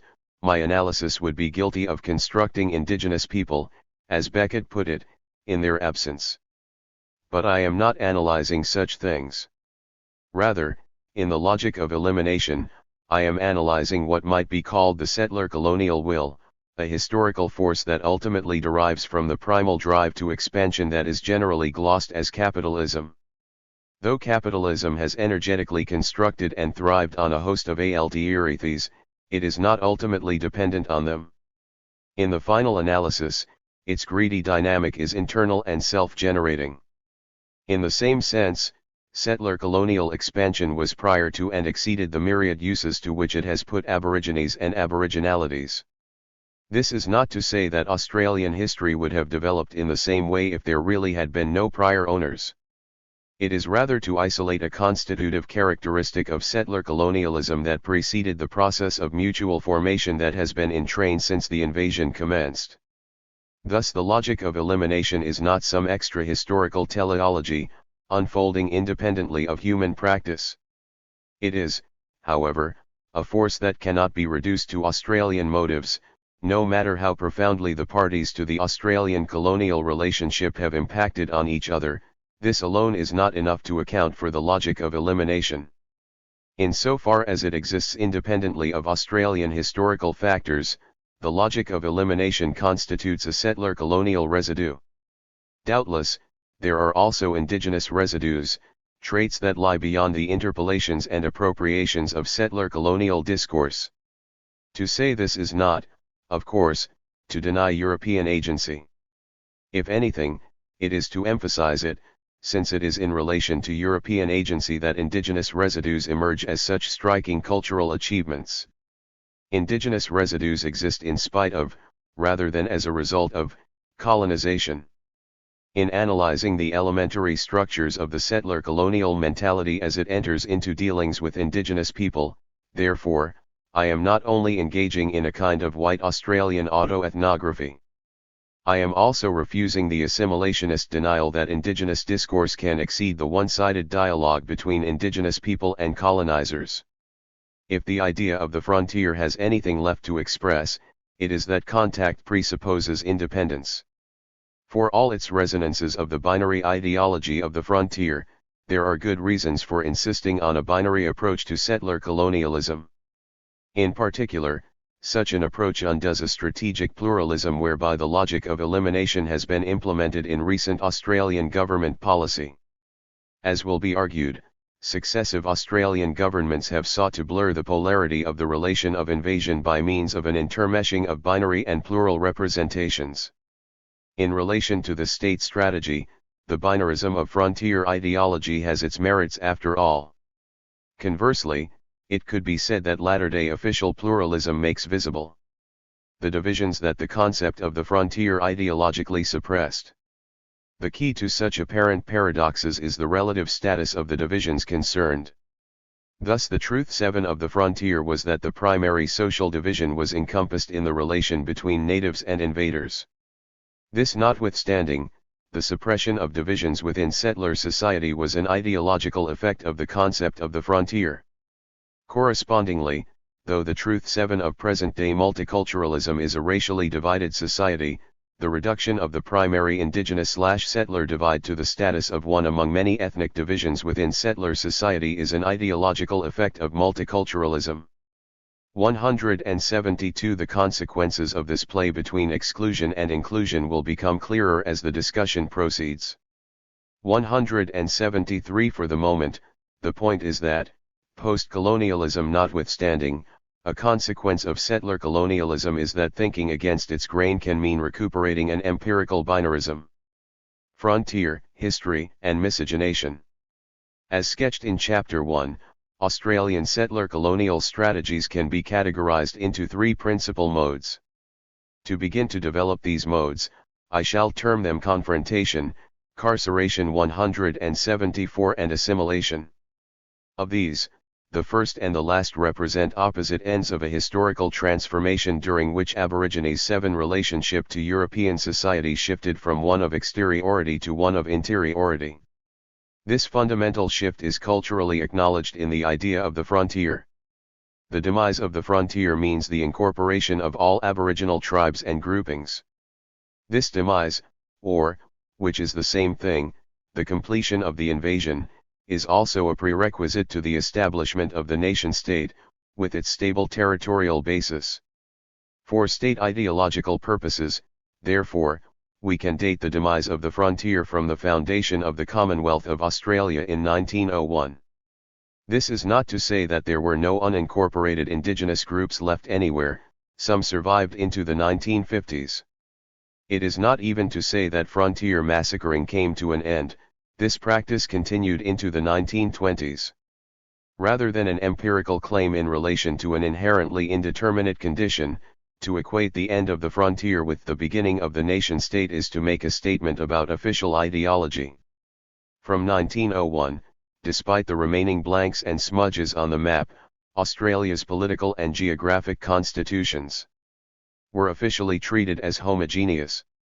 175 Thus it is no coincidence that the few years around the founding of the nation-state should witness a rash of assimilationist legislation. For the purpose of establishing cultural continuities, the crucial shift is that from carceration to assimilation. As previously observed, carceration was directly continuous with the homicidal activities of the confrontation stage, though associated with markedly different rhetorics. Both had the effect of vacating indigenous territory in a manner consistent with the logic of elimination. To establish a link between carceration and assimilation is, therefore, to establish a continuity between the confrontation stage and assimilation. Moving on from there to the other end of assimilationism, we enter into the present, into and beyond the era of self-determination and land rights that was inaugurated in the 1970s. To complete the cultural continuum, therefore, which is to say, to preserve the strategic consistency linking present-day practice to the initial invasion, it will also be necessary to show the conformity between assimilationism and current Australian policies. 176 To proceed from the first 2 fairly straightforward modes to analyze the cultural logic of assimilationism, we shall start again from the concept of the frontier. The principal ideological effect of the frontier was that it rendered spatial coexistence anomalous. As a linear metaphor that expressed the invasion's zero-sum polarity, the frontier divided us and them into discrete and homogeneous domains whose relative proportions were constantly shifting in favor of us. This does not, of course, mean that there were no indigenous people left this side of the frontier. It simply means that their presence was anomalous. In fact, though massacres in the conventional sense, the indiscriminate killing of numerous people on single occasions, were standard practice, they were not daily events. Nonetheless, they were continuous with the routine process of casual homicide whereby indigenous people were killed on sight in the vicinity of sheep or cattle runs, so the definition of massacre needs to be extended to include a serial or cumulative dimension. 177 chronologically too, therefore, the clear division effected by the frontier is misleading. All the same, even allowing historical leeway for the consolidation of the initial invasion, a number of indigenous people managed to survive within the margins of settlement. In many cases, their resourcefulness was abetted by tensions or contradictions within colonial society. For instance, the near realization of genocide in Van Diemen's Land was one of two signal scandals of the day which strengthened the hand of a liberal philanthropic faction in the British House of Commons who had been buoyed by the success of their campaign to put an end to slavery in the British Empire. Prompted by the Exeter Hall Group, the Secretary of State for the Colonies in 1838 issued instructions for protectorates to be established in the Port Phillip district and in Queensland. Under a variety of names and institutional guises, indigenous people were then protected by means of a series of institutionalized inducements that were provided on stations and reserves set aside for the purpose. Once land is set aside for them, however temporary and expedient for managing a dying race it is seen to be, indigenous people have begun to move into settler society. This development did not disturb a representational tradition of noble savagery that had flourished since the early days of the invasion. Nobility was, however, a function of distance.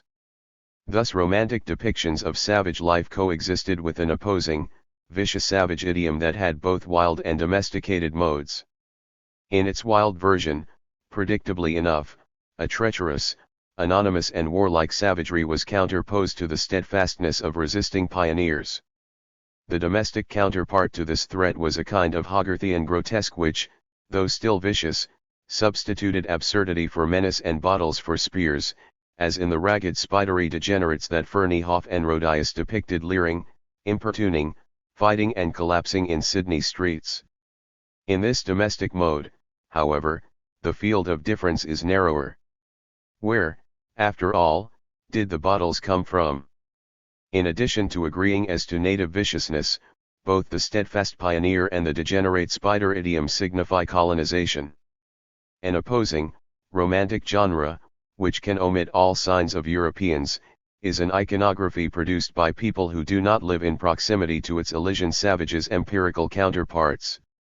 The significance of the vicious genre's routine incorporation of some sign of the invasion is that, in the absence of so much as a partly glimpsed chimney stack or an overturned billy can, savages are outside history, without a target, they cannot be marauding. It may, therefore, seem contradictory that settler colonialism should produce pictures of Edenic savages who were monarchs of all they surveyed. 178 The Romantic genre is, however, an urban creation which, in the course of the 20th century, has sustained an official aboriginality that has been an important element in the Australian state's construction of itself. The Romantic genre is important to national ideology because the parallel coexistence that it depicts is consistent with the legitimating illusion that Australia was not founded on homicide and theft. Correspondingly, the vicious genre furnished a justification for these foundations, which were ideologically insulated within the liminal space of the frontier. 179 In the 19th century, the two genres were spatially correlated, the vicious covering areas already claimed for white settlement whilst the romantic represented an appropriately distant region behind the frontier which, though imaginary, had some empirical reference. This should not, of course, disguise the frontier's ideological function as a limit of otherness that contained the colonizing society through its subsuming of internal divisions. This function was not dependent on geography. Indeed, it not only survived the frontier's loss of empirical reference but kept intact the parallel coexistence of the Romantic genre. The most important feature of this imaginary coexistence is that space is not shared. As observed, the Aborigines are always somewhere else. Thus the frontier's loss of empirical reference simply made it entirely, rather than partly, mythic. The significance of this is that both of our anthropological paradigms rendered it anomalous that historical indigenous people should exist in the same space as white people, which is to say that the two modes differentially underwrote the logic of elimination. This point requires elaboration. Evolutionism's spatial implication, the premise that another country was the past, did not mean that different societies would never meet up.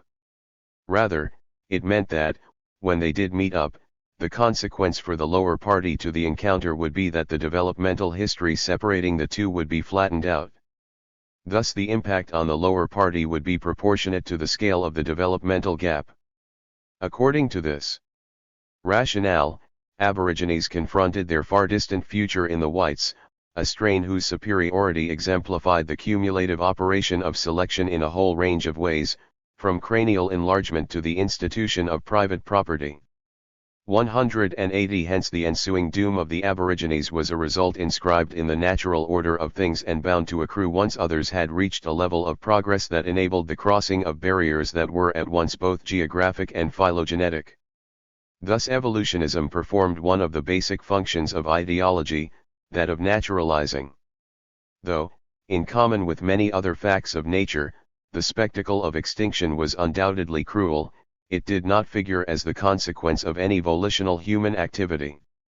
Rather, it was a foregone conclusion whose implementation, being in higher hands, left no more to be done than the alleviation of its symptoms.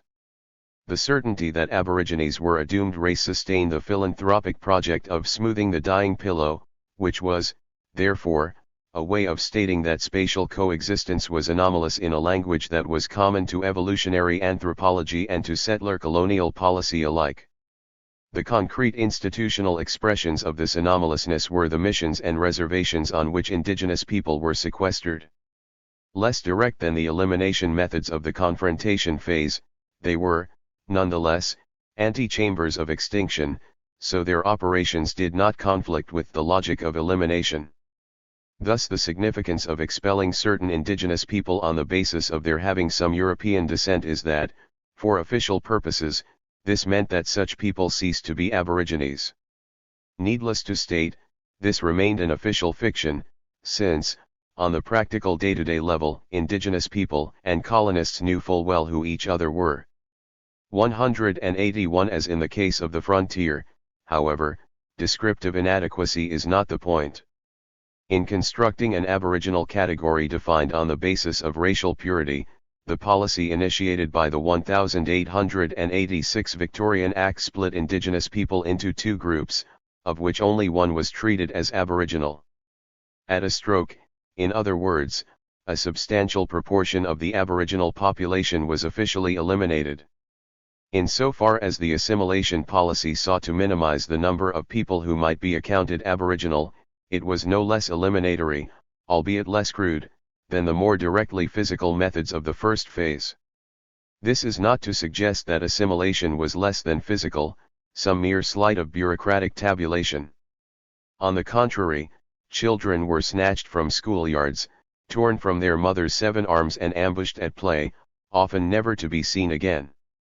The point is rather that assimilation was premised on a classificatory scheme, a definition of authentic aboriginally, that would have been altogether superfluous in the first phase.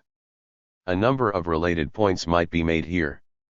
First, so far as Australian ideology is concerned, the assimilation policy was not held out as a strategy for eliminating the Aboriginal population.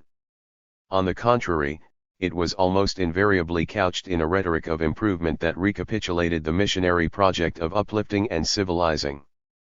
Whether reserve rejects of the 1880s or stolen children of the 1960s, they were to be privileged with the same opportunities as whites.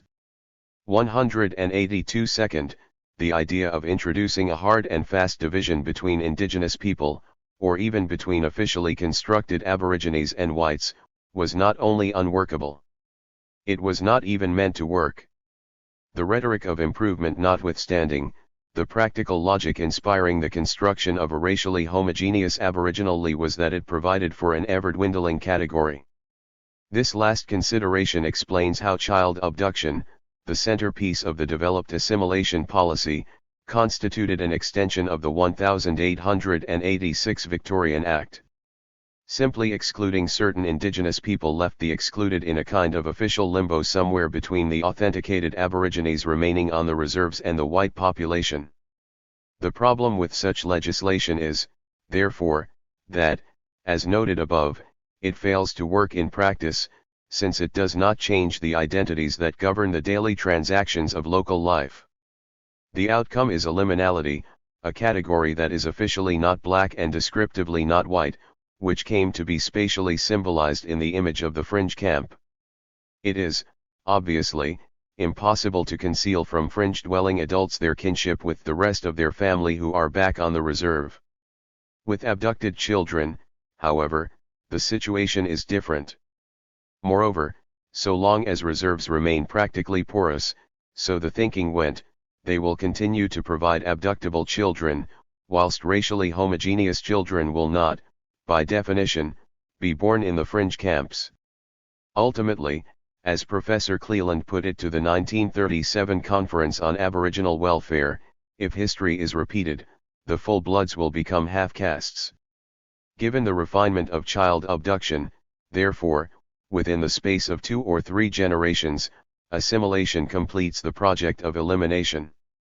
Since, put this way, the pattern seems so obvious, the question arises of the mechanisms that enabled such a logic to coexist with official expressions of enlightened concern. Thus the question is one of ideology, or, more precisely, of the extent of ideology's effects. For, without wishing to engage in a naive humanism, the Australian experience provokes inescapable questions as to the extremities that rationalization can encompass. Even leaving aside the intimate procedures involved in massacring, the disease component of the confrontation phase meant that pioneering colonists moved about a landscape that was alive with a suffering that so harrowed every sense that their descriptions of it are replete with cameos that are as shocking as the death of Damien, only generalized. Much closer to the present, how are we historically to situate ideologies that enabled officials with a post-World War II awareness of the implications of racial hygiene to drive away cars full of terrified mixed-race children? Officials who, in some cases, still work in Aboriginal affairs. With regard to ideology, the significance of evolutionary anthropology is that it gave an impartial scientific warrant to the binary opposition between pure types that the idea of the frontier represented. What is more, the paradigm shift in anthropology encompassed the same shift from externality to internality as that encompassed in the colonizing typology that has been set out here. Thus we come closer to appreciating the ways in which, in the Australian context, the 2 cardinal modes of anthropology differentially underwrote the logic of elimination. I specify cardinal because it is clearly not the case that anthropologists unanimously participated in shaping government policy. Throughout the history of Aboriginal anthropology in Australia, there have been major factions and schisms. One has only to think of Howitt versus R.H. Matthews, Spencer versus Carl Strello, Donald Thompson versus Radcliffe Brown, Elkin versus Thompson, Tyndall and his South Australian Museum colleagues versus almost everyone, 183 and so on. Again, therefore, what is significant in the present discussion is not anthropology as some of its practitioners might have wanted it to be. To view the question thus would be to coin a sociological version of the intentional fallacy, an error whose denunciation tends to reconcile anthropologists. Anthropology is, rather, significant as a discourse appropriated into state practice. In this regard, professional schisms, far from weakening the political efficacy of a co-opted anthropology, granted further legitimacy as the outcome of open debate. For social and historical purposes, we are concerned with effective outcomes. In the discussion to come, we will shift from the 19th century and evolutionism to 20th century political developments in which Australian anthropology has played a decisive role, in particular to land rights legislation. In this regard, the first land rights legislation to be passed by the Australian government was substantially influenced by an understanding of Aboriginal land tenure that had been derived from Radcliffe Brown and was held with significant unanimity by Stanner and R. Berndt, a view whose previous failure to impress Justice Blackburn, in the Gove land rights case of 1971, had resulted from its inconsistency with the Yirrkala plaintiff's own account. As we shall soon see, it is easy enough to cite a number of anthropologists who disagreed with Stanner and Berndt. Indeed, if one were writing a history of Australian anthropology for its own sake, one would no doubt concentrate on doing so. But I am not writing such a history. I am writing a history of discursive appropriation, a history which, as I have been trying to demonstrate, involves the reconstruction of affinities that have been mobilized in the realm of cultural logic. In this connection, whatever the intrinsic merits or lack of them of the dissenting theories, their salient feature is the fact that, unlike Stanner's and Bernddt's views, they were not incorporated into official discourse. This simple observation has a crucial consequence for the politics of anthropological practice. This is that reforming anthropology does not address the problem of its own political misappropriation. The problem lies elsewhere. This point is regularly demonstrated at land rights and native title hearings, when radical anthropologists suddenly start to sound like Stanner and Berndt. I am not suggesting that it is wrong for them to couch their evidence in the idiom that is appropriate to the discursive context concerned, merely that the idiom selection is not an internal anthropological matter.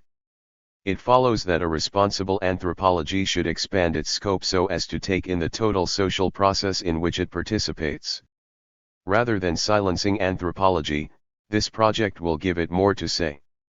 On this basis, in the Australian context, the significance of anthropology is that it has provided, though not exclusively, narratives that have been selected in furtherance of the logic of elimination. Thus, as the Mother Right chapter showed, evolutionist categories precisely replicated those of Terra Nullius, installing a bourgeois discourse on territory at the basis of its definition of human society in such a way that nomadism figured as pre-social and lacking any basis whereby property rights might accrue. This much, perhaps, is only to be expected. The point is, however, that the underwriting survived the paradigm shift. This is not to say that synchronic relativism retained the narrative details whereby evolutionism had reinscribed Terra Nullius. On the contrary, Mother Right was abandoned. Nonetheless, in constructing a super-organic aboriginality that excluded historical and economic factors, post-paradigm shift anthropology denied indigenous peoples historical productivity in a way which, though transformed, still promulgated the transparent aboriginality of the Terra Nullius doctrine. In the wake of invasion, pacification, and the consolidation of pastoral settlement, indigenous people who survived the abolition of their traditional modes of production could be put to work to serve the requirements of the introduced economy. Yet other aspects of indigenous peoples' pre-colonial lives did not necessarily conflict with their participation in that economy. Accordingly, these aspects did not need to be effaced or reconstituted to the same extent. Thus the colonizing society remade indigenous life in its own likeness, imposing on Aboriginal societies a severance between economic and other social spheres that was characteristic of European capitalism. Following this severance of economic life, ritual and kinship patterns of the conquered culture became residual, since they did not function to reproduce the dominant sphere. Thus blackfella business became what was left over wet season business, by definition marginal and non-pragmatic. Appropriated into settler colonial discourse, this innocuous remainder provides Homo superorganicus with its empirical alibi, a truncated life world whose continued coexistence need not pose any threat. In relation to settler colonialism, therefore, synchronic relativism had the ideologically valuable consequence of constructing Aboriginal and European societies as occupants of discontinuous spheres, with the Aboriginal one hovering in an apparently self-sufficient ritual space that did not conflict with the practical exigencies of settlement. After the geographical and theoretical paradigm shifts of the early 20th century, though spatial coexistence remained anomalous, the undeveloped savagery that evolutionism had located over the frontier persisted within as the authentic ritual aboriginality of synchronic relativism. Whilst, from the synoptic perspective of the analyst, this means that the authentic aboriginality must exist nowhere, this is not the native's point of view. Rather, for local Australian subjects, aboriginality is severally constructed as somewhere else. In the cities of the southeast, where the majority of the Australian population lives, authentic aboriginality is located, somewhat vaguely, to the north and west. You can visit it, and, if local indigenous people are prepared to cooperate, even find it. Here again, this much is only to be expected. To cite another ethnographic observation of my own, however, the phenomenon obtains in bush and outback Australia too. Although in racist outback pubs it is initially surprising to hear the virtues of bush blacks or the real blackfellow being extolled, the classification rapidly makes sense. Without the ever-absent good black, there would be no basis for condemning the ever-present bad black. Indeed, the aboriginalisation of Cockatoo, though virulently opposed by Australian racists at the time, has since come to invest the mythical good black with a concrete locale. Repressive authenticity. From the beginning, authentic aboriginality has been an official way of talking about the repression of indigenous people. With half an eye to Herbert Marcuse, therefore, I shall term this strategy repressive authenticity. Repressive authenticity cannot be understood by studying the symbols that it promulgates. Rather, the reverse is the case, since attracting attention to its symbols is the whole point of the strategy, whose real effects are thereby excused attention. To understand repressive authenticity, we have to attend to the consequences for those whom it renders authentic, historical indigenous people who do not embody the construction.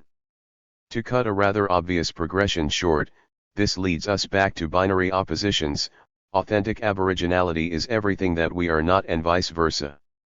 Thus inauthenticity results from straddling this dichotomy, a situation that can be expressed genetically or culturally or both. European society was unified in contradistinction to the Aborigines and vice versa, the two categories mutually constructed each other. Thus hybridity was repulsive because, in threatening the black category, it thereby threatened the white one as well. This received its most public expression where miscegenation was concerned, to the extent that mongrel remains one of the most potent insults in the settler repertoire. Though readily obfuscated by race, the essential feature of European society was not, however, its color but the fact that it was the expropriating party. Thus ambiguity as to whether people were whites or aborigines should be understood as an ambiguity as to whether or not they were being expropriated, with corresponding implications for the legitimation of settler colonial society. Ideologically, therefore, representations based on race or color obscure the primary historical relationship of invasion. Given a dichotomy of white and black, Chinese, Indians and others can be anomalous. But Chinese and Indian children were not officially abducted on racial grounds, so their anomalousness was of a secondary order, one peripheral to the primary terms of the underlying invader/invaded opposition. Where Asians were neither white nor black but neither, half-castes were neither white nor black nor neither. Repressive authenticity presents a complex set of histories as an eternal dichotomy. Shared features are anathema. Since the feature most crucially shared by indigenous people and colonizers is an economic interest in the same land, it is only to be expected that the symbols of aboriginality that figure most prominently in repressive authenticity are precisely those that least conflict with settler colonial economics. In underwriting the mythical aboriginality of repressive authenticity, therefore, Homo superorganicus did not merely endorse a misleading idea. Rather, it sustained the most material of constructions, whereby a population was to be genetically eliminated. The genetic counterpart of the ritually constituted stereotype was, of course, the full blood. Moreover, the genetic and cultural codes recapitulated each other. For instance, it had long been asserted that half-castes were not admitted to Aboriginal ritual or marital categories. Indeed, as noted in Chapter 1, complicity in the logic of elimination was even alleged of Aborigines themselves, who, it was claimed, killed off half-caste babies at birth. Thus the genetic coding of assimilationist rhetoric disguised the multidimensional construction of inauthenticity. In the 20th century, many very dark children were abducted, on social rather than racial pretexts. Correspondingly, where a child was lighter, no amount of ritual eminence could have made it aboriginal. In short, genetics was an all-purpose metaphor. Genetics had also been the pretext on which the 1886 Act had provided for the breakup of the troublesome Victorian reserves. At this point, it is necessary to keep in mind that to view the legislation as breaking up communities is to view it from an indigenous perspective. From the perspective of the legislators of the colony of Victoria, the only way out was in. To repeat, there was no Aboriginal category within colonial society, merely a non-social anomaly that was quarantined off to die away on missions and reserves. If this anomaly were not to die, there would be no social category for it to occupy. In other words, the non-social could either disappear by natural means or be made social. To leave a reserve was to join society. This is why the 1886 Victorian Act was the first official expression of the national policy of assimilation. The 1886 Act marks the onset of an official panic which, over the following half-century, engulfed the continent as the realization set in that the dying of the dying race was not merely slowing down but reversing. In fact, more than just reversing, given Australian society's inability to moderate the sexual bombardment that white men were visiting on Indigenous women everywhere, the so-called half-caste menace was threatening to explode uncontrollably. As noted, the sexual component of the confrontation stage was antithetical to the other three. From the outset, the chronic negator of the logic of elimination had been the white man's libido. The consequence was a disruption of the course of genocide. The missions and reserves were central to this disruption, giving anomaly the security of a physical shelter.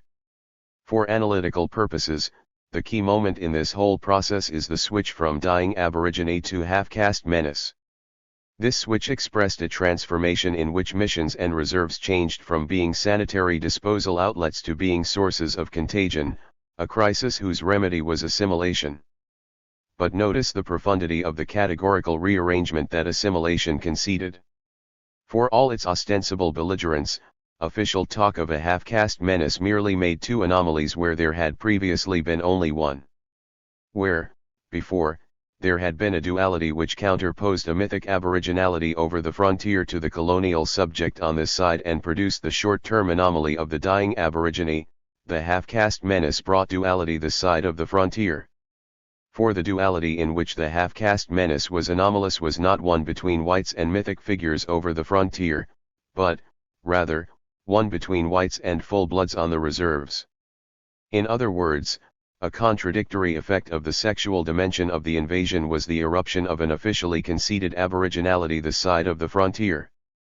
As will emerge, this concession provided the demographic ground for the inclusive discourse of aboriginality which, in the wake of the achievement of nationhood, the Australian state would contradictorily combine with the logic of elimination. 184 The narrative structure of repressive authenticity is the excluded middle. The more polarized the binary representation, the wider its intervening catchment of empirical inauthenticity. This is why, to appreciate the operation of repressive authenticity, it is necessary to reverse its values, to see it as the positive production of genetic or cultural inauthenticity, a condition that it is appropriate to eliminate. In its genetic application, repressive authenticity mobilized the figure of the full-blood seven to construct an official polarity that licensed child abduction. In its latter-day culturalist application, repressive authenticity converts invadedness into a welfare issue. Accordingly, though the official rhetoric of land rights is ostensibly benign, the rarefied traditional aboriginality that it dispenses perpetuates the logic of elimination. This continuity reveals the fullness of identity politics, which are in no sense merely aesthetic or superstructural. On the contrary, the sum of settler colonial history is simultaneously present at each assertion, enactment, or refusal of an indigenous identity.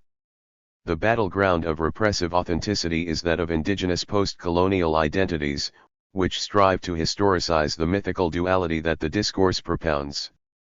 The further from the pole of mythic authenticity that an indigenous identity can be asserted or reclaimed, the greater the ideological danger that it presents. An aboriginality that can be identified but not seen represents the ultimate threat to legitimation. At the price of conceding a limited aboriginality, assimilationism created a non-category, a new terra nullius that could legitimately be claimed for settler society. This is the descending opposition that we encountered in Chapter 1, whereby part aboriginal means non-aboriginal. Taking the children away was not represented as cutting them out of families and communities but as bringing them into them. As observed, the only way out was in a single movement whereby children out of the reserve had no social existence until it had been completed.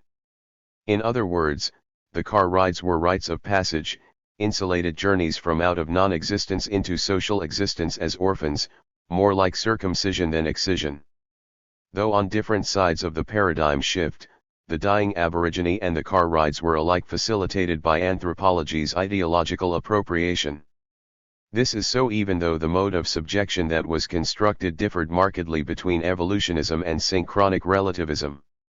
Whilst the evolutionist paradigm constructed a rationale for domination that accounted for the deaths of refractory savages, synchronic relativism recruited living subjects for colonial society by disqualifying them from a mythical parallel realm.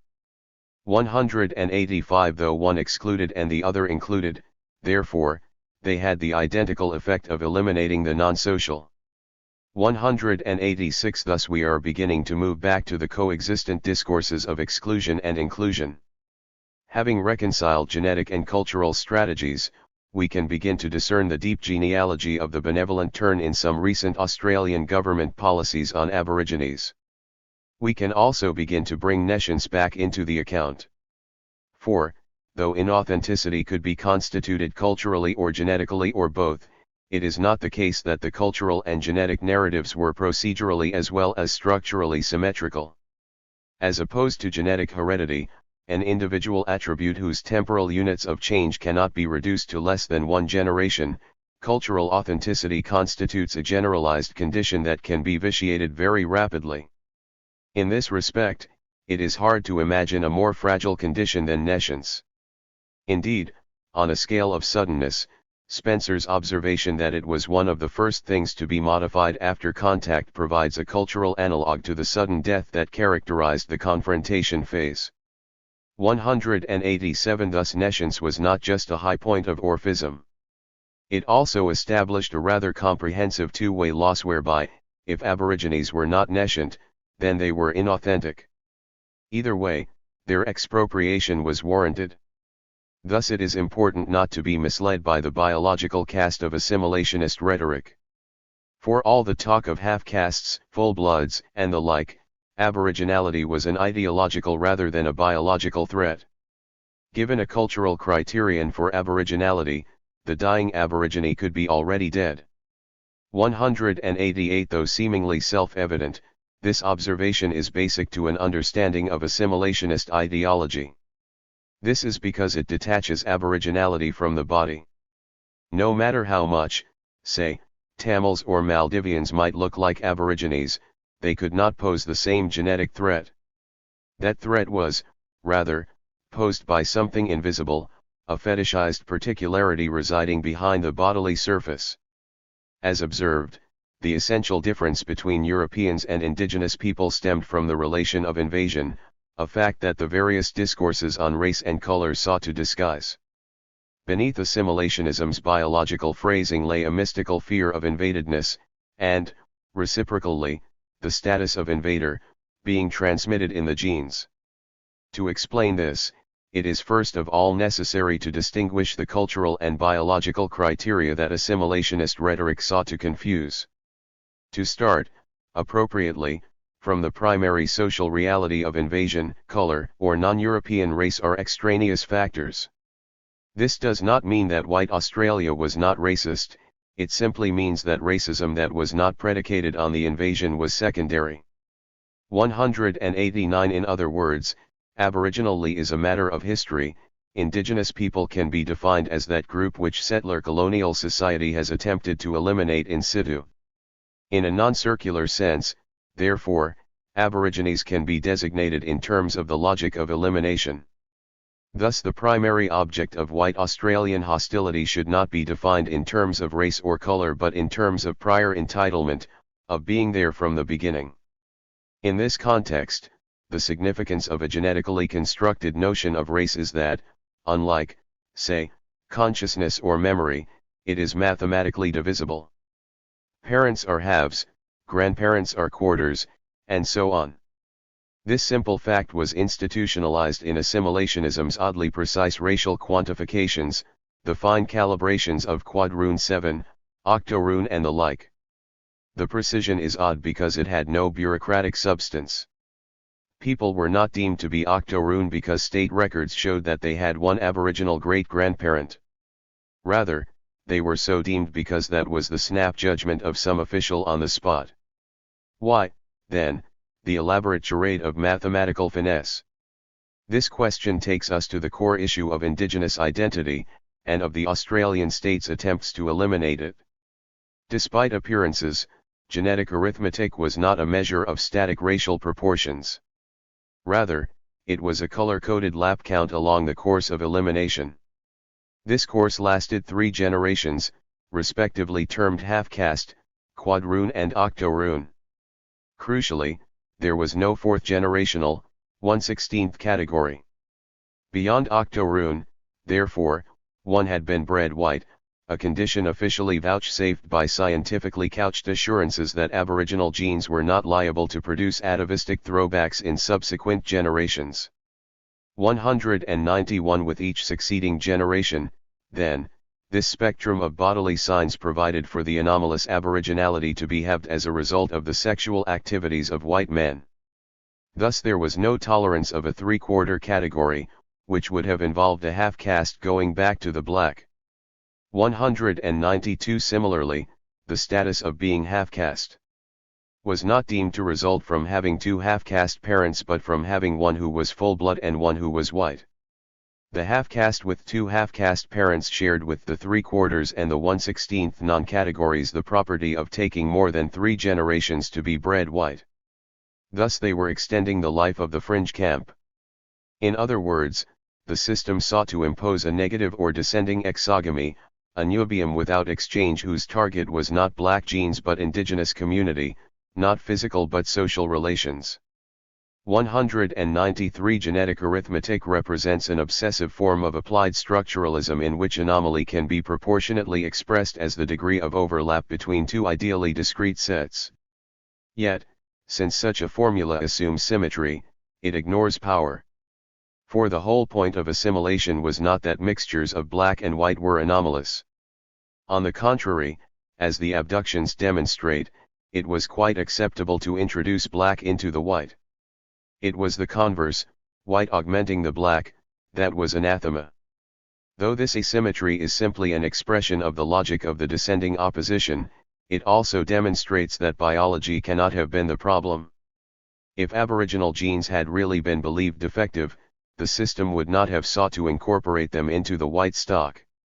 Thus we need a refinement that can account for 2 concurrent oppositions, a real, asymmetrical or descending, opposition, together with its ideological disguise, a balanced polarity in which anything interstitial was anomalous.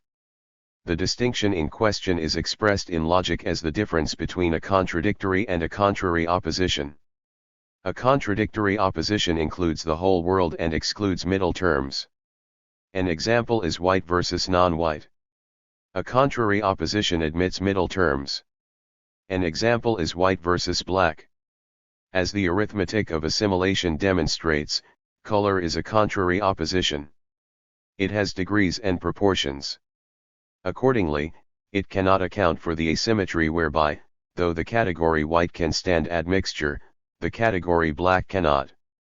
As before, therefore, we should return to the relation of invasion, governed by the logic of elimination.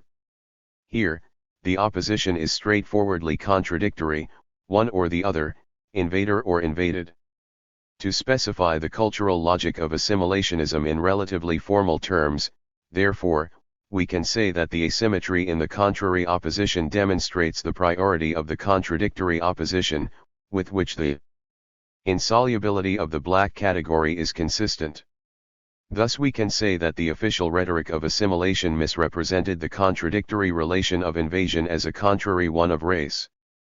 A revealing clue to the working of the system is provided by the fact that white families who received abducted children were either not told the children's background or, more usually, instructed to conceal it from them. 194 The outcome could not be clearer.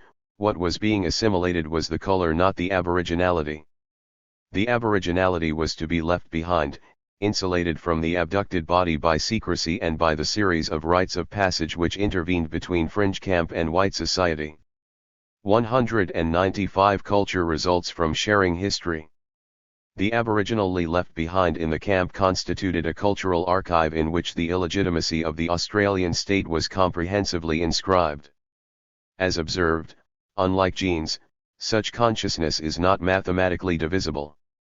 Durkheim made the same observation in relation to another sacredness when he noted that it does not take a whole flag to symbolize a nation.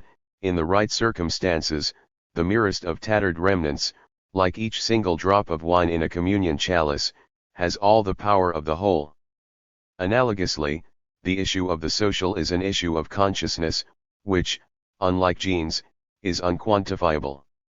On operative, social definitional terms, then, blackness was not disguised.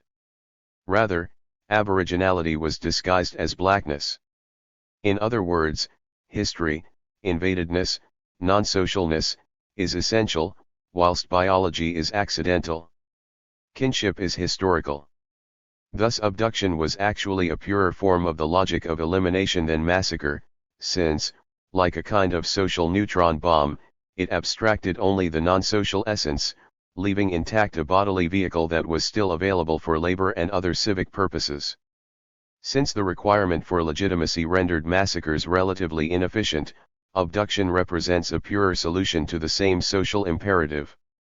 In declaring that aboriginality was a quantity that came in for reducing proportions, assimilationism precluded the 1/16th category. That is to say, it denied the possibility that a child born as a result of a sexual encounter between a white man and an Octoroon woman could live with its family in the indigenous community. 196 Beyond even the furthest calibration of anomaly, then, was a being who looked white and lived indigenous, with indigenous kin, an indigenous history and, accordingly, an indigenous consciousness. Since consciousness is indivisible, genetic arithmetic should be seen as an exercise in containment. The implications of an irreducible, non-proportional historical consciousness are startling.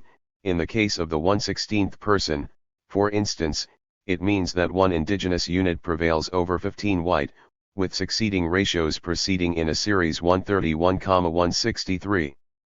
On this basis, white society becomes re-invaded in the space of the very 3 generations within which the black was meant to be bred out, which renders Australian society still dependent on the practical realization of assimilationist mathematics. 197 Hence, as stated above, the further from the pole of mythic authenticity that indigenous identities can be asserted or reclaimed, the greater the ideological threat that they pose. The threat that assimilationist mathematics strove to contain received cultural expression as a fear of engulfment that attributed supernatural potency to miscegenation. For instance, Bates attributed the widespread blondness among indigenous children to the genetic legacy of 2 Dutch criminals whom the navigator Pelsart had marooned on the West Australian coast in 1627. 198 In official discourse, this hyperpotency figured as a threat to the integrity of both white and black. Without a deconstruction 199 of the assimilationist duality, the following statement seems to contradict itself. It was made by B.S. Harkness, a New South Wales state government representative at the National Conference on Aboriginal Welfare that was held in Canberra in 1937. Without explanation, I have presented the statement to a number of lecture groups. In each case, a clear majority believed that there had been some mistake, that its two sentences negated each other. Yet the 1937 delegates needed no explanation. Thus the statement gives us a clear insight into the assimilationist mentality. It is awful to think that the white race in the Northern Territory is liable to be submerged, notwithstanding that on this continent 98% of the population is of British nationality. If we remain callous, we shall undoubtedly see the black race vanish. What Harkness meant, and the 1937 delegates perfectly understood, was, of course, that white and black were both liable to be submerged by a category that was neither one nor neither. Repressive authenticity should, thus, be understood in relation to the threat posed by a multiplex, heterogeneous and, above all, historical set of aboriginalities that refuse to be contained within the ideal polarity that the logic of elimination requires. Although in recent years Australian state strategies have been culturally rather than genetically coded, their logic has remained consistent. In this regard, nescience constitutes something of a high water mark, a maximally pure and monolithic condition that was instantly susceptible to contact. For, as distinct from alternative signifiers of otherness, it was contradictory rather than contrary, admitting no middle term. As the least mediated of oppositions, therefore, nescience represents the purest expression of repressive authenticity. In this culturalist sense, Australian land rights legislation continued the logic of elimination that the initial invasions had expressed. Though heralded as overdue justice to Aborigines, the introduction of land rights was not a repudiation of terra nullius. On the contrary, rather than acknowledging entitlement on the basis of continuous residence of immeasurably longer standing than the common law itself, the Land Rights Act of 1976 breathed juridical life into the ritually constituted homo superorganicus of the anthropological imagination, specifying almost exclusively ritual criteria for entitlement. Moreover, the categorical structure of land rights legislation replicates the dwindling rump of authentic aboriginality that assimilationism has always produced. Thus we will turn now to examine the relationship, a particularly direct instance of political appropriation, between this legislation and synchronic anthropology. Radcliffe Brown's Horde, in theory and out of practice. Radcliffe Brown's model of Aboriginal society, the social organization of Australian tribes, was serialized through the first volume of the journal that he launched whilst he was in Australia, Oceania. Despite significant anthropological disputation over it, including reservations on the part of no less than A.P. Elkin, 46 years after its initial publication, it was a received version of this model that came to be enshrined as the Australian government's first land rights legislation. This came about as a result of the weight that Land Rights Commissioner Woodward had attached to the anthropological advice of Professors Ronald Berndt and W.E.H. Stanner, according to which the local dissent group, a version of Radcliffe Brown's Horde, constituted a coherent landowning unit in Aboriginal society. Yet, only a few years earlier, Stanner himself had dismissed as one of Aunt Sally's most persistent creations the idea that the horde constituted the stable discrete grouping that, as Elkin had put it, some textbooks imply. 200 Stanner was not, however, as inconsistent as this might suggest, since his earlier purpose had not been to subvert the local integrity of the horde but rather had been to limit the compromising of that integrity to the minimum extent necessary to maintain it in the face of an empirical attack by Leigh Hyatt, who had depicted Warlpiri local organization as labile and emergent. 201 Again, therefore, the picture that anthropology presents is by no means straightforward, and is certainly not one of homogeneous compliancy. Rather, the Radcliffe Brownian paradigm was highly polysemic, bearing a number of tenable readings, one of which became appropriated into land rights legislation. Thus the question is not whose interpretation was the correct one but how the one model so fruitfully sustained a number of readings. In the social organization of Australian tribes, subsistence production takes place in the family, a group formed by a man and his wife or wives and their dependent children. At the next level up, families combine into hordes, which consist in localized groupings of patrilineally related men together with the other members of their respective families. The basic elements of social structure in Australia are the family, i.e., the group formed by a man and his wife and their children, and the horde, a small group owning and occupying a definite territory or hunting ground. Together with these there is, of course, a grouping for social purposes on the basis of sex and age. It is on the basis of the family and the horde that the somewhat complex kinship organizations of Australia are built. That, it might seem, should have been that, were it not for the seemingly innocuous qualification involving a further grouping for social purposes.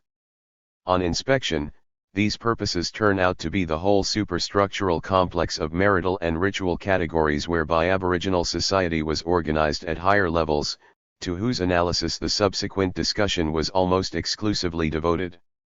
The term which enabled this was the horde, since, though made up of families, the horde was also connected, at the opposite end, as it were, to the clan, which was a marital and ritual grouping. In other words, in Radcliffe Brown's scheme, the horde performed the same switch rail function as the totem sacrament had in Roberts and Smith's. Since the clan was linked to the horde and the horde was in turn made up of families, there appeared to be a link between the family and the clan. As will emerge, however, there was no such link, which means that, rather than forming the basis of social structure, the family, and, with it, pragmatic existence, was outside social structure. To turn, therefore, to the clan, the demographic difference between a horde and a clan was genealogical. Clan membership was permanently determined by birth, whilst, for women, horde membership changed on marriage, which entailed their abandoning their fathers' hordes for their husbands. 7. A horde changes its composition by the passing of women out of it and into it by marriage.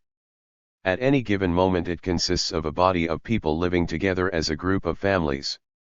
The clan has all its male members in one horde, but all its older female members are in other hordes.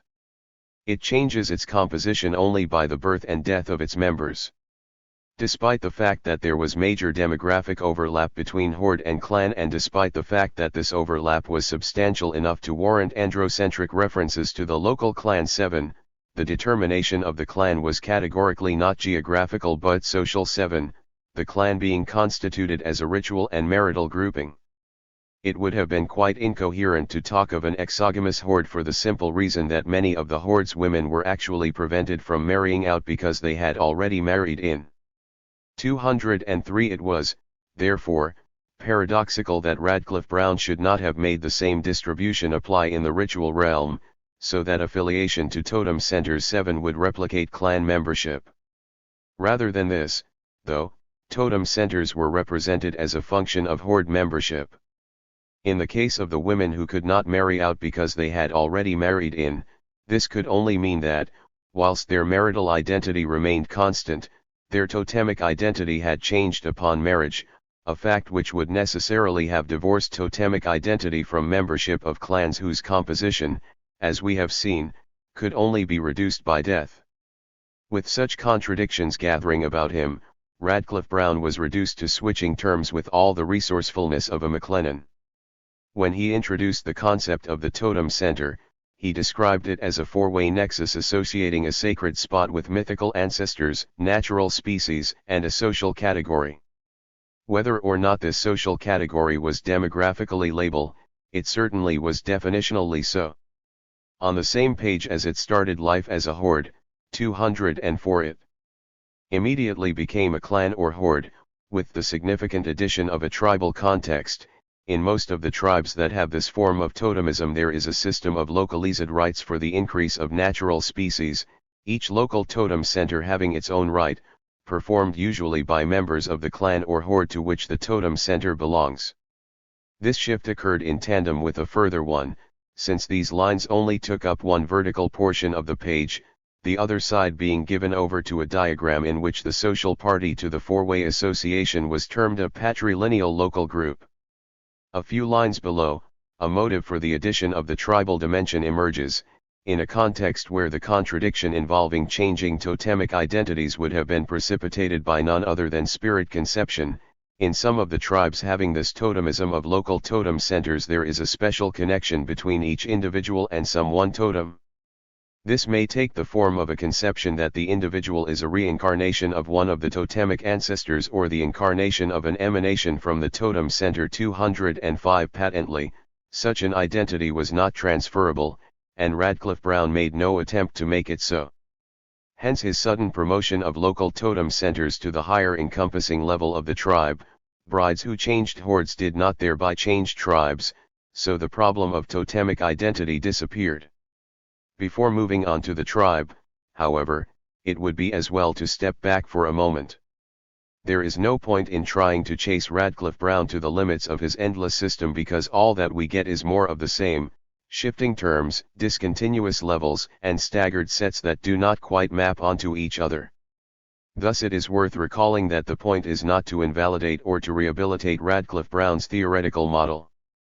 It is, rather, that his Australian successors tended to be less brilliant and more empirically motivated than he had been. Long after he left Australia in 1931, they were seriously trying to reconcile his creation to the post-invasion realities of fieldwork observation.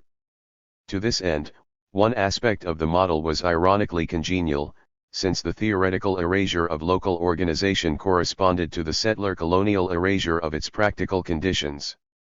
206 In laboring to reconstruct functioning social wholes from the transformed articulations that they encountered in the field, however, it is as if, in their undoubted earnestness, Radcliffe Brown's Australian disciples did not take account of the schematizing passion that had driven the master system builder.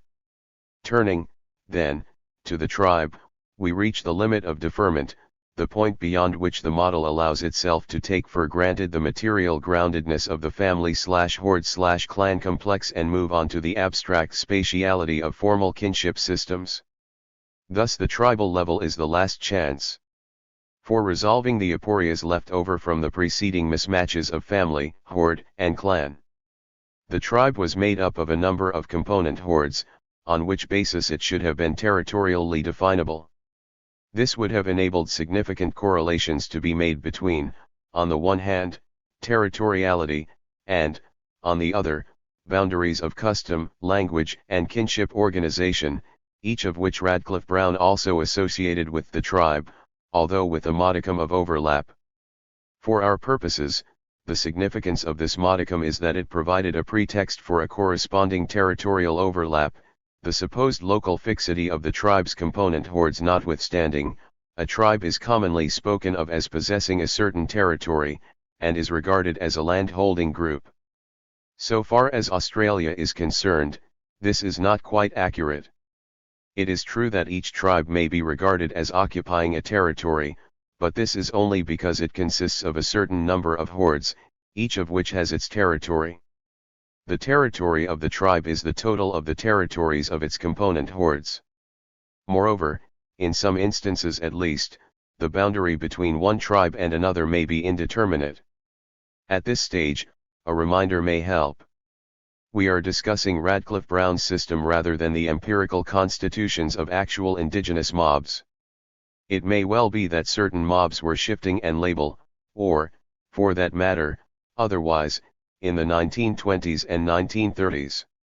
This, however, is a separate issue, for, as we see, the instability of Radcliffe Brown's categories would have occurred anyway, regardless of the empirical situation, since it was independently motivated by his requirement to subordinate pragmatic conditions to the determination of a super-organically constituted model of social structure.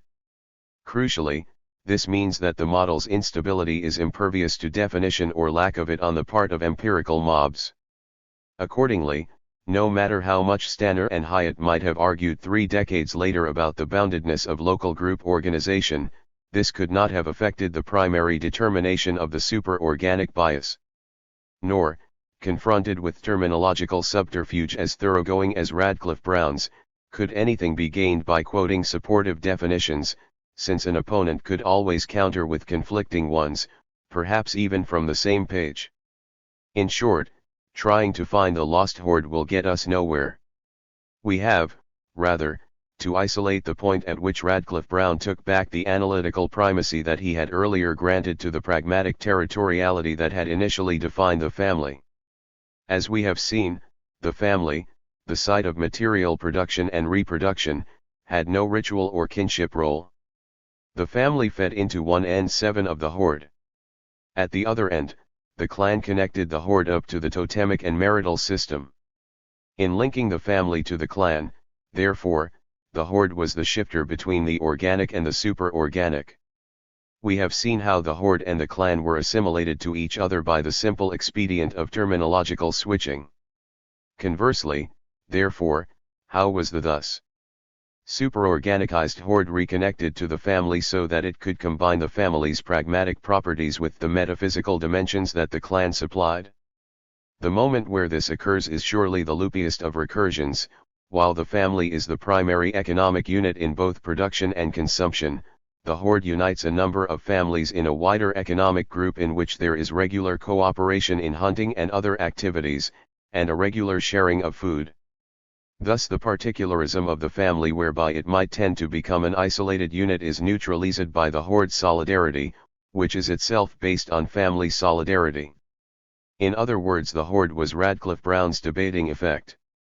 It enabled him to link the family to the clan, which is to say it enabled him to subsume material production and reproduction to the formal metaphysics of his theoretical system. 207. It would take too long to catalogue all the twists and turns in a text as complex as the social organization of Australian tribes. Thus the foregoing constitutes a kind of procedural sample. It is meant to exemplify a cast of reading that should elucidate Radcliffe Brown's maneuvers in other parts of his text as well. The archie motivating the whole system was the super-organic bias whose theoretical development we have observed in previous chapters. We need to know why. He can hardly have decided to attenuate land rights half a century in advance, so what was the reason for his determination to privilege metaphysics? The answer can only lie in the sketchily depicted family, since everything else just leads somewhere else. It was not so much that Radcliffe Brown was averse to the material production that the family affected. It was rather that, systemically speaking, there was not much to be said about it.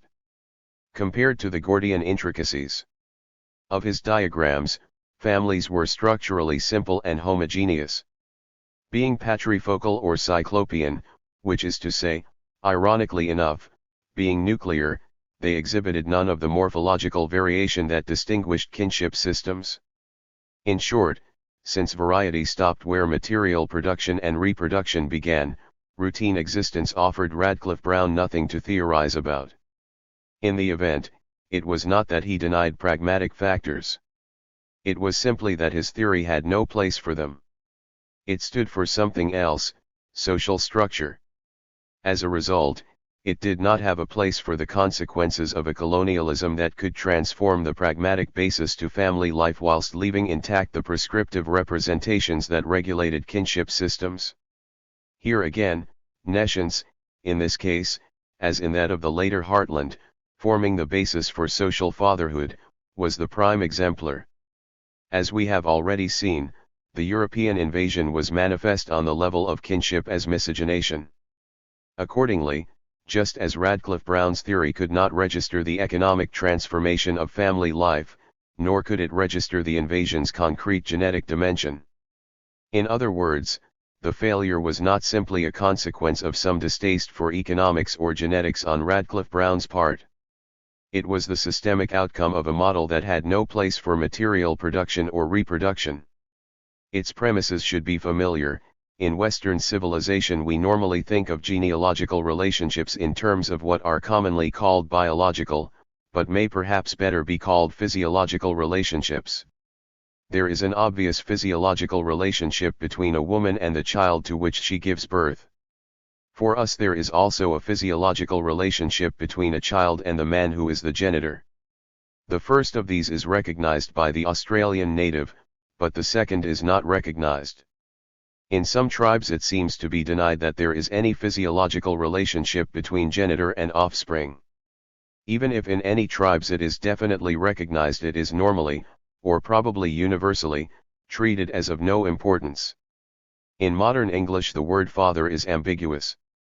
It may be used as equivalent sometimes to Latin genitor, sometimes to Latin pater.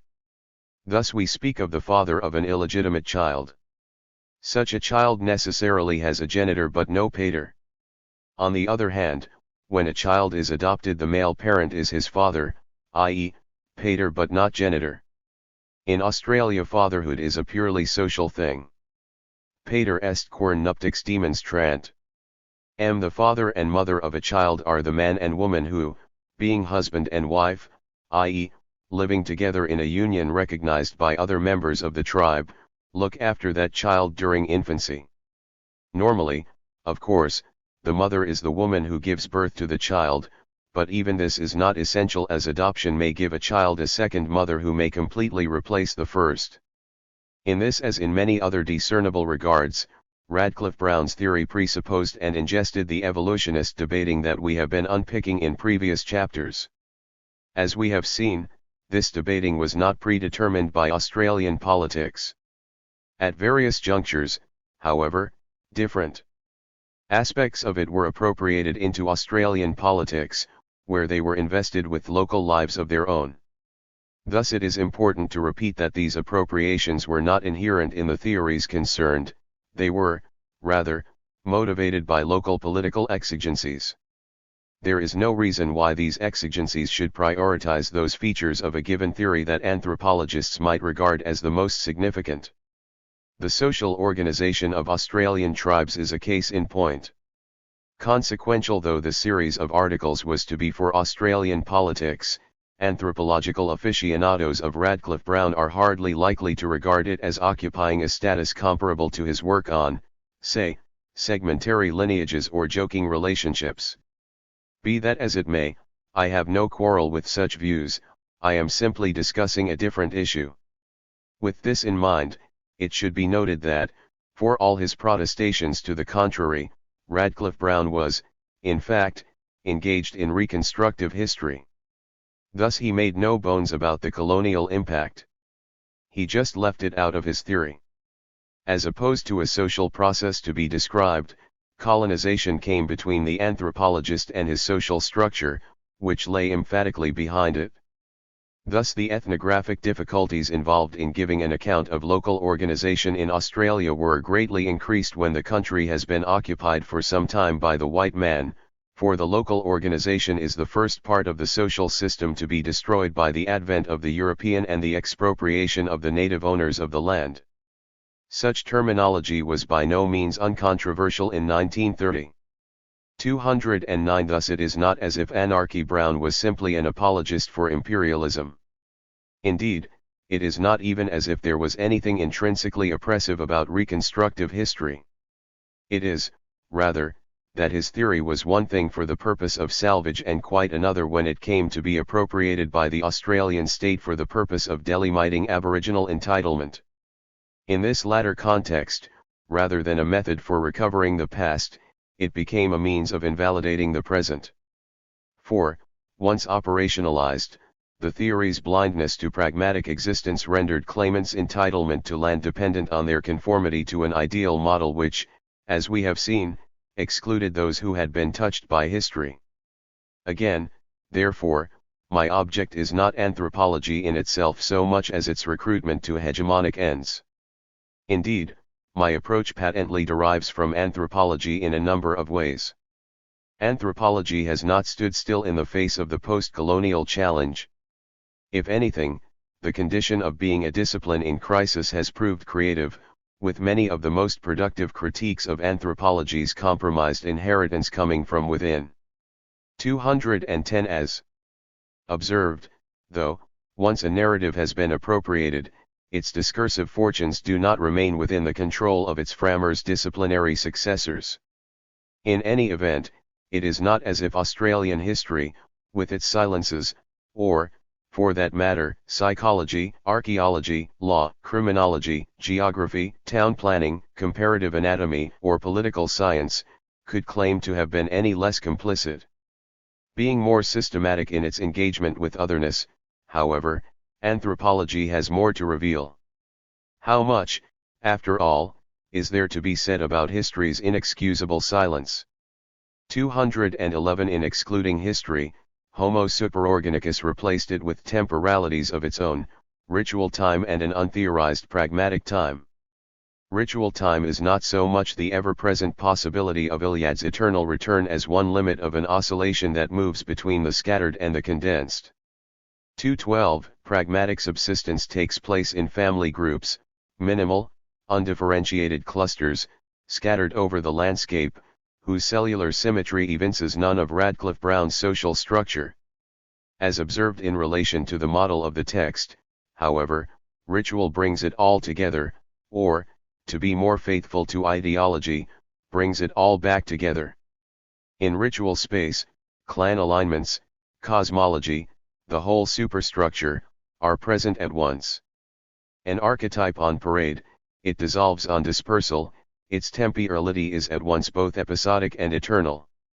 It persists in a frozen parallel realm that is impervious to the vagaries and mutations of pragmatic existence.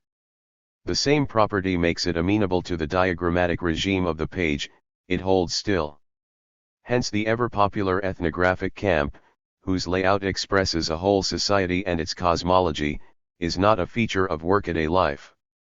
Structural functionalism's theoretical universalizing of ritual temporality came to acquire the most concrete of practical implications in what is generally known as the Gove land rights case, when Aboriginal land rights were first pleaded in an Australian court.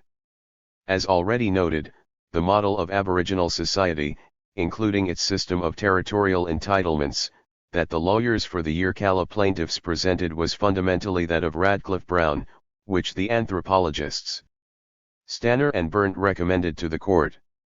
The ensuing debacle, in which the plaintiffs testified to a social life whose routine arrangements contradicted the two expert witnesses' version of how they should have been organizing themselves, has been influentially attributed to an empirically misleading boundedness on the part of the horde concept. Without rehearsing the technicalities involved, it should be clear by now that behind the problem of territorial definedness lies the dominance of Homo superorganicus, which no amount of boundary fiddling could resolve. Since the Yirrkala plaintiffs did not spend their pragmatic lives in the anthropologists' ritual temporality, they spent most of their time in the wrong time. In finding for the mining company, the judge could scarcely have put this more clearly. He was unable, he held, to feel satisfied that a band spent a significantly greater portion of its time in the territory of any clan than in that of another, or that a band regarded itself as based in the territory of any particular clan. 213. To cut a long, but well documented, story short, the court found against the Yirrkala plaintiffs. The following year, in the wake of the Vietnam moratorium and the Aboriginal tent embassy on the lawns of Parliament House, a Labour government was returned for the first time in nearly quarter of a century. Amidst a flurry of reforms, which included an overnight disengagement from the Vietnam War, one of its first actions was to commission Edward Woodward, who had been the unsuccessful leading counsel for the Yirrkala in the Gove case, to hold an inquiry which would report back to the government on procedures for implementing Aboriginal land rights legislation. Woodward maintained his commitment to the model that Stanner and Berndt 214 had presented at the Gove case, with the result that, with one highly significant exception, his recommendations bore the clear imprint of Radcliffe Brown, prescribing ritually determined grounds for Aborigines to lay claim to certain categories of public land in the Northern Territory. The significant exception was a needs criterion whereby pragmatic exigency could constitute grounds for land grants to the dispossessed. Before the Labour government could pass the Woodward Commission's recommendations, it was ejected by a constitutional coup d'état in 1975, whereupon the incoming Conservative coalition passed them substantially unchanged except for the removal of the needs criterion. 215 Thus the Northern Territory Act of 1976 constitutes the formal moment at which the Radcliffe-Brownian paradigm became appropriated by the Australian state. In its wake, a largely new breed of anthropologists, encouraged by generally sympathetic land rights commissioners, did their best to broaden the terms under which land rights could be recognized, especially insofar as both pragmatic and matrilineal entitlements were concerned. Despite their efforts, which achieved considerable success in relation to the gender issue, the crucial definition of traditional owner 7, though loosened, remained an emphatically ritual concept.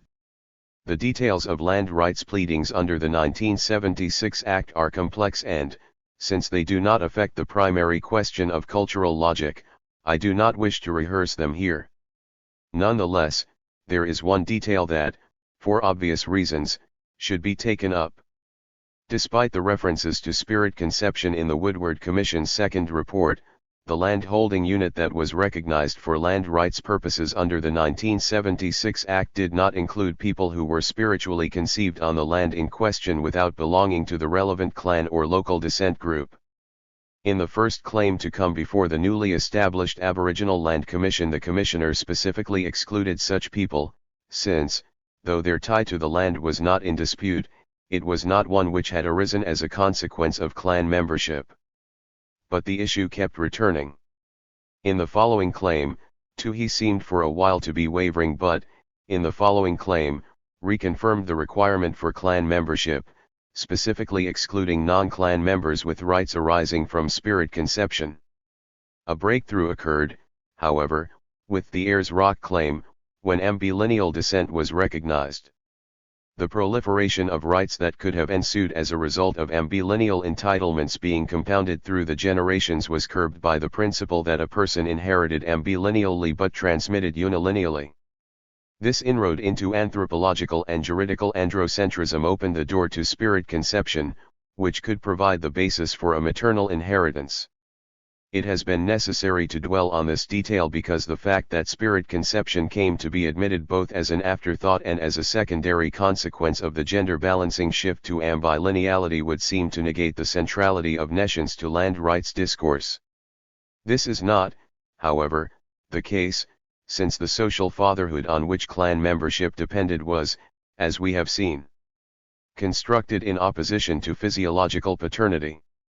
In any event, even if this particular detail had not eventuated, this would not have altered the hegemony of the discourse of Homo superorganicus, in the construction of which spirit conception had been a central element. 217 And this, clearly, is the main point, the one that enables us to focus on the broader phenomenon of cultural logic. 218 As noted above, of itself nescience holds no more interest for me than it did for Hartland or for Spencer. In each case, its significance has been extrinsic, a means to an end. In Hartland's case, that end was his own European prehistory; in Spencer's case, it was the other's ethnographic about-to-be past; in my case, it is my own settler colonial past, present, and future. To this end, I have found nescience to be well placed for the purpose of unraveling the cultural logic whose construction I wish to understand. Cultural logics are both more diffuse and more resilient than the formal provisions of juridical or legislative determinations. Thus we may abolish terra nullius at a stroke, but this does not simultaneously dismantle the cultural, economic, and myriad other structures of practical disenfranchise. Meant that terra nullius expressed and sustained. To keep sight of the long-run continuities in Australian cultural logic, we should avoid being diverted by the tortuous unfolding of land rights pleading through the 1980s.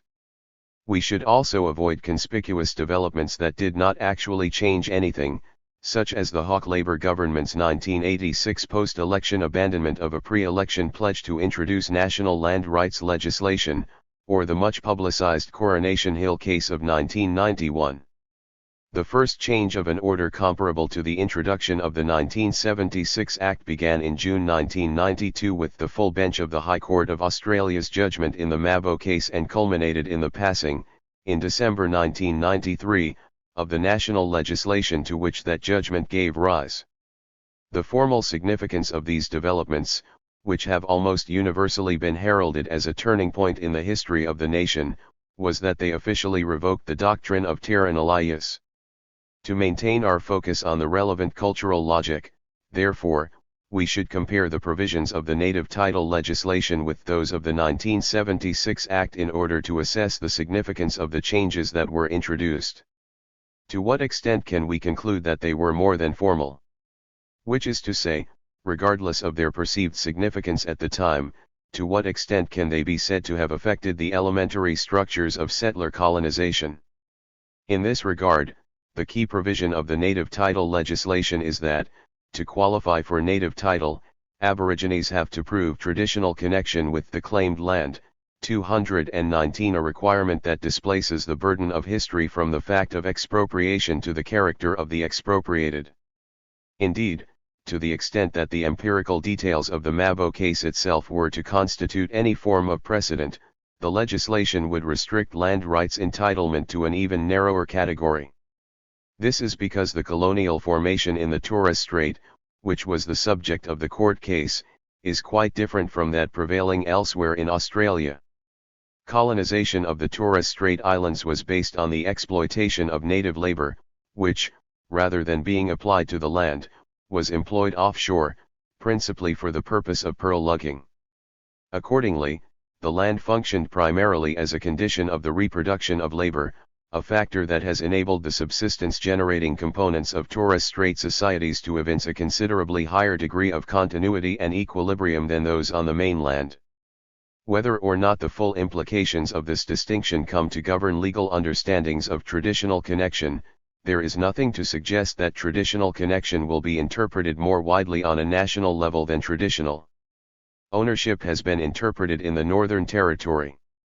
220 Indeed, there is nothing to suggest that the territorial beneficiaries of native title will not be so narrowly defined that, rather than removing terra nullius, the legislation will come to be seen as its fulfillment, as marking the point where terra nullius had completed its historical task.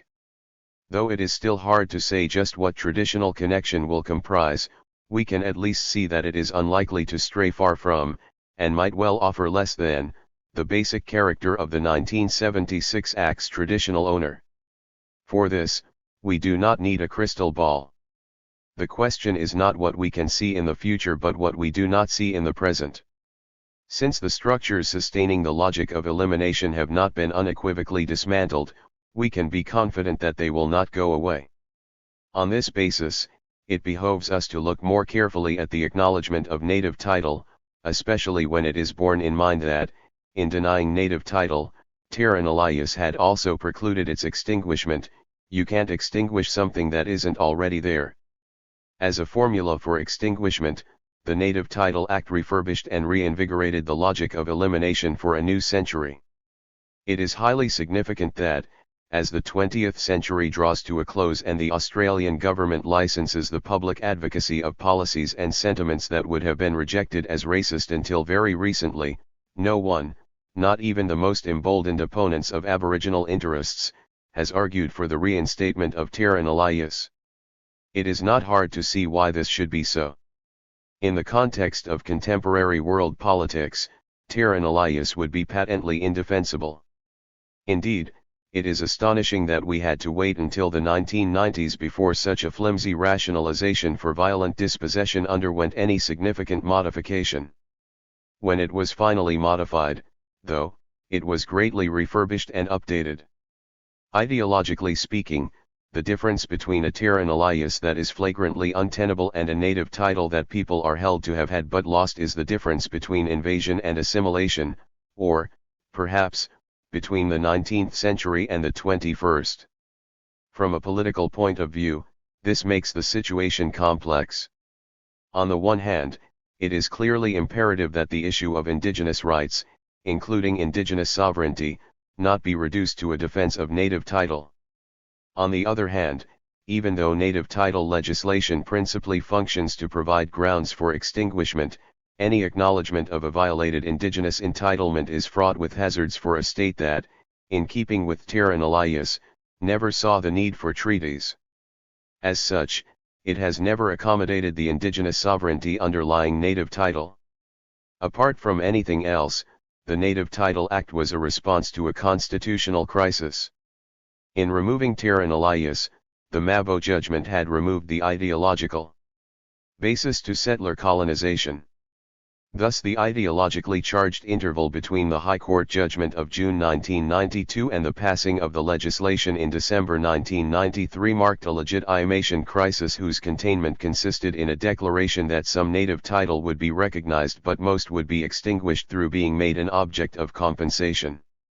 221 On this basis, the legislation represents an altogether internal symptom of contradiction that does not necessitate a resort to liberal philanthropy for its explanation. 222 Moreover, its primary narrative feature, a structural bifurcation separating a category to be accorded territorial entitlement from a category to be compensated by a range of depoliticized welfare measures generally glossed as social justice, reproduces the primary ideological binarism that has historically characterized settler colonial discourse.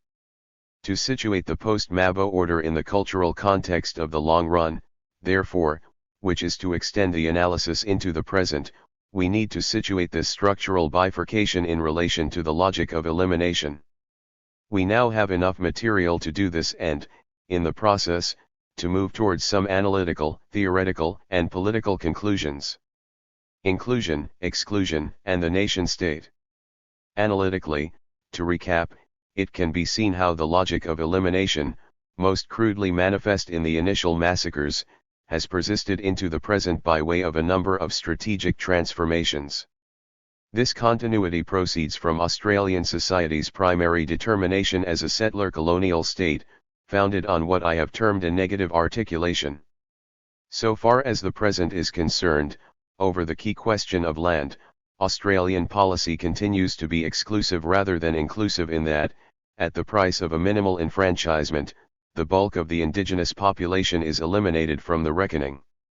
This is achieved by means of a culturalist version of the descending opposition which, earlier in the century, conceded the minimal constituency in the idiom of genetics. The culturalist analog to full-bloodedness is a fragile Edenic trap from which the only way out is down. In either case, authentic aboriginality is constructed as a frozen pre-contact essence, a quantity of such radical historical instability that its primary effect is to provide a formula for disqualification. It remains, therefore, to relate this discourse of exclusion to the discourse of inclusion whose interplay with it has already been noted. For, as observed, where territory is not involved, the Australian state has shown itself willing to devote not only large amounts of money and bureaucratic energy to Aboriginal welfare but also to devolve significant control over expenditure on Aboriginal affairs to Indigenous people.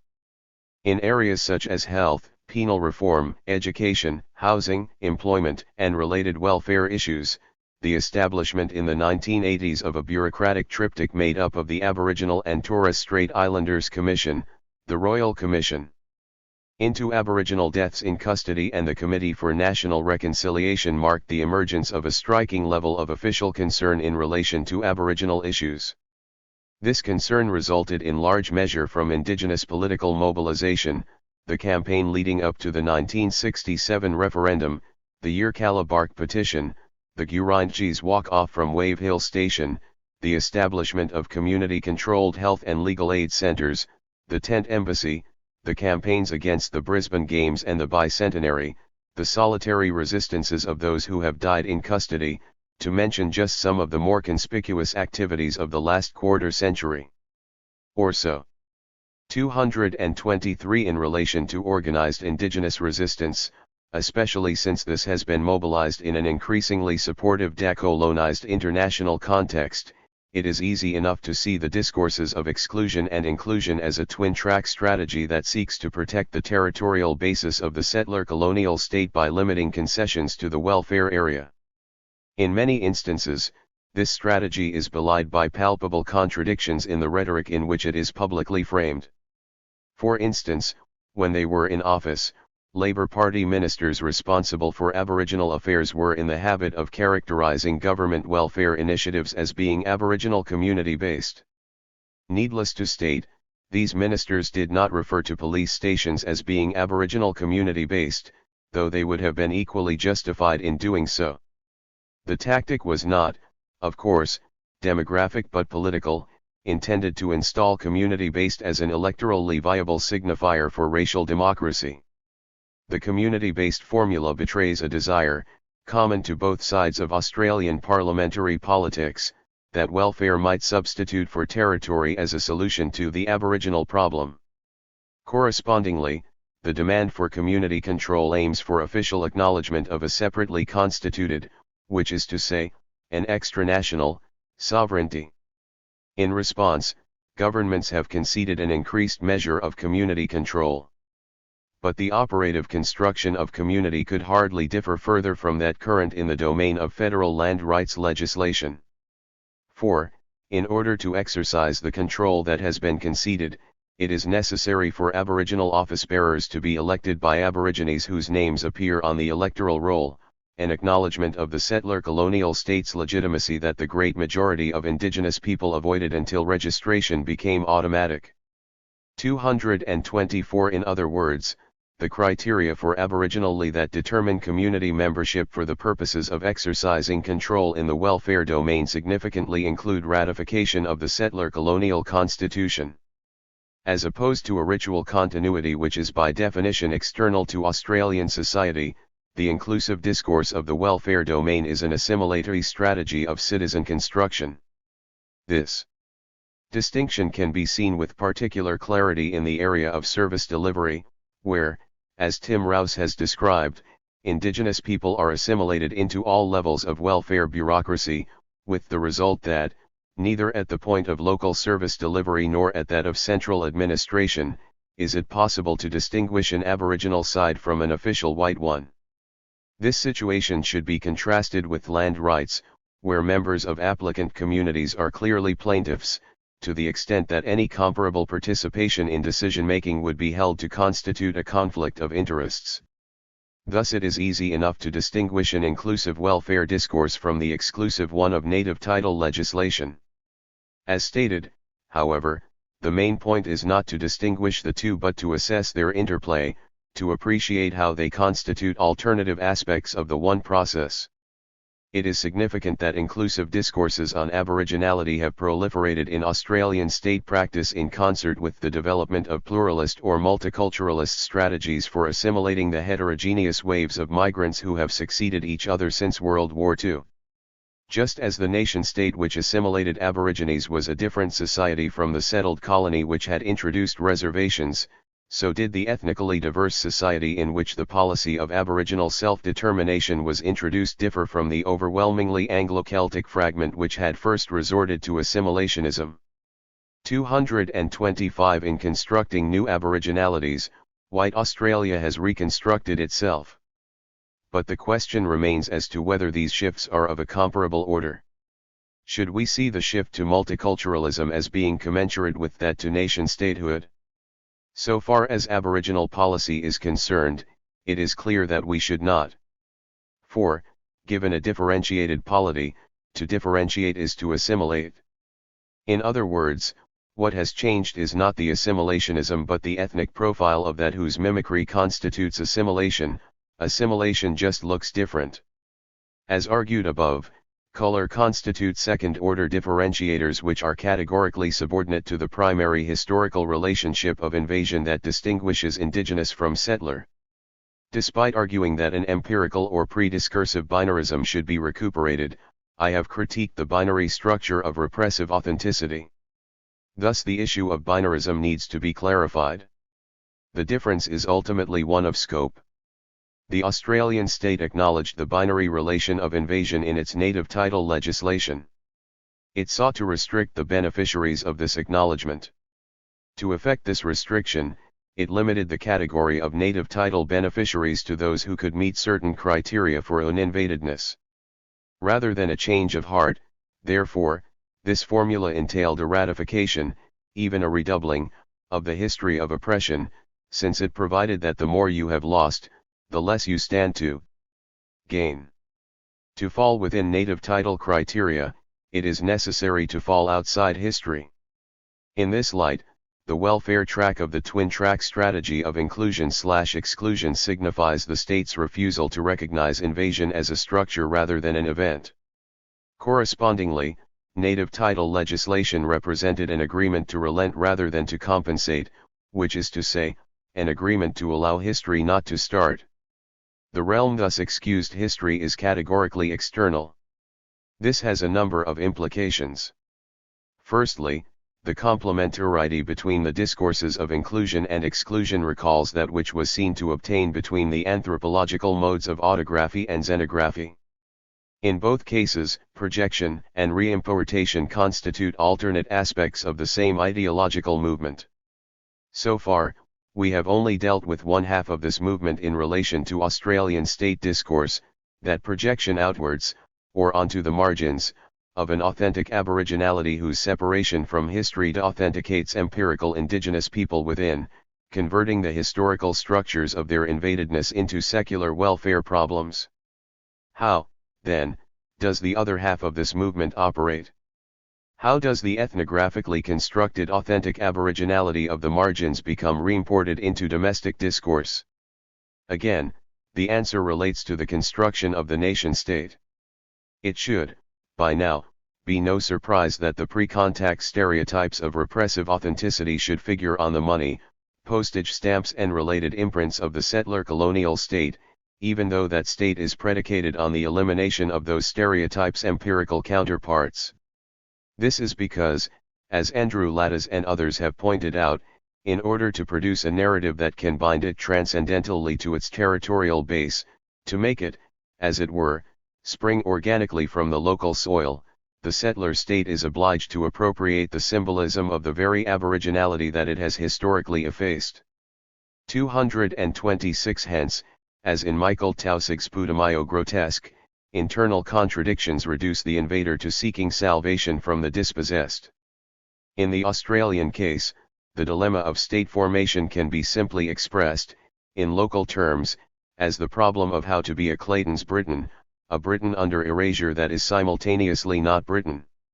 227 It is the problem of the fragment, how to be British for the purpose of expropriating Australians and Australian for the purpose of independence from Britain. Solutions to this conundrum included symbolic juxtapositions whose absurdity preempted surrealism, regal insignia in which emus and kangaroos stood in for lions and unicorns, for example. The serious underside to this symbolism is, however, that it suppresses the historical process of replacement.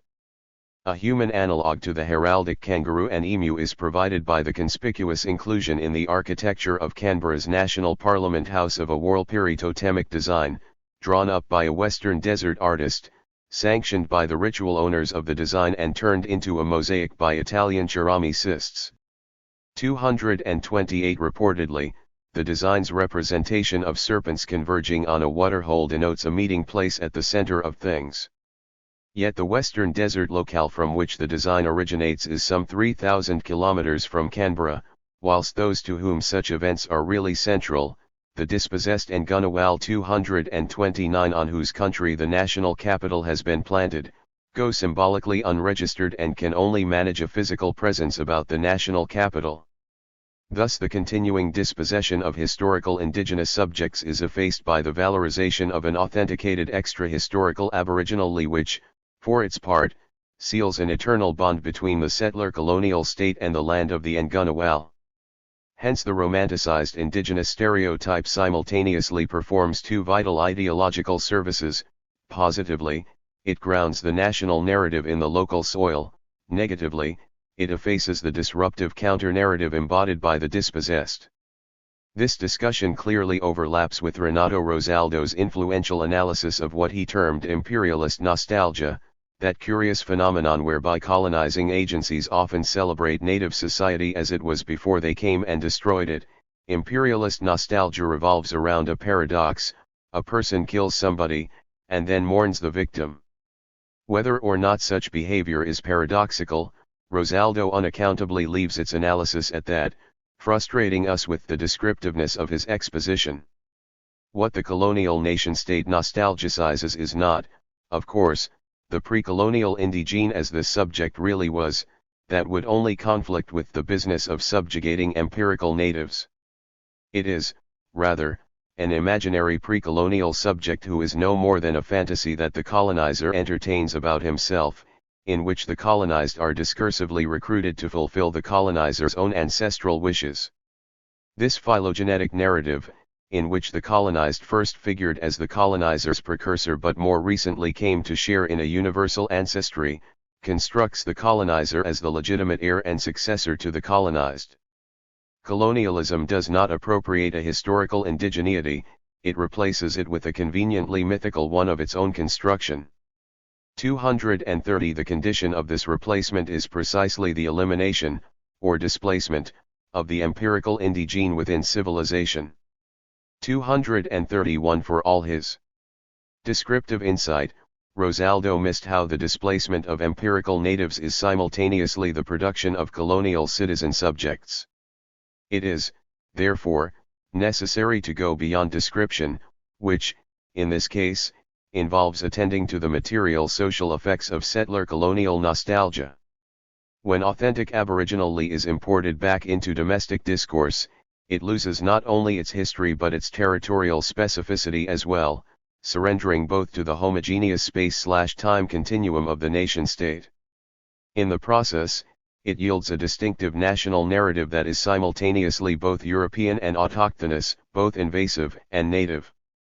In this light, the concession to Aboriginal-ly contained in repressive authenticity makes further sense, since the discourse yields the state its specific residue. Authentic Aborigines and the Australian state construct each other. This concession provides a key to the binarisms.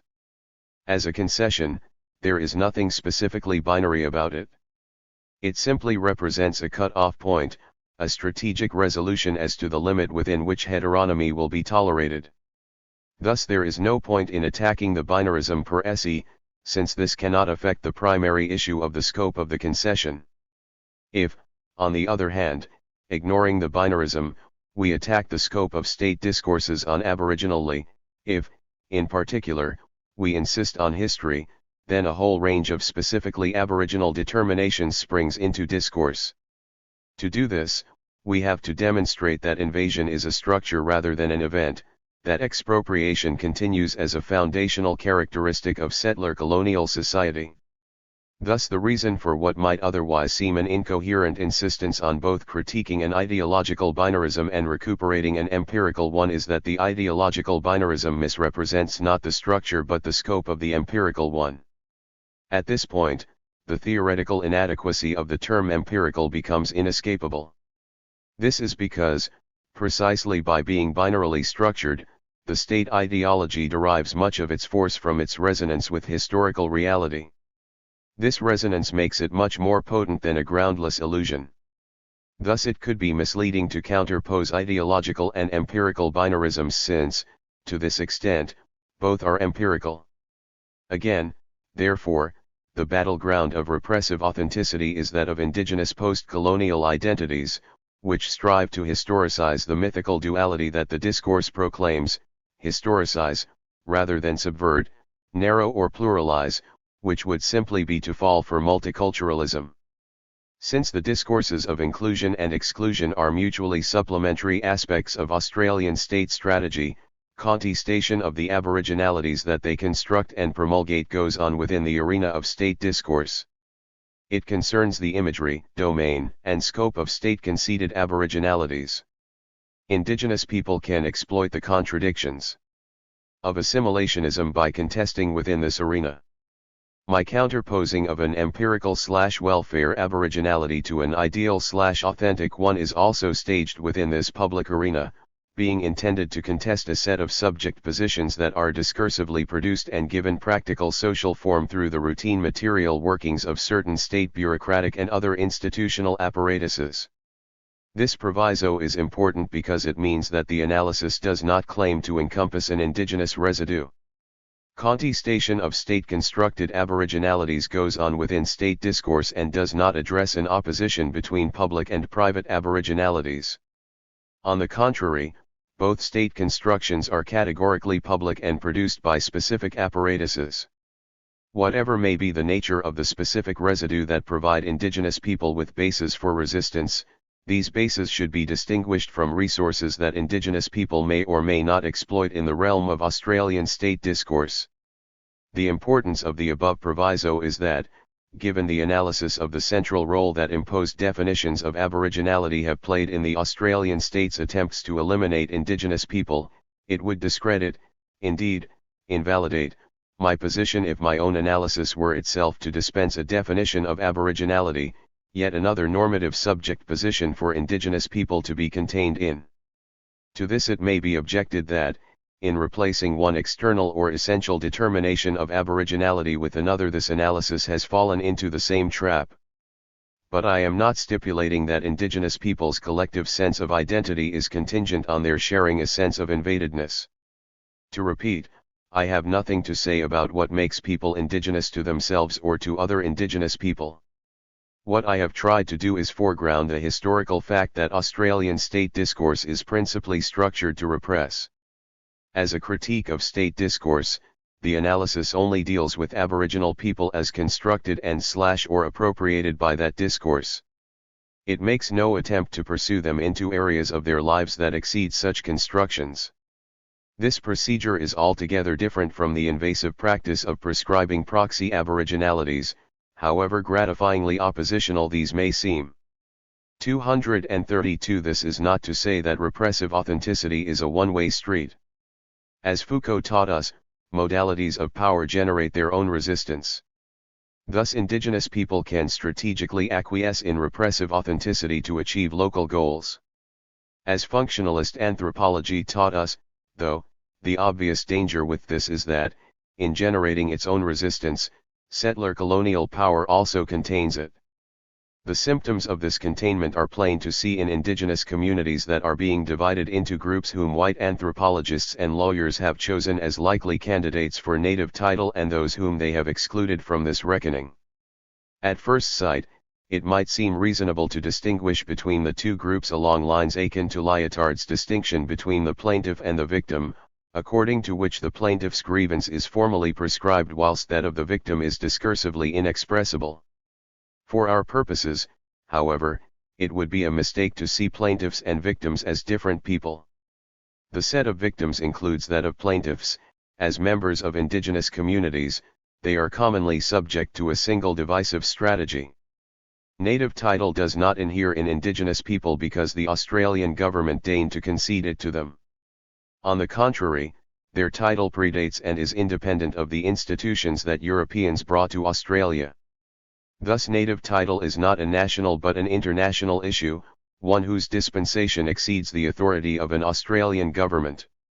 233. To resist the attenuation of native title that the Australian government's Native Title Act seeks to effect, therefore, it is necessary to situate Australian institutions in the globalized international context rather than accepting them as providing the boundaries of dispute. This is a broadly ideological as much as a formally legal undertaking. Indigenous people constitute a small demographic minority.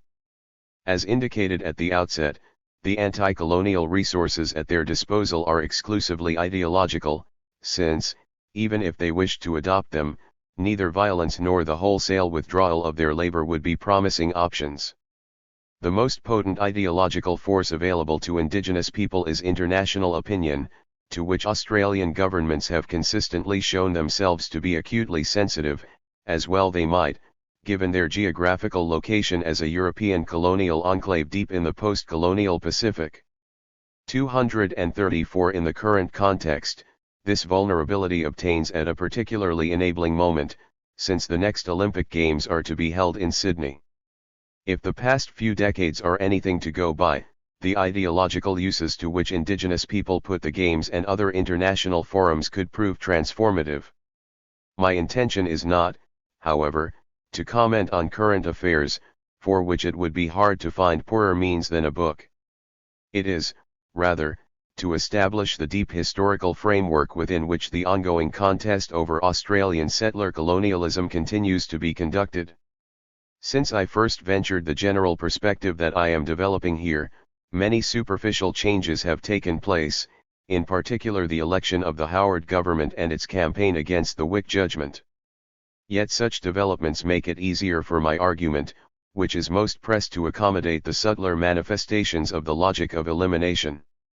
As an attempt to convert pastoral leases, which account for more than 40% of the Australian land mass, into something equivalent to freehold ownership of what is currently classified as Crown land. For instance, the Howard government's campaign against Wick represents a land grab whose speed and comprehensiveness would have flabbergasted the most rapacious of 19th-century squatters. Clearly, my analysis encounters no difficulty in accommodating such returns to the cruder policies of the past. More controversially, though, it does not hold out native title as unproblematic. 235 Thus it looks beyond the return of a Labour government or some change of heart on the part of the current government to a fundamental renegotiation of the indigenous/settler relationship, one that will start from a recognition of the historical continuity of the logic of elimination.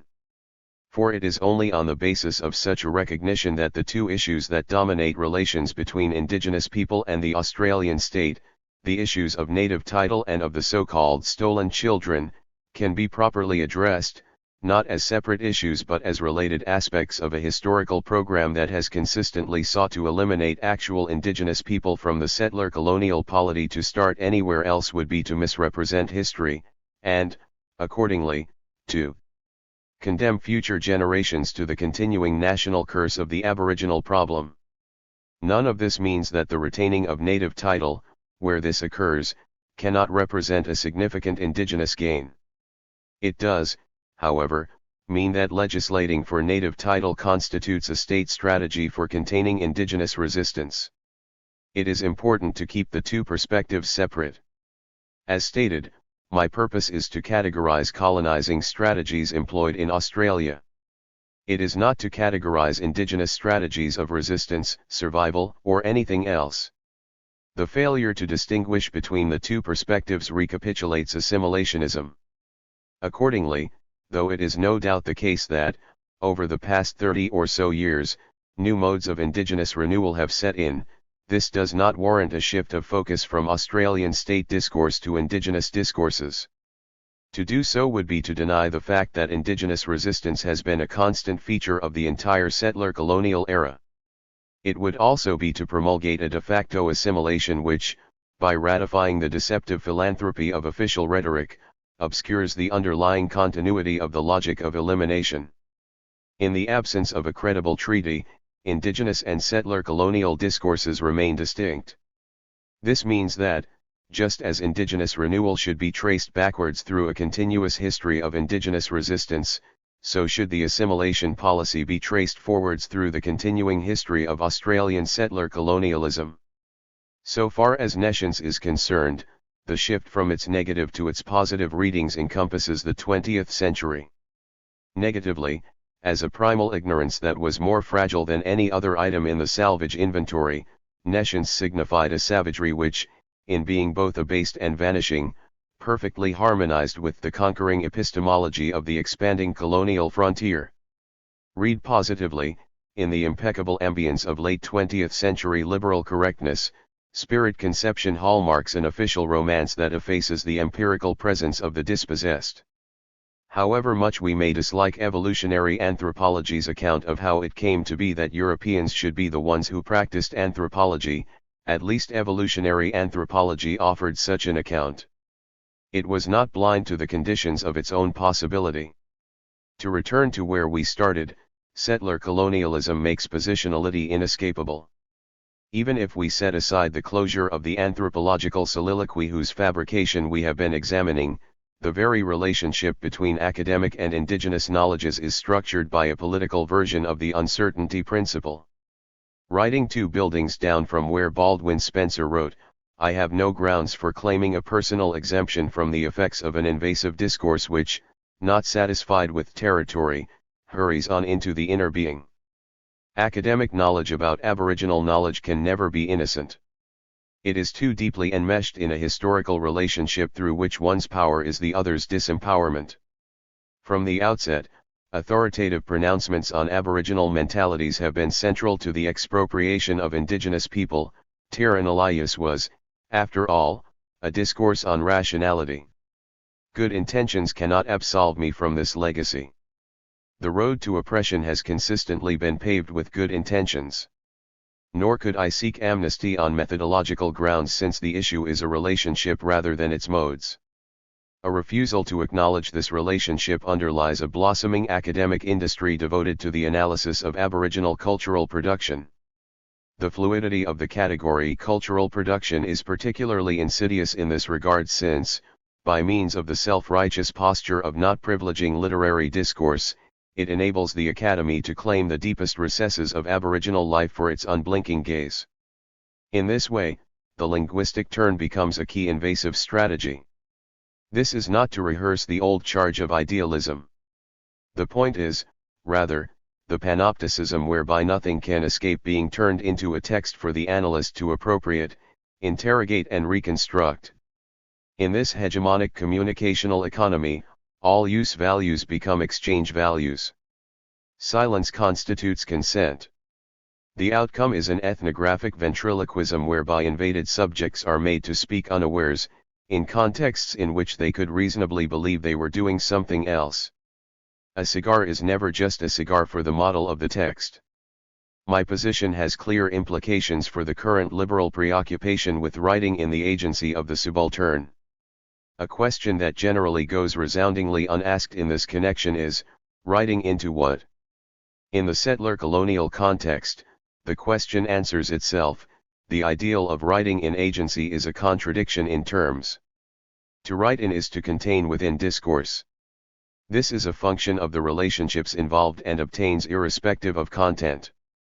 It follows, therefore, that what needs to be written in is not the agency of the colonized but the total context of inscription. This, it seems to me, is an anthropological agenda.